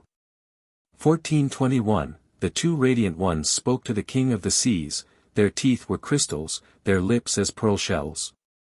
When we are deprived of you we desire not merrymakings, harps and kettledrums. But give us leave, it is time, let us depart, we are in haste. 1422, be our father, parent and hope. But this indeed we beseech of thee, grant us a ship. The king said, I grudge not to give myself as earth for you, to tread on, since thou art in haste, what can I say to thee? Go. Thine arm be thy guide. 1423, the king fitted out a ship on the shore. Tariel set out. Those who were parted shed tears, they beat their heads, they tore their hair and beards, and cast them away. Fatman's tears in their flow even augmented the sea. 1424. The three sworn brothers crossed the seas together, again they confirmed by their word what they formerly affirmed, singing and laughter were beseeming to them, who were not ignorant thereof. The ray from their lips shone upon the planks of crystal, their teeth.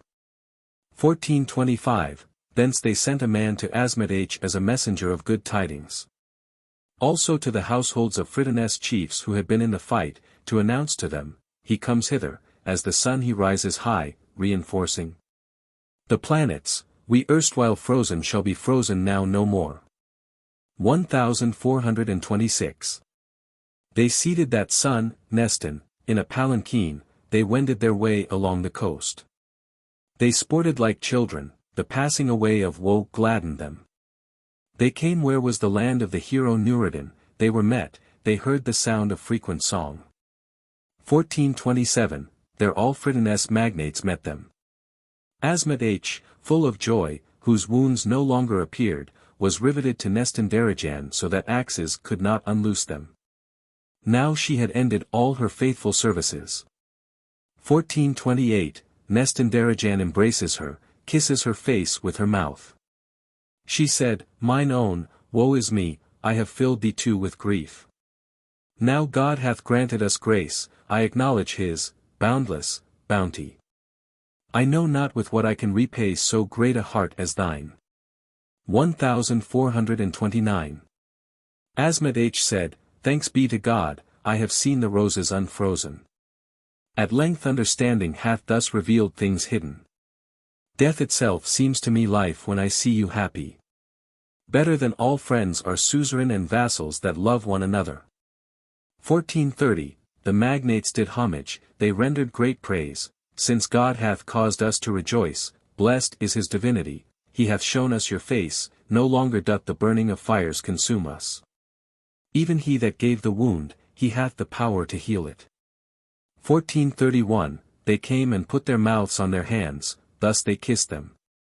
The king, Tariel, said, for our sake have your brethren sacrificed themselves.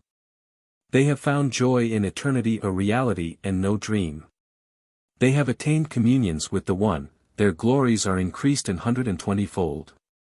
1432.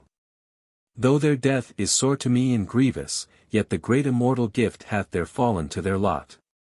This he spake, gently he wept, and the rain, of tears, was mingled with the snow, of his cheeks. Boreas blows from shakes, the narcissi. January freezes the rose. 1433, there all wept when they saw him in tears, whoever had lost any, kinsman, moaned, weeping and sobbing. All were hushed. Then they said respectfully, to Tariel, since sages liken thee to the sun, it befits them that look upon you to be merry, wherefore should they lament? 1434, who is worthy of your so great weeping and sorrow? Death for your sake is far better than walking upon the earth. Then Fridun said to the king, make not bitterness to thyself from aught. May God in return render to thee 1,000 joys. 1435, Avt'handil also sympathized. He speaks with great sorrow. They rendered praise, and said, let us now yield ourselves to smiling, since the lost lion has found the vanished son, no more will we weep what is deplorable, no longer will we set canals in our eyes. 1436. Thither they went where is the great city Mulgazanzar. They played trumpet and kettledrum, there was trampling and uproar, the sound of drums and copper drum blended fairly, the burgesses crowded round, they left the bazaar. 1437. The merchants came from their rows, on all sides there is a host of onlookers, the officers kept a wide space round them, they had arms in their hands, families came crowding in, causing trouble to the officers. Their entreaty is to be allowed there to look upon them. 1438, at Fridun's they alighted, they saw a pleasing palace, many slaves with golden girdles met them, they have naught but gold brocades as a carpet for their feet. They threw up gold above their heads, the crowd marching there picked it up in heaps. 45, the wedding of Tariel and Nestan by Fridun. 1439, he placed for the maid and the youth a throne white and coral-hued, prettily sprinkled with red and yellow gems, for Avt'handil one of mingled yellow and black, they came, they sat down. The spectators, I ween, were impatient for them. 1440, the minstrels came forth, the sound of sweet singing was heard. They made the wedding. The presentation of soft silk stuffs was multiplied by Fridun, the good entertainer, not an abashed host. A smile, a tooth glimpse, beautifies Nestan-Darejan. 1441. They brought out incomparable gifts from the wealthy Fridun, 9 pearls in size like a goose's egg, also 1 gem like to the sun with augmented ray, before it at night a painter could have painted a picture. 1442. Likewise he presented to each a necklace to throw over the neck, of gems cut into spheres, of whole jacinths. He also brought a tray scarcely to be held in the hand, a gift for the lion Avt'handil from the generous Fridun. 1443. That tray is full of plump pearls, he gave all to Avt'handil, with not unseemly words. The house was filled with brocade and soft cloth of gold, Tariel the proud gave thanks with sweet words. 1444. For 8 days Fridun made measureless wedding festivities, every day they offer priceless presents prepared, day and night lute and harp ceased not to sound. Behold a youth and a maiden worthy each of other have attained each other. 1445. Tariel one day spake to Fridun words of the heart, your heart is more mine than that of a complete, i.e., born, brother, my life would not be a fitting return, nor the gift of my soul, dying I found from you the balm for my wound. 1446. Thou knowest of Avt'handil's self-sacrifice for my sake, now I would serve him in return, go, ask, he will reveal what he wants, as he hath quenched my furnace, even so hath his burned enough. 1447. Say to him, O brother, what will repay thee for the grief thou hast seen for my sake? God will grant thee his grace imaged forth from on high. If I cannot do something desirable for thee, contrived for thy sake, I will not see my house, nor hall, not hut. 1448, now tell me what thou wishest of me, or in what I can help thee. I choose that we go to Arabia, be thou my guide. Let us bring to reason the sweet with words, the warlike with swords. If thou be not united to thy wife I will be no husband to mine. 1449, when Fridun told Avt'handil Tariel's message, he laughed, he smiled, mirth beautified him. He said, Why want I a helper? I am not hurt by a wound from any. The Kajis possess not my son, nor doth lack of joy afflict her. 1450. My son sits upon a throne, powerful by the will of God, respected and honored, proud, harmed by none, she is by no means oppressed by Kajis, nor by the sorcery of wizards. Why should I want help with regard to her? Expect me not to speak flattering words. 1451, when providence shall come for me, heavenly beings from above, if, God wills, shall visit my heart, consolations for the furnace. Then indeed the radiances of the flashing of the sun will be my lot, when I am, dying, till that time be come, vain are my runnings to and fro. 1452.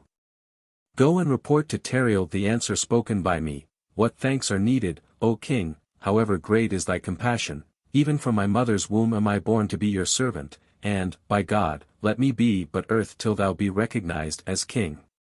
1453. Thou hast said, I desire thy union to thy beloved. This is like your compassionate heart. There my sword cuts not, nor breadth of tongue. It is better for me to await the deed of yon celestial providence. 1454. This is my wish and my desire, that I may see thee powerful in India, enthroned upon the thrones, the heavenly light, Nestan, too, sitting by thy side, the face flashing lightning, that your foes be exterminated, that no adversary appear there. 1455, when these the desires of my heart have been fulfilled to me, then indeed shall I go to Arabia, it will befall me to be near that sun, when she wills she shall quench the burnings of this fire for me. Naught else do I wish from you. I hate all kinds of flattery. 1456, when Fridun reported to Tariel these words of the night, he said, That will I not do, for that it needs no wizard. As he found the cause of the existence of my life, Nestan, even so he too shall see the valor of a brother, used, in his favor. 1457, Go, speak on my behalf words not of adulation, I will not remain without seeing thy foster father. I suspect I slew many servants beloved by him. I will only beg forgiveness, and so I shall return. 1458, Speak thus, send me no more messages. Tomorrow I shall not fail to set out, I shall have no more of the word if. The king of the Arabs will not make my words to be of no avail, pleasantly shall I beg his daughter, I shall entreat of him, I shall persuade him. 1459, Fridun told Avt'handil Tariel's message, He will not stay, quoth he. Vain is it for thee to speak of waiting. It oppressed him, again the smoke and glow burned his heart. Thus respect is due to kings, devotion from knights. 1460, Avt'handil went to beseech Tariel on bonded knee. He embraces his feet, he kisses them, he no longer looks up to his waist. He says, What I have sinned against Rostevan this year is enough, make me not again to be a breaker, a shatterer of loyalty. 1461. What thou desirest God's justice will not give thee. How can I dare do a treacherous deed to my foster father, how can I undertake aught against him who for my sake is become pale, how can the servant use his sword upon his master? 1462. Such a deed will make discord between me and my beloved. Woe is me if she become angry, displeased, if wrath compel her heart. Then, will she even stint me of tidings, and make me languish for a sight of her. No man of flesh can exact forgiveness for me. 1463, Tariel, that radiant sun, spake laughing. He took Avt'handil's hand, raised him, set him on his feet, Thy help hath done me every good, but it is better that thou also shouldst rejoice my joy with thine. 1464. I greatly hate too much fear, respect and ceremony in a friend, I hate unbroken sternness, gloominess, majesty, if one be a hearty friend let him tend towards me, if not, I for myself, he for himself, separation is much better. 1465. I know the heart of thy beloved with regard to thee, the visit of me who have met thee will not displease her. Now I can venture to speak somewhat plausibly to the king, I only desire to see the desirable sight of them. 1466. This only will I say to him entreatingly and respectfully, that he should give thee his daughter of his free will. Since the end is union, how can you endure separation? Beautify each other, fade not apart. 1467. When Avt'handil knew from Tariel that he would not be hindered from going, he ventured not to dispute, he added thereto assent. Fridun counted over select men as a convoy, he set out with them, of course he travelled the road with them. 46. Tariel goes again to the cave and sees the treasure. 1468. This hidden thing Divnos the sage reveals, God sends good, he creates no evil, he shortens the bad to a moment, he renews. Repeats, the good continuously. For a long time, his perfect self he makes more perfect, he degrades not himself.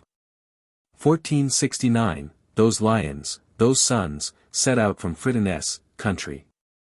They lead with them the sun-faced, the maiden, the amazing to beholders. The raven's tail, of her hair, ordered, hangs coiled by the crystal, of her brow or cheek, beauty, tenderness, there adorned the fine ruby. 1470, that sun sat in a palanquin, and thus they made her fair. They followed the chase. There caused they blood to flow. Wherever they came upon a land they were the joy of beholders, they went forth to meet them, gave gifts, eulogized, reviled them not. 1471, it was as if the sun sat in the firmament amid moons. Many days they journeyed, merry, sagely discoursing, within those great plains on all sides unattained of men. They reached the neighborhood of that rock where Tariel had been. 1472, Tariel said, it is seemly that I should be your host this day. Thither will I go where I was while madness afflicted me. There will Asmat'h entertain us, she hath store of smoked meat. When I give you fair gifts you shall praise the variety of the treasure.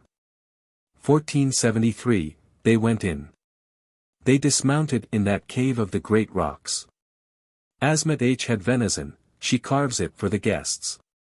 They were merry, they joked at the passing of those deeds, they thanked God that he had turned their days of woe to joy. 1474. They explored the hollow hill, merry they played, they found those treasures sealed up by Tariel, uncounted by any, apprehended by none, they say not with dissatisfied hearts, we lack. 1475, he gave many fair gifts, to each what was fitting. Then he enriched Fridun's people, army and generals alike, every man was enriched, all, those who came with them, but there lay so much treasure it seemed still untouched by man. 1476. He said to Fridun, hard will it be for me to pay the debt I owe thee, but it is said, a man who is a doer of good loseth not in the end. Now the treasure, as much as lieth here or is to be found, let it all be thine, take it away, as it belongs to thee, so. 1477, Fridun humbly did homage, he expressed exceeding gratitude, O king, why thinkest thou me stupid and thus mazed? Every enemy seems to thee as straw, however much he may be like a thick cudgel. My joy lasts but so long as I shall be a gazer on thee. 1478, Fridun made men go back to bring camels to take away all this treasure to his home. Now they set out thence on the road leading to Arabia. Avt'handil is a minished moon, by longing, to be united with the sun, Thinathin. 1479, when many days were past they reached the boundaries of Arabia. They saw villages, castles, frequent, uninterrupted, those dwelling therein had clothed their forms in blue and green, all are bathed in tears for Avt'handil. 1480. Tariel sent a man to the presence of King Rostevan to say, I venture, O king, to approach thee full of desire, king of the Indians, come to your royal court, I will show thee the rosebud, unfaded, unplucked. 1481. Formerly my sight of thy ground made you angry, thou didst ill in attempting to capture me, to urge thy horse against me, I showed thine armies some sign of anger, I massacred many slaves, servants of your palace. 1482. Now therefore I come before you, I have gone out of my way, you will pardon me that in which I sinned against thee, let thy wrath be sufficient. We have no offerings, as Fridun and his knights can testify. The only gift I have brought you is your Avt'handil. 1483, tongue cannot shortly tell how they rejoiced when the messenger of these good tidings came to the king. The brilliancy of 3 rays was added to Thynothin's cheeks, the shadow of eyebrows and lashes makes fairer the crystal and ruby. 1484. They beat the kettledrums and peals of joyous laughter were heard, the soldiers ran hither and thither, they desired to run to meet them, they began to lead out the horses and to bring out saddles, a multitude of knights, swift-armed, stout-hearted. Mounted. 1485, the king mounted, the princes and the armies entire go to meet them, whoever hears, others from divers parts come to his presence, all give thanks to God, they raise their voices, they say, evil hath no existence. Good things, or, the good, are ever ready for thee. 1486, when they met and the meeters perceived each other, Avt'handil said with tender words to Tariel, Behold, sayest thou the dust-dyed plains? Therefore a furnace consumes me, my heart is fevered and sad. 1487, there is my foster father, he is come to meet you. I cannot go thither, I am ashamed, a furnace consumes my heart, living man hath never been shamed as I am. What you intend to do for me you know, also Fridun who is beside you. 1488, Tariel said, Thou dost well to show respect to thy lord. Now stay, come not thither, stay alone without me. I will go, I will tell the king of thy hiding. With God's help I think I shall soon unite thee to that son with the figure of an aloe. 1489, the lion Avt'handil tarried there, a little tent was put up. Nestan-Darejan also stayed there, the amazer of beholders. The zephyr of her eyelashes is wafted like a northeast wind. The king of the Indians departed, straight, not secretly. 1490, Fridun went with him, of a truth they were a long time crossing the field. The king knew, of their coming. Tariel went forward alone, his figure swayed, he dismounted and did homage to the bold one strong as a lion, he does honor to the king of the Indians as a father. 1491, Tariel also did homage, he goes to kiss, to greet. The king kissed his neck to give pleasure to his lips, in wonder he speaks, in order to embolden him, Thou art the sun, separation from thee turns day into night. 1492.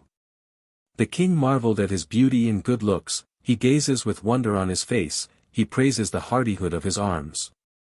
Then Fridun also greeted him, he did homage to the king eager for the sight of Avt'handil. 1493. The king shrinks from praising Tariel, and is discouraged. Tariel says, O king, hereby is my heart subjected to thee, I marvel how you can think thus of my worth, since Avt'handil is thine, how can any other please thee? 1494. Dost thou not wonder at not seeing him, and at his tarrying? Come and let us sit down, O king, pleasant is this meadow of verdure, I will venture to tell you the reason why I could not bring him before you. I have a favor to ask of you, now I must beg leave of you. 1495, the king sat down, the multitude of the host stood round. A smile brighter than a lamp's flits over Tariel's face, the sight maddens the beholders of his bearing and gestures. He began to relate to the king a speech wisely chosen. 1496, O king, I hold myself unworthy to mention this, but I am come before you to entreat, to beg. He himself beseeches who seems a sun-like shedder of rays, he who is my light and enlightener. 1497, now we both venture to approach thee with prayer and entreaty. Avt'handil gave me balm befitting him. He forgot that woes quite equal to ours afflicted him. I will not weary thee, a long story is beyond our powers. 1498, your children love each other, the maid loves him and he the maid. Therefore I think on him pitiful, tearful and wan, on bended knee I entreat thee, let them no longer be consumed by flame, but give your daughter to the strong-armed, stout-hearted one. 1499. No more than this will I ask of thee, neither short nor long. He drew forth his handkerchief, tied it round his neck, rose up, bent his knee, besought him like a pupil before a teacher. It astonished all men who heard this story. 1500. When he saw Tariel on his bended knees, the king was dismayed, he went back a long way, he did homage, he fell down to the earth. He said, O monarch, all my joy is blown away from me, this abasement of you thus has saddened for me the sight of you. 1501. How could it be that man should not grant thee whatever thou desirest, or that I should grudge my daughter if thou didst wish, to devote her, to death or slavery even? If you had even ordered it from your home, not even then would my tears flow, none other can she find like him if she fly up even to heaven. 1502. I could not find a better son-in-law than Avt'handil. Myself I have given the realm to my daughter, she has it and it befits her, the rose blooms anew, my flower is blown. What objection can I make? Only let him be satisfied. 1503. If thou wert to marry her to some slave, even then I would not grudge her to thee.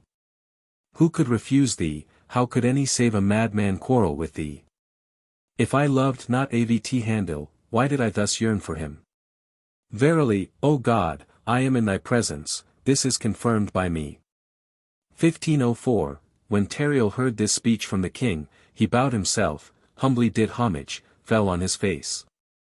Then the king did homage to him, he came forward, he stood before him. They thanked each other, nor were they at all annoyed. 1505, Fridun mounted, he galloped as herald of good tidings to Avt'handil indeed, he also rejoiced at this great joy he went and took him, led him and accompanied him. But he is abashed before the king, darkly he shed his beam. 1506, the king arose, met him, the knight dismounted when, the king, came, in his hands he had a handkerchief, therewith he hid his face. The sun was concealed by a cloud, it grew gloomy, the rose was chilled, but how could anything hide his beauty? 1507, the king would have kissed him, tears no longer flow, Avt'handil embraced his feet, the ray streams down.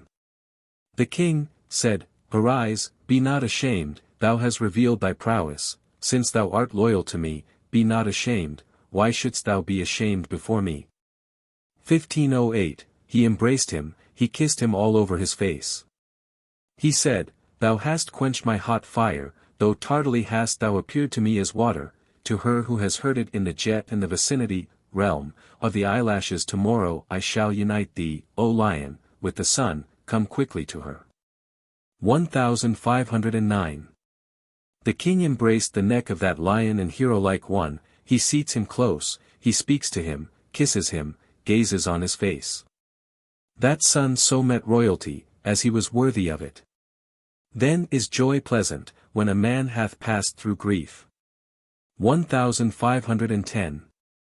The knight says to the king, I marvel that thou speakest of something else, why thou desirest not to see the sun, or why thou delayest.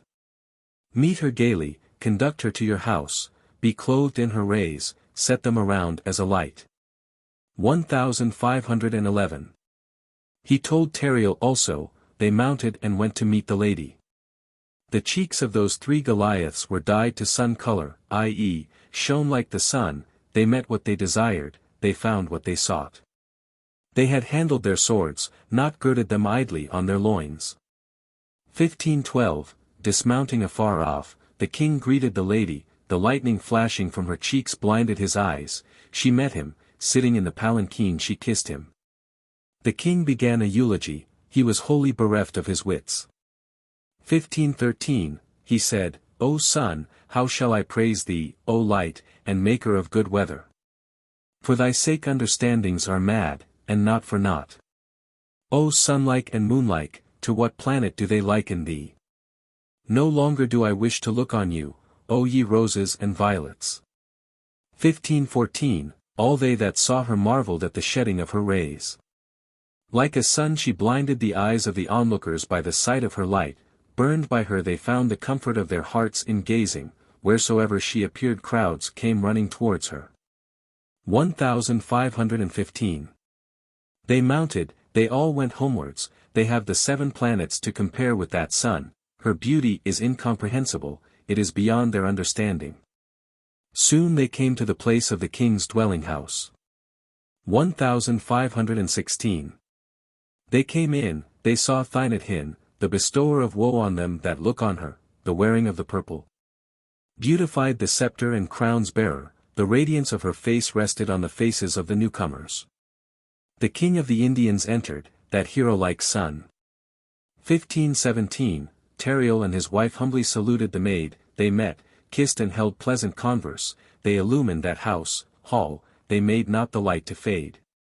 They turned crystal and ruby into cheeks, jet into eyelashes. 1518, Thynethin invited them up to the lofty royal throne. Tariel said, Sit thou, it is desired by the supreme judge. This day more than all days thy throne befits thee, I seat the lion of lions beside thee the son of sons. 1519, both Tariel and Rostevan took him by the hand and set him on her throne. They placed Avt'handil by the side of her for desire of whom he was slain, she is better than the seen and the unseen, better than all sights. Think not any were like them in love, not even Ramin in this. 1520. The maiden was bashful and astonished to have Avt'handil seated by her side, her color paled and her heart shot forth a tremor from within. The king said, Child, why art thou so bashful before me? The sages say that love in its end will not fail. 1521, Now, children, God grant you 1,000 years' length of life, happiness, prosperity, glory, and, moreover, freedoms from ills. May heaven not make you fickle, may it fall to your lot to be steadfast like it, may my fate be to have the earth heaped over me by your hands. 1522. Then the king commanded the armies to do homage to Avt'handil, This is your king, quoth he, such was God's will. This day he hath my throne, I have old age like an infection. Serve him as well as you have served me, keep my command. 1523. The soldiers and the magnates bent, humbly they did homage, they said, Let us be as the earth to them that dispose of our lives. Them who magnify those of us who are obedient, who liken the disobedient unto corpses, who make the arms of foes to fail, and encourage our hearts. 1524, Tariel too spoke with a eulogy the glorification of hope. He said to the maiden, You are united, no longer the heat of fires burns thee, thy husband is my brother, I desire too that you be my sister, I will bring to naught those who are false and opposed to thee. 47. Here is the marriage of Avt'handil and Thynethin by the king of the Arabs.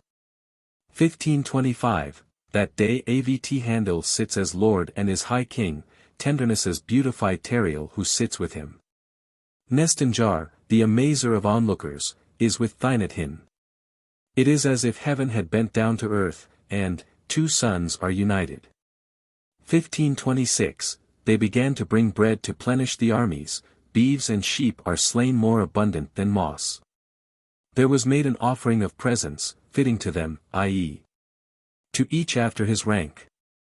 The ray of the faces of them all lightens like the sun. 1527, the bowls were of jacinth, the cups were of ruby, moreover, wondrously colored vessels bear passing wondrous seals. The panegyrist of that wedding would be praised by the sages. O onlooker, thou wouldst have said unto thy heart, Be not loosed, be bound there.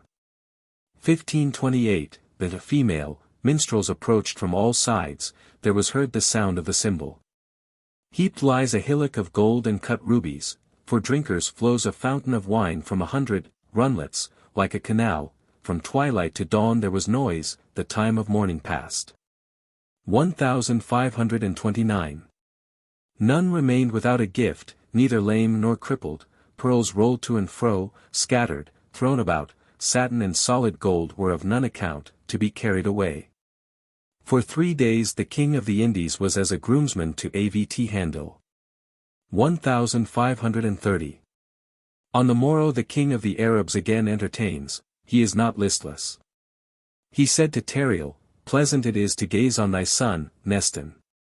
Thou art king of all kings, and she queen. It behoves us your footprints, dust of your feet, to pierce our ears for earrings, as slaves. 1531, now, O king, it is not fitting that we should sit on a level with you. The royal throne he, Rostevan, placed for, Tariel, and another couch apart, he placed Avt'handil and his wife lower down, according to their rank first of all they present gifts for Taria, they lie in a heap. 1532. The king of the Arabs plays the host, he does nothing but entertain, sometimes he approaches these, sometimes those, he stands not upon his royal dignity, he gives, and all praise his ungrudging generosity. Fridun sits near Avt'handil, as one accustomed to kingship. 1533, the king, Rostevan, did honor to the daughter of the Indies and her husband, he gave them love and gifts, as to a son and daughter-in-law. It is impossible to tell even a tenth of what he gave, to each a scepter, purple and jeweled crowns. 1534, still he gave to both gifts fitting their fate, 1,000 gems born of a Roman hen, then 1,000 pearls like a dove's egg. 1,000 steeds, in size each like a hill. 1535, to Fridun he gave 9 strays full to the brim with pearls, 9 steeds richly saddled. The king of the Indians does homage with dignity, wise, not drunkenly. He gave thanks soberly though he had drunk of the wine.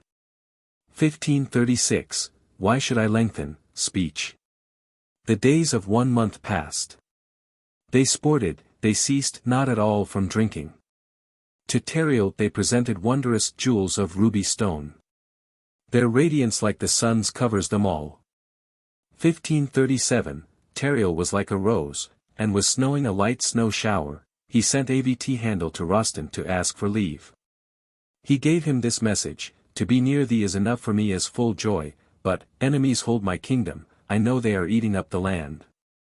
1538, the knowledge and art of the learned destroy the unlearned. I think any hurt to me would bring somewhat of sadness into you too. I go that tarrying here may not bring evil upon me, soon again may I see you happy, may gods will grant it. 1539, Rostevan said, O king, why art thou so bashful? Whatever is best for you do it, look into it, examine it. Avt'handil will accompany thee, go with a great host, rend in pieces and cut up your enemies and them that are traitors. 1540. Avt'handil said to Tariel those, same, 2 words, that Rostevan had said. He, Tariel, said, speak not thus, guard the crystal mounds. How canst thou, O sun, depart from the newly united moon? Avt'handil said, I shall not be seduced by thee with this. 1541, of a truth thou wishest not to forsake me while thou goest away slandering me, saying, he loveth his wife, forsooth, he hath forsaken me, 'twas like him. Am I to remain sundered from thee and an object of pity to myself? For a man to forsake his friend. Ugh! Ugh! He will do ill. 1542, Tariel's smile is like the sprinkling of crystal with roses. He said, absent from thee I bewail myself more than thou. Since thou wishest it, come away with me, accuse me not of flattery. Avt'handil commands troops to be summoned to him from all sides. 1543. He assembled the armies of Arabia, no time is wasted, 80,000 men were all arrayed, man and horse clad in armor of Khwarezmia. The king of the Arabs eats the gall of bitterness at their separation. 1544. Parting each from other, both maidens, the adopted sisters, sworn with the oath of sisterhood, trusting in each other's word, with breast welded to breast, with neck riveted to neck, wept. The onlookers, too, had their hearts consumed. 1545. When the moon is on a level with the star of dawn, both shine equally. Should one go away, the other also is removed. If it go not away, the sky will make it remove. To look at them the onlooker must become a hill and a mountain. 1546. He who created them such, he himself shall sunder them, though of their own will they desire not parting. They glue together and cleave the rose, they weep and tears flow, all those who parted from them thought their lives of no account. 1547. Nestan-Darejan said, Would that I had never come to know thee. Separated from the sun I should not now be thus melted by parting. Thou shalt know tidings of me, let me have news of thee, speak to me in letters. As I am burned up for thy sake, thou shalt melt for mine. 1548, Thynathin said, O son, delight of them that gaze on thee. How can I give thee up, or how can I endure parting? Instead of praying for days from God, I shall desire death. Mayst thou have as many days as I shall shed tears. 1549, again they kissed each other, those ladies parted, she who was left there could not take her eyes away from her who was gone, she too looks back, therefore flames consumed her. I cannot write down a tenth part of that I could wish. 1550, Rostevan at their departure was made more mad than madman, 1,000 times he says, Woe is me, not merely once doth he sigh. Hot flows the spring of tears, as if a cauldron were being heated. Tariel's face is drawn, the soft snow falls gently, it wastes away. 1551, the king crushed Tariel's rose with embracing and kissing. Quoth he, Your presence hitherto seems like a dream to me, when thou art gone afar from me I shall remain with my sufferings 20-fold increased. Life was given to us by thee also shall we be slain. 1552. Tariel mounted and parting from the king gave him a farewell greeting, all the soldiers shed tears moistening the meadows, they said, The sun hastes to greet thee, haste thou too to meet him. He said, Weeping for your sake, why should I hasten? 1553, they set out and departed with many troops and much baggage. Tariel, Nuradin, Avt'handil, all, well provided, he had 80,000 men with worthy steeds, the three went on, helpful one to another. 1554. The three went their way, God can never create their like again. They were met, none dared withstand them. In the plain they tarried for dinner when morning was past. As was fitting they feasted, they drank wine, not buttermilk. 1555. What Tariel and his wife had desired fell to their lot, 7 royal thrones, seats, of joy, unassailable, this present solace makes them forget their sufferings. A man unacquainted with sorrow cannot find pleasure in joy. 1556. See the two sitting together, even the sun could not be better. They blow the trumpet and proclaim him king, copper drums make the voices sound sweet, they give him the key of the treasuries, they gave themselves into his hands as subjects. This is our king, they cried, and they acclaimed him. 1557, they caused 2 thrones to be prepared for Avt'handil and Nuradin, they sat royally thereon, they extolled their majesty, what other human beings did God create like them? They related their sorrows, they revealed them to all. 1558, they drank, ate, made merry, they increased the household, as befits a wedding so did they celebrate it, to each of the 4 they gave presents equally. They gathered together treasure to give to the poor. 1559, all the Indians considered Avt'handil and Nuradin to be helpers, allies. From you every good happens to us, said they ceaselessly. They looked upon them as lords, suzerains, whatever they willed that they did, they came before them continually to pay court to them. 1560. The king of the Indians said to Asmat'h, the sharer of his sorrows, What thou hast done, neither upbringer nor upbrought hath done, for each other. Now I enthrone thee over 1/7 part of the kingdom of India, thine let it be, serve us, sweet to the sweet. 1561, Whomsoever thou desirest as husband wed him, rule the kingdom, henceforth serve us, be subject to us. Asmat'h covered his feet with kisses. From thee is my power, quoth she, what can I find, what better service can I have than thine? 1562, the three sworn brothers tarried together a few days. They sported, they received more incomparable gifts. What rare pearls, what excellent horses! But longing, for Thynethin, made Avt'handil to show lines on his face. 1563, Tariel perceived that longing of the knight for his wife. He said, of a truth thy heart is angered against me. Now woe is me! Thought hath made of thy 7 griefs 8. I shall be separated from thee, fate grudges me my joy. 1564, then Fridun begged leave of him. I will go home, quoth he. My foot will oft tread this court and land if thou wilt command me as an elder to a younger. I shall desire thee as the deer the fountain. 1565.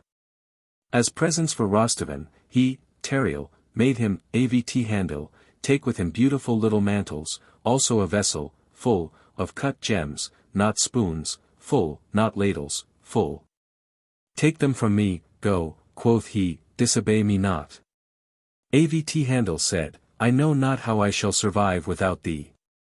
1566, the lady, Nestan, sent to the lady, Thynethin, a little cloak and a veil, who save hers was worthy of such garments. A jewel he who carried it off could not say, I have carried it in vain. At night it gives light like the sun, it is visible wherever thou lookest. 1567.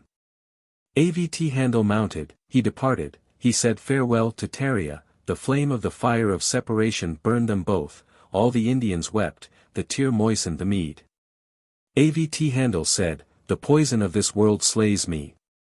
1568. Fridun and Avt'handil journeyed together for a few days, the road separated them, each went his way weeping, the things they had planned had turned out well for them. Avt'handil came to Arabia, he had not seen troubles in vain. 1569.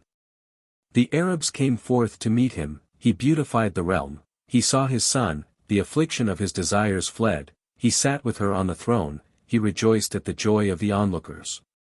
The Most High from above endued his crown with sovereignty. 1570.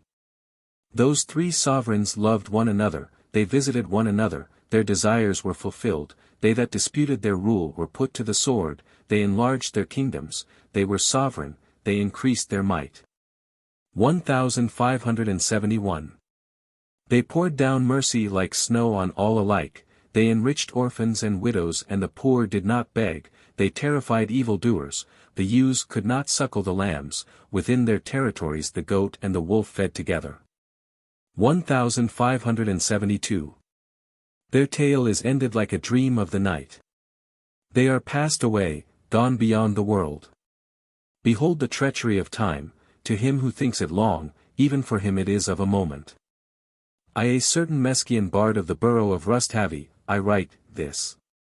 1573, for the god, goddess I.e., king, queen, Tamar, of the Georgians, whom David the son serves in his course, I have put this story into verse, for her, Pl Maj. Entertainment who strikes terror from east to west, consuming those who are traitors to her, strengthening those who are loyal. 1574. How shall I sing to David's harp, attuned and loud-sounding, these wondrous, rare, tales of strange, foreign monarchs? Old-time customs and deeds, praises, eulogies, of those kings, have I found and done into verse. Thus have we chattered. 1575. This is such a world as is not to be trusted by any, it is a moment to the eyes of men, and only long enough for the blinking of the eyelashes. What seek you, what do you? Fate is an insulter. For him whom fate deceives not it is better to be, happy, in both, worlds. 1576, Mos Conili praised Amaran, son of Daredjan, Avt'handil, whose poem they admired, praised Abdul-Masih. Sargist Mogvali, the unwearying-tongued, praised Delargitach, Rustaveli, praised Tariel, for whom his tear unceasing flows. Appendices. Appendix I. An English rendering of the Russian translation by Professor Marr of the Introductory Quatrains of The Man in the Panther's Skin, Text I, t. 12, pages 7 to 9. The numbers given in round brackets are those of the strophes in the preceding translation. God and the King, 1, that he who by his mighty power created the firmament breathed a celestial spirit from heaven and made what is. To us men he gave the earth, we own its infinite variety. And every king is ordained by him in the image issuing from him. The Georgian king David Soslan, consort of Queen Tamar, 2:3. Behold the lion. Lit, to the lion to whom is fitting. It befitted him to use spear, sword, and shield, he is the lion of, lit, to the lion of, Queen Tamar, the sun, whose cheeks are like rubies, whose hair is like jet, dare I sing of him and extol him in verse. Lit. The singing of the sermon, for doxology, of verses. Of a truth, they that gaze on him cannot but taste sugar and milk. For kshiri, which breaks the rhythm, read sharisa, pers shur equals milk. The subject of the poet's songs, 3:25. The poet ought not to lavish his labor in frivolity.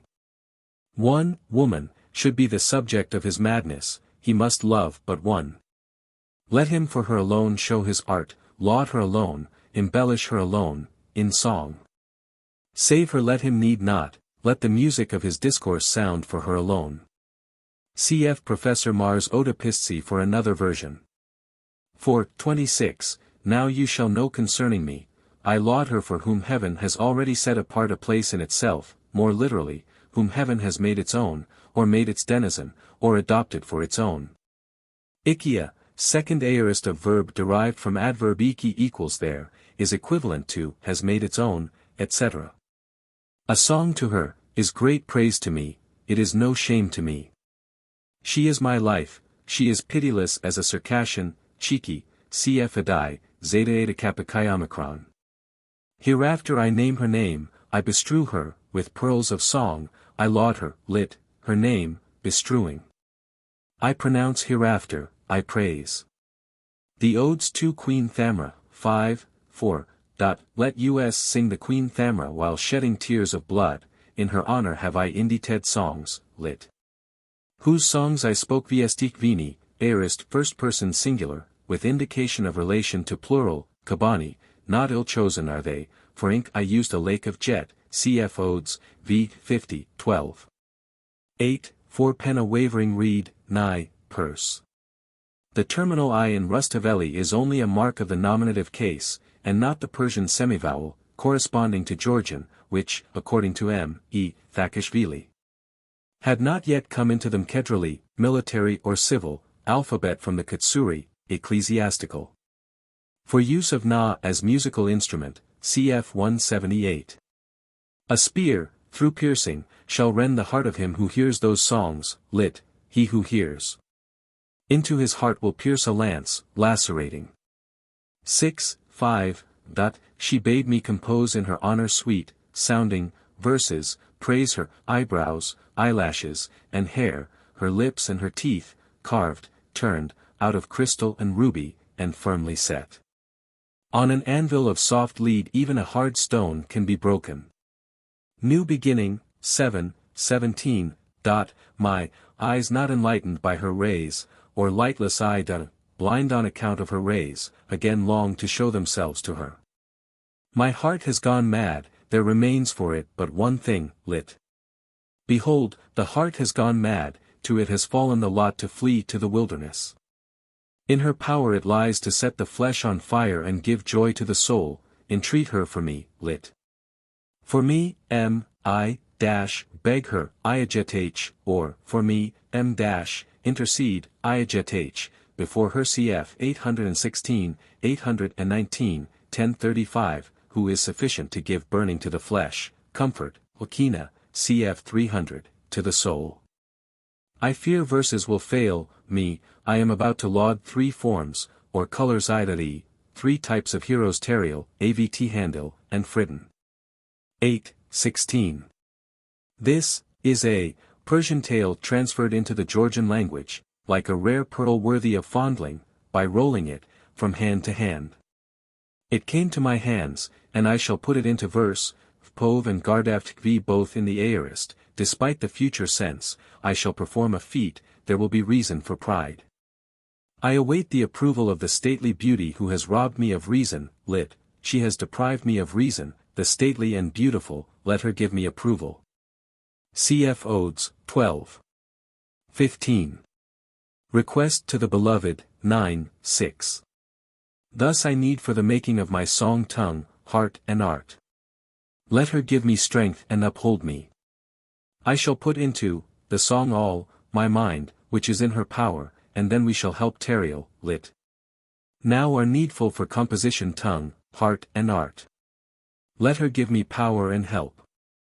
From her I have mind, wit, to put into, etc. But in the printed text Stamra is addressed in the second person singular in this strophe, which perhaps the copyists thought addressed to God.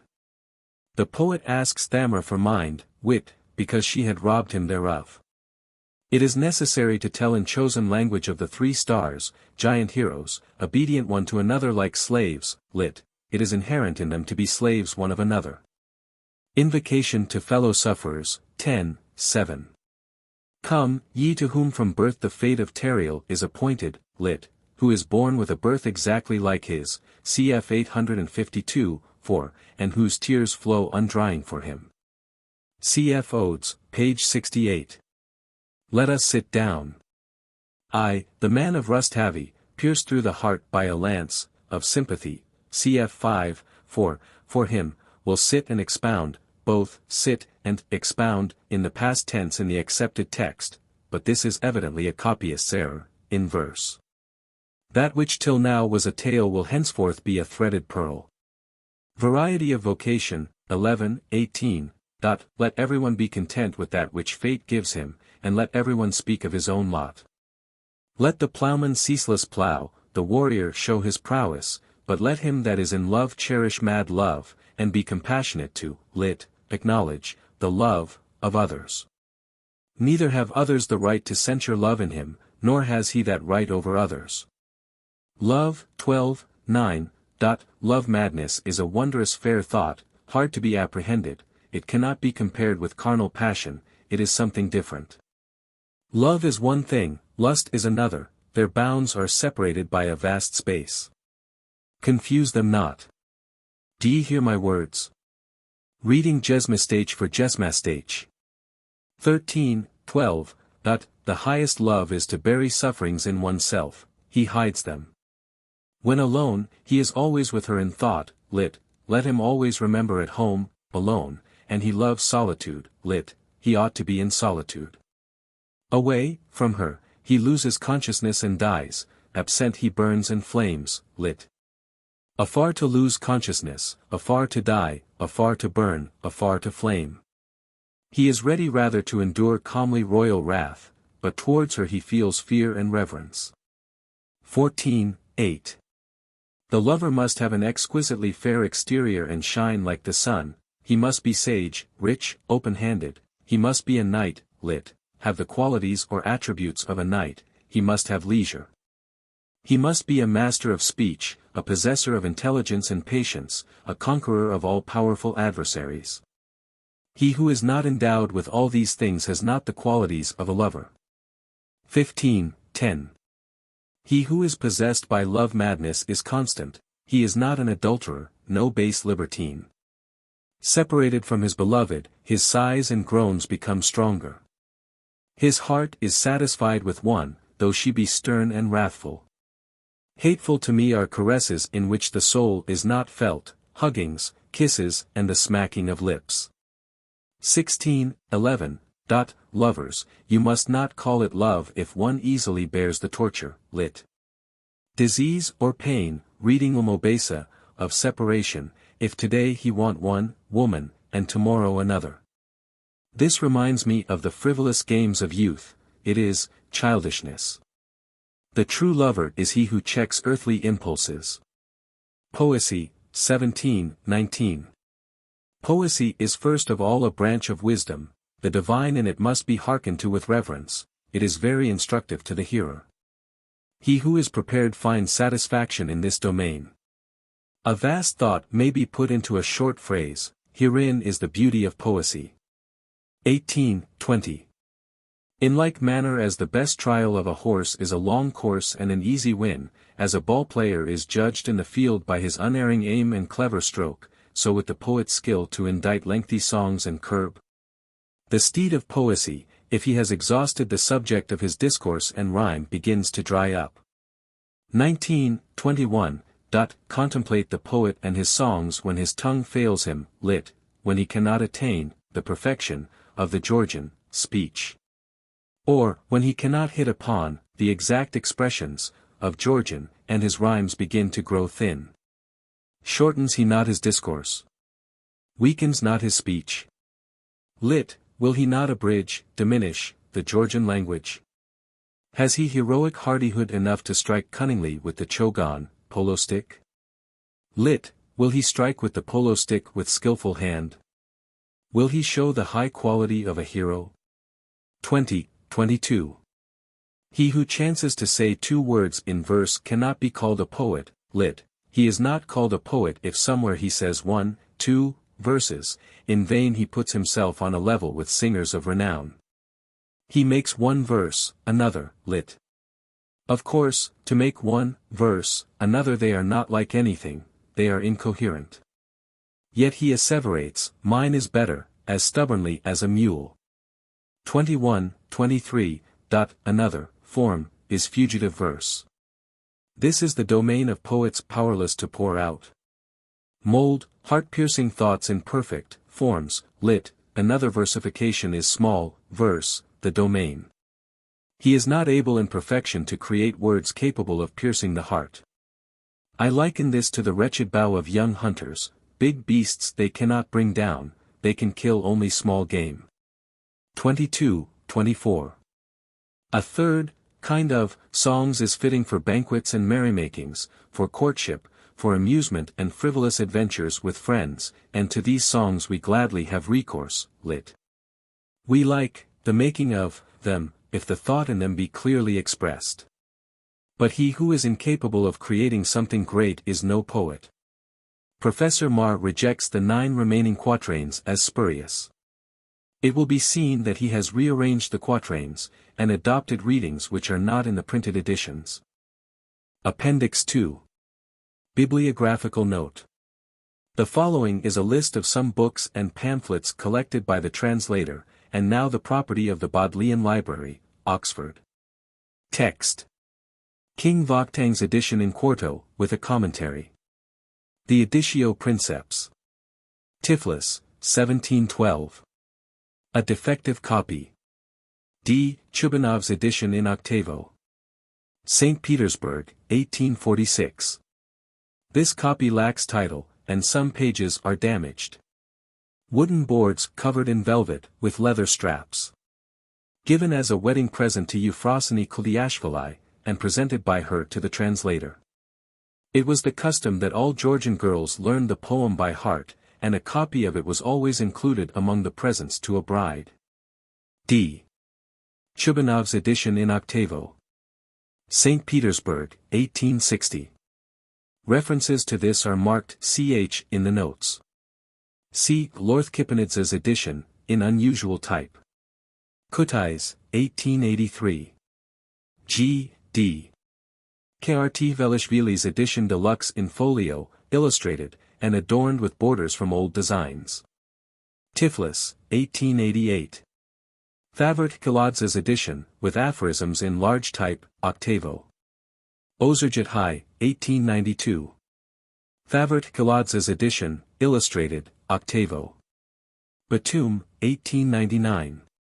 A. S. Kakanov, professor at Moscow Gryzinskaya Rukopisnaya Poma Barsova Koza, is Moskovskiego Glavnego Arkiva Ministerstva Inostranik Dial. Gives many additional quatrains of doubtful authenticity from the MS in the archives of the Ministry for Foreign Affairs at Moscow, extracted from Volume 2. Of Trudy of Oriental Commission of Moscow Imperial Archaeological Society. Quarto. Moscow, 1895. Vladimir Kifiani's edition, illustrated, octavo. Tiflis, 1899. D. Saridchashvli's edition, the 19th. With 4 portraits and 21 illustrations. Octavo. Tiflis, 1903. A handy cheap edition, with preface and glossary and notes. The numbering of the quatrains is that now usually adopted, and agrees with the foregoing English translation. References in the notes are marked Kar. E.C. Bishop Syrian Vefkist Kayasanis Shezamats Mebeli Masali. Gives variants, marked in the footnotes var. E.C. from a 17th century MS. pp. 20-38 in No V. of Mom. Tiflis, 1904. In December, 1911, Prince George Tsereteli presented a MS with illustrations. It seems to be of the 17th century. Other works. Professor N. Mar, Vstupitelnia I Zakliukatelnia Strophi Vidiazia y Barsavoy Kozi, the introductory and concluding strophes of The Man in the Panther's Skin, being t. 12. Of Texti I Raziskania. St. Petersburg, 1910. References to this are marked M. Professor N. Mar, Drevna Gruzinski Odopisci, Ancient Georgian Writers of Odes, 12th century, being t. 4. Of Texti. St. Petersburg, 1902. References to this are marked M. 4, or Odes. J. Abuladze, Meatweld Sakunis Karthulis Mserlobis Kajiat Hai de Rustavelis Vepkaist Kasani. Contains a glossary of words derived from Persian, Arabic, etc. Printed in Volume 1, of Zveli Sakartvelo. Tiflis, 1909. References are marked A Bull. Arthur Leist, Der Mann im Tigerfell. A German verse translation. Octavo. Preface dated 1889.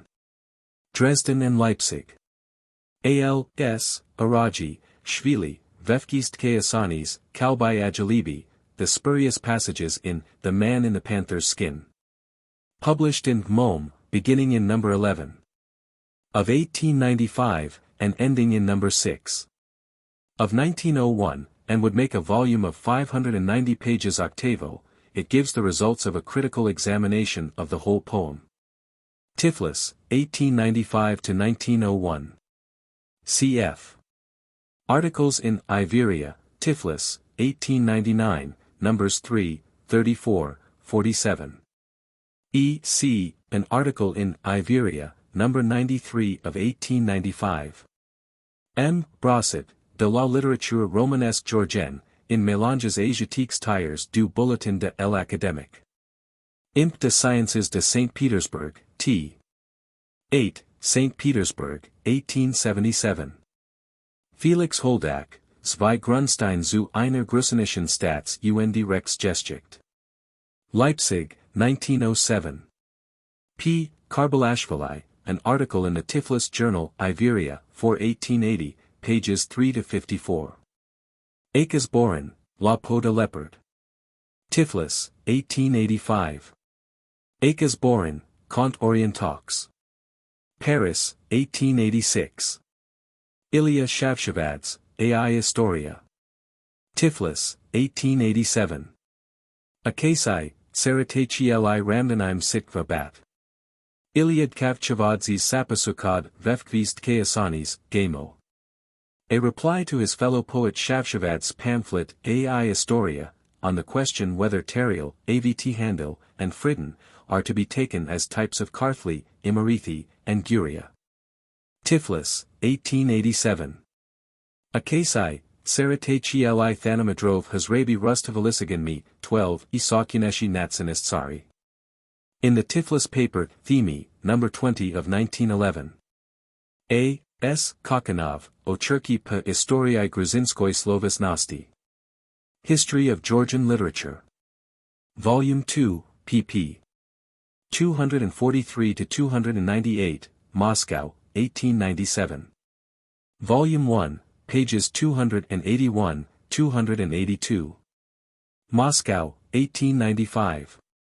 Volume 3, pages 73 to 84, 94. Grzinsky Poet 12. Vika Shota Rustaveli I Ego Poma Barsova Koza, in Jern. Of Russian Min of Publ, Instructor, Part Chi, 1905, Number 12, pages 200 to 223. M. Janishvili, Shota Rustaveli. Tiflis, 1896. M. Janishvili, Izrekaniya Gruz. Poda Shota Rustaveli. Aphorisms from the poem translated into Russian. Tiflis, 1903. M. Janishvili, Rustaveli's Garshimo, Criticism of Professor Mar's Views, in Nashrami, Part 3. Tiflis, 1910. N. Gulak, O. Barsovoy Koz Rustaveli. 2 lectures delivered in Tiflis in 1884. Extracted from Part 4. Of Sporn. Materialov dla opisania myestnostii I plemen Kavkaza. U. P. Yumikashvili O Poezii Rustaveli, Criticism of N. Gulak's Lectures, in number 248 of the newspaper, Kavkaz. Tiflis, November 6, 1884. Baronstner, Nyany Inostranca O. Barsovoy Koz. Opinion of a Foreigner on The Man in the Panther's Skin. Russian translation of articles based on Munarja's prose translation into French, which has not been published. In Nos. 265, 267, 268, of Kavkaz. Tiflis, 1884. S. H. Davidov, a translation into Russian prose of part, about 300 lines, of the poem, in Zakavkazi, December 12 and 19, 1910. E. S. Stalinsky, Barsova Koza, Part 2. Translations of short passages into Russian, French, German, and Armenian, with an essay in Russian, including notes on versification. Tiflis, 1888. G. Josiliani, Vefkist Kasani Nambobi Mazrdilis Kmatsvalebasatvis. A prose summary of the poem, for children. Tiflis, 1892. G. Josiliani, another edition, illustrated. Tiflis, 1898. A. Pqrtzladze, Shota Rustaveli Demisite Soli. A popular legend about the faithlessness of the poet's wife. With a preface of 12 pages. Batum, 1899. R. Kinvari, V. Barsovoy Koz. Kartny Dlyastsini. An adaptation for the stage in Russian verse, with preface and illustration. St. Petersburg, 1901. Z. M. Tihatsmindali, Shota Rustaveli, 1172-1216. Tiflis, 1884, bound up in volume lettered, Karthalim Serloba. Gives the following rough bibliographical references on pages I. A. Kartlists Govriba. 1852. B. Thymeraz Mephi, Sakarthvilos Historia. 1848. C. Brosset's Preface to Chubanov's Dictionary. 1848. D. Brosset's Preface to Text of Man in Panther's Skin. 1840. E. Archbishop Timothy S. Travels. 1852. F. Journal, Tsiskary. 1867. G. Casimir Lopksinski's Preface, in Polish.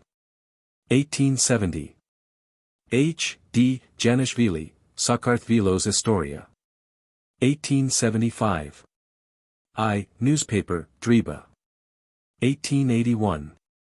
J. D. Janishvili, Karthvili Kalabi, in Journal, Iveria. 1883. K. P. Yumikashvili, article in Iveria. 1884. L. Akasite Saratheli, lectures not yet published. M. Arson the Monk, M.S., 17c, Leaves from Georgian Ecclesiastical History. N. Archimandrite Tarasi, Materials in the Monastery of Kvatha Kavi. O. King Vakhtang, Preface to Tiflis edition of 1713. P. King Thymaraz and others, Poems. Q. Prince David, MS Information. R. Catholicos Anton, Skobili Sikveyaba. 1852. S. Platon Joseliani, Notes on Rustaveli. T. Georgian Chrestomathy, Part 1, 1848. U. Khosrow Therminids, 17c. Rostomiani, Translation of Shah Nami. V. Prince Bagrat's Poems, written in 17c. W. D. Bakrad's Preface to Kalmasoba. 1862. X. Vakht's Geography. 1848. All the above are in Georgian. The following are in Russian. A. Progress of Science in Georgia, article in Syavernaya Pkila. 1840. Ab. Short Sketch of Georgian Literature, in Tifel. Vide. 1832. A.C. Brosset, Georgian Literature in Sin Odakestva. 1840. Ad. Monuments of Literature in Georgia, in Kavkaz. 1849. A.E. Zakavkazsky Vysnik. 1850. A.F. Kavkaz. 1846. A.G. Kavkaz. 1870. A. Bakrads, Ancient Meskia, in Kavkaz. 1855. A.I. P.L. Joseliani, Journey from Tiflis to Mtsket. 1871. A.J. Brosset, Review of Georgian Literature, in Journ. Of Education Department. 1838. A.K. Golovin, History of Georgia. 1865.